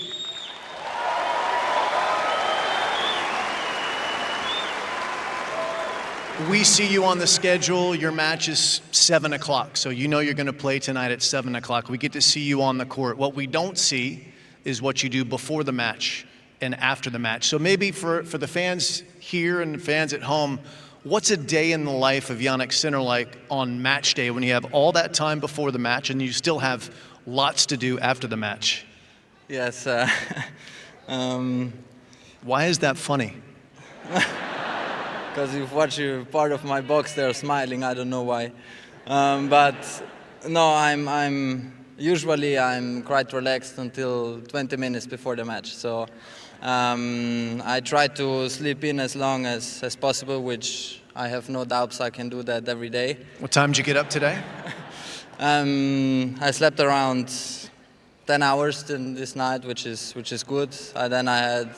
Enjoy it while it lasts, my man. It doesn't last. Yeah, everyone tells me that, so hopefully I can keep going. And then I had again half an hour before the match, again sleeping. But hopefully I wake up when it counts. No, at 7 I try to be awake. But no, if not, obviously we try to feel the ball a little bit for half an hour, 40 minutes, trying to have good food. And now, obviously, now it's quite long because we have to do press, we have to do ice bath, which, it's all part of the job. And hopefully I'm recovered for the most practice. All right, so that was really good. I just want to button this up. So what time did you arrive at the courts for your 7 o'clock match, and what time will you leave, do you think? How long is your work day is what I'm getting at? Today I arrived around 2:30.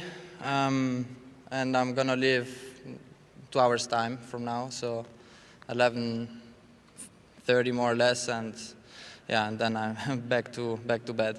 All right, well, that's good. Another 10 hours ahead of you. You got another big match ahead of you in a couple days' time. Your opponents are about to start playing right now. Holger Rune, Misha Kecmanovic. Your thoughts on that match? Two very talented players. One of them is going to be on the other side of the net in a couple days' time. Yeah, tough match. I mean, if it's Holger, I know him slightly better. We had some very tough battles in the past. If it's Miomir, it's a bit different. We played, I think, a couple of times still. So let's see. I try to focus on my side, trying to, as I said, raise my level, and hopefully it's going to be a good match also for you guys to watch. And again, thank you so much, and I wish you a good night. Thank you. Ladies and gentlemen, your defending champion, Jannik Sinner.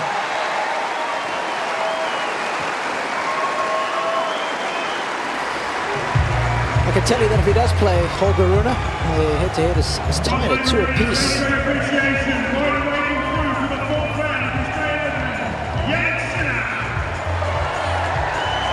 So there won't be any intimidation as far as that is concerned. And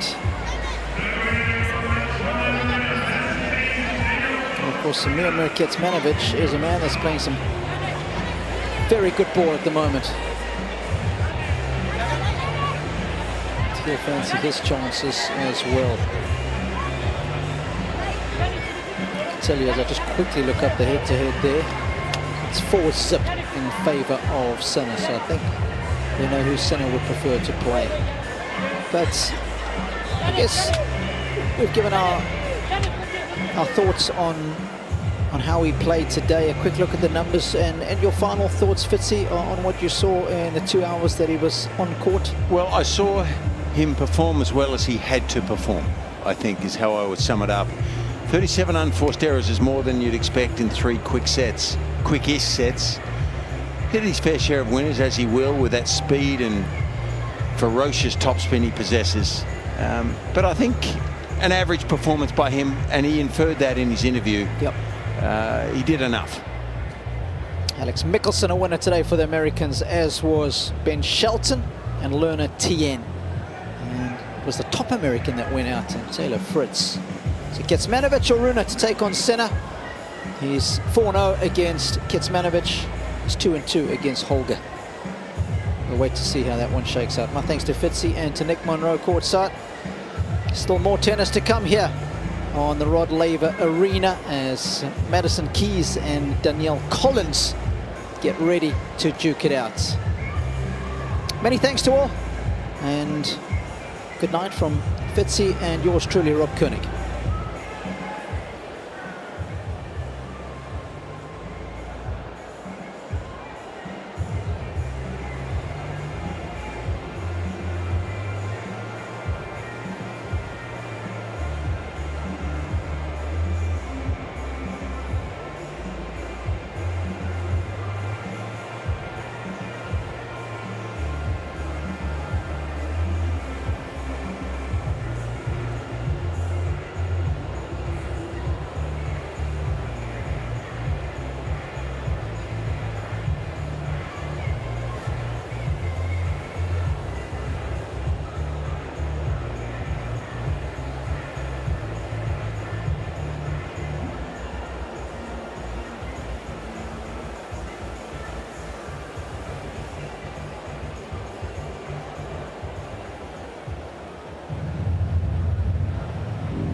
pulled it out of the front. Ivan Gulagong, ladies and gentlemen. Magnificent. Second championship to Barbara Jordan. She's won it. Martina wins the Australian Open. That's the match, the championship for Chris Evans-Laurie. That'll do it. Mary Pearce is the new Australian champion. We have a new champion, Martina Hingis. Incredible. Maria Sharapova is the champion. Azarenka has gone back-to-back in Melbourne. Kerber, unbelievable effort. Serena Williams wins her 7th Australian Open. Osaka is champion in Australia. Ash Barty, the champion. Sabalenka, championships back-to-back. Rod Laver Arena, it is time to bring our players out onto court. From the United States of America, please welcome Madison Cain.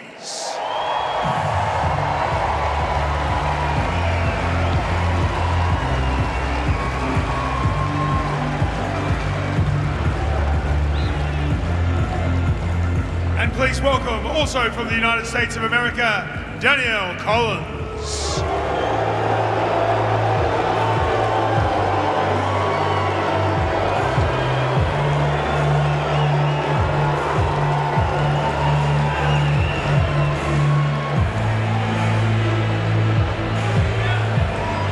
Good evening and welcome to Rod Laver Arena for an All-American showdown under the lights here tonight, and two very different welcomes onto the court. I think it's fair to say Danielle Collins might have been expecting that, but as she said a couple of days ago, in her own words, it motivates her. We'll find out what sort of motivation it brings this evening, because this is a battle between two good friends as well, two players who have grown up together, have competed together at all ages in the juniors, and now going to do it on one of the biggest stages in the sport. Going to do the coin toss.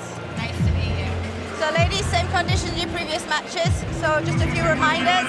We have the live system, obviously, and also we have VR.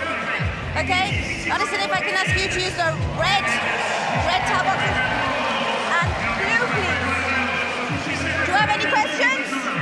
Okay, Madison, she wants to ask you. Can I have one new, please? Okay. Oh, very nice. Good one. It's AO. I want to talk. Yeah. I'll serve her. Okay. Perfect. We can just have a photo facing that way. Go in the middle. Go in the middle. Good girl. Yeah, one of the many hot shots. That is the mum of the little lady that was out in the middle there. What a lovely opportunity for her. And they have had a starring role at times this week. Fantastic initiative that they provide here for the little ones in Melbourne every year.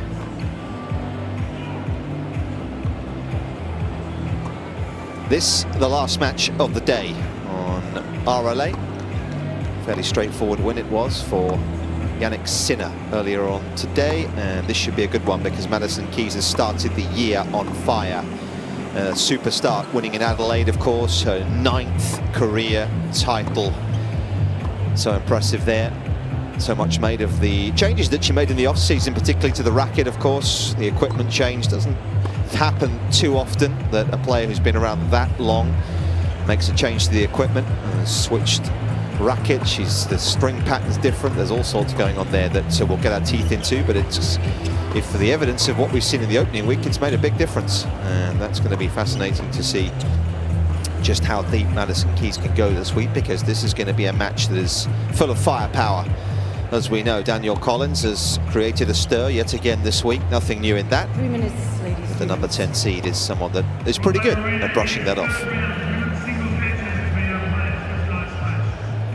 And she has some good memories as well of playing down here in Australia, because a finalist in 2022 was Danielle. generally played pretty well. And of course, last season, as we know, had a sensational period in the spring. In what she said at the time was going to be her final year. That didn't prove to be the case. Change of heart, wanted to continue to compete, missed that side of it. So actually didn't win too many matches towards the end of the year. Hardly played really after the Olympics, played the US Open, but really shut things down largely. A couple of injuries getting in the way there. But she is undoubtedly, on this surface, can be a handful for anybody. These two have played 3 times officially on the main tour. Ladies, 2 minutes. But as I mentioned, their paths have crossed for so many years. Their last meeting actually coming in Strasbourg on the clay last year. Cain's able to win that one 1 and 2. Going to be a matchup really of who can get the first strike in, you sense. It's going to be able to defend when they are under pressure.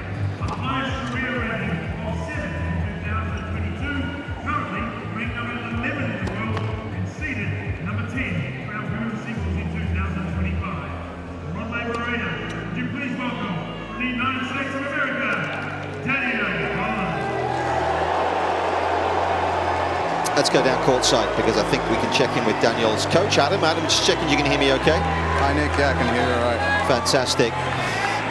I guess there's a lot to get into here, Adam. We'll just try and sort of compartmentalize this. First of all, just talk about Danielle's tennis this week. Let's focus on the tennis specifically. How pleased have you been with what you've seen? No, definitely been great. You know, she was sick in United Cup, and we've been working our way up, and she's definitely improving the day by day. Like, she's getting back her confidence, and she's feeling great now, so that's all we need. Hey Adam, it's Coco. I made the run up here just as quickly, left you guys. I still think I'm the better gripper. You need to stop surprising me and telling me you're going to interview me. No, but you know, we've been talking about this a lot, and obviously the reception. How is Danielle's mood? Oh, she's good. She's gotten obviously like a lot of good comments today, and yeah, I think today I would say she's in her best mood in any of the other matches she played, and she's confident out there. So what's important in the matchup, Adam? What's she got to do well today? She's got to be herself. She's got to stay close and be aggressive and don't let anything get in her head, and yeah, she's got to be herself out there. Good luck. We appreciate you speaking to us. Thanks, Nick. Thanks, Coco. Hello, Coco. Hello. I couldn't let Adam be ready to go once I was hanging with them all day that I was going to have a shot at interviewing him. You know, I couldn't let him prepare. That'd be no fun. You made it in the nick of time. We'll be with Jill Krabas as well. In a moment or two. Jill's down courtside for us. In fact, let's quickly check in with Jill. Conditions there, Jill, how are they? Hi, guys. Yeah, they're great, actually. Perfect conditions, not much breeze. It's warmer than last night for sure, so the ball's going to fly through the air even faster than it did last night, which is kind of scary considering how these two women hit the ball. There's going to be a lot of aggression, a lot of first strikes, as you mentioned, but yeah, the reception was quite unique for both players, very, very different. It's can't be easy, I think, for Danielle, but as you said, fuels off this energy, so here we go. There's going to be a lot of firepower down here. Certainly is. Big Stars and Stripes derby, this one. And we're looking forward to it with Danielle Collins, the world number 11, to begin.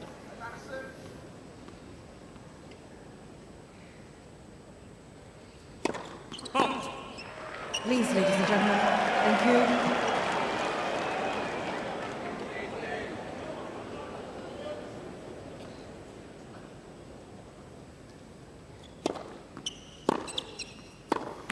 Love Coco, you're about as close to Danielle, I think, as probably anyone out there. Just give us an insight into her mind, because it's all very well for us to sit here and say, oh yeah, she'll brush it off, no problem. But this is going to be tough tonight. It is, and there's no better person that can go up against adversity than Danielle Collins. Having played at university, at the University of Florida and UVA, you're definitely ready for it. And I think even Jill can speak to that, having played some college tennis. You know, the atmosphere when you get on the college courts, that can be just as frightening. It can be, yes, and she would be used to that, but I have to say this is a much bigger stage, just slightly. But yeah, I mean, she dealt with it very well the other the other day trying to get through that match. But it's not going to be easy, I don't think.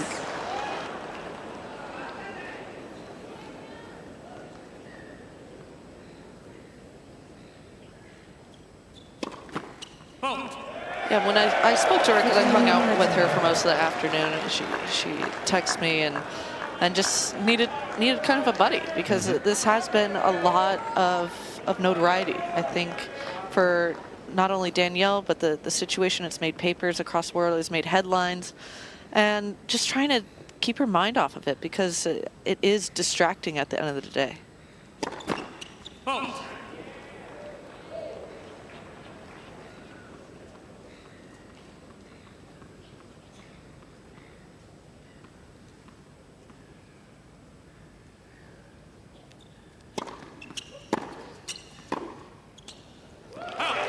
But I did tell her, I said, you know, you're going to walk out here, they're going to boo you. I mean, just be prepared for that, and don't have that surprise you and shell shock you.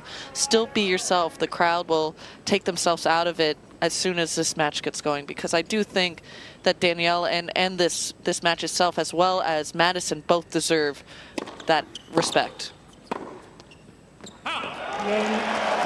Absolutely. And do you feel the longer this match goes on, the more you sense that hopefully things will calm down a little? Because this could be a very good match. Madison Keys playing some of the best tennis in a while after a bit of a stop-start season last year, Coco. Yeah, she won Adelaide. She made a good run in New Zealand as well, and new racket, different string. I mean, she's made a lot of changes in her game to get ready for this new year. She's been on tour for a very long time. She's went professional so young. I believe she was 13 years old when she turned pro, so definitely has been out here, has the veteran status, but is still looking for new avenues to see where she can get better. How difficult is it to make those changes as a 29-year-old, Coco? Because string changes, string patterns, how tough is that? I can say I didn't change a single thing in my game since I was 16 to when I retired at 31. So very tough.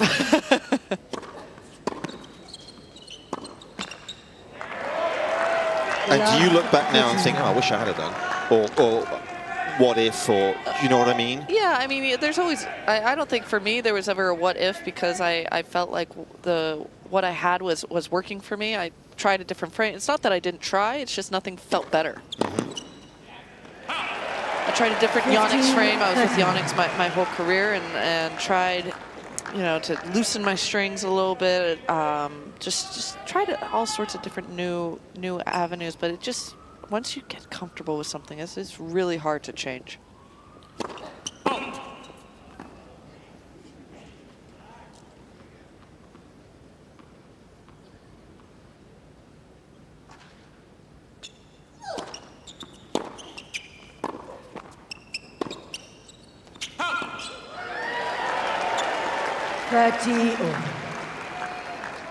Yeah, the primary focus really for her has been on the serve, hasn't it? She felt last season that the first serve percentage was too high, but the first serve points won were too low. So she's been looking, she says, to get more free points out of the serve, which obviously has been a major weapon for her. Which she did in Adelaide, if you look at the numbers.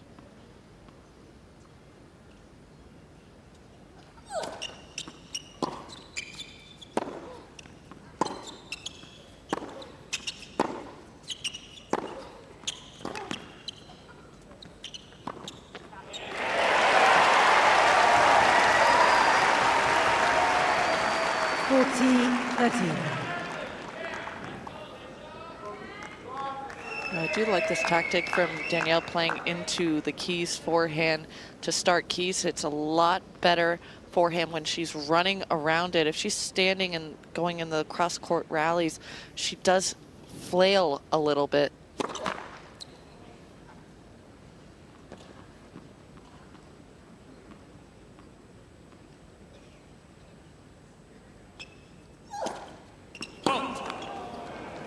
Deuce.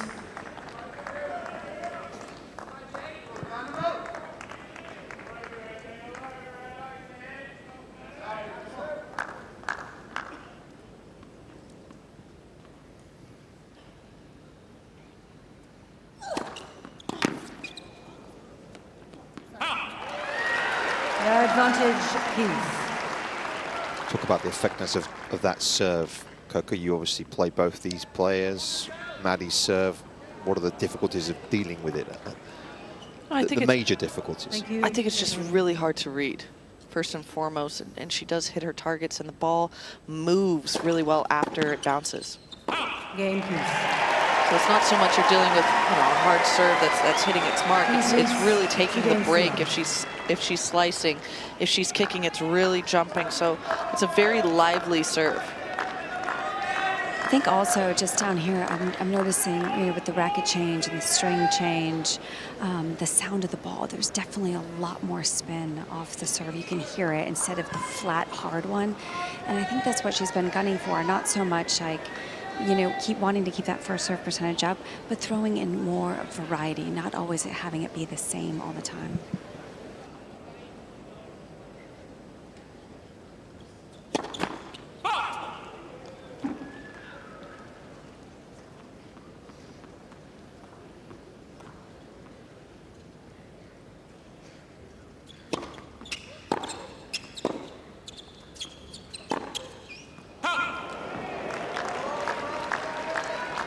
Some good players in Adelaide, didn't she, as well? Adelaide was a loaded field. Obviously didn't give away titles at this level anywhere, but that was strong. The number of players she beat en route to that title was impressive.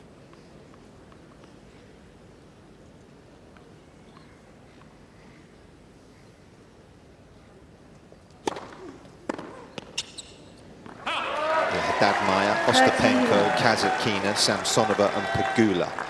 Weeks don't come much better than that, I don't think. But I did wonder, you know, you play well the week before a Grand Slam. How much does that take out of you? I usually would take the week off before a Grand Slam, just because it's not so much that it physically would make me tired. It was more mentally.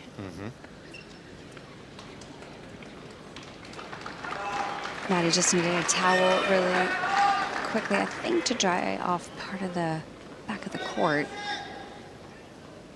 Or no, she's, yeah, just a little bit on the back of the court. Might have been a bird dropping. That's what it looked like. We've had a few of those. Stay safe out there, Jill. I have an umbrella just in case.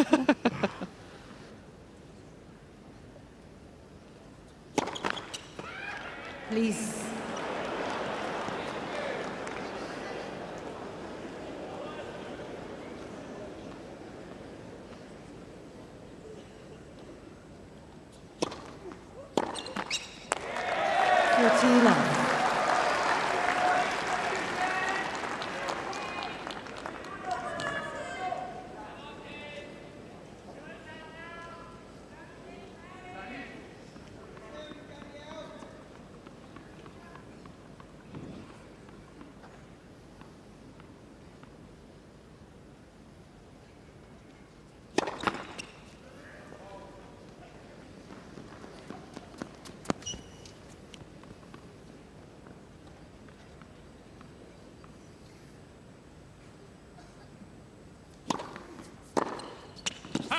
A couple of good looks and some second serves that Madison Keys not able to make the most of.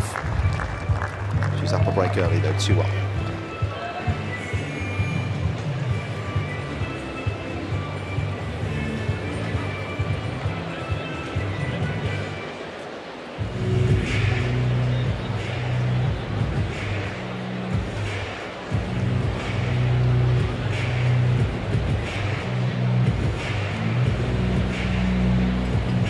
Joe, who's the better defender? Who's the better athlete of these two, do you think? Because obviously there's some big hitting involved. Who do you think defends the court better of the two?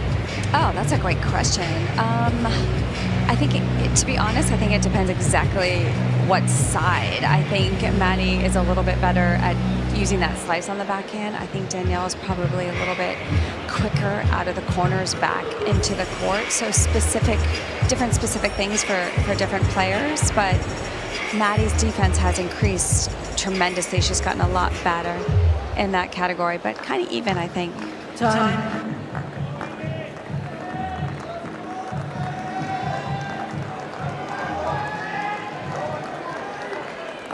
Melbourne after a beautiful summer's day.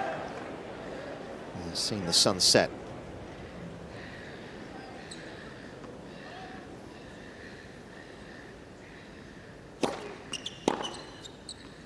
Only one spot left in the ladies' draw in the last 16.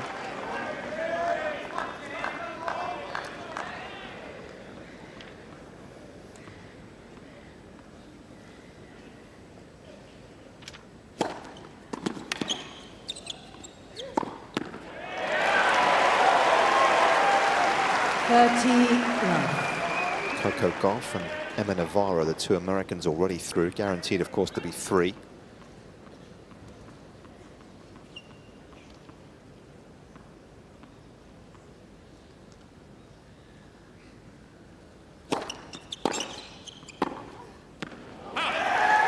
I guess that's the danger when you don't meet the spot against them. Well, it's something that I was speaking with Adam before, that Adam had told Danielle, Danielle's coach, not being afraid to hit the returns into the Keys forehand. Because Keys is so used to defending off of her backhand because it is the weaker wing as far as pace. But sometimes when you're so used to defending, you get better at it and you get weaker on your better side. It's kind of like an oxymoron almost. So you see Adam there. He and Danielle started their relationship when Danielle started to practice a little bit up in Massachusetts. Just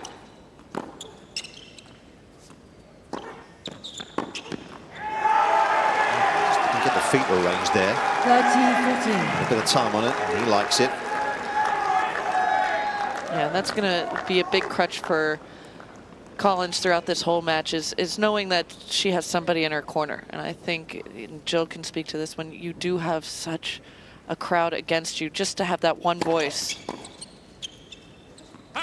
Just to have that one voice, it can really make a difference.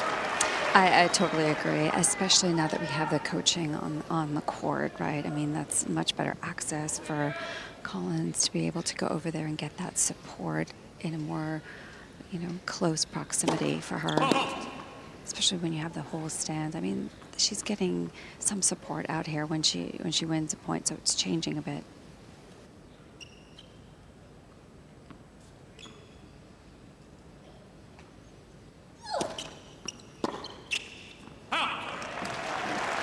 Bit of let off there, though. It's not easy to return the Keys serve. It jumps up really high. You have to be able to use your left hand if it goes into your backhand to bring that ball back down into the court. So it takes a lot of strength and some really good timing, and it's still early goings in this match. Game Keys. Keys leads. Yeah, this is not going to be a match littered with long rallies, is it? That's for sure, I would think. I think Coco made a good point about, Collins targeting that forehand side, especially when in a very aggressive position. And I think part of the reason that's a game plan is because when it's coming flat and hard, she opens up a little bit. Where if it's more on the backhand, she actually does a better job of staying low and fending off that pace on the backhand. So I think that's part of the reason that's part of the game plan.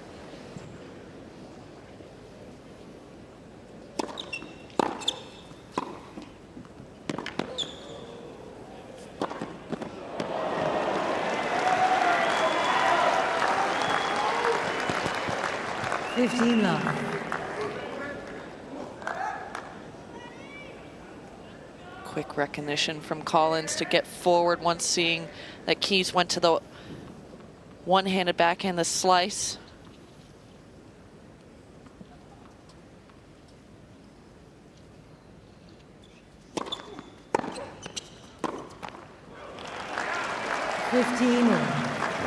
For the return.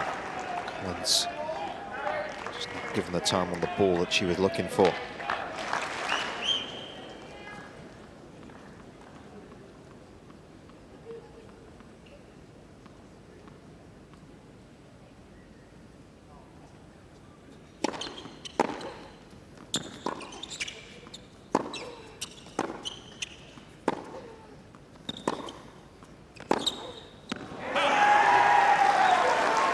30-15.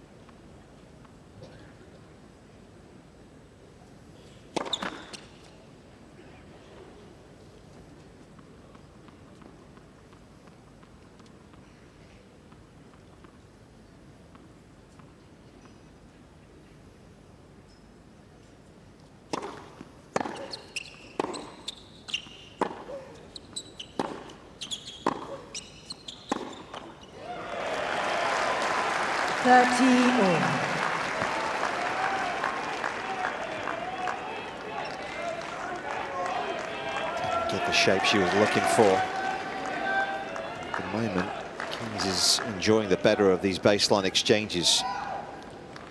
Not had too many of them, but pressure on the Collins serve again.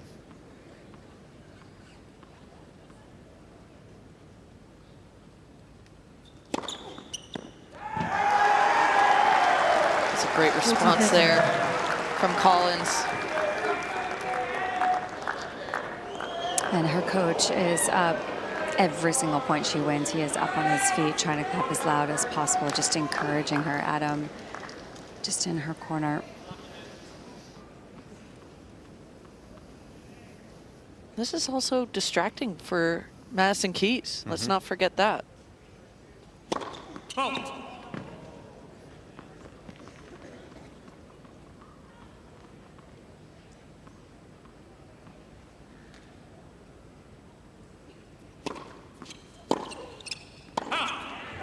A bit of frustration.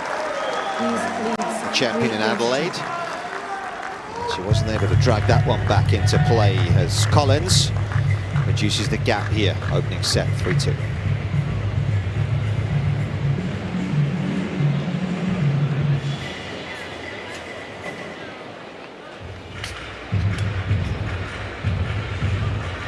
See all the success she had last year. She did countless interviews, didn't she, in the spring?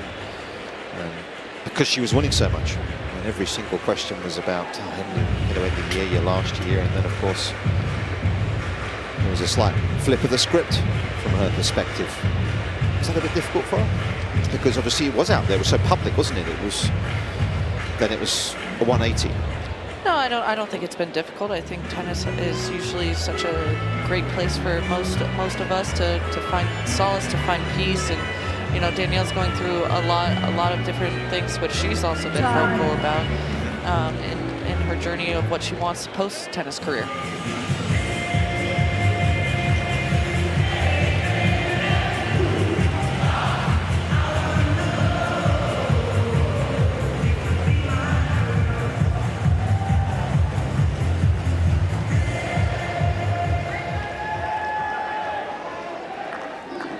High-profile third-round match on the ladies' side between two players who know each other extremely well.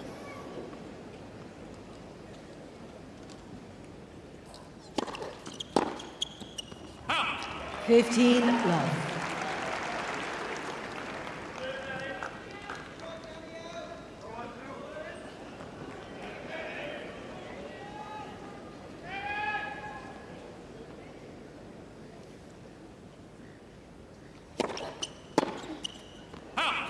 Just look at Keys' serve pattern so far. She has hit every first serve to the forehand, juice and add so far. Yeah, it's an intelligent serve because Danielle Collins, her forehand return is her weaker side. And it's been either out wide or kind of body forehand.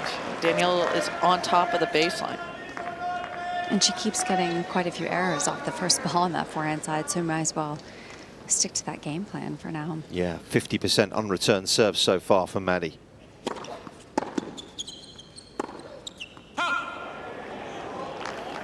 (40-15).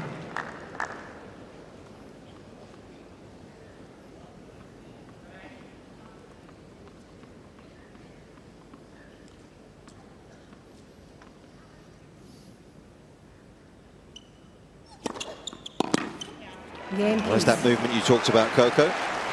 Keys leads 4 games to 2. Not only was that accurate, but it was turning away.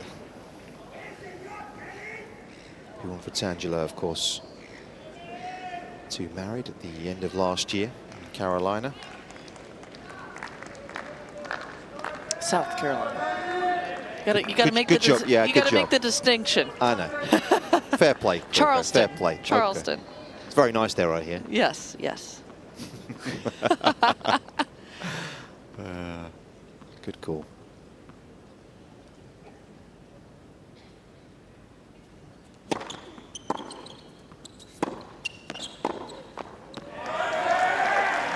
Love.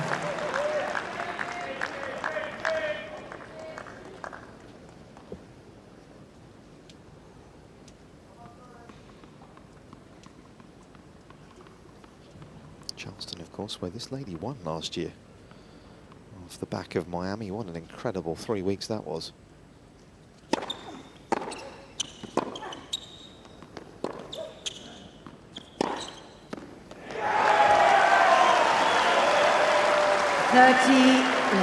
You can see a bit of the difference in the Collins footwork here. It's a little bit more lively throughout the rally. She's staying close to the baseline after every ball.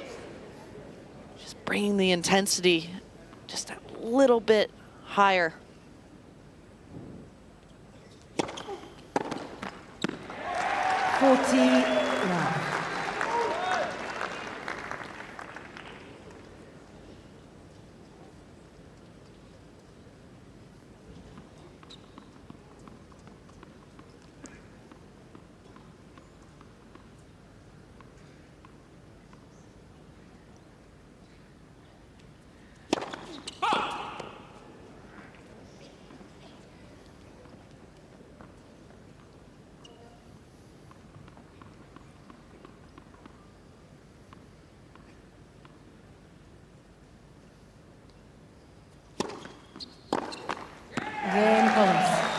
Rallies of any kind of length really at a premium at the moment. We thought this might be the case as Collins stays in touch. Opening set, she trails 4-3.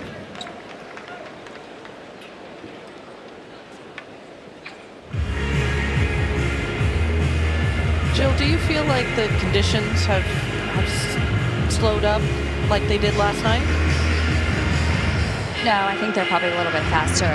Last night was a lot cooler, and I was here watching Pegula and Danilinovic, and there were much longer rallies, and they both hit the ball pretty big too, especially like Danilinovic was trying to unleash on everything, go after it, and it still took her a while to put the ball away. So I do feel like it is a little bit warmer.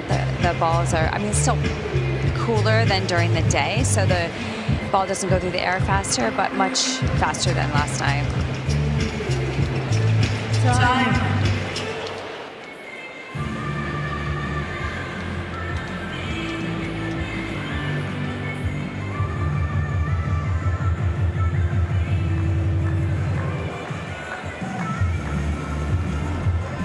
Danielle Collins, finalist here, 2022, of course. That was the year she lost to Ash Barty in that final, having beaten Iga Swiatek in the semis that year. 15. Iga in impressive form this afternoon, dropping just the one game against Emma Raducanu.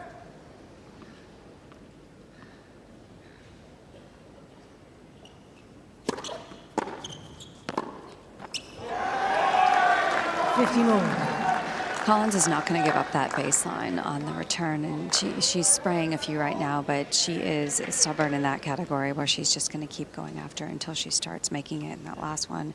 Case in point.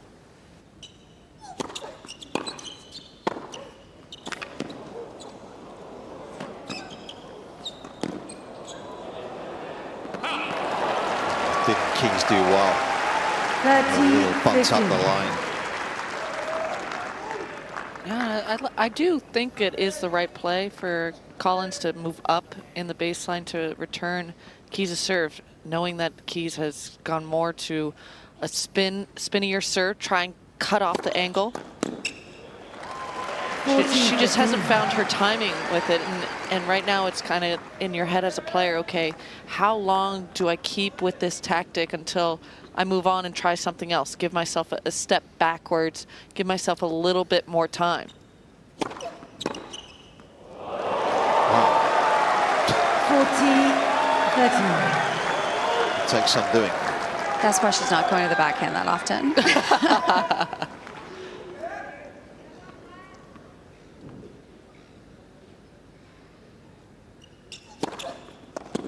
Game piece.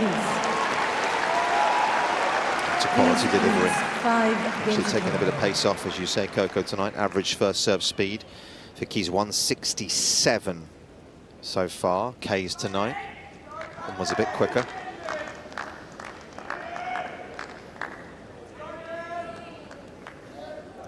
That means nothing to Jill and I. We need MPH. Okay, I'll get that for you in a second. Unless Jill's Gator degree. No. Come on, Jill spent enough time in Europe. Come on, Coco, Jill, you can know do what I'm the talking math about. for me.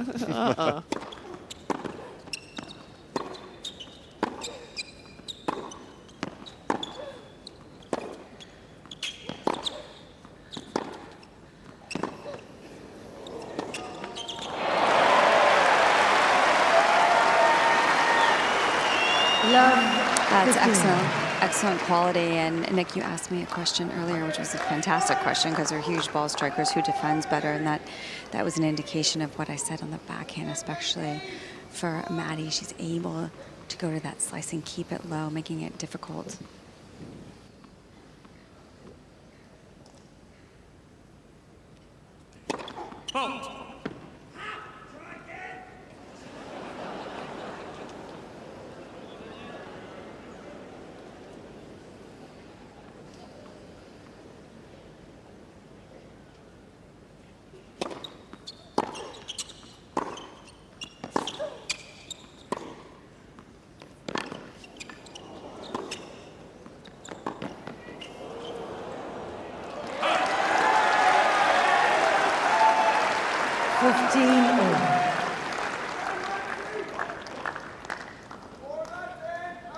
Right now for Collins, it's all about just getting through the service game, see if you can get another shot at the key serve, stay within touching distance.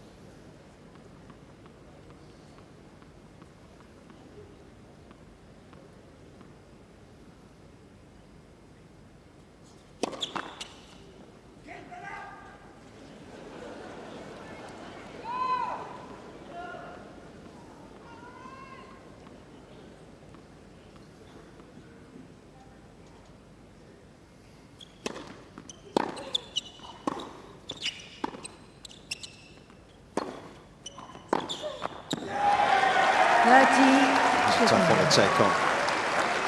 That far Ladies back. and gentlemen, as a respect to both players, please do not call out between first and second serves. Very strong words from the chair. Keeping the locals in check. Trying to, anyway.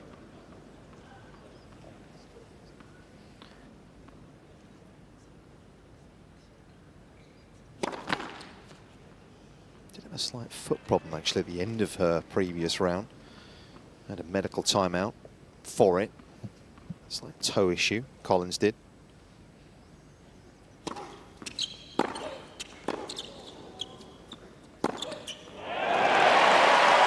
Is indefensible. 30-all. And that's the difficult part about playing keys is she can take the racket out of your hands sometimes, and Collins doing a good job of getting that first one back, but she can just pummel that forehand.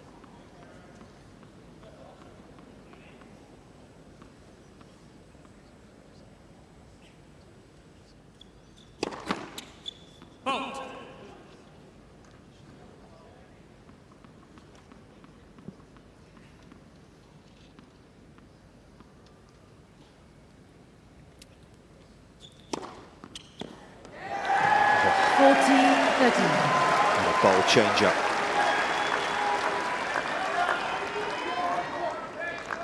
He did take the second serve on with a bit more risk.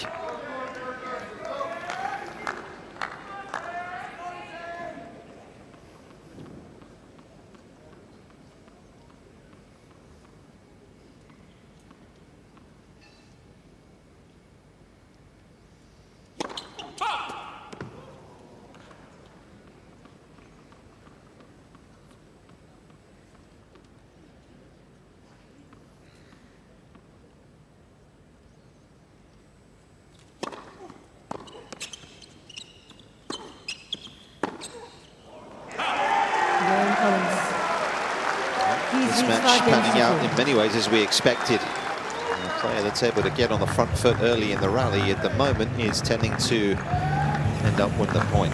5-4. Keys will try and serve out the first.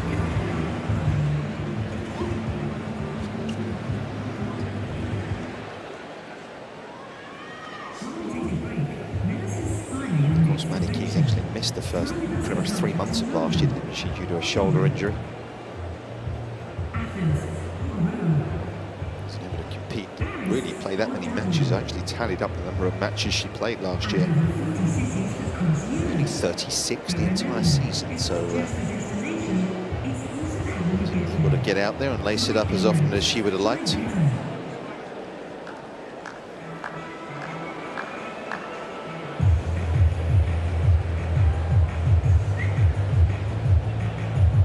Time.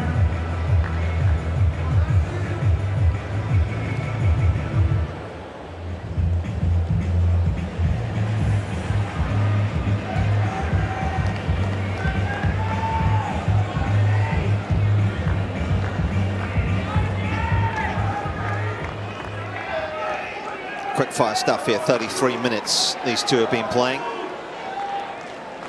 It's not been physical. Keys, though, with the chance to serve for the set.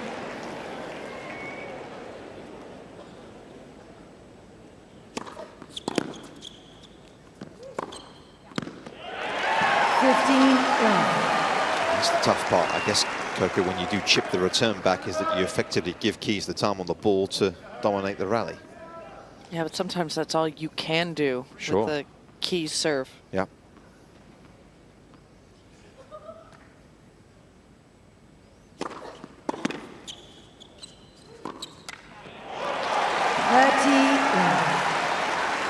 Actually only had a look at 5 second serves in this set, Danielle Collins. That's pretty rough.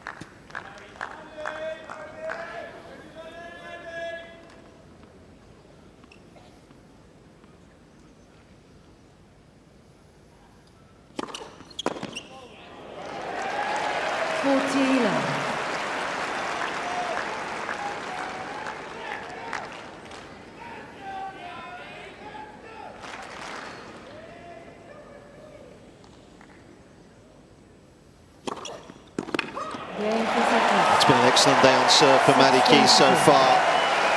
One break enough, it came relatively early. And the champion in Adelaide is looking good here in Melbourne. She's halfway towards the last 16.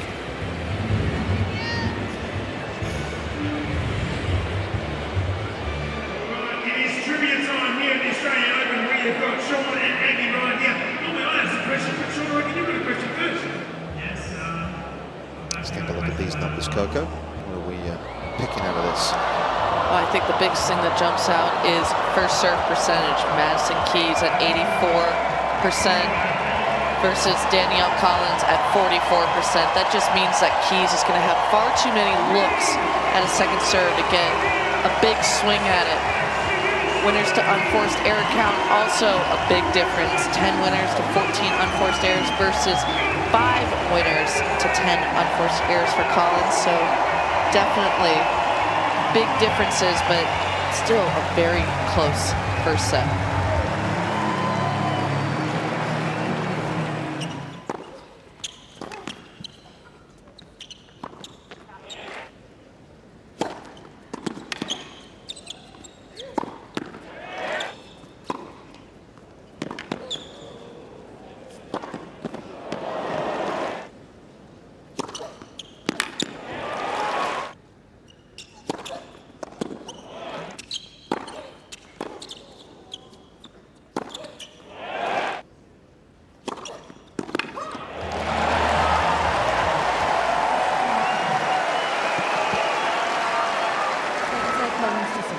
Well, one couple used the set break wisely, didn't they?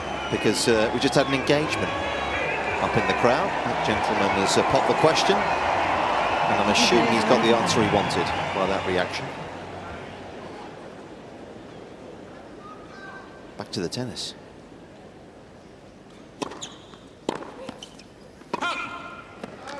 Yeah, I wasn't even paying attention to the stats. I was paying attention to the engagement, and also got a little clap from Danielle Collins on the changeover. That's nice. Yeah.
Just the ideal game for Danielle Collins to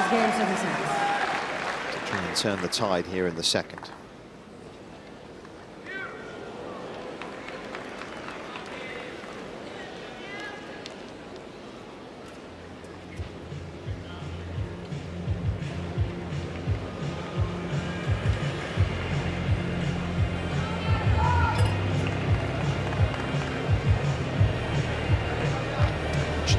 Career, of course, went to University of Florida for the first year. That didn't work out quite so well. They wasn't really getting in the team there, so made the transfer to Virginia, of course, did Danielle. And things got a whole lot better thereafter. Twice the NCAA champion in singles.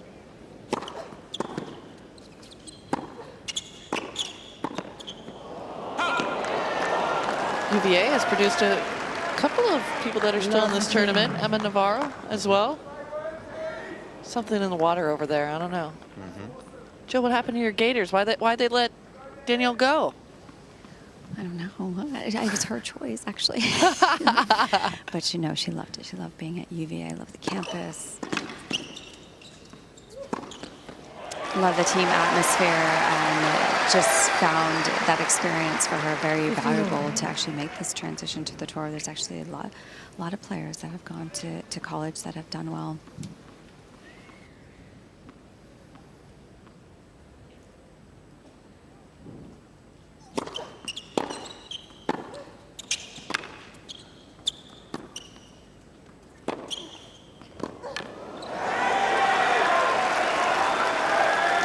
Too often she's had this sort of chance on the key serve.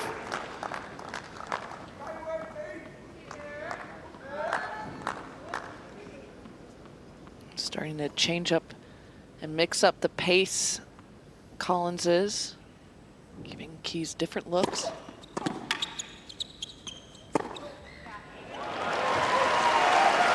I actually think it's smart that she's starting to chip some of the forehand returns back in play. I know sometimes they are sitting up, but at least she's getting the point started, where before when she was coming over, she was just spraying so many. So it's a smart choice for now, I think.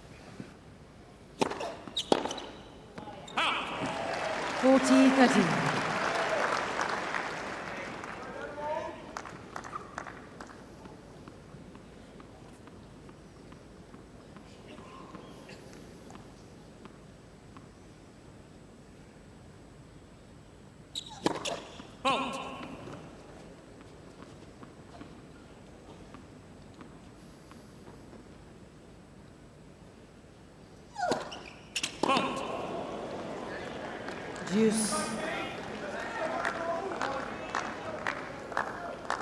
Double.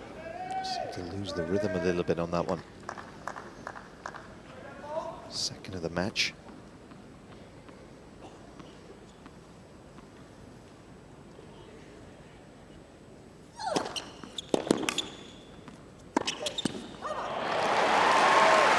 advantage,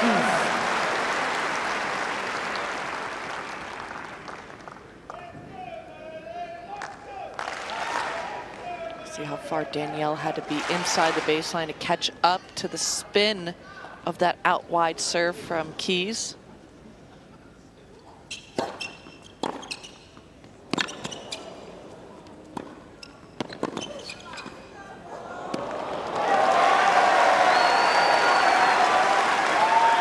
Slightly off pace first serve. Collins was able to read it and make something of it as well.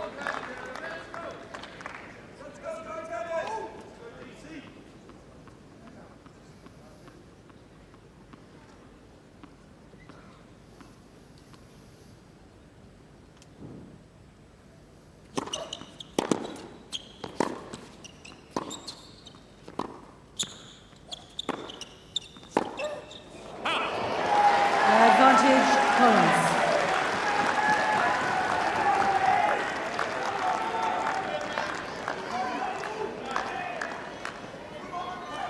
Big opportunity to swing the pendulum in her favour at the start of the second.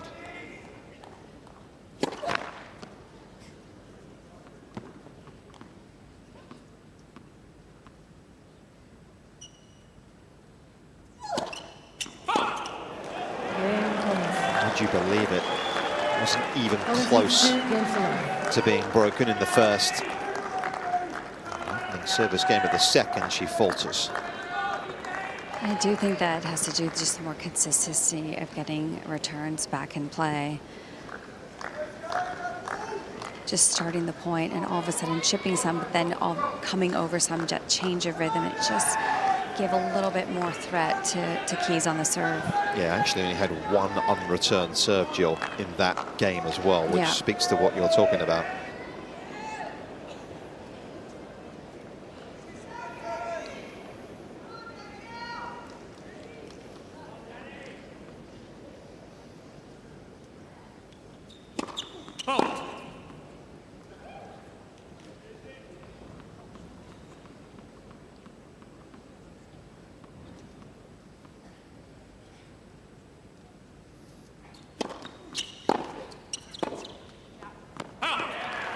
Love 15.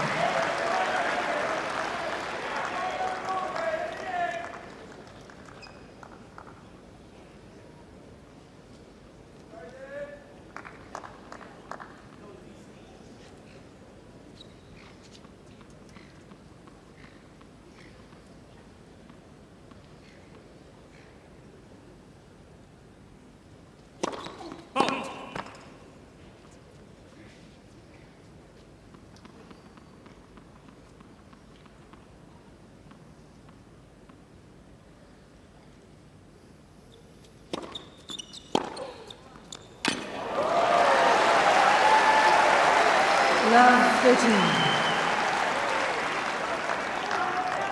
There's a frustration in that return. Kind of feet out to it.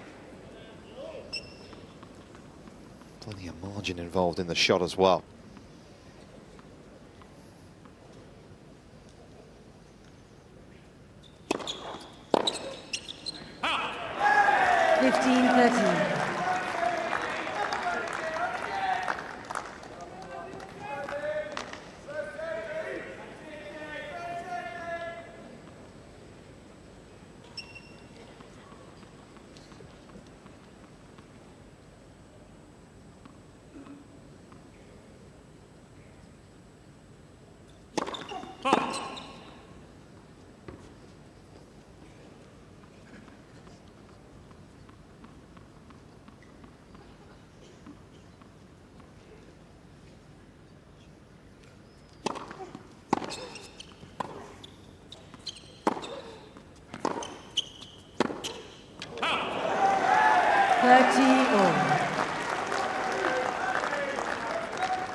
I think on those really hard shots to the forehand side that come straight down the middle, I know Maddie likes to unleash, but I think in those situations it doesn't have to be such a big swing. She likes taking a cut, but she can shorten that backswing to redirect a little better.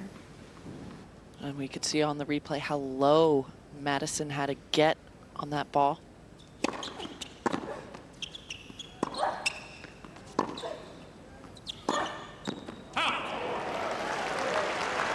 30-14. It's in good position. Really feel as though it needed to be quite as aggressive as that in terms of its positioning. Backhand ever so reliable has let her down.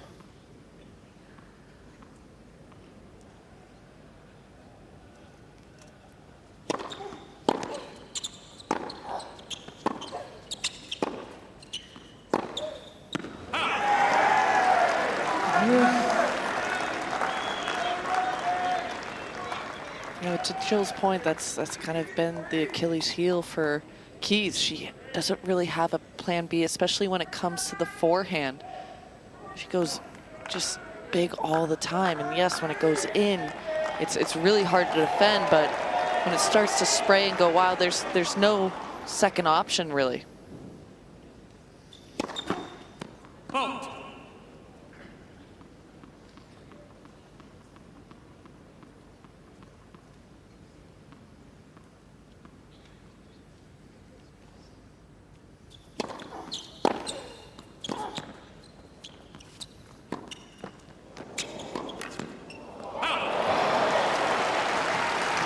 Improvised pretty well, but Danielle Collins, I wonder how she hasn't made a pay there.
Feels like a fairly significant game, this, doesn't it, right now?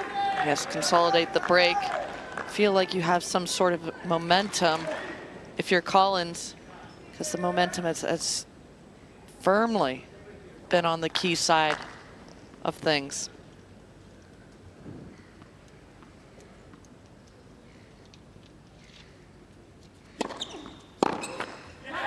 Advantage Collins.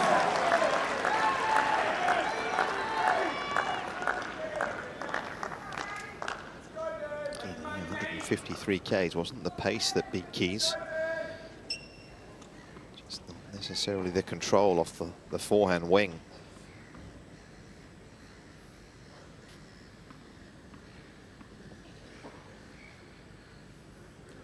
Game Collins.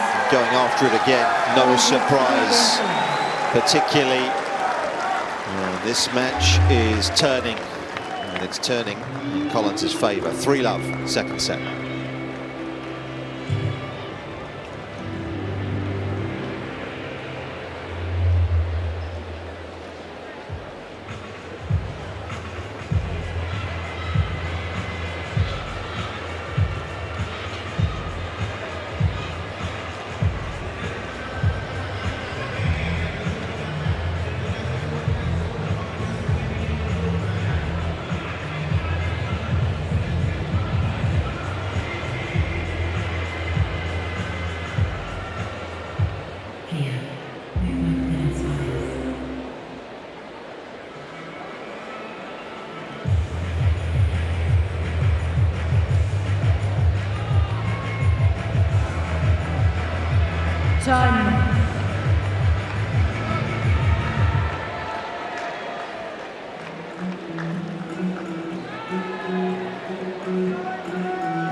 16 taking shape here in Melbourne. Got one lucky loser in the mix, actually. First time there's ever been a lucky loser in the last 16 since this event moved to Melbourne Park on the ladies' side. Eva Lees, of course, a player that's made the most of her second chance.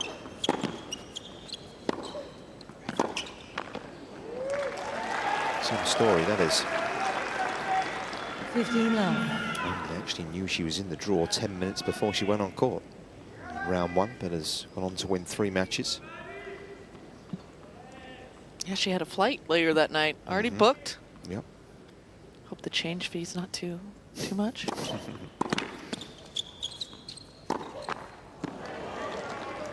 There's been quite a few more airs on the forehand wing of Keys. She's getting a little bit too close to her. She's overhitting just a little bit.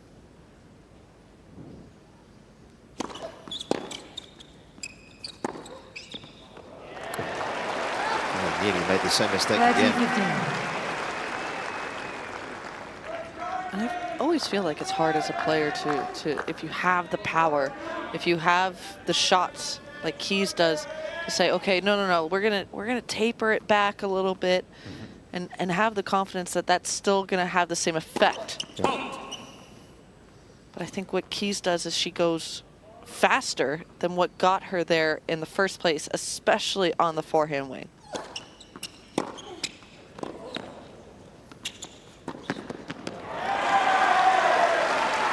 I think that's why she was talking about how excited she was about making the changes she made with the racket and the string, because she felt like it gave her more control, and the ball was held in the strings a little bit longer, so she could use that spin better. But there's quite a few that she's still hitting flat. She's got a great heavy forehand when she uses it.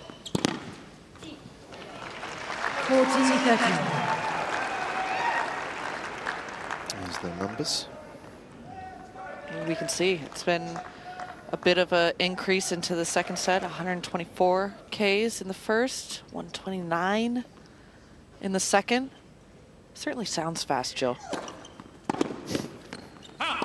It's fast. And the speed has increased from the first set, for sure. The more consistency, a few more longer rallies, but that's what's going to be interesting is the longer these rallies go, sometimes Key can try and inject and press a little bit more pace, and that's where I would love to see her keep that good shape over the net. 129 Ks for in your old money is 80 miles an hour, guys, okay? Okay, thank goodness. We're clear. Just Thanks, so you know where you stand. I was confused. That's okay.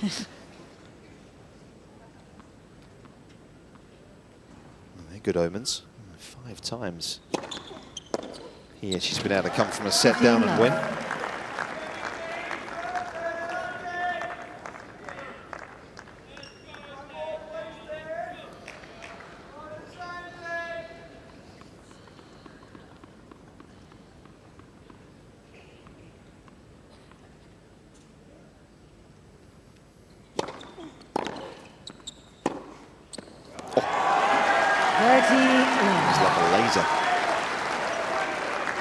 Low she had to get to deliver it as well.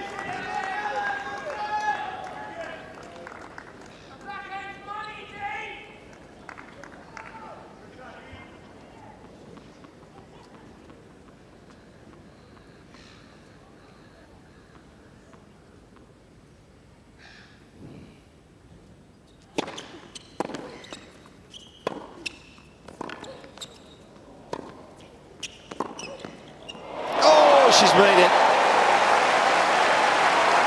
from way downtown as well. 30-15. Collins just not doing a good job on this approach, closing the net afterwards and covering the line. She stays middle after that approach. That's a bit of a miss. Basic tennis 101, always cover your line if you can.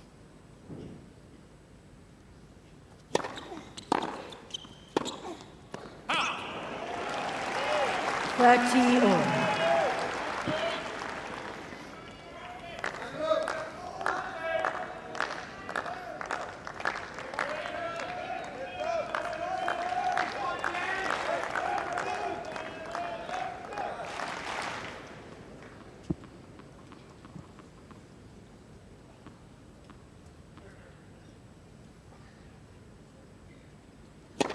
Vote.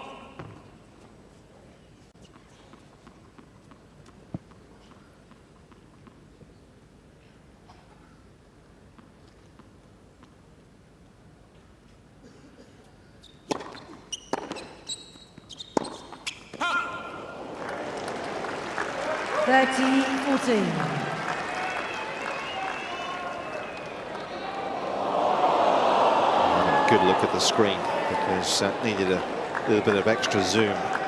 Just 1 millimeter the wrong side of the line. Keys has got another chance to break back.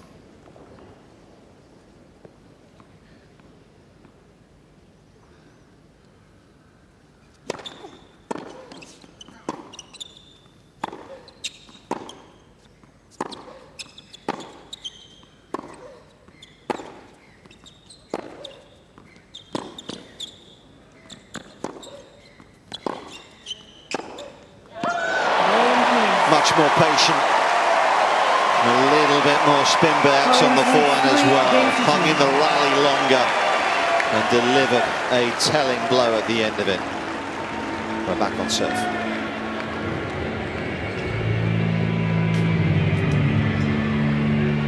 And that kind of felt like it encapsulated what you were talking about nicely, Jill. Just a little bit more Yes, exactly, Nick. Just a couple cross court, right, to set it up a little bit better. Was able to get it off the court, and then all of a sudden hit it down the line. I'm chuckling because I'm sitting next to Mary Jo Fernandez, and both of us just fell back in our seats like they hit the ball so hard. That last forehand was just unreal.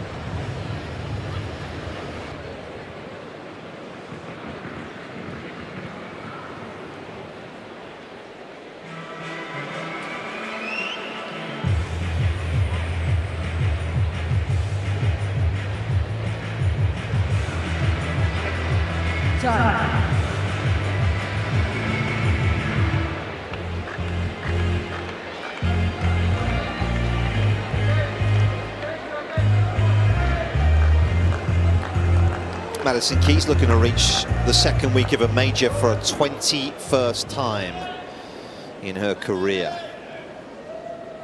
As did so at Wimbledon last summer. Heck of a match that was. Was forced to retire against Paolini. 5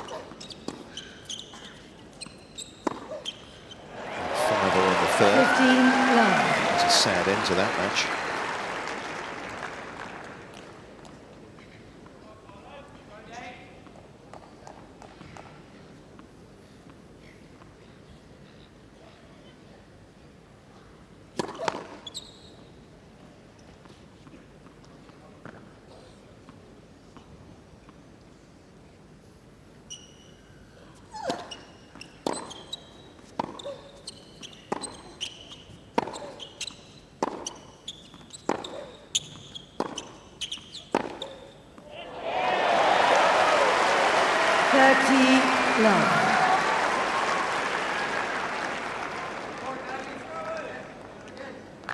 See how quickly Keys has gotten the confidence back into her forehand. It was pretty air-ridden at the start of the second set, but back on track. 30-15. Mostly. Commentator's curse, undefeated. Exactly.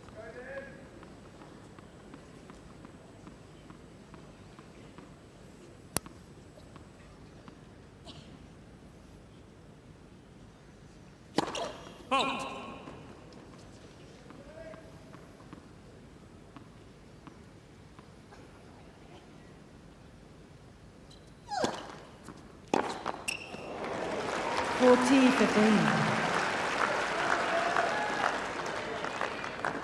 It's actually a surprise she took a forehand on that one. Her backhand is so solid and dangerous, but she really got tangled there too and just slapped down at it.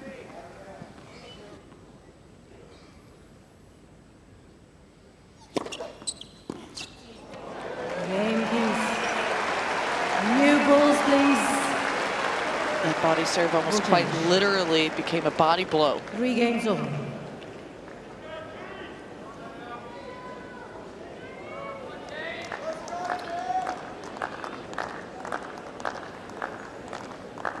Past the hour mark.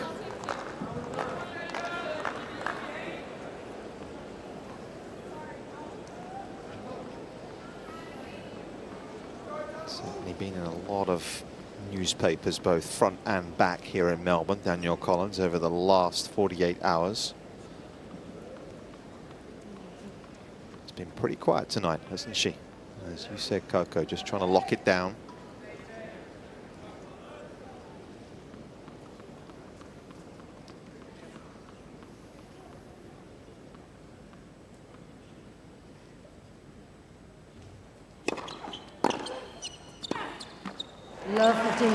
I'm only playing devil's advocate here, but I'm just wondering if that's not helping her tennis, if you know where I'm coming from.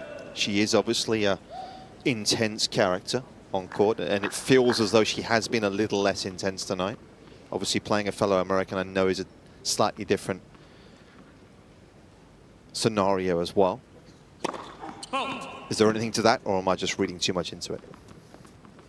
I think if she was leading in this set still with the break, I think you would see a more animated player, but she's been down in the scoreline, so it's tough to motivate yourself and show a lot of positive energy. You know, I think smartly so, she's not going to, you know, jeer on the crowd. Yeah, absolutely. But she has been giving herself fist pumps when need be, and we could see a bit more momentum, a bit more of Danielle Collins being more vocal. But then, you know, you lose the break, you're back on serve, you're down love 30 right now, you're in a fight. Yeah.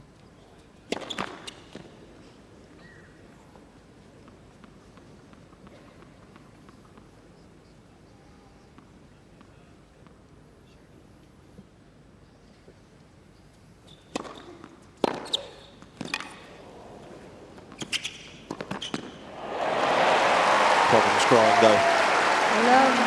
Devastating return.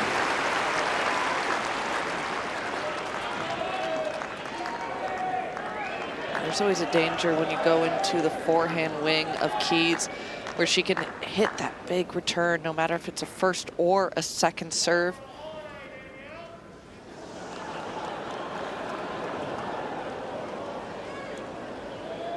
Thank you.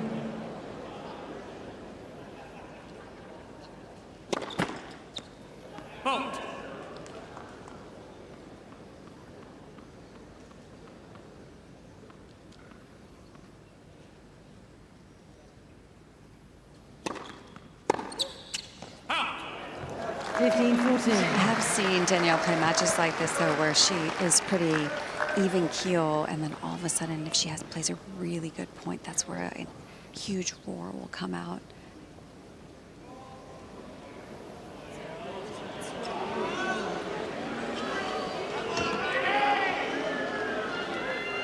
Did have, as I say, the trainer out It's for her knee. in the previous round as well. Maybe some more physical issues to contend with.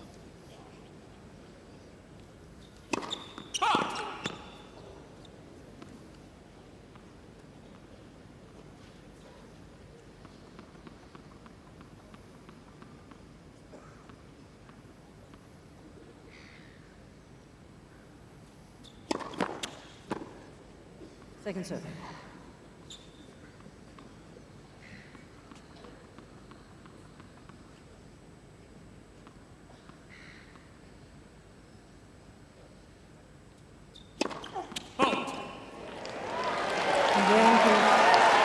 The break is gifted in the end.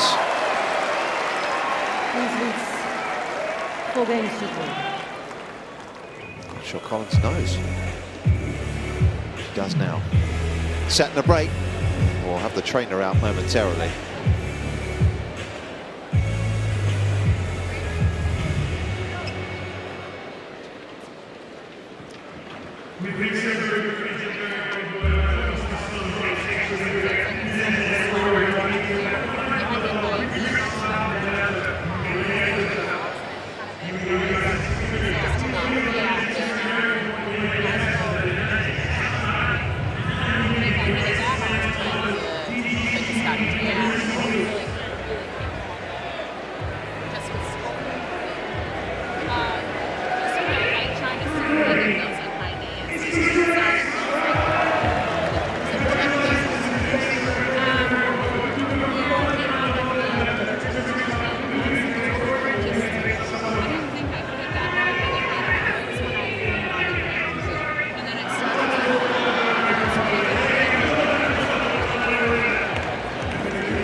coming into this match, or do you think this has just come on out here this evening?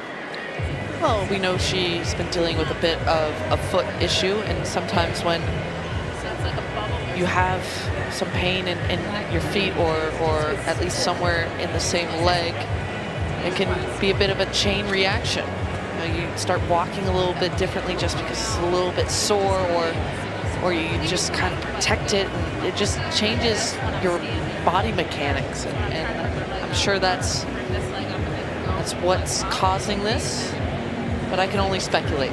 Yeah, hasn't played much tennis, has she, really? I mean, you look post-Olympics, she played 4 matches last year after the Olympics, and of course, only 1 this year coming in, so that's 5 matches in the space of 6 months. Yeah, at the United Cup, she was unfortunately under the weather, so didn't get many reps on the practice court. I doubt she was going to take Coco Gauff's spot in the singles. She was MVP of that event, but you know, it's not the way you want to start your year, coming in a little bit under the weather. But you know, it's a long season. It's tough to recover, not only physically but also health-wise. So it's something that us tennis players always battle against. Just assessing how much work they had to spend. So do you want us to do it? So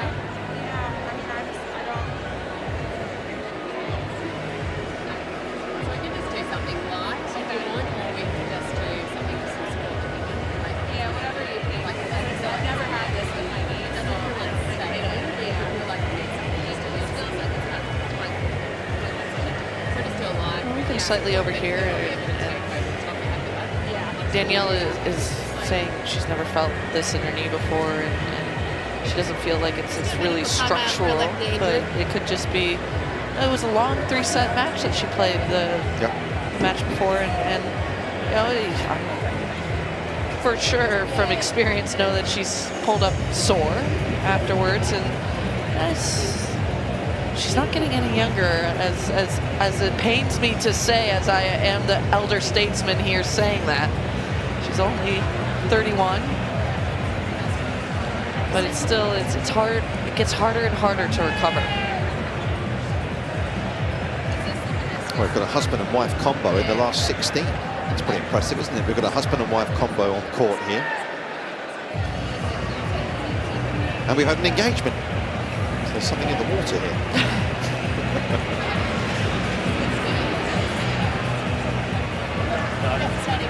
More feast than Venus Svitolina, of course. So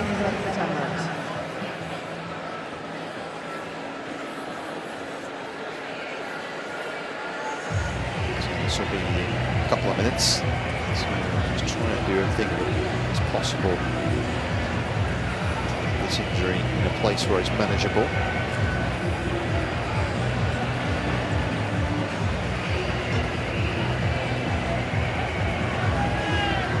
Tear, obviously, in sport, particularly on a hardcore coco, it's feel a little bit more, obviously, on the hard, the body takes a bit more of a pounding. How much injury prevention could you do at times in your career? I know you had some injuries, but how challenging is that? No, you do your prehab as part of your warm-up routine. You know, you see a lot of the players with their bands doing the shoulder work, and if they have a problem area, like for me it was my feet and ankles. That was always my Achilles heel, no pun intended, and you know, I would go through getting more range of motion in my ankles because I had so many injuries and they just become locked and stiff. So you try to prevent as much as you can, but when you have a sport that plays darn near 11 months out of the year, it's hard to prevent everything. And I think that's been a really big talking point for players in the tours, the different tours that we have, the WTA and ATP. The players want less time, the tour wants more time, and you know, we haven't been able to figure out the right cadence in our sport. Yeah, the commitment for events on the WTA Tour has grown, isn't it, in the last 12 months or so? More events, mandatory events required. Yeah, and we heard a lot of players be vocal about it last year, Iga Swiatek being one of them, saying, you know, we play so much already, like you're Please, forcing ladies us and to play gentlemen. more. She was happy to take a 0-pointer in one of those mandatory events. Cost her world #1 too.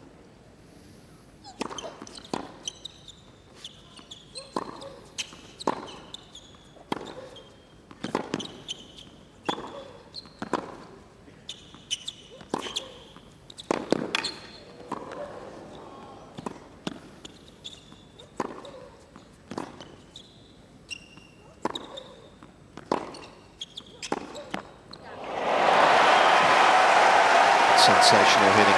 15-love. What an exceptional point after that break. I mean, you wonder how Madison's going to respond because of the time off. She did have the momentum, and it was a great rally, but that was an important point for her to get started here. And we see that rally going 17 shots there. Assuming it's the longest rally of the match. Yes. It's only had 6 over 9. 30. It's over 9, that is.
That's one of her better returns.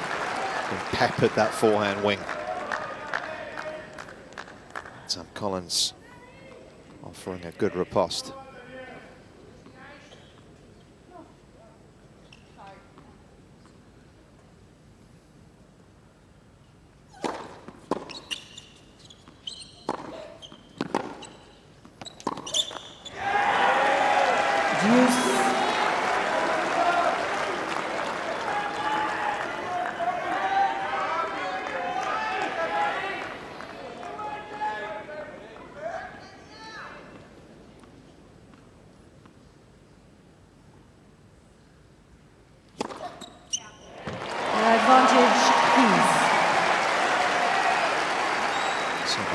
Serve coming into this week. Serve percentage today at 80% still.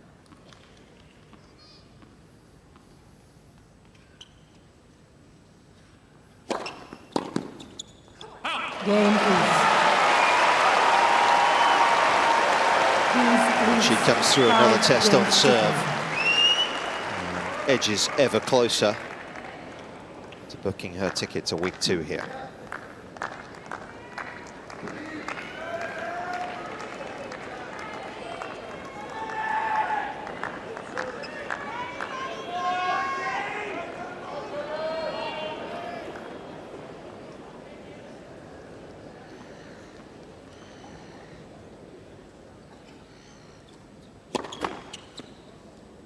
First serve.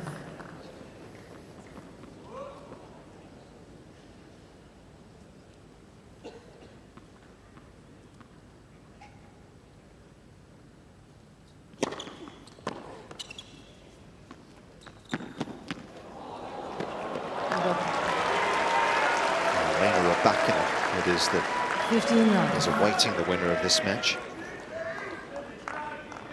beating Yastremska 3 and 4 today.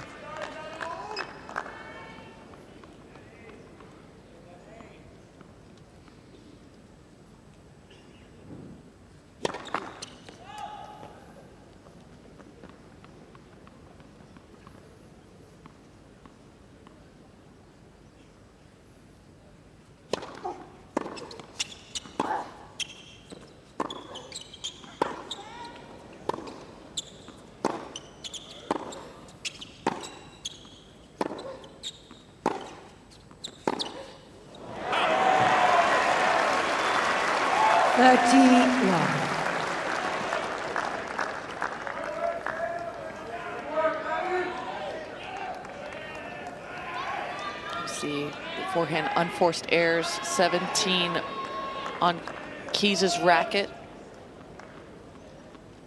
Danielle's done a very good job of really testing that wing.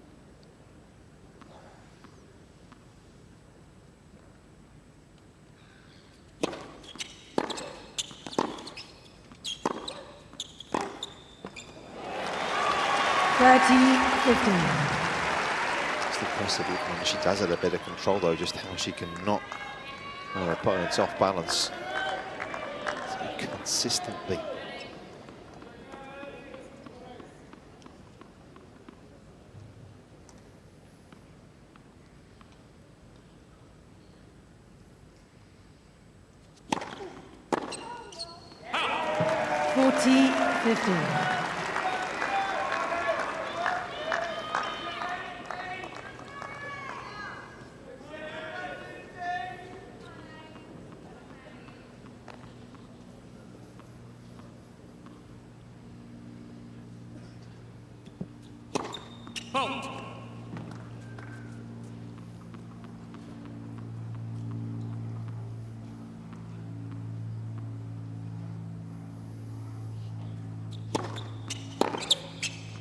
Game Collins.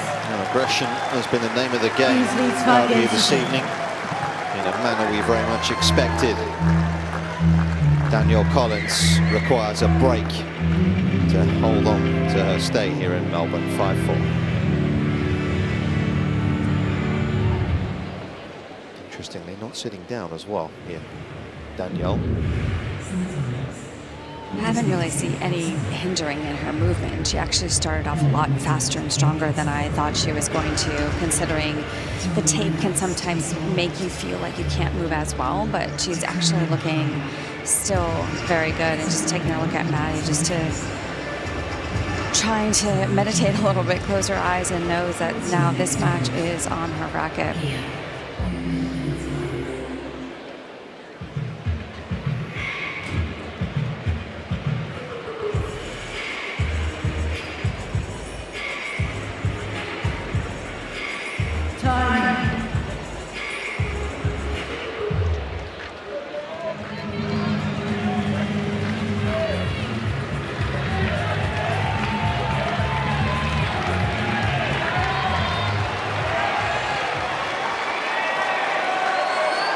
Madison Keys with a chance to knock out her fellow American here.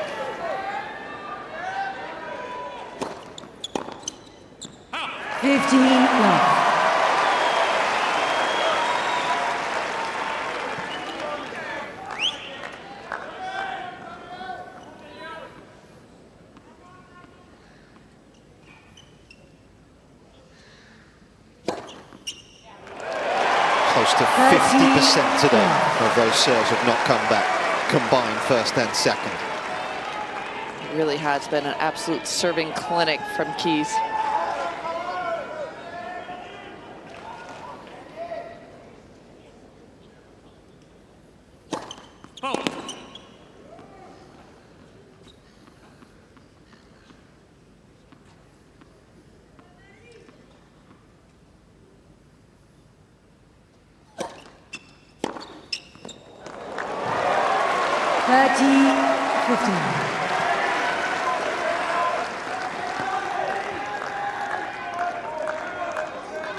As I said, to have 7 Americans in the round of 16, combined, men and women. It's been a while since we had that many here in Australia.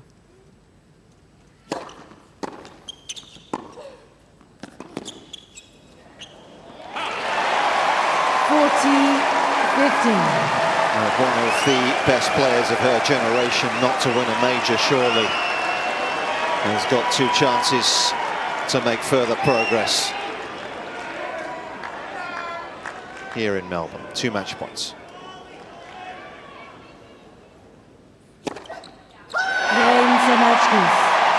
The perfect ending for Madison Keys.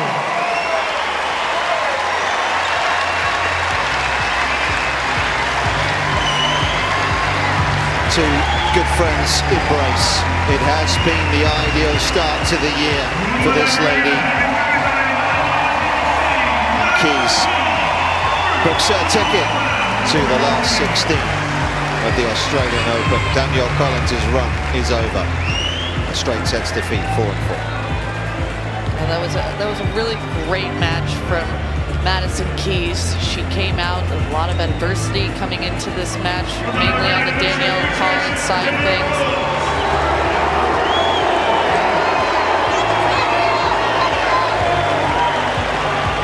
The adversity continues as she walks off the court. But again, that was a really good match from both of these players. They went toe-to-toe from the baseline, trading haymakers. Keys, more solid of the 2 when it mattered, definitely had more of the firepower. Yeah, good stuff. Let's hear from her speaking with Jelena Dokic. Madison, congratulations.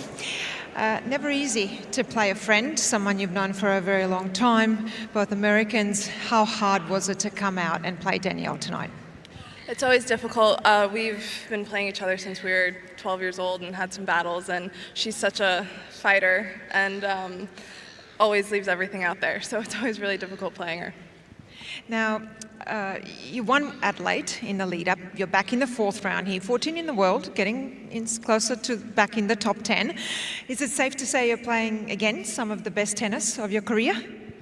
I've been playing some good tennis. I always really loved playing in Australia. I've had a lot of really great success here, and being able to win another title in Australia and be in the 4th round is amazing.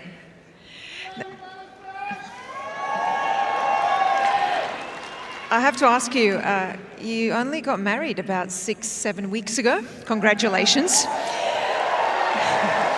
So I'm going to just start by asking, how's married life? So far, so good. Yeah, it's been good. I'm a pro now. We've been married for about 2 months, so if you need marital advice, just call me. I feel like I've gotten figured out so far. But yeah, it's been really good. I'll take you up on that. Talking about married life, well, your husband is also your coach.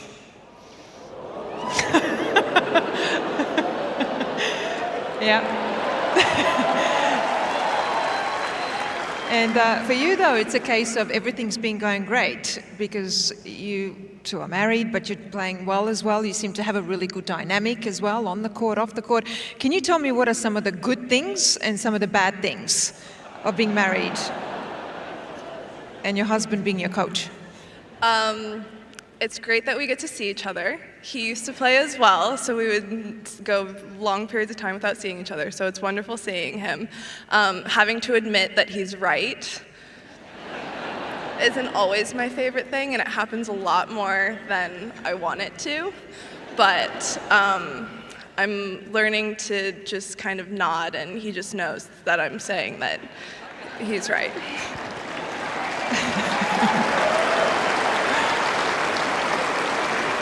So you're learning to give up a little bit of control, yeah? Yeah. I can see you don't like that. Okay, a little bit of an easier question. Last one. Melbourne, Australia in general. I know you love Adelaide as well. It's been a point of discussion this week. Coffee. How does Melbourne compare to the rest of the world? I have to ask you. Be careful what you say. You know what that means, right? I think Australia has some of the best coffee in the world. I feel like I've yet to have a bad cup of coffee here. I've had lots of coffee all over the world, and I would say that Australia is the top of my list. and I drink lots of it, so I feel like I kind of know what I'm talking about. But I would say that there's lots of spots in Melbourne that I go to, and I think it's probably my favorite. I think you've just got yourself a few new fans, even though you've got a lot. Congratulations. See you in the 4th round, ladies and gentlemen, Madison Keys.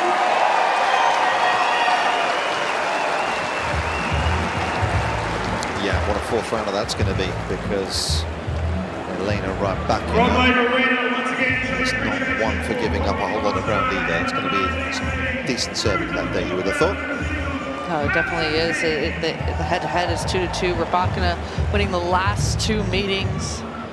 Last one on a hard court in Miami. So it's going to be a very different Madison Keys, I believe, but it's definitely going to be a lot of aces, lots of rallies under 5 shots, and I'm going to kind of lean in the corner of Rybakina. More the same than perhaps from what we've seen this evening. Here are some numbers for us to digest.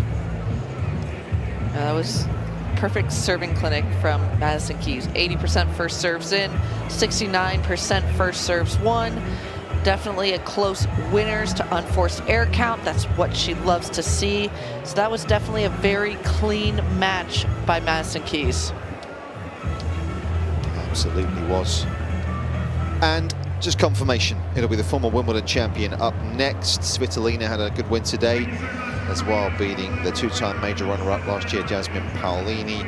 And Eva Lise, what a great story. The lucky loser will take on Iga Swiatek in the round of 16. Hope you've enjoyed our coverage tonight. We will say goodbye.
Yes,